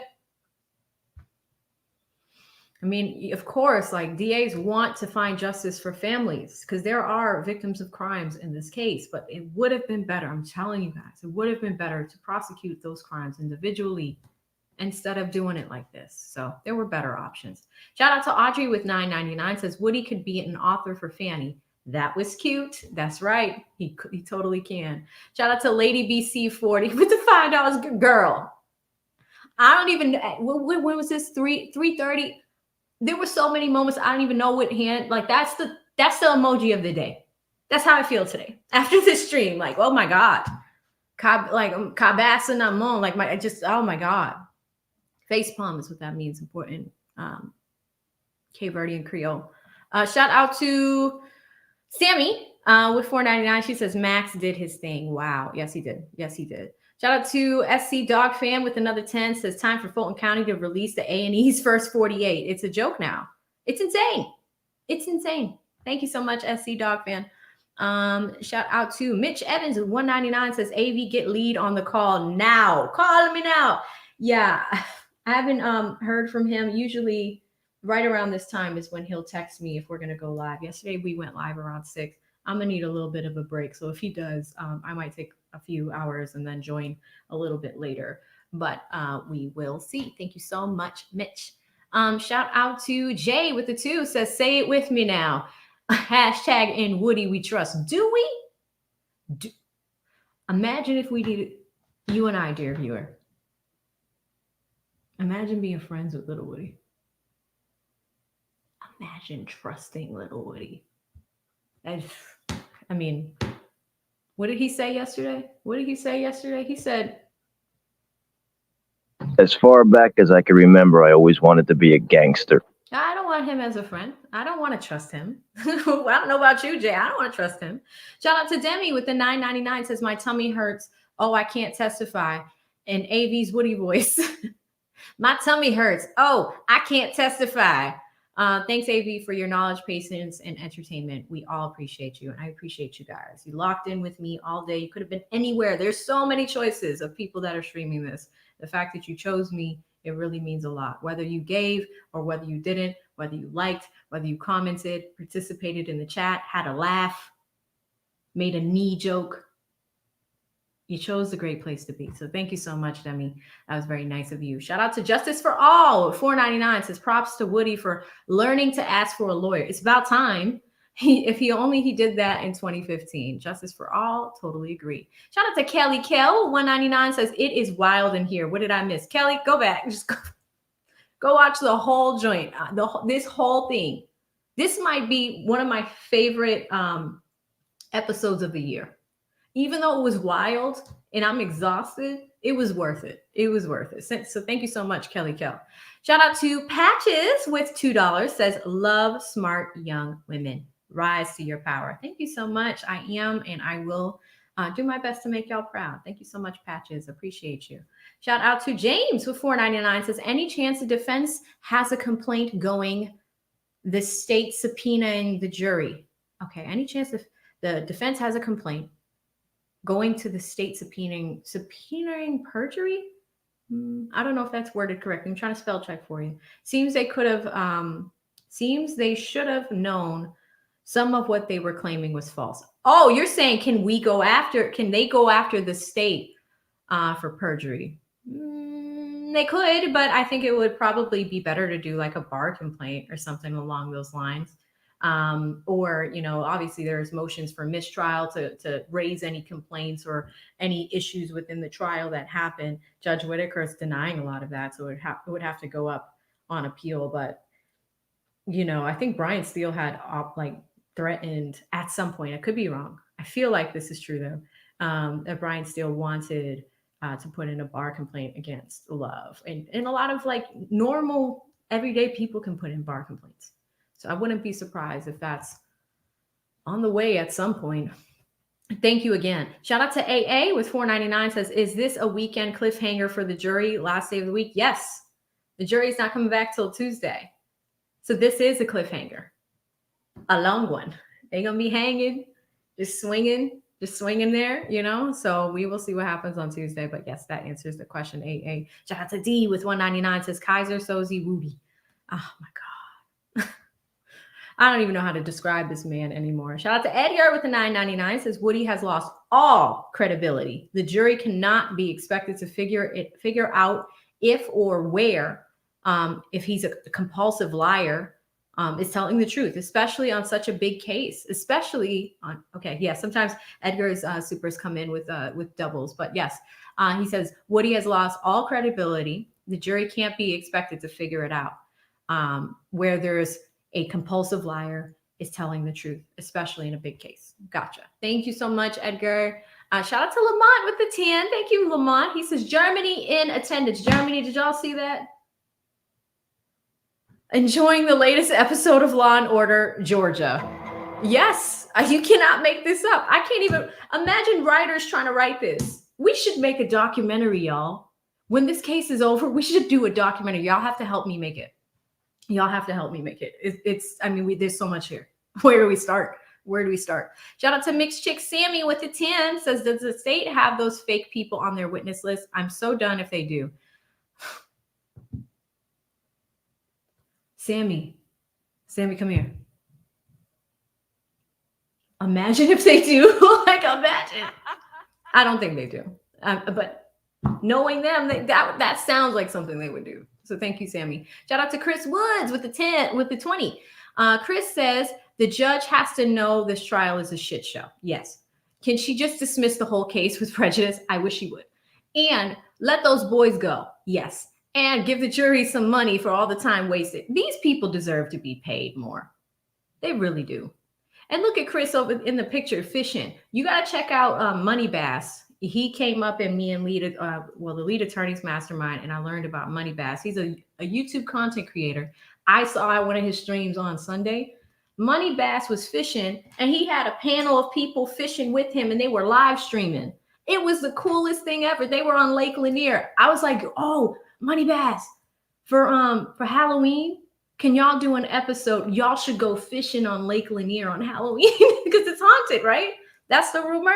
But thank you so much, Chris. Really appreciate you. Check out Money Bass. And again, Edgar, thank you so much. I caught this super chat earlier, but you know, the love you're showing me is just tremendous. I really appreciate you. Shout out to RTS with the 5, says Woody is Kevin Spacey from Usual Suspect. He's a genius. Well, no, what's that other show Kevin Spacey used to be on? House of Cards. Woody reminds me of like the House of Cards dude, you know, like crazy, just maniacal. Shout out to DJ Dunbar Grapes with the $2. He says, new firm, Love, Willis, and Hilton. Blame fake people. I mean, you're not wrong. That would be interesting, right? Thank you, DJ Dunbar Breaks. Shout out to the one Mr. Ham with the 5, says, hey, AV, is Woody even real at this point? No, he's not. He's not, Mr. Ham. A deeper question is, will this trial spark a complete overhaul of the Fulton County judicial leadership? All eyes are on Fulton County right now. The voters are going to be watching. And I'm pretty sure Courtney Kramer is looking real attractive for people that are not happening with the way that things are going down. So thank you so much, Mr. Ham. Shout out to Queen T with the 5, says, AV, you the best. Shout out to the people in the chat who actually know what's going on. Yes. Thank you so much, Queen T. Appreciate you, sis. Shout out to Star Wars Iron Giant who gifted 5 memberships. Thank you, Star Wars. That's very nice of you. And I appreciate that. I'm sure other people in the chatterhood do too. And I think I saw when you dropped this and people were saying thank you. So you are the best. Shout out to Kelly Kell with 199, says, I came here for lunch. No more nut juices. Girl. Nut juice. I don't know where this stuff comes from. Shout out to Star Wars Iron Giant again with the 5. He says, I got gifted a membership, so I had to pay it forward. That's so nice. This is how we grow the community and show AV the love she rightly deserves. That's so sweet. Thank you so much, Iron Giant. Very sweet of you. Shout out to Why Not Us with the $10, who says, all you need is love. Hashtag kneecapping. Hashtag bend the knee. Yeah, no, Brian definitely did a good job with that. But thank you so much. Why Not Us? So appreciate you. Shout out to Sigma MLO. So much love for the Sigmas. I know Lead, sometimes we talk about sororities and fraternities over on his side. Shout out to the ACAs, the AKAs, and the Sigmas. So good to see folks from those spaces come over here. And he leaves a super chat in Portuguese. And guys, if y'all don't know, my family's from Cape Verde. It is on the west coast of Africa. So, you know, there's these little islands over there we're basically African and Portuguese. And although I speak Portuguese, our dialect is like Portuguese Creole. So it leans a little African. So if I pronounce some of these words, it's going to sound different. So he says, ótimo trabalho, right? But the way we would say it is trabalho. You know, like we go in like trabalho, you know?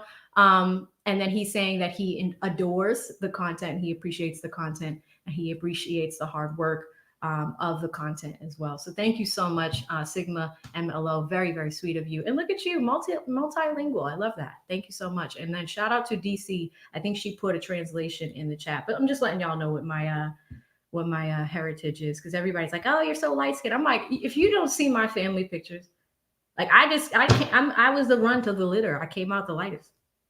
But like, if you were to see everybody's curl patterns and things, we are very much African and proud, you know? I think my ancestry DNA is like only 30% Portuguese. It's like 50% from Senegal and another 10 or 15 from Angola. So Angola, it's very much African. So that's why I do get some upset sometimes when people are like, you're not black. I'm like, all right, whatever. Thank you again. Shout out to I was going to say Katrina with the £2. She says, get down on your knees and pray, love. Yeah, that was earlier. It was shenanigans all day. Shout out to Mega with the 199 says Max is tripping. Before he landed the plane, he was. Thank you so much, Mega. Maduke with the 2 says, don't blame Woody. Blame APD gang unit. And this is a retired former police officer telling you guys that. I mean, I would too. The gang unit definitely dropped the ball. Shout out to Joe Stew with the $10. And he says, let's get AV to 7K likes. I just looked over on this screen and you guys did that. That's so cool. AV7, I got 7,000 likes and this is the first time that's ever happened on this channel.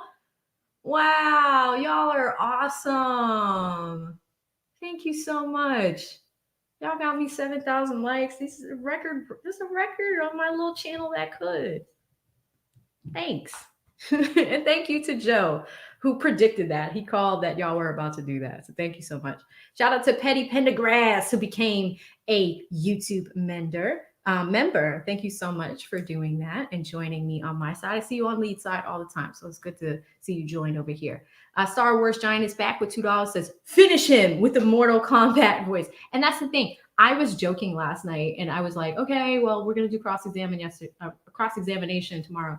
And so I told my editor when he was making this thumbnail, I thought it was hilarious. I was like, make sure it says finish him, right? And I did say Tekken, but it is Mortal Kombat.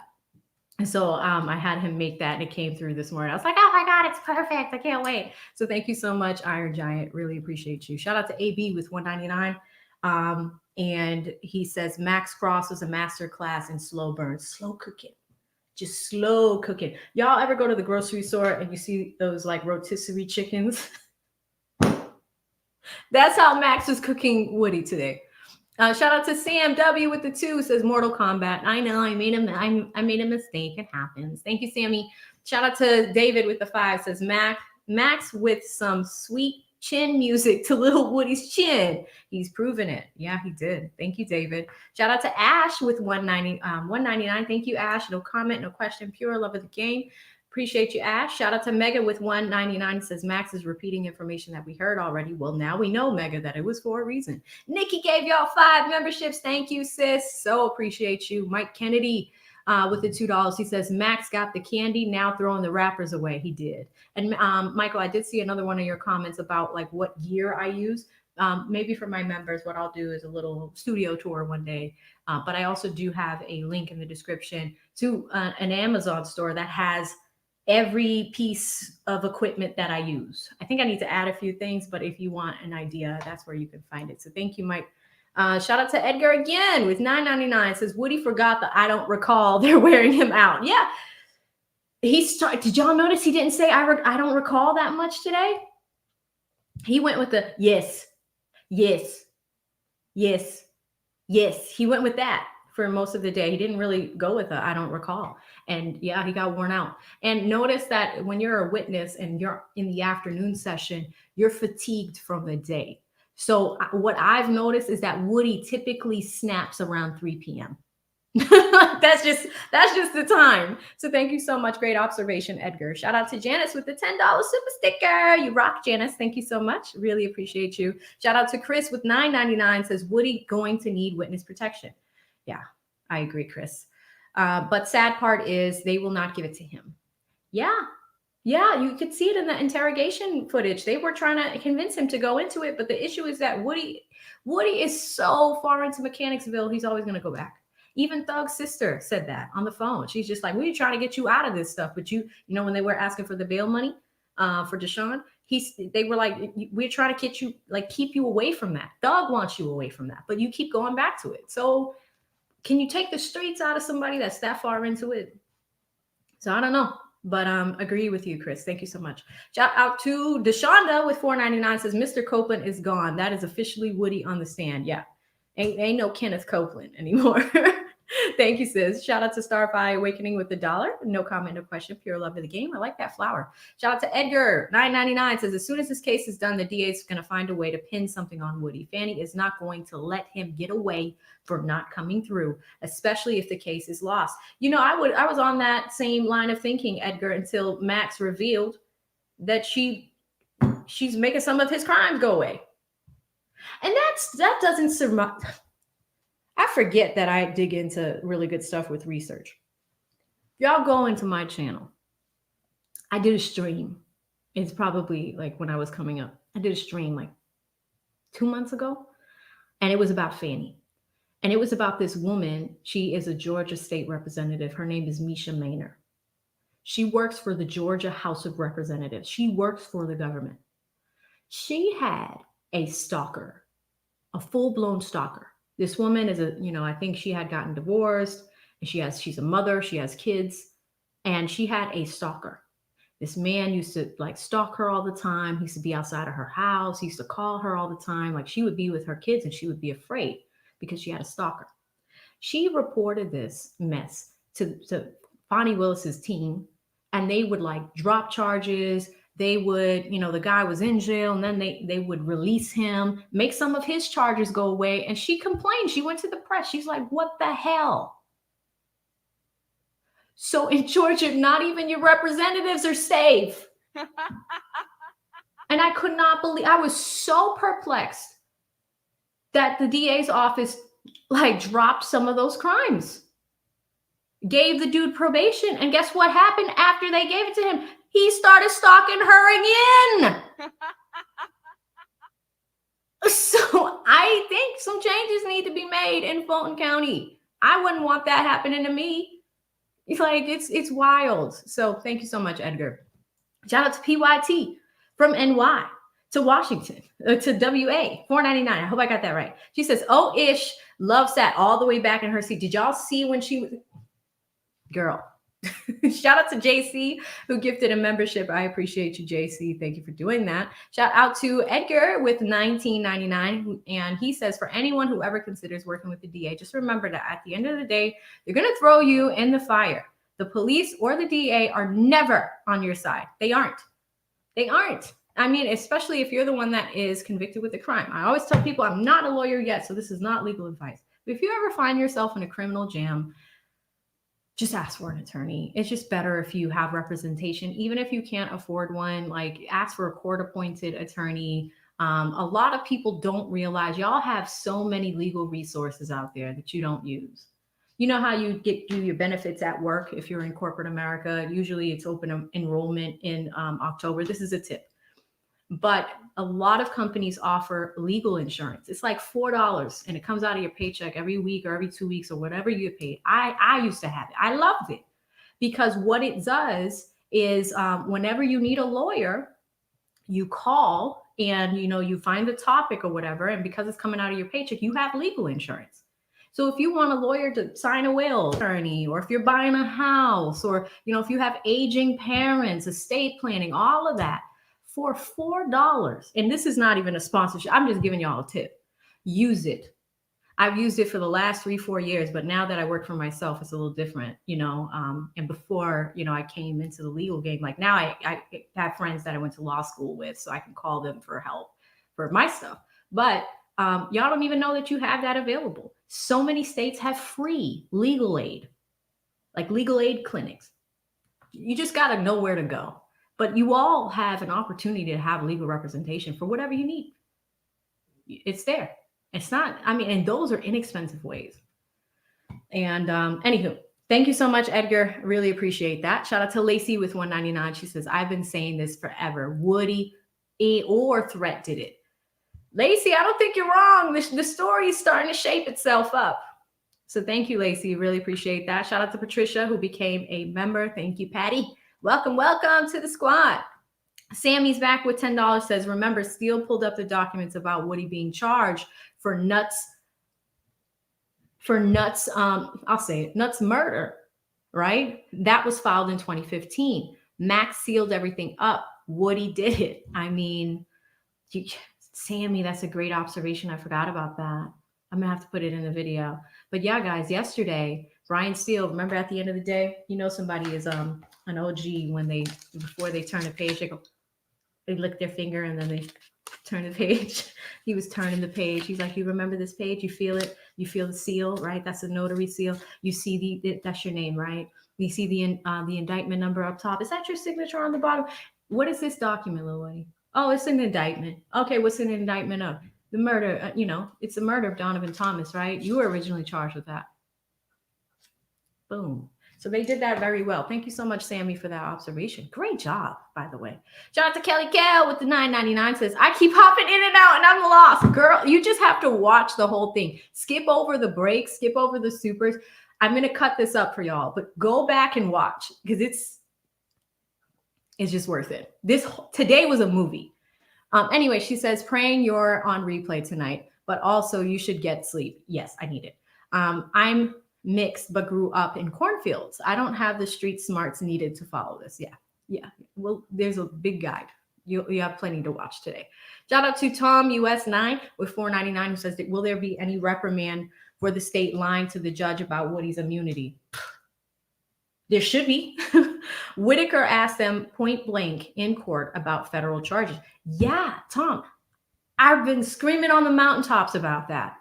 It is so wrong that they lied to Lil Woody about having the amount of time that he would be in jail, in addition to him not really understanding the immunity. So with Whitaker, she got the case handed to her. So I guess her way of making it right was to not start anything unless that was rectified. But it's still not right. And there should be some reprimand. But, again, these defense attorneys have to wait and put everything up on appeal. And they will. So interesting stuff. Shout out to, thank you so much again, Tom. Shout out to Mush back again with $2 says, okay, this is effing wild. Full stop. It is.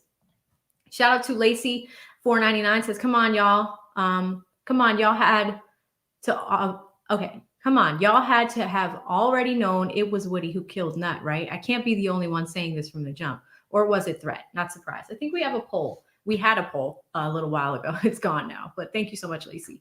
Shout out to Courtney with $4.99. He says, AB, come on now. Don't act like this isn't how it works. You snitch, you get off. So what are we surprised for? I mean, it's a good point, Courtney. It's not a surprise, but if you couple that with the rest of the day, it is a surprise because, he wasn't lying to anybody. What wasn't clear from all the people watching was the full extent of the lies and how deep it goes. And, potentially having innocent people in jail for crimes they didn't commit. That's the surprise. Shout out to Derry. And again, thank you, Courtney, for that one. Shout out to Derry, $4.99 says, baby, I'm glued. Thanks, AV. Yeah, I mean, today was so uneventful. Shout out to Southern Mima with $5 says the defense, innocent or guilty, has the right to a fair trial. Totally agree. If the prosecution is breaking rules over and over, in my opinion, the trial's not fair. It's not. It needs to end right now. But if they're too far in, and this is not even an excuse, but they're too far in, they want to keep going. I do want to see on Tuesday what's going to happen because now that Judge Whitaker has heard Lil Woody testify, because technically this is the first witness on the stand that Judge Whitaker has heard since she took on this case. Now, when Simone finishes on Tuesday, the judge will be able to make some rulings. I'm sure, after Lil Woody's testimony, that there might be some more motions for mistrial. I mean, it happens all the time, but we'll see how she rules. But this will be the first full witness that she's had since she's taken on the case. Says, thank you so much, Southern Mima. Totally agree with you. Shout out to Joe with the $10. He said mendacity in the loud lead voice. But yeah, that's how he would say it. Missed my buddy today. We had a really long night last night. And I hope he's okay. I haven't heard from him. So hopefully he'll be on tonight. or later this week. But thank you so much, Joe. Appreciate you. Shout out to Mush back again with $2. Says Max keeps talking, taking Woody to the edge of the volcano. And he almost dropped him in a few times. He almost threw him in. Like, you guys remember the movie 300 and the big kick, like this is Sparta. Like Max, that was Max today. Thank you so much, Edgar. With $9.99 says Woody is doing great because he's not making it obvious he's helping the defense. Kind of agree with that. Thank you so much, Edgar. Shout out to Penny G with the 2. Says stay corrupt as hell. Corrupted beyond redemption. Thank you so much, Penny. 2 minutes approved. Gifted 2. 5. Sorry, 2 and the 5. I'm seeing numbers. 2 minutes approved. I always add the S in there. 2 minute approved. Gifted 5 memberships. Thank you so much. 2 minute approved. Valued member of this community. Was a stream sponsor earlier this week or last week. I can't remember. The days are all blurred, but I so appreciate you. And 2 minute approved. I remember this is a man. He is a male. I got that right this time. Thank you so much. 2 minute approved for being so generous. Shout out to Big Boy 4K who became a member. Welcome to our squad, man. You're gonna love it here. You're gonna enjoy it. Thank you to Tiffany with $1.99 who says, pray Woody makes it back to court on Tuesday. Right? I just hope he stays safe this weekend. Shout out to Leah with the £2. She says, I know I always do it, Lee, listen. In America, I would pronounce it as Leah, but like Lee. I promise I'll get it right, but I'll get there. I will get there, my friend. We will do this. Me and you, we're going to do it. Okay. Thank you so much. Shout out to Edgar again with the $9.99. He says, never use the shower. It's nasty. Take a bird bath in your cell. I mean, I didn't even know there was something called, what is it? Nut juice? Blue. Thank you, Edgar. I so appreciate you. Shout out to Penny G with $2. The state needs more than 3 days to resurrect Woody. I mean, how do you do it? You really can't. It's going to suck. Thanks again. Shout out to Tiffany with $4.99. Thanks, Tiff. She says, mom is a lawyer. Dad is a detective, and I'm a federal agent. She's like, don't tell anybody. We're all watching you right now, and we love you. I love you back. A shout out to the Rivera family, if y'all are watching this. Yes, isn't this fascinating? From an attorney standpoint, oh my God, I would love your dad's opinion on this. Can y'all put it in the comments? I will pin it. I would love your dad's comments, Tiff. See if y'all could, all 3 of y'all come together. That would be a sick comment. I can't wait. That would be nice to put in a video. Okay, I'm getting ideas. I'm getting all off track. Thank you, Tiff. Appreciate you. Shout out to Shade Thrower who became a member. Welcome, Shade. Go love it here. Shout out to Mush again. Mush throws me off. Look at how long Mush's username is. And he leaves all these super chats. Mush be like, here's $2. Here's $2. He wants me to read it. I'm just calling you Mush from now on, all right? Like we've had a long day. He says on display today, preparation versus non-preparation. That is correct. I agree. I totally agree. We saw Simone and them not do a good job. I think it was Monday. And like now we're seeing some attorneys that have had time to prepare and time to think about how they were going to question this witness. And they did brilliantly well. So I don't even know if that sentence makes sense, but I'm tired. So give me a break. Right? Shout out to Edgar again with $9.99 says the DA overreached with Rico. Sure did. Sure did. Sure did. Thank you, Edgar. And I know I got your amounts wrong. I'm going to have to do a community tab or something, but we're going to get through this because your girl's got to get some sleep and start working on these videos for y'all for the weekend. So thank you so much, Edgar. And he is a stream sponsor. Shout out to Mark with a $4.99 super sticker. Thank you so much, Mark. Really, really generous of you. A nice amount. And, you know, again, I don't recognize your face from some of the frequent flyers. So really, really nice of you. If you're new to the community, thank you so much. Amazing, amazing, and amazingly generous. So thank you so much, Mark. I really appreciate that. And if you're new, welcome.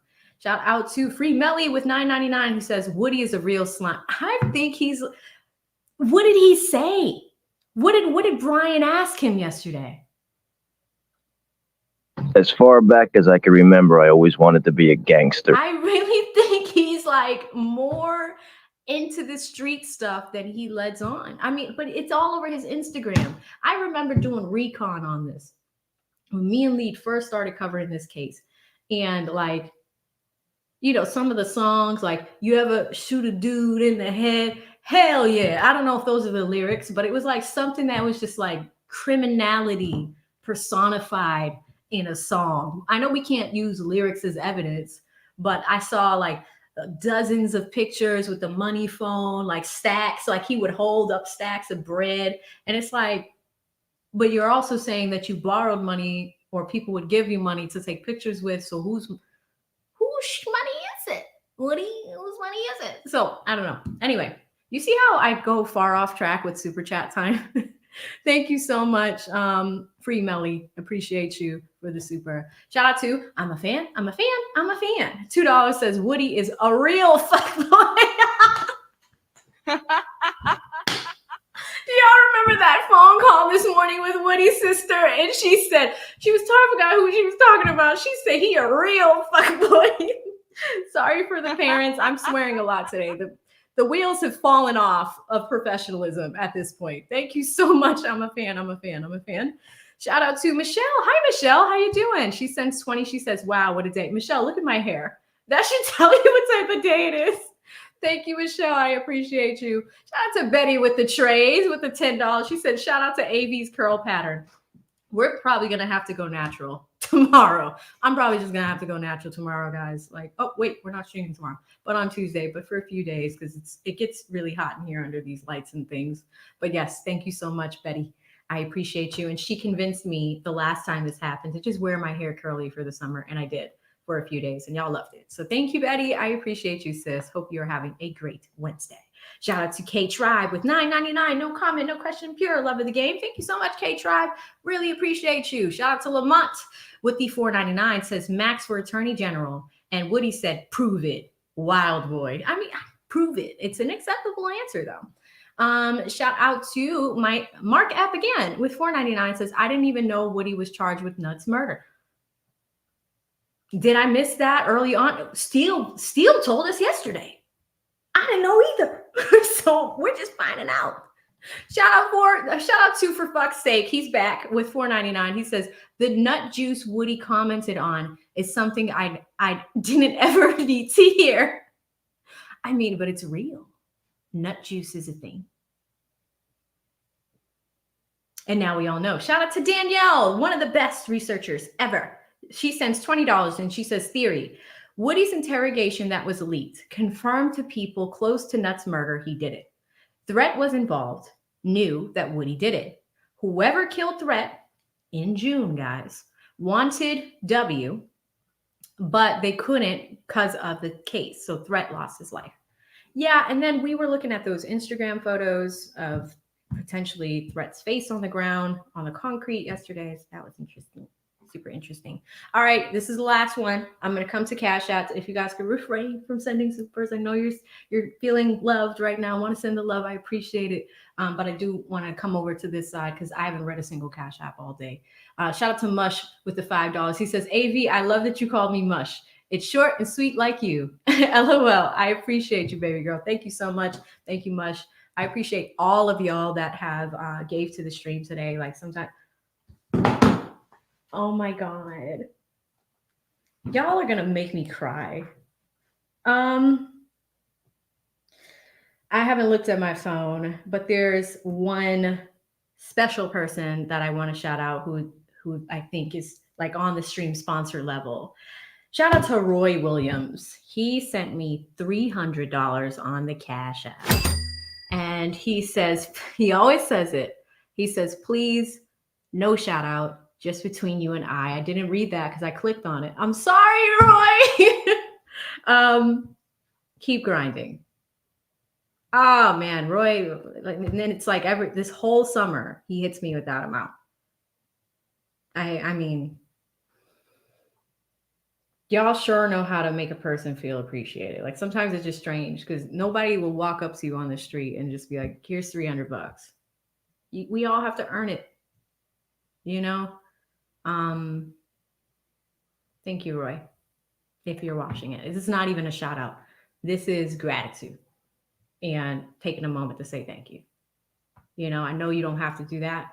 Maybe you're a person that's well off, and that's fine. But seriously, like the love today, guys, like I'm having fun doing this and I'm tired, but I wouldn't want to be anywhere else today. You know, I'm doing what I love. Y'all enable me to do it. And I really just want to say thank you. So thank you, Roy. So I know you don't want the shout out, but I'm giving it to you anyway. And I don't want to sound like Diddy, but take that, take that, take that, take that. Thank you so much. I appreciate you. Coming back to the morning, the very first one came from Ken. He sends $5 and he says, great content. Thank you, Ken. I appreciate you. Shout out to Amber with $2.99 for membership. Amber, if you want to become a member, we could do it here. If you guys ever, Gail usually tells you how to sign up for the memberships. I know there's something going on with YouTube and the membership button, but it's in the description box too. I put it there for y'all, I think like 2-3 streams ago. So you could become a member that way. So Amber, I might actually return this to you so you could do it the right way, okay? Thank you so much though. Shout out to Retta with the $5. She says, thanks for your time, effort, and love of the game. Retta, I appreciate you. You are the best. One of my first subs, like literally one of the first subscribers I've ever had, that she's still sticking with me. So that's amazing. Carl, got your email. Check that out later. Full drinking, half thinking. Shout out to this channel. They dropped $25 on me this morning with a little coffee emoji. Appreciate y'all. Shout out to E Capone with $2. No comment, no question. Pure love of the game. Shout out to E Capone on the West Coast. Retta's back with $1. She says, my lipstick came in the mail. Can't wait to wear it. I don't even know what color I'm wearing today. But usually in the morning, I look fresh. In the evenings, not so much. But remind me what color you got. Send me a photo. I would love to see it, Retta. And you look beautiful as always. I'm sure whatever color it is, it's going to look great. Again, one of our stream sponsors, Brandon Lesko. I think he sent like $350, something crazy like that. Thank you so much, Brandon. Shout out to Ikisha with $1. Says emailed you proof of. Oh yeah. I've seen it.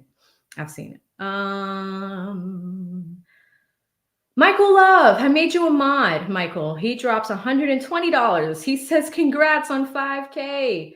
Tomorrow's dinner, pasta and wine and a fancy dress. All right. I might actually take you up on that. Sometimes Michael, he knows that I need to eat when I work too hard, and he will just be like, hey, what are you eating tonight? You want to steak dinner? Here, go. And now he tells me what's on the menu. So as proof that I've actually purchased it, I'll go out and have the dinner, take a photo, put it on my Instagram. Mike, thank you. Very, very sweet of you. Super, super sweet. Y'all take care of me. Thank you so much. Shout out to Shikana with $5.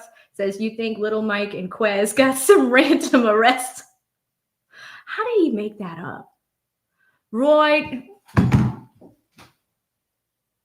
why did you do that? Roy. I'm not going to say anything, but Roy, thank you. Thank you so much. You need to email me. Like, find my email address. I want to properly thank you. Shout out to Sharon with the $5. She says, always appreciate you because you're so humble. Thank you, Sharon. And honestly, and that concludes the Cash Apps. I really, learned how to live stream from the lead attorney. And I think I said it on his stream last night. There's not a lot of people that look like us that do this. And that has become like a new purpose, mission for me, is to make legal edutainment available to more people, right? And on independent platforms like YouTube. I wish I had something like this in law school. And I did find it while I was in law school. That's how I found Lead. I was a student when I found Lead. And it was just really a good way to stay connected professionally, but also like make some new friends. And, there's so many of you guys that have been showing out today. But I want to give a huge shout out to my mentor, because none of this would be possible without him. So Tessie, thank you for gifting a membership. For fuck's sake, thank you for becoming a new member. But we're going to end this episode. Hold on. Star Wars popped in. I've been following you since Lead and the Fanny debacle. If I ain't watching y'all, I'm watching Mr. CKB. Y'all have great content. And that's the thing. Mr. CKB learned from us too. It's just amazing to see content creators grow. And he was, I think he's almost going to be finishing law school and taking the bar exam too. And he's like this great brother from New York. He's got the New York accent and all of that. He's talking that law. It's amazing. But CKB's an amazing brother. But I really just wanted to end this stream by having you guys type in TLA in the chat. He means so much to me as a person, a mentor, a friend. Y'all don't even know. Sometimes we have good days together. Sometimes we have bad days together. But I would not be able to show you this final product of a live streamer that learned how to do this. You know, some of you guys are finding me, don't even know who I'm talking about. I'm talking about the lead attorney who taught me how to be a good broadcaster, but also gave me, showed me the ropes. You know, a lot of times when I'm over on that side, I won't speak that much. But when I come over to my side, you know, a lot of you guys are like, wow, AV, you're actually like really smart. You know, I saw another panel where people were talking about me and they were like, oh, we don't know that girl's name, but she's always on his panel. And I'm like, did you really just say that? Like, I've been a co-host for 2.5 years.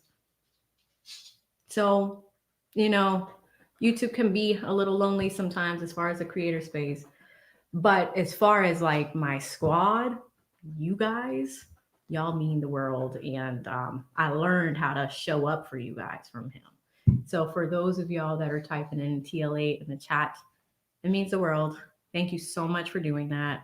I want to thank y'all for your time. Me and the editing team have a lot of work to do over these last few days. Members, you're going to get a few alerts. We might get a few polls. I want to highlight y'all and put your ideas in these videos too. You help us fuel this this machine, and we're going to keep growing. Thank you guys so much for all the love today. We'll be back on Tuesday, live streaming. In the next few days, we'll keep you entertained. Stay safe out there. We'll see you in the next one. Bye.